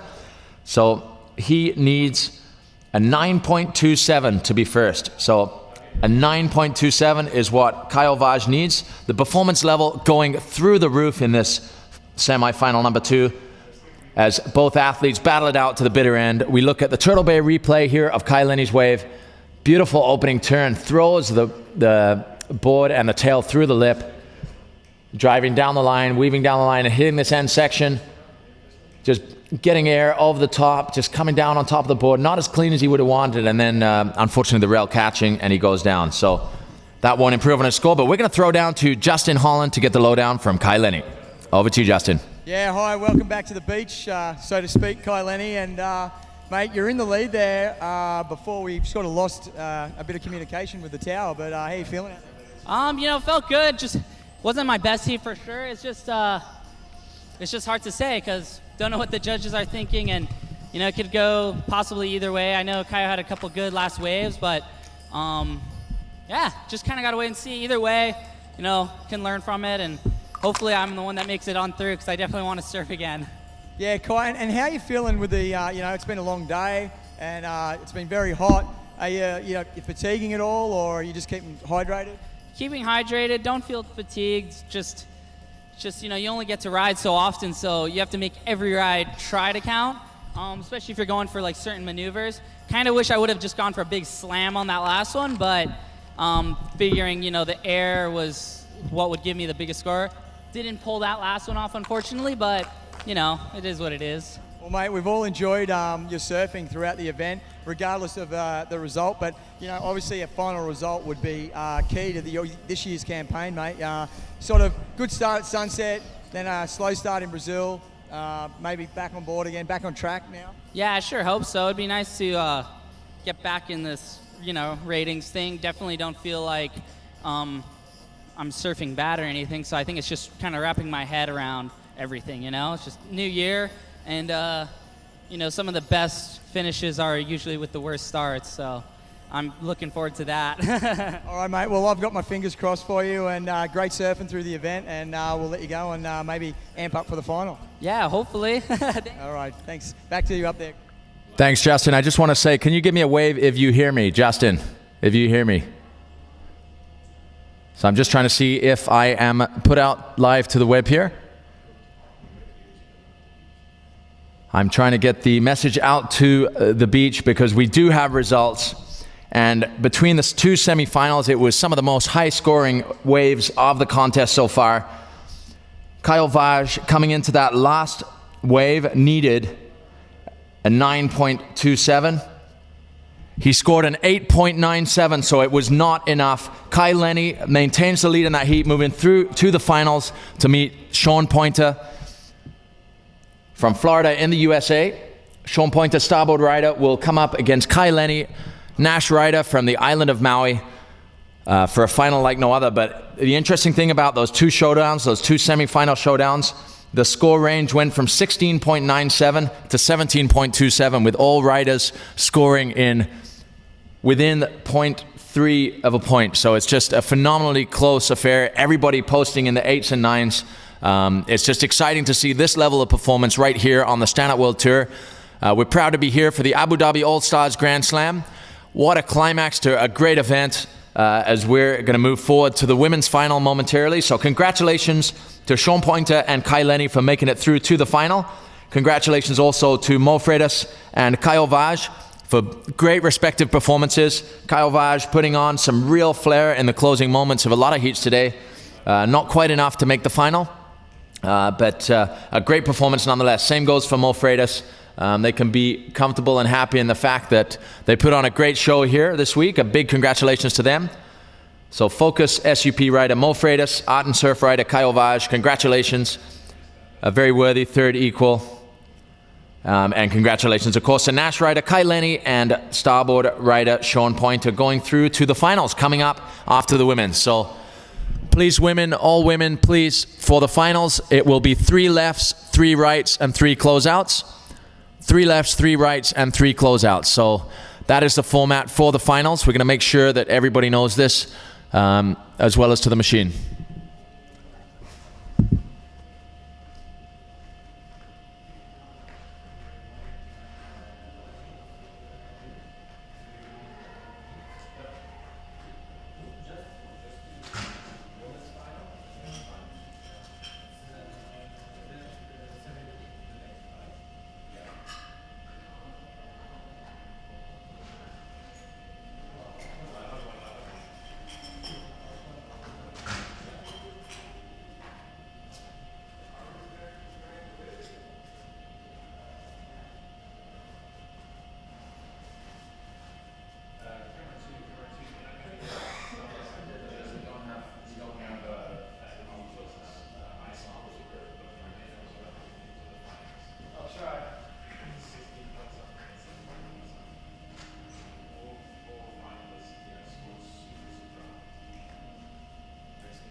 Hey man, we just need to make sure that the mic knows it's three free right now. Thanks man, and also let me know about the microphone. Okay.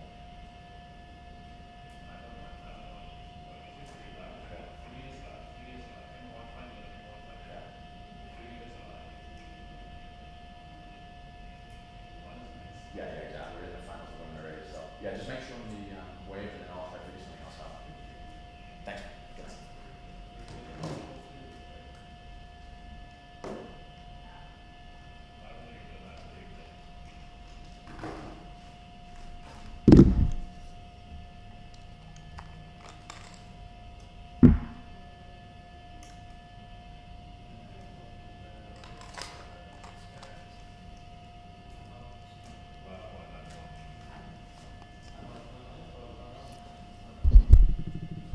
So there we saw the first wave ridden in the women's final. We are now live with the women's final on the water. We have Ibaya Moreno from the Canary Islands in Spain, starboard rider, coming up against Izzy Gomez from Florida, also starboard rider. So this is the finals. And remember, girls, 3 lefts, 3 rights, and 3 closeouts. Still your best 2 rights, earning you the scores you need to decide the title.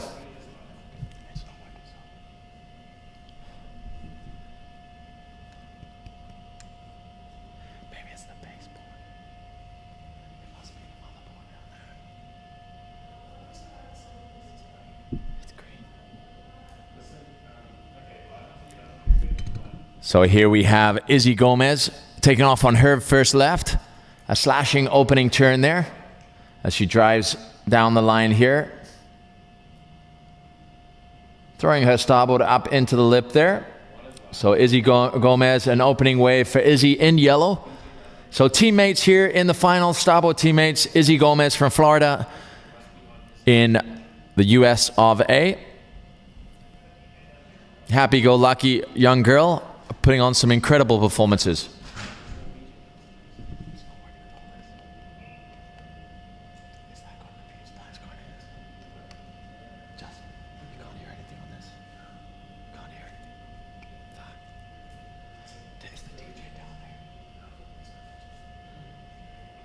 So here we're looking at the replay of Izzy Gomez. Really nice opening turn there. Throwing a lot of spray and sliding out of the top of that turn as you see her setting up for the second little check turn as she goes down the line. Keeps her speed up and drives off the bottom here again. Up through the top of the wave there. Izzy Gomez in yellow. In this is actually the women's final, the prestigious final of the event here at the Abu Dhabi All-Stars Grand Slam. If you just joined us, thank you for joining us. It's a pleasure to have you with us. What a day for stand-up paddle surfing worldwide as we see Spain represented here in the final and the USA.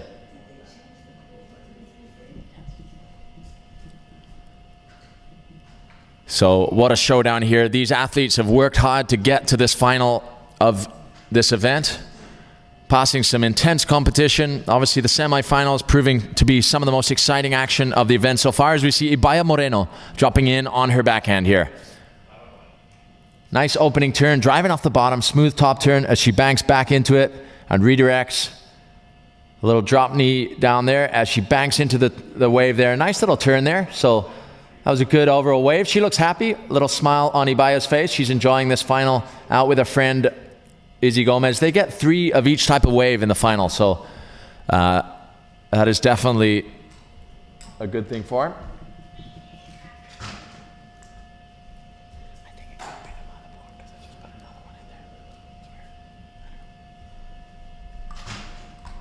So as we see Ibaya Moreno walking up the beach there, and Izzy heading back out to the lineup. And our lifeguards getting a bird's eye view of that as we go to a bird's eye view of our own, the Turtle Bay replay, as we see Ibaya Moreno's great drive off the bottom there. Nice smooth top turn.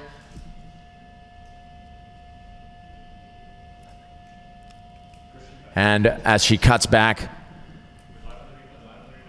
into the white water, and a little drop knee there as she sets up for this turn. Actually, this was a nice little turn. It's only the small part of the wave, but banking right up into the white water and getting a nice punctuation mark. So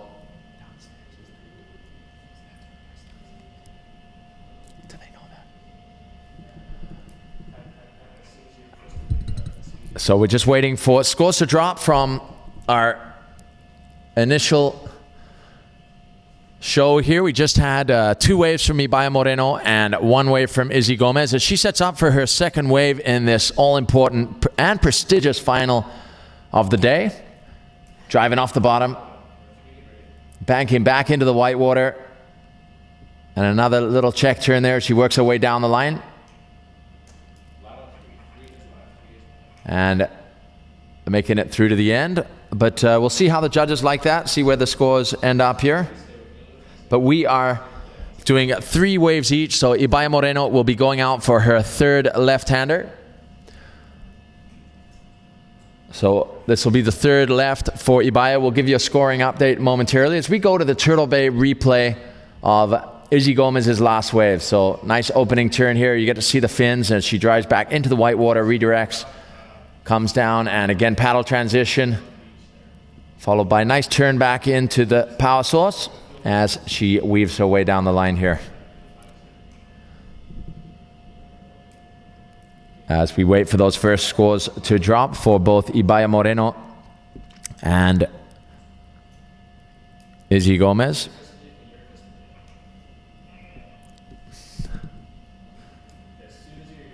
So Wadi Adventure providing the perfect backdrop for this incredible event. A big thank you again to Sheikh Ahmed for his amazing support of this event.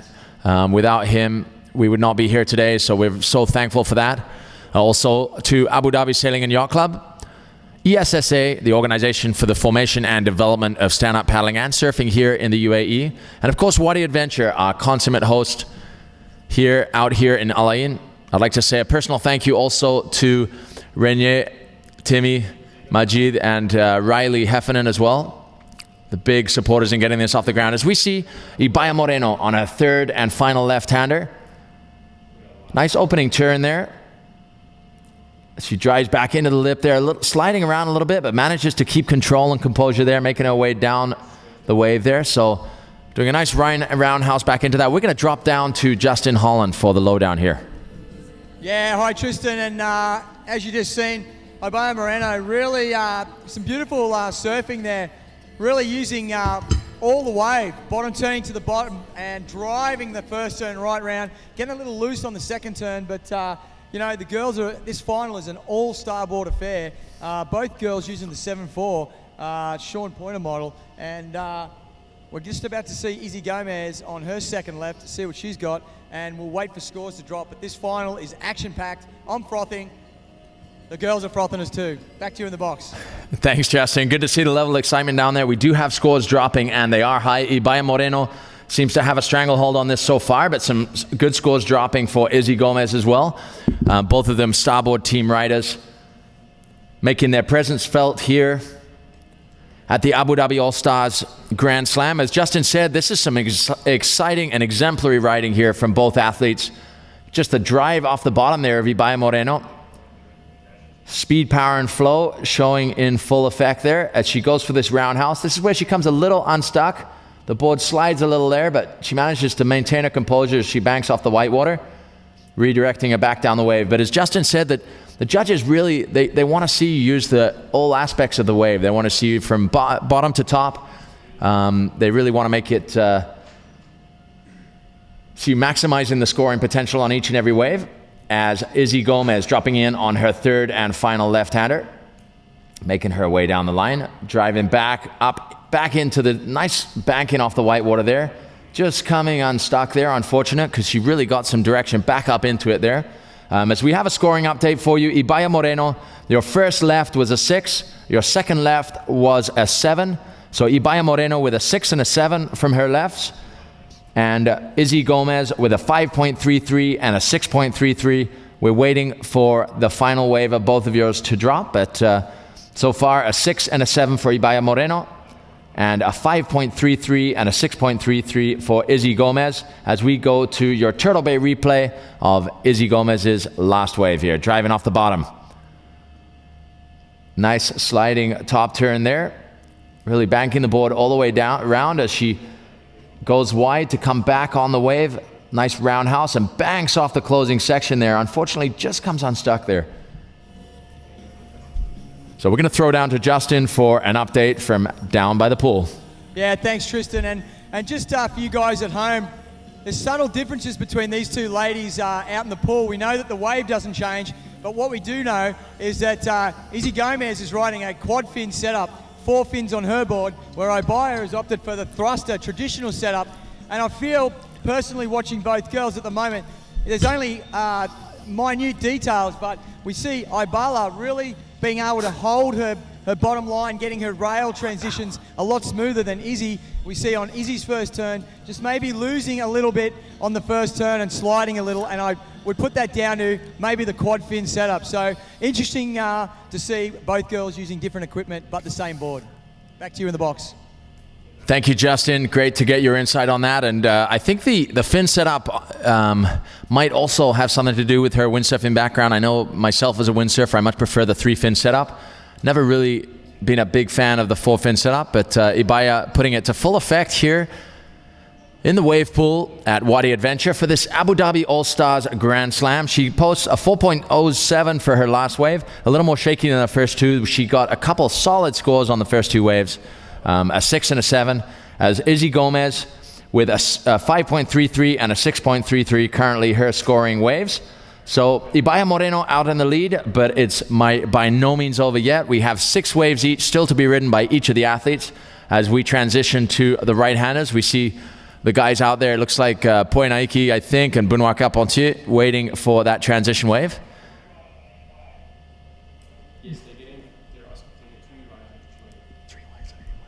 So just to clarify, athletes, sorry, we didn't get the access to you out on the water. It is 3 rides on each wave, so now you are on the rights. So you are now complete with your lefts. And Ibaya Moreno, the situation is you have a 6 and a 7 as your 2 high-scoring waves from the lefts. Izzy Gomez, a 5.33 and a 6.33. So it's still all to play for in this final with 6 waves each remaining. 3 waves on the rights and 3 waves on the closeouts. So what an exciting final we have on our hands. 2 exceptional athletes, one from the US, one from Spain. Exciting to see Ibaya Moreno in the final here. She has real moments of brilliance, and she's putting all those moments together into some solid heat shows today, showing that she is absolutely capable of a title here on the Stand Up World Tours. We see a glimpse of the athlete area there. Izzy Gomez patiently watching, observing. She's going to be coming up next with the right-handers as we see Ibaya in the water, getting herself in the zone, ready to take on the rights. So some great performance surfing here from both girls. We're excited to see them both, Starboard team members, in this final. It's been such an amazing journey to the final when you look through it. Up at the top end of the draw with Nicole Pacelli being a standout, going down in the semifinals against Ibaya. Ibaya also taking down another favorite, Caroline Angibault, the amazing French surfer. And then on the bottom side of the draw, Aline Adisaka putting on some great performances today, taking down Candice Appleby in the quarters. And then, of course, Izzy Gomez in the bottom quarter taking down Sofia Bartlow. That led to the semis where friends Aline and Izzy battled it out, having to leave their friendship aside for half an hour as they battled it out in the pool. Izzy getting the upper hand just in the closeouts, getting the score she needed to advance through to the finals. Meanwhile, in the top semi-final, Ibaya Moreno taking down the current ratings leader and 2013 world champion, Nicole Pacelli. So an extremely exciting final on our hands. Ibaya Moreno just waiting for her right-hander to come through here. This will be first one of three, but already with a couple of solid scores in her scoreline. So she'll be brimming with confidence now as she drops into this right-hander. Driving off the bottom. Nice slashing top turn back into the whitewater, back into the power source, and driving bottom turn again, and another nice smooth turn. Working it all the way through to the inside here. Putting in some style points there. But what a performance here from Ibaya Moreno. She looks happy. I think she's happy with that first wave. A couple of really nice turns there as Izzy Gomez will head out for her first wave on the rights. So if you've just joined us, welcome to watermanleague.com for this live broadcast from the Abu Dhabi All-Stars. We're going straight over to the Turtle Bay replay brought to you all the way from Oahu's fabled North Shore as we see Ibaya Moreno slashing back into the pocket there. Really nice opening turn for Ibaya and driving off the bottom again. You can see her fins. And beautiful turn right in the pocket again, right into the power source. So two great turns back to back. It'd be interesting to see how she scored on that one, but a great show on her first right-hander. A little bit of style points to win that wave.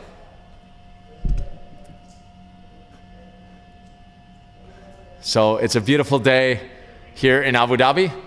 The sun is shining, the water is warm. The watercolor here in the pool is insane. We can go out further if you want. Yeah, hi Tristan, here with Ibaya Moreno, and hey, you're on fire on the lefts, and that right was, you know, I just said to you, from Brazil to here, you're surfing just with a lot more patience and power and maturity. I love it. Yeah, I think it's been a week without surfing in transition from Brazil to here, so I'm very motivated to surf, and it's really fun, and I'm stoked to see with me in the final. All right, get back out there. Thanks for the interview. Back to you. Thanks, Justin. Great to hear from Ibaya there as we see Izzy Gomez on her opening wave, slashing her way through to the inside. She loves being on her forehand here as she banks up in for another turn. Just coming unstuck there, but the work was really done on those first two turns. Solid opening score from Izzy as we have score dropping for Ibaya's first right. Ibaya Moreno a 7.5, so she is building momentum. She is just going from strength to strength in this event. Just as Justin Holland mentioned there, she's been building momentum. She learned a lot from the event in Brazil, and she is here in Abu Dhabi, here to do business. A 7.5 on her first right as we go to the Turtle Bay replay for Izzy Gomez. Nice slashing opening turn there as we see it in slow motion. As she resets up, drives, and another slashing pocket turn back into the power source. Redirecting, going down the line here and going for a third turn. And this is the one I think where she gets a little unstuck. Just gets up into the lip there, a little unstuck, but that was really the closing turn. So not much more than a punctuation point there. We're going to throw down to Justin Holland to get Izzy Gomez's perspective on this finals. Yeah, wow, Izzy, great comeback wave again. You're on fire. Thank you. Yeah, you know, I'm happy with how I'm performing right now, and I'm excited to get back out there and get a couple more. All right, and you're on the thruster now, swapping boards. I like to see it. Hey, turn around and watch Ibaya's wave, and good luck on your next one. We're watching. Thanks, Tristan. Thanks, Justin. Good to hear from Izzy. Always upbeat, always supporting her fellow girl. It's great to see the camaraderie of these teammates as they spur each other on in what is an epic final here at the Abu Dhabi All-Stars Grand Slam. We see Ibaya Moreno dropping in on her second right, driving off the bottom. Nice slashing opening turn as she drives off the bottom again. And another, getting the fins free a little bit there. Up into the lip, nice third turn there. And deciding to jump off for a running finish. I'll call that the run and roll finish. But great performance there from Ibaya Moreno, notching up another good score. We got the frother frothing his way into the shore break there as we throw down to Ibaya, who is clearly on a roll. She's sitting on a 7.5 and a 7 right now, so really in a great position here. Okay, yeah, hi guys, and that was another great wave. I think the second turn, it's getting me excited. You're slashing like a man. Well, I want to push hard, so it's what it is, and that's what the judges want to see, and that's how I know how to serve, so that's what I'm doing. Well, you're doing a great job, and I'm looking forward to the closeouts. You go get them, girl. I still have one more. Back to you, mate. Thanks, Justin. Congratulations, Ibaya, on another well-surfed wave. She's strengthening her position here, but not without opposition here, with Izzy Gomez notching up a 6.73 on her last right as we get a replay, Turtle Bay replay of Ibaya Moreno on her third right as she drives off the bottom here. Nice slashing turn right back into the pocket, power source. Really staying in the right spot of the wave at all times, just in the power source in the critical section of the wave, and banking another third turn there. And that comes through as a, let's wait to get the final score on that. I believe, that was her second right-hander, so that's a 6.23. So 6.23, but that doesn't make any difference to her scoreline because she's sitting on a 7.5 and a 7.0. As we see Izzy Gomez dropping in on this right. Beautiful slashing opening turn there from Izzy Gomez. As she banks another back into the pocket. Looking really alive on this wave here. Up into the lip here. Making her way down the line. So another strong wave from Izzy Gomez. At the moment she's sitting on a 6.73 and a 6.33. But that was certainly a strong wave for Izzy Gomez. As we see Kai Bates serving as a caddy there. Helping her get her board out of the water there. And we wait for the final scores to drop there. We have Ibaya heading out for her third and final right-hander as we get a Turtle Bay replay of Izzy Gomez's last wave. Beautiful opening turn there. I really like that opening turn. She lays everything into it, throws a lot of spray, and she does a similar thing on this turn. Breaks the fins free a little bit, reconnects round in the power source of the wave and drives up to the lip here. So not quite as clean as Ibaya as she came up into the lip there, but some great surfing from Izzy. As we wait for her final score to drop. So what an exciting final we're having here. We're almost 2/3 of the way through.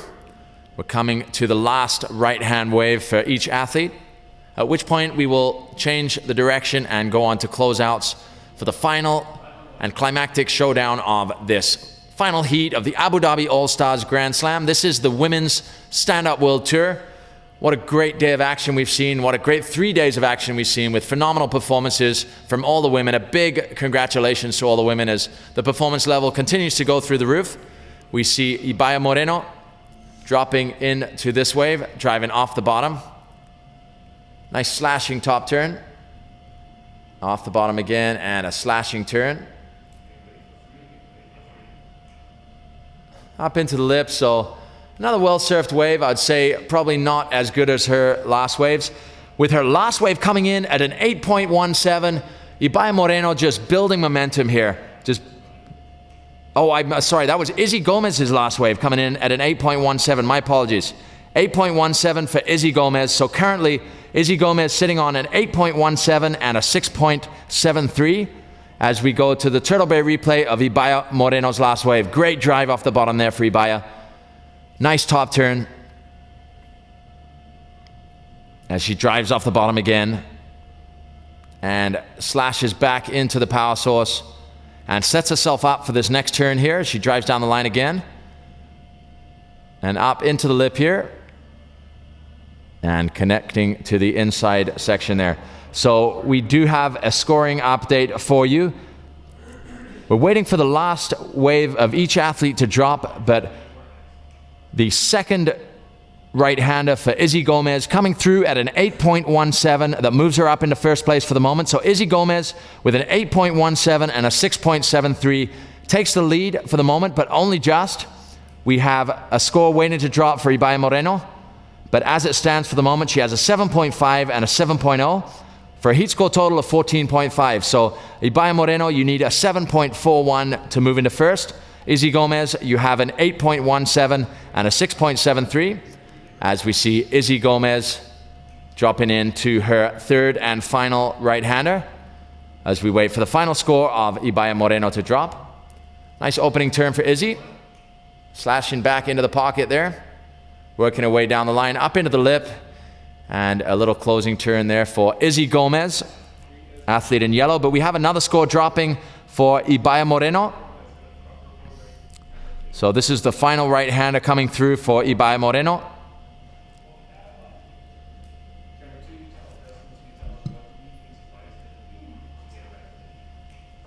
So this is a nail-biting moment here for both girls and for us sitting here in the commentary booth as we see scores dropping for Ibaya Moreno. Her last wave coming in at a 7.03 as we go to a Turtle Bay action replay coming to you from all the way from the Oahu's fabled North Shore as Izzy Gomez drives an open first turn and another one slashing back into the pocket here, releasing the fins there and setting up, bringing the board back under her and setting up for this last turn. So the status doesn't change. Izzy Gomez at the end of the rights is sitting with an 8.17 and a 6.73 as we wait for her final score to drop. Ibaya Moreno with a 7.5 and a 7.03. So it's a matter of 0.4 or just under 0.4 in it. I'm going to throw it down to Justin on the beach for his insight here. Yeah, thanks, Tristan. And as you just said, 0.3, 0.4 between these girls is amazing. Izzy Gomez with a beautiful comeback wave, really hard slash in the pocket from the start, and then seemed to just flow out of that turn into her next turn, which was right on rail. Judges loved it. Finished it up with a little Rio on the inside. She's back in the game, moves into first, but we all know with this closeout wave, anything can happen, and Ibaya all week has been attacking the end section. So both girls, nothing in it. Both teams starboard. The sun's shining. It's actually starting to cool down here by poolside. I'm stoked. We've got a transition wave coming through. Stay tuned. I'm frothing. Back to you, Tristan. Thanks, Justin. Great to hear the level of excitement down there. We do have an incredibly exciting final on our hands here. Just a matter of decimal points between Izzy Gomez, currently lying in first, and Ibaya Moreno in second. Both starboard team riders. It's going to come down to the closeouts. They're going to get 3 each. As Justin said, Ibaya Moreno has been really attacking the closeouts here and putting on clinics on how to attack that closing section. So that's going to be exciting to see. But then Izzy Gomez pulling back in that heat against Aline with her closeout wave. So both of them extremely capable of phenomenal things here in this final showdown of the day for the women. Izzy Gomez currently sitting on an 8.17 and a 6.73. Ibaya Moreno extremely consistent here with 3 7-point rides in her scoreline. So she's got a 7.5 and a 7.03 as her counting waves. But she also is discarding a 7-point ride. So it just shows the caliber of the riding that both these two girls are putting out there.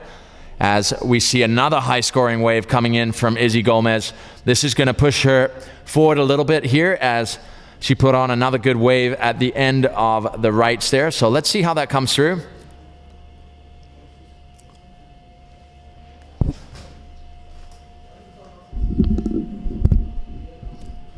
So we have a high score dropping for Izzy Gomez on her last right-hander. A 7.83. A 7.83 for Izzy Gomez. This increases her lead, so she has an 8.17 and a 7.83, but it's still well within reach for Ibaya Moreno with a 7.5 and a 7.03. So it's roughly, basically, Ibaya needs an 8.5 in order to move into first. So Ibaya needs an 8.5 in order to move into first. But seeing how she attacks those closeouts, I think it is entirely possible.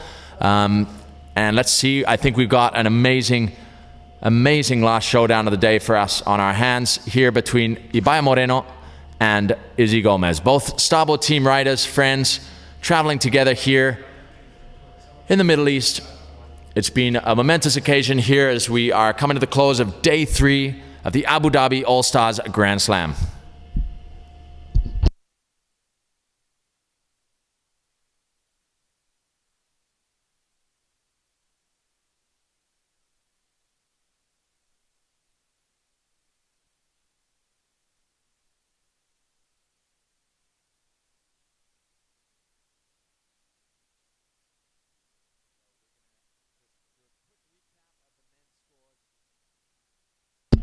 So we're just going to do a quick recap of the men's scores from the semifinals.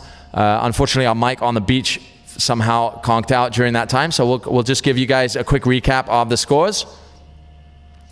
as we come to the closing section of this incredible final between Spain's Ibaya Moreno from the Canary Islands, starboard team rider, and Izzy Gomez, all the way from Florida in the USA, also starboard team rider. As we do a quick recap,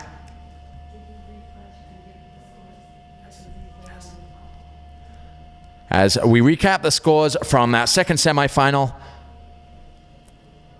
with Kai Lenny narrowly taking the victory there with an 8.6 and an 8.6, so a couple of 8.6s there making up his scoreline, while Kyle with an 8.0 and an 8.97, so throwing it all into that last turn, he came up 0.23 short of advancing into the finals. So an incredibly close semifinal between Kai Lenny and Kyle Vaj. The current ratings leader really put on an incredible show, showing that he still has the momentum, he is still right up there, and he is still on top of the world after this event, whatever happens. So what a great performance from Kyle Vaj. But our worthy finalists, Sean Pointer and Kai Lenny, will be up next in the men's finals. But we still have some exciting action on tap here, with Ibaya Moreno setting up for her final 3 waves of this final heat of the Abu Dhabi All-Stars Grand Slam. We will be crowning a winner right here today in Abu Dhabi.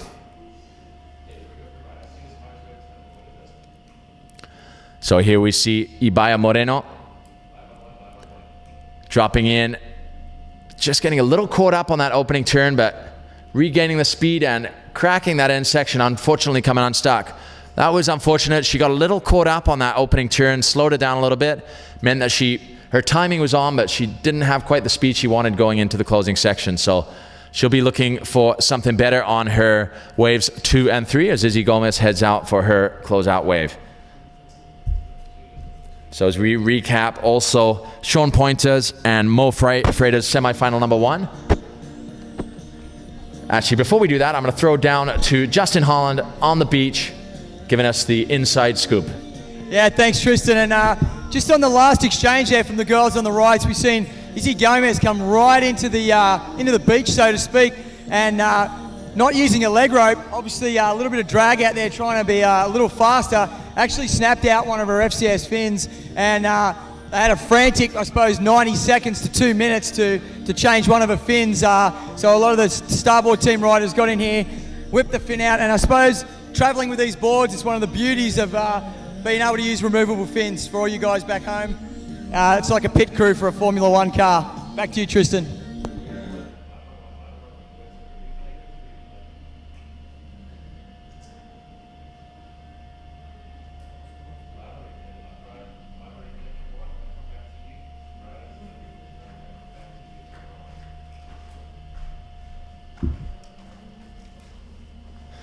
So here we have a replay of Ibaya Moreno's wave.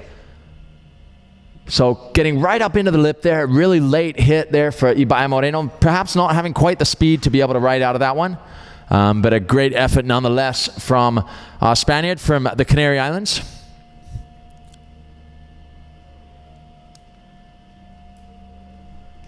So here we have Izzy Gomez. Opening check turn as she works her way down the line, and she goes into this closing section, hitting it successfully, not quite getting in right into the most critical section of that closeout section, but a solid opening wave for Izzy. She's in a great position already. Currently leading this heat. Let's just get an update on these scores here. So currently leading this heat, Izzy Gomez in the picture right now, lying down, relaxing on her green starboard there, sitting on an 8.17 and a 7.83. Meanwhile, Ibaya Moreno with a 7.5 and a 7.03. As we go to the Turtle Bay replay of Izzy's last wave, a little check turn there. So she races down the line here, looking for something big, redirects down to the bottom and drives up into the lip. Just a little bit late, I would say, for that, but makes it cleanly through the lip and completes the wave nicely there. As we wait for scores to drop for both Ibaya and Izzy from that first exchange on the closeouts. So what an incredible final we have on our hands here at Wadi Adventure. A big thank you to everyone who made this event happen.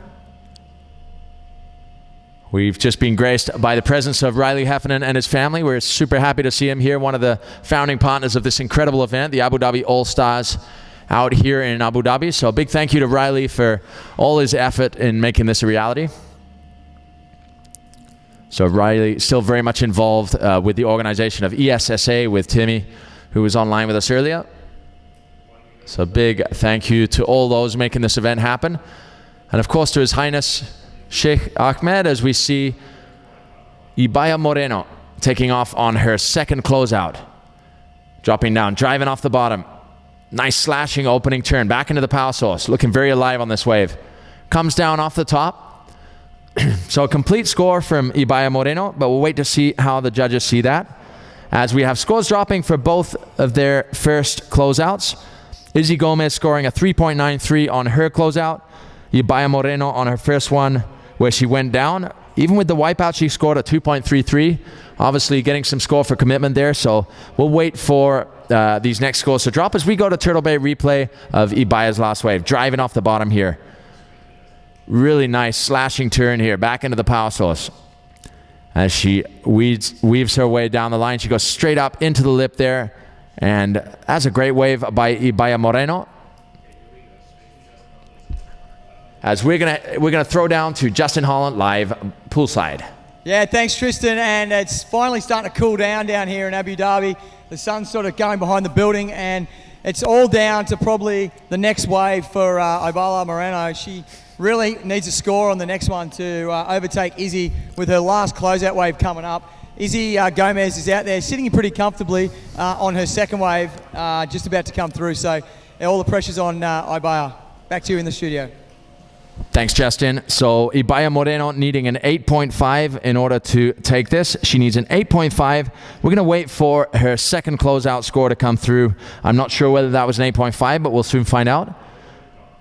In the meantime, we have Izzy Gomez on the outside, patiently waiting for her second closeout. As Justin said, a little more comfortable position for Izzy. She notched up a couple of excellent scores there with an 8.17 and a 7.83. So she'll be looking to improve on that, and to some extent can put it a little more on the line with less to lose, as she will drop into this second closeout here. Izzy Gomez, not a stranger to finals. Nice opening turn for Izzy Gomez as she banks up into the lip. A great closeout turn there for Izzy Gomez. So definitely a good ride there for Izzy. Let's see how the judges see that as we're waiting for that last wave of Ibaya Moreno to drop. She scores just starting to come in here. So Izzy looks as though she's enjoying herself out there. All smiles. It's always great to see. With the Giorgio Izzy pink wax on their green starboards. So last wave of Ibaya Moreno, a 4.03. That's not going to be enough. She needs an 8.5. So it's coming down to this last wave for Ibaya Moreno. She needs an 8.5 as we throw to the Turtle Bay replay. This is Izzy Gomez on her second out of 3 closeouts. Nice opening turn there as she weaves her way down the line here for the closing section here. Right up into the lip. Great timing there from Izzy Gomez, completing a beautiful closing turn there. So great performance there from Izzy Gomez.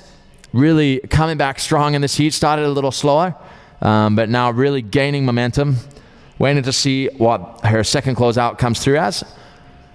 Meanwhile, the pressure is on for Ibaya Moreno. She needs an 8.5. She's extremely capable of achieving that. So we're going to wait and see what this final closeout gives for her as we come down to the wire here in the women's finals of the Abu Dhabi All-Stars Grand Slam.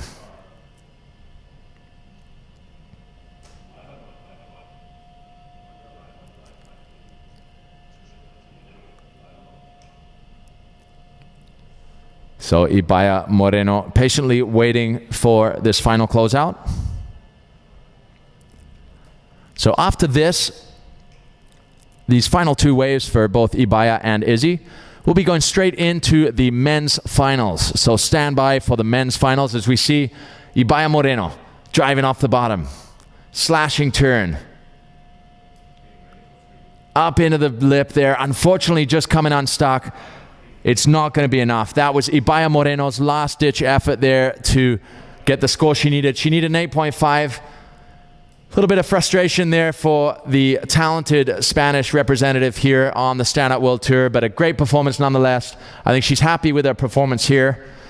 Disappointing not to get the score she needed in the last minute there. That means that, well, let's just watch the replay of Ibaya there just to see how that all went down. So just seeing this driving bottom turn of Ibaya really flowing as she slashes back into the power source there. So real nice opening turn there for Ibaya. She sets up for this closing section.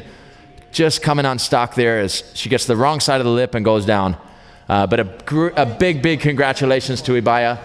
Unfortunately, not getting the score she needed to take the win here. We'll pass it down to the beach with Justin Holland.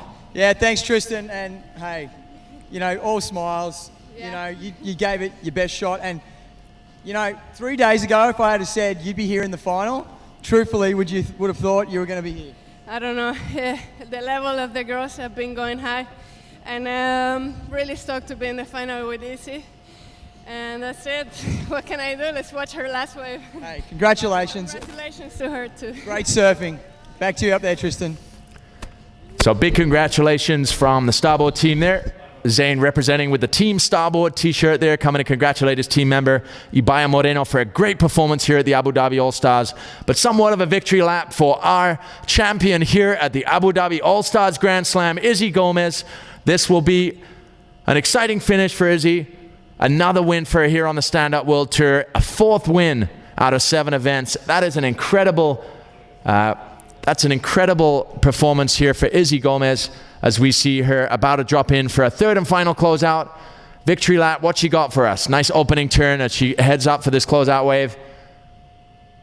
Going for the boost above the lip, just coming unstuck, but it doesn't matter. We see Zane and Giorgio, as excited as she is, going to grab her and carry her out of the water in true champion style here as we got Justin live on the mic. Let's pass it down to Justin. Yeah, thanks, Tristan. Oh, she's been dunked by her brother. And Izzy, how do you feel? 2nd win in the pool. Oh my God, this is so cool. You know, I'm just really happy that it went the way it did. And I just want to say congratulations to Ibaya because she works so where she's at right now, and she killed it in that heat. So she dropped higher scores than I did. So, I mean, congrats, Ibaya. Yeah, and great work, Izzy, all week in the pool. It's all paid off. Go and enjoy it with your Starboard teammates. Okay, thank you. Well done. Back to you, Tristan.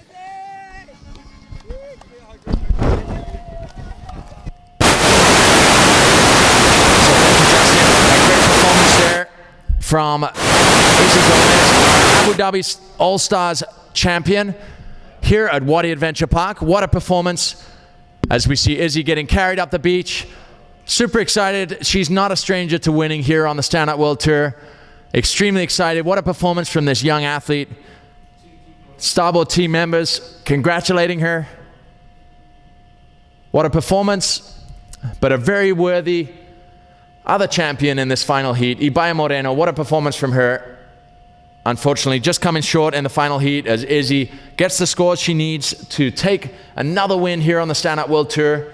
And I believe unofficially the world ranking leads, but we'll give you the update on that shortly.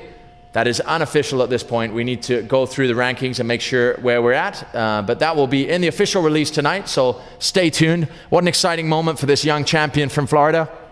A proud mother, Brandy, congratulating her daughter for an amazing result here at the Abu Dhabi All-Stars Grand Slam. She is an All-Star, and this is a special moment for Izzy Gomez as we get Ibaya Moreno to come out and share the moment with Izzy. Just a testament to the camaraderie here on the Stand Up World Tour. As we see a strong starboard presence, a lot of green floating around there. It's almost like we're in Ireland. And we see the happy finalists. Ibaya happy for our friend Izzy to take the win, even though she wanted it herself. Great sportsmanship, great ambassadors. So a true global representation here at the Abu Dhabi All-Stars. Congratulations to both our final athletes. We're just going to take a couple-minute break here, and we'll be right back with you for the finals of the men's event. So stand by for Sean Pointer and Kai Lenny. breaking it down here for the final event, the final heat of the Abu Dhabi All-Stars Grand Slam.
So we are now underway with the men's finals.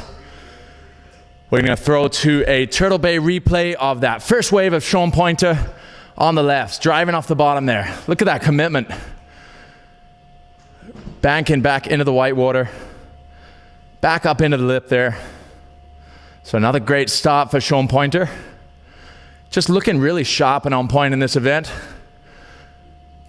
And looking happy with that first event. We're going to throw down to Justin Holland to get a perspective of that first opening wave of this dramatic finals here at the Abu Dhabi All-Stars Grand Slam. Yeah, thanks Tristan. And a unique format here where we can talk to the surfers just after their wave in a final, which is great. Sean, how are you feeling on that first one, mate? Yeah, I feel good. Feel a little bit stronger, I think, out there on that first one than I did in my last heat. So, yeah, I'm feeling good, man. We got 3 more waves. Well, I guess additionally, yeah, 3 more waves. So I think it's going to be... So we are back with live action on the water. This is Kai Lenny driving off the bottom. Beautiful up through the lip there, that opening turn, driving back into the white water. Back up into the lip there. Really crisp surfing here from Kai Lenny, and another really fast backhand attack here. Really smooth surfing from Kai Lenny. That was a strong opening wave for Kai Lenny. Sean Pointer's first wave coming in at a 6-point ride. So great performance from Sean Pointer there. Opening up his score sheet. Kai Lenny starting with a powerful opening wave as well. So we'll wait to see where that comes in at. But what an exciting final we have on our hands here. Sean Pointer has been a title contender for a few years now. Kai Lenny, obviously 3 times world champion. We're going to pass it down to Justin Holland to get the inside scoop with Kai Lenny. Yeah, Kai, that was a really nice first wave. I didn't see any chinks in any of the turns. It just seemed to flow. How are you feeling? Yeah, that's how I plan to keep this heat going. I mean, Sean's been probably the #1 guy on point here. That's why they call him Pointer. So basically, coming to the final, just gotta do everything I can to just be the best at riding the wave. So, you know, whatever happens, happens. Worst spot I can get is second, and that's still a good result. But I'm just gonna not even care and just pretend like I'm free surfing. And that's what I did on that last wave, and it felt like my best left so far, actually. Mate, you haven't even got your hair wet. So if you can come in again without your hair wet, I'll buy you a beer or a soft drink tonight. Can you buy me a Red Bull or a chocolate smoothie? Or a can of red. Back to you, Tristan, in the box. Some blatant branding there for Kai Lenny. But great to get the inside scoop from Kai Lenny and Justin Holland down in the water. Where else in the world are you able to chat with the athletes during the heat? It's a pretty amazing opportunity. We see Sean Pointer on his backhand, second left-hander here, driving off the bottom. Nice second turn there as he's working his way through to the inside here and going for a radical finish there. He kind of lost his flow there a little bit on that wave. But he's still got another left to count. So these riders getting 3 lefts, 3 rights, and 3 closeouts. So plenty of opportunity to push the boundaries, push the limits of each of their rides, but also make mistakes if they end up doing that. So room for unforced errors, because at the end of the day, the top 2 scores out of the 9 total waves will count towards the overall result. So we'll go straight to the Turtle Bay replay as we look at Sean Pointer's last wave. So a little flatter opening turn for Sean Pointer there, but still nonetheless kind of releases the fins a little bit off the top there. And then drives round back into the power source of the wave there, redirects. Changing his paddle as he goes there, and then goes for this kind of Hail Mary there and comes unstuck. But that won't be a counting wave, I'm sure, for Sean Pointer, but we do have an update on Kai Lenny's first wave coming in at an 8.5. So first wave for Kai Lenny, an 8.5. So setting the bar high for this heat. The judges rewarding that flawless backhand attack that Kai Lenny put on. That was really a backhand clinic on that first wave. Really clean, crisp surfing, radical, up through the lip turns. Really possessed all the elements that they're looking for on people's backhands. Sean Pointer's second wave coming in at a 4.1. Sean Pointer's second wave of 4.1. So as it stands, Sean Pointer in the lead with a 6 and a 4.1, and Kai Lenny in second with a single wave score of 8.5. As we see Kai coming for his backup score here now, driving off the bottom again through the lip, throwing spray. As we see Sean Pointer looking on in the foreground, nice second turn there, really crisp surfing from Kai Lenny all the way through to the inside here. Just milking this wave all the way through to the inside. Again, that flow and linking from turn to turn was really fluid there for Kai Lenny. Another strong wave for the young champion from Maui. We're going to throw it down to Justin Holland. Looking pretty excited, Justin. Let's hear from you. Thanks, Tristan. I'm down here. I'm frothing on that last wave. Kai just seems to be going from gear to gear, mate. And, I mean, amazing backhand surfing. Tell us the secret, mate. Well, you know, I don't know. It's really hard to try to peak in the right time in contests normally, and you know, here it's kind of easier because you know exactly what waves you're going to get and just suppress everything and try to just make it through on the bare minimum and to get to the final, let all that excitement out. And you know, this is perfect practice. I always felt like I was pretty weak on my backside, and here I'm starting to feel better and better because I actually can repeat and tune, and I'm trying to do that on every wave right now. All right, so it looks like I owe him a Red Bull, by the way, or a cone of red because his hair's still dry. Tristan, back to you in the box. Thank you for that insight, Justin Holland. And yeah, as I said before, where else in the world can you get the play-by-play at the water's edge with athletes in the middle of the heat? This is up close and personal. This is the best in the world, battling it out here at Wadi Adventure for the Abu Dhabi All-Stars Grand Slam. I'm excited here in the booth. Justin Holland is frothing on the water as we see a replay of Kai Lenny's flawless last wave. Real critical surfing here, right in the pocket, just milking every section of that wave as we see Sean Pointer dropping into his third and final left. Nice opening turn. Yeah, really nice opening turn, throwing a lot of spray or second turn there, driving back into the power zone and working it all the way to the inside.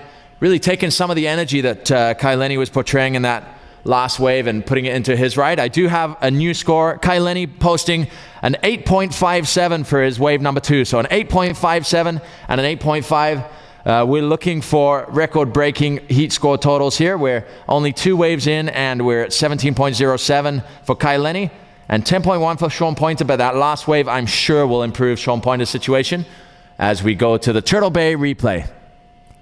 Beautiful second turn there, really crisp and looking a lot more energetic on this wave. Sean Pointer is put on a great display of performance surfing there as we'll throw it down to Justin. Yeah, thanks, Tristan. And as you've probably seen on the Turtle Bay replay of Sean Pointer's second wave there, I think, or third wave maybe, his second turn, he came out of the first turn with speed and really whipped it round into the pocket. And I think the judges are going to be really impressed with that kind of surfing. He showed a little bit more intensity on that wave. And stay tuned for wave number 3 of Kai Lenny's. Back to you, Tristan. Thank you, Justin. Yeah, I think this format is just so exciting to watch, and you can see the athletes just getting fired up on each other. They see one guy, they get to watch it just straight on in your face. This is what the other guy's doing. Sometimes you'll see elements of what the other guy's doing, but this way, in this environment, that you get to watch every single move that the other guy makes, which is going to fire you up and make you want to do better. And that's what I think we saw with Sean Pointer's last left-hander. Really got fired up there and had a lot more energy and commitment in that last wave. So let's see how that drops as we see Kai Lenny dropping in on his third and final left, going again through the lip there, turning early to get back up into it and throwing the tail out there on the left, pulling it back, somehow retrieving that, retrieving the board under his feet there as he blew it out, coming off that roundhouse there.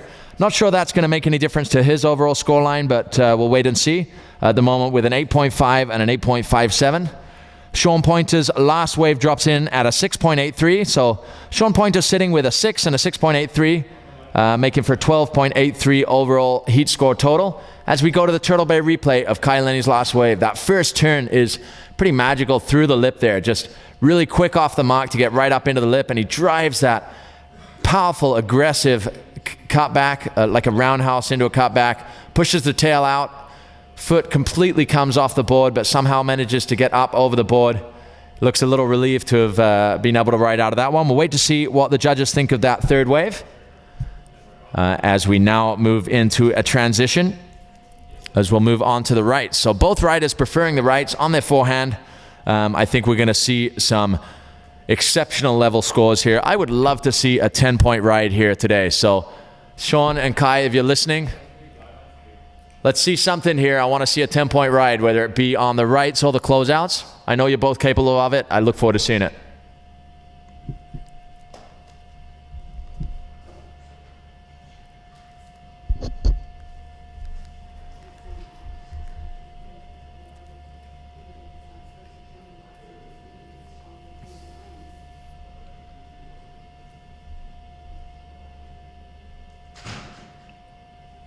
Hey man, sorry to bother you again.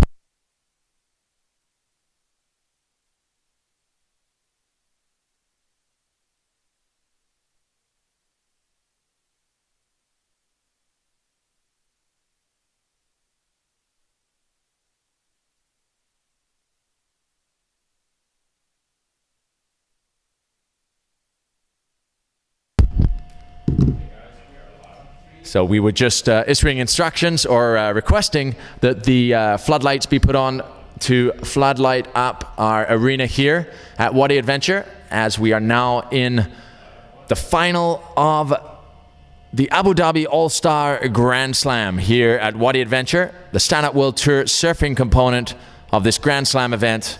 And what an event it has been. We're here in the finals with Sean Pointer and Kai Lenny. What a final. Two phenomenal athletes duking it out here. The journey to this final was exceptional as well, as we saw some standout performances from so many people. As I look back to round number 3, Sean Pointer obviously putting on a clinic in his round 3 heat, but the Salazar brothers as well, just looking so sharp. Actually, that was more in round 1, but Mateus Salazar and Leco Salazar really surfing so precisely and such a pleasure to watch. And then, of course, Mo Freitas making it all the way to the semifinals there. just coming up short against Sean Pointer, just 0.27 between all those semifinal athletes when you look across the two heats. So just shows how tight everything is up at the top. And it really comes down to the day, the performance on the day, and how the athletes adapt to the conditions. So we're seeing some really high performance surfing here. Cody Kerbox, obviously a real standout as well. I was sad to see Kiahi Diaboitz go down. Just his aerial game is just so impressive.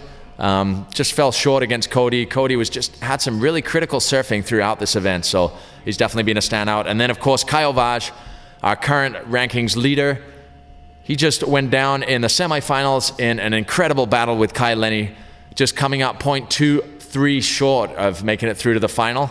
He boosted an incredible air on his last wave, getting an 8.97. It wasn't quite enough in order to take the win, as we see the athletes area there. Matty Schweitzer capturing all the action together with his brother Zane there, supporting team member Sean Pointer. Little chop hop there from Daniel Hughes, as Dylan Frick from South Africa showing he is not one-dimensional, more known for his racing skills, but clearly showcasing he is a great surfer as well, as we see the finalist, Sean Pointer from Florida in the US, heading out to the lineup. So Sean Pointer, as Kai Lenny himself said, has been the on-form surfer of the event so far. He's definitely been posting some of the highest scores of the event. Really fluid, controlled surfing with speed, power, and flow.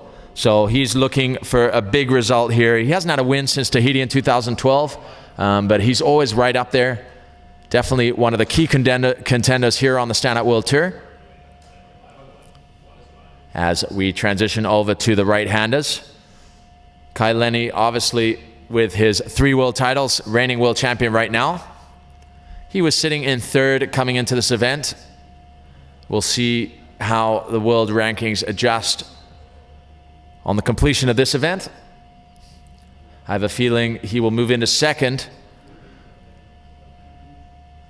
As it stands right now, Kyle Vaj sitting with 2 firsts and a 3rd. So a pretty incredible lineup of results for the young Brazilian out of Rio de Janeiro art and surf rider.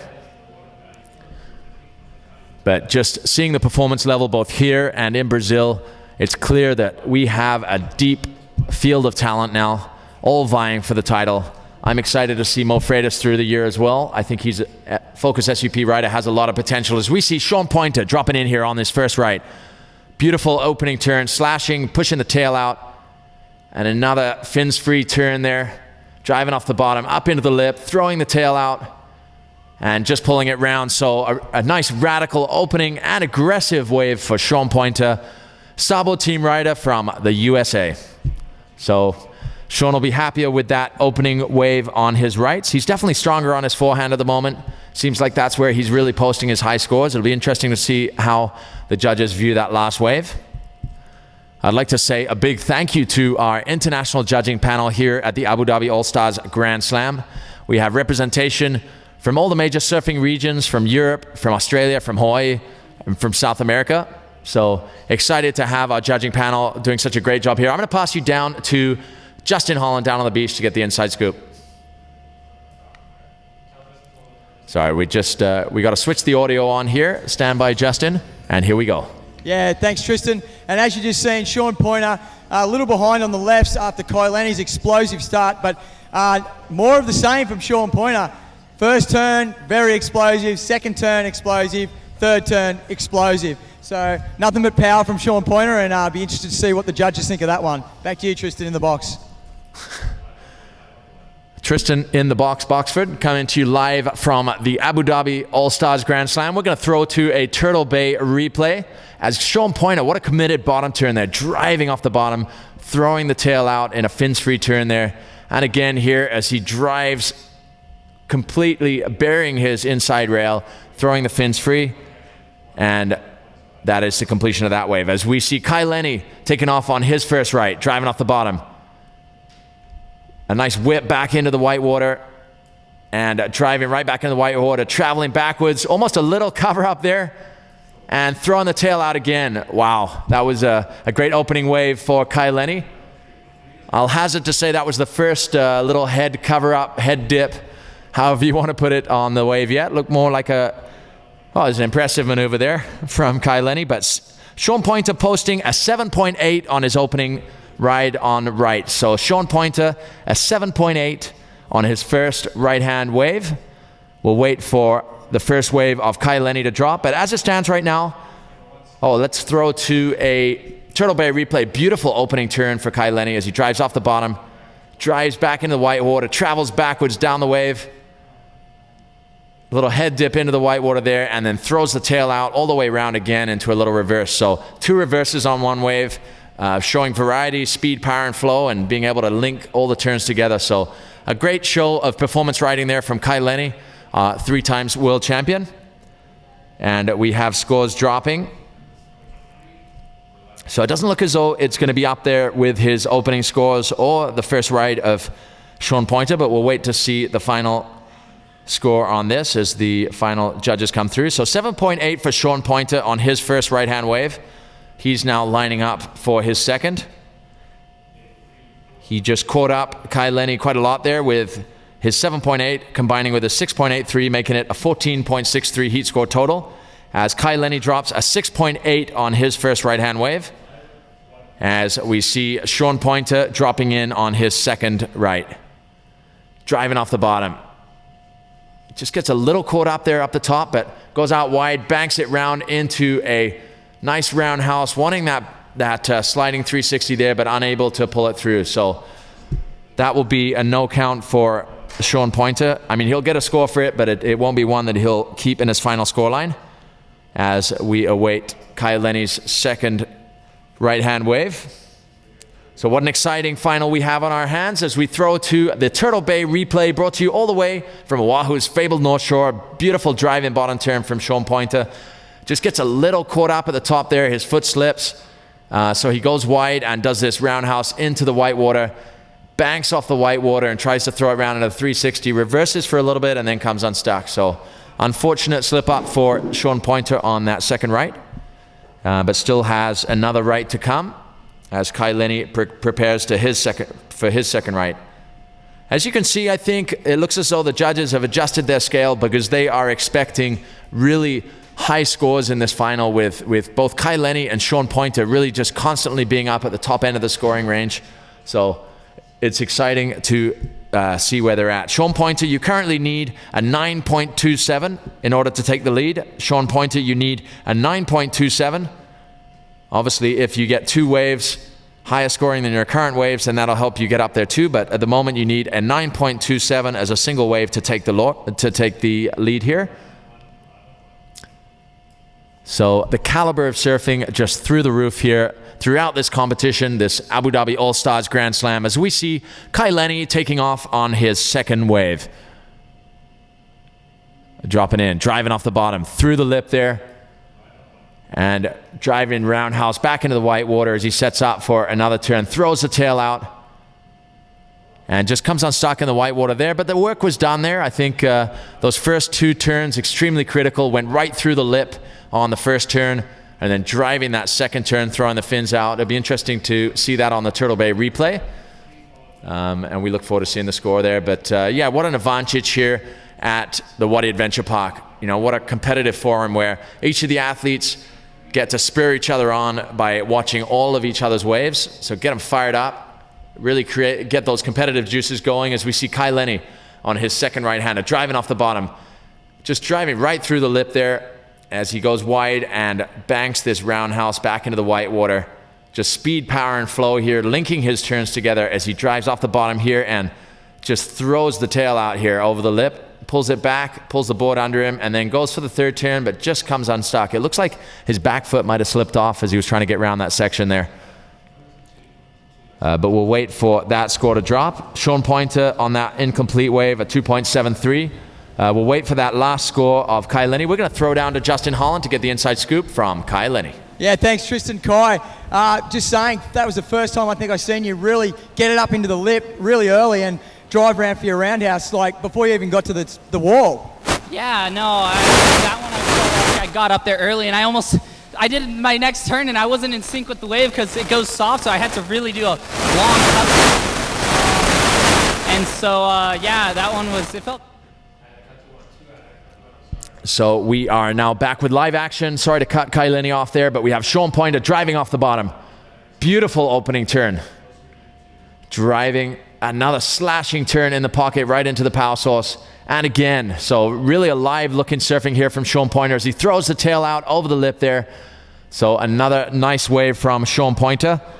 I think that might be a better second score for him there. Let's wait to see what the judges think here. So Kai Lenny getting a 5.83 on his second right-hand wave. A 5.83 for Kai Lenny on his second right-hander. As we see Justin Holland chasing down Sean Pointer for the inside scoop. I think we'll be able to throw down to Justin right now. Justin, take it away. On caution to the wind on that one, mate. How are you feeling? Yeah, feeling good. You know, I needed to put something up, and yeah, I'm not sure if that was a little conservative or not, but yeah, you know, I gotta hit it hard on the closeout. So I'm looking forward to going kind of big. Great work, mate. We're going to let you get his breath back, Tristan. It's hard work down here. Right on, Justin. Well, thank you for that inside scoop. Thank you, Sean. Good luck on the continuation of this incredible final heat here at the Abu Dhabi All-Stars Grand Slam. We are going to go throw to the Turtle Bay replay as we see Sean Pointer driving off the bottom. Nice opening turn. And another slashing turn back into the pocket there. And off the top through the lip there as he drives to the end of this wave and throws the tail out over the top of the wave. Nice punctuation to close that wave as we see Kai Lenny preparing for his third and final right here. And we have scores dropping for Sean Pointer. We'll bring you up to speed after this wave as we see Kai Lenny dropping in. So Kai Lenny setting up, driving off the bottom, straight up 12 o'clock into that and driving roundhouse back into the white water, linking his turns just flawlessly there and straight off the bottom into the wave, throwing the tail out and just dismounting there. But the work was really done there. He went right up 12 o'clock straight into that opening section. Just the speed and agility to be able to get up and going, to be able to drive off the bottom and come up into that is impressive. I actually haven't seen people doing that at all. So Kai Lenny redefining how to approach that opening section here in the Wadi Adventure Wave Pool. We have a scoring update for Sean Pointer. His final right, a 7.17. So that increases his position, now holding a 7.8 and a 7.17. As we throw to the Turtle Bay replay, Turtle Bay ambassador throwing it up 12 o'clock into the lip there as he goes wide and then drives this beautiful full rail roundhouse into the white water, banking back round and then into this next turn. Just throwing so many turns into such a short space. It's just amazing. And here's this final turn where he throws the tail out, little reverse here and dismount. I think he was doing that for the benefit of his fins there. So thanks to Turtle Bay for that replay. Brought to you all the way from Oahu's fabled North Shore. You can earn your own stay in paradise by going to turtlebaysup.com. So make sure you go online to turtlebaysup.com and find out more about this paradise found on the north shore of Oahu at oahusfablednorthshore.com. So a lot of adventure out there at our headquarters, our home of the Waterman League and the Stand Up World Tour. As we have score dropping for Kai Lenny's final wave, a 6.5 for Kai Lenny. So your last wave, a 6.5. So that doesn't factor into your score sheet at the moment. Your lefts being your counting waves. Ironically, Kai Lenny talking about the fact that he felt that he was weaker on his lefts. Yet here he is holding an 8.5 and an 8.57 with two flawless lefts that he put together at the beginning of the heat. And that last right, scoring him a 6.5. So we can see the judges scaled down their scoring to be able to allow for exceptional scores, because I know that between Kai Lenny and Sean Pointer, they have been producing the highest scores of the event. So the judges wanted to make sure that their range was able to be maximized so they could give enough room for truly exceptional rides. And I've got a feeling this closeout showdown might be one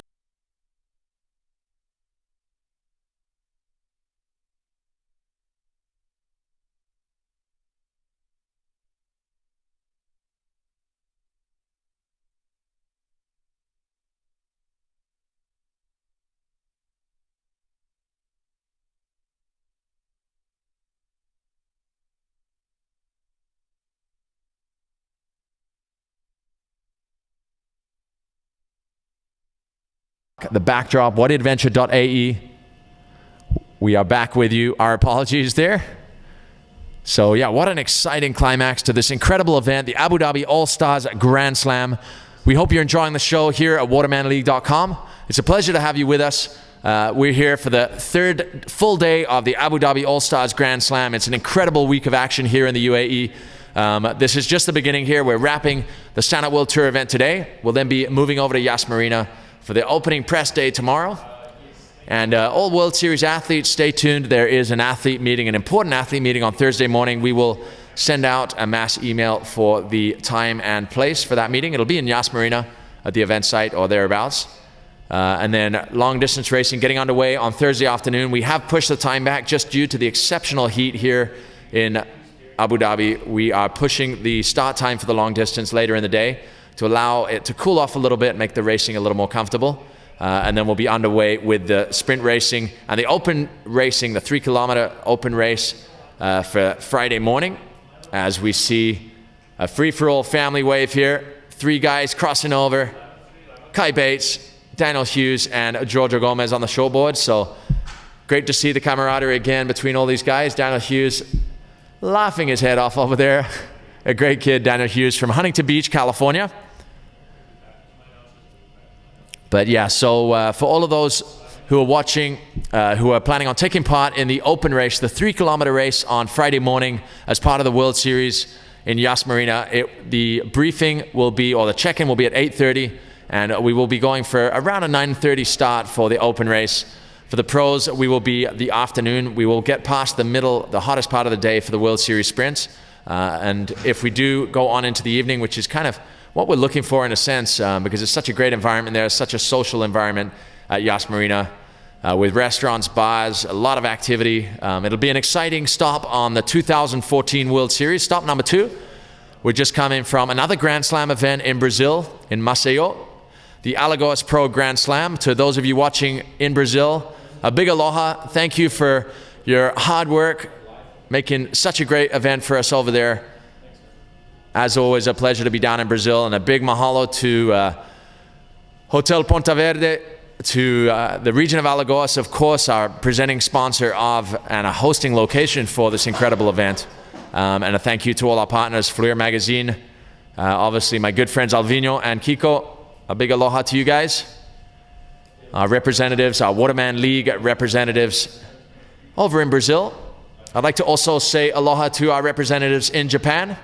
I hope that Yu-san is watching, and all the boys over there. It was great visiting you in Tokyo and Chigasaki, the sister city to Honolulu. As we get back into action here with Sean Pointer on his first closeout wave, driving off the bottom. Nice slashing opening turn as he heads for this closing section and throws it into the air and over the lip, unfortunately coming unstuck. He's going, putting it all out there here. He needs a big score. He needs a 9.27 in order to get into first. A 9.27, so it's a big score, but he's already been up there with 9.2s in this event so far, so he's extremely capable of it, and we look forward to seeing what transpires in this incredible final heat of the Abu Dhabi All-Stars Grand Slam. As we go to replay, the Turtle Bay replay, a nice opening turn there for Sean Pointer, showing the judges his board and the fins as he resets up for this closing section. Hits it on time, but just kind of comes unstuck there, the board going upside down, not able to bring it back under him. He's been doing a lot of those turns through the lip, but we'll throw it down to Justin Holland for his interpretation of that last wave for Sean Pointer. Yeah, thanks, Tristan. And as you're seeing, Sean Pointer, nothing that we haven't seen before, coming out of the blocks with a really hard first turn. Ramp speed at maximum, and really just hitting it in the crisp spot, getting some full air, but just not quite landing it. But he knows he's got to go big, and we're going to wait for Kai Lenny's next wave. Back to you in the box, Tristan. Exciting stuff. There you are right, Justin. It is exciting stuff here. We couldn't ask for a better final here on the final day of action of the Stand Up World Surfing Tour here at Wadi Adventure Park in the UAE. So an incredible showdown. 2 incredible athletes. Kai Lenny and Sean Pointer going head to head. in the Wadi Adventure Wave Pool. So Sean Pointer going for broke there on that last wave. He ended up scoring a 3.9 for that incomplete, just showing the judges actually awarding points for the commitment and obviously that opening aggressive turn that he put together. He's been showing some real flair here in Abu Dhabi as we see Kai Lenny dropping in on his first closeout wave. I'm excited to see what's coming here as he drives off the bottom. Nice opening turn, wrapping back into the white water as he generates speed down it. Goes 12 o'clock, just comes unstuck as well. Goes up into the lip, throws it round, but just burying his front rail on the way down. So both athletes going for broke because they both know that if either one gets the edge, it's going to be difficult to come back from it. So they both need to be going for those excellent range scores. Sean Pointer needing a 9.27 in order to take the lead. But Kai Lenny obviously wanting to strengthen his leading position as we got a replay of Kai Lenny's wave as he banks back into the white water here. Just getting a little caught up there, but managing to generate speed again as he weaves down the line and drives off the bottom for this 12 o'clock turn. Just beautifully executed, but just catching a front rail and going down. Exciting stuff, Justin. Yeah, thanks, Tristan. And just a small observation here. The wind this afternoon, it's around 6 o'clock, and the wind has definitely picked up. So as you come out from the walls on your first turn, there's quite a strong wind hitting you, and I think you would have seen on Kai's first turn, he kind of got a little stuck and a little behind it, and that's why he was a little late to the closeout section. So conditions this afternoon are a lot cooler, but the breeze is definitely coming around the walls. Back to you. So there you have it, the live update from poolside here at Wadi Adventure, the amphitheater for the Abu Dhabi All-Stars Grand Slam. And what an event it has been. A big thank you to our host here, His Highness the Sheikh Ahmed, for his unparalleled welcome for the Stand Up World Tour and the Waterman League over here in the UAE. A big mahalo for your support. Thank you also, obviously, to the Abu Dhabi Sailing and Yacht Club, the founding partner of this incredible event. ESSA, the Association for Stand-Up Paddling and Surfing in the UAE, as we see Sean Pointer. This is his second closeout wave, second of three, driving off the bottom. Really powerful opening turn, getting the fins free again and racing down the line. Just coming unstuck. He's trying to throw everything at that closing section, but unfortunately just comes unstuck, and you can see the frustration in his face there. He was really hoping to hit that right and get the score he needs. He needs a 9.27. Entirely a possible scenario when it comes to Sean Pointer and his level of surfing. We just got to wait and see if the final closeout will give him what he needs. Meanwhile, Kai Lenny heading back out to the lineup, and we throw to the Turtle Bay replay as we see Sean Pointer coming off the bottom, strong again, aggressive first turn, throwing the fins free there, but bringing the board right back under him, generating speed and coming up Mach 3 into that closing. He got caught up there as he came through the lip, so unfortunate for Sean. But he still has one more chance to get the score he needs here, as Kai Lenny is on his second closeout wave. As we take a pan round to the spectators here, that's Zane Schweitzer sitting with brother Matty and Carl, our local partner, friend over here, Surf Shop Arabia over in Dubai, and then Izzy Gomez there, recently crowned Abu Dhabi All-Star Champion in the Stand Up World Tour Surfing. An extremely happy Izzy and a proud mother, Brandy, a great supporter of her incredibly talented children. So it's great to see them all over here in Abu Dhabi as we see Kai Lenny getting amped up for his second closeout wave. You know he wants to do something big. Kai is, after all, a showman, and he wants to put on a show. So let's see if he can do just that as he waits for his second closeout here.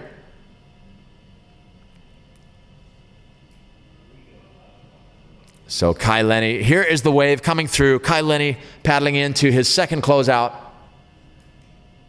driving off the bottom. Beautiful slashing opening turn as he sets up for the closeout section. What's he got for us? Throwing it up over the lip into a reverse and pulling it back around, showing great control there. Getting air over the lip, throwing the tail out into a reverse and pulling it back under him. So that was definitely a progressive maneuver, combining with a really nice opening turn. It'll be interesting to see how the judges gauge that as we throw it down to Justin Holland for the inside scoop. So hang on, we need to get the audio set up here, Justin. coming out of the blocks excited. Here we go. Justin Holland down on the beach with Kai Lenny. Yeah, thanks, Tristan. And, mate, I was just explaining to the viewers at home that the wind has slightly picked up, but is that better for airs?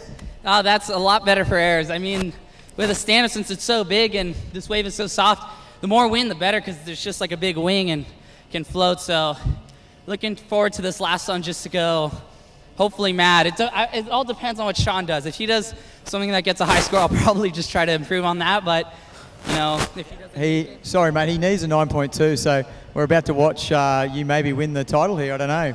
Yeah, I want to, we'll see. Hopefully luckily it's still in my hands as well, so it's all on his shoulders right now, though I'm sure he's feeling the pressure, but usually the best moments come from those occasions. All right, thanks, Kai. Back to you in the box, Tristan, and we'll look for Sean Pointer to go big.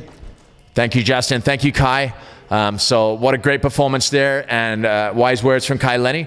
As we go to the Turtle Bay replay of Kai Lenny's last wave, driving off the bottom. Beautiful opening turn there as he sets up for the closing section here. Really putting the pressure on Sean Pointer, who needs a 9.27 on this last wave. Boosting through the lip, perfect timing. Landing in a reverse and pulling it back around. Extremely controlled, extremely radical. It looks like it is a high score. We'll wait to give you that. But Sean Pointer, this is it for Sean Pointer. He needs to put it all on the line here. He needs at least a 9.27, driving off the bottom. Slashing opening turn as he comes to this opening last section. And he throws the tail out over the section there. We'll wait and see what that brings him. It'll be interesting to see that last wave of Kai Lenny locking in at an 8.37. So last wave of Kai Lenny an 8.37. That increases, oh no, it doesn't increase his position. He sticks with his 8.5 and his 8.57. So Kai Lenny sitting with his lefts currently counting. Sean Pointer, we're waiting for that last wave to drop, but definitely a better wave for Sean Pointer. He had a couple of incompletes there. As scores start to drop for that last wave of Sean Pointer. As we go through the replay here, nice opening turn, aggressive opening turn for Sean Pointer as he sets up for this final turn. He comes through the lip, doesn't get that much projection, but throws the tail out. So some great style there from Sean Pointer. And as the scores start to drop, I don't think it's going to be enough, but we'll give you the official result in a second here as we await the final wave to come through for Kai Lenny.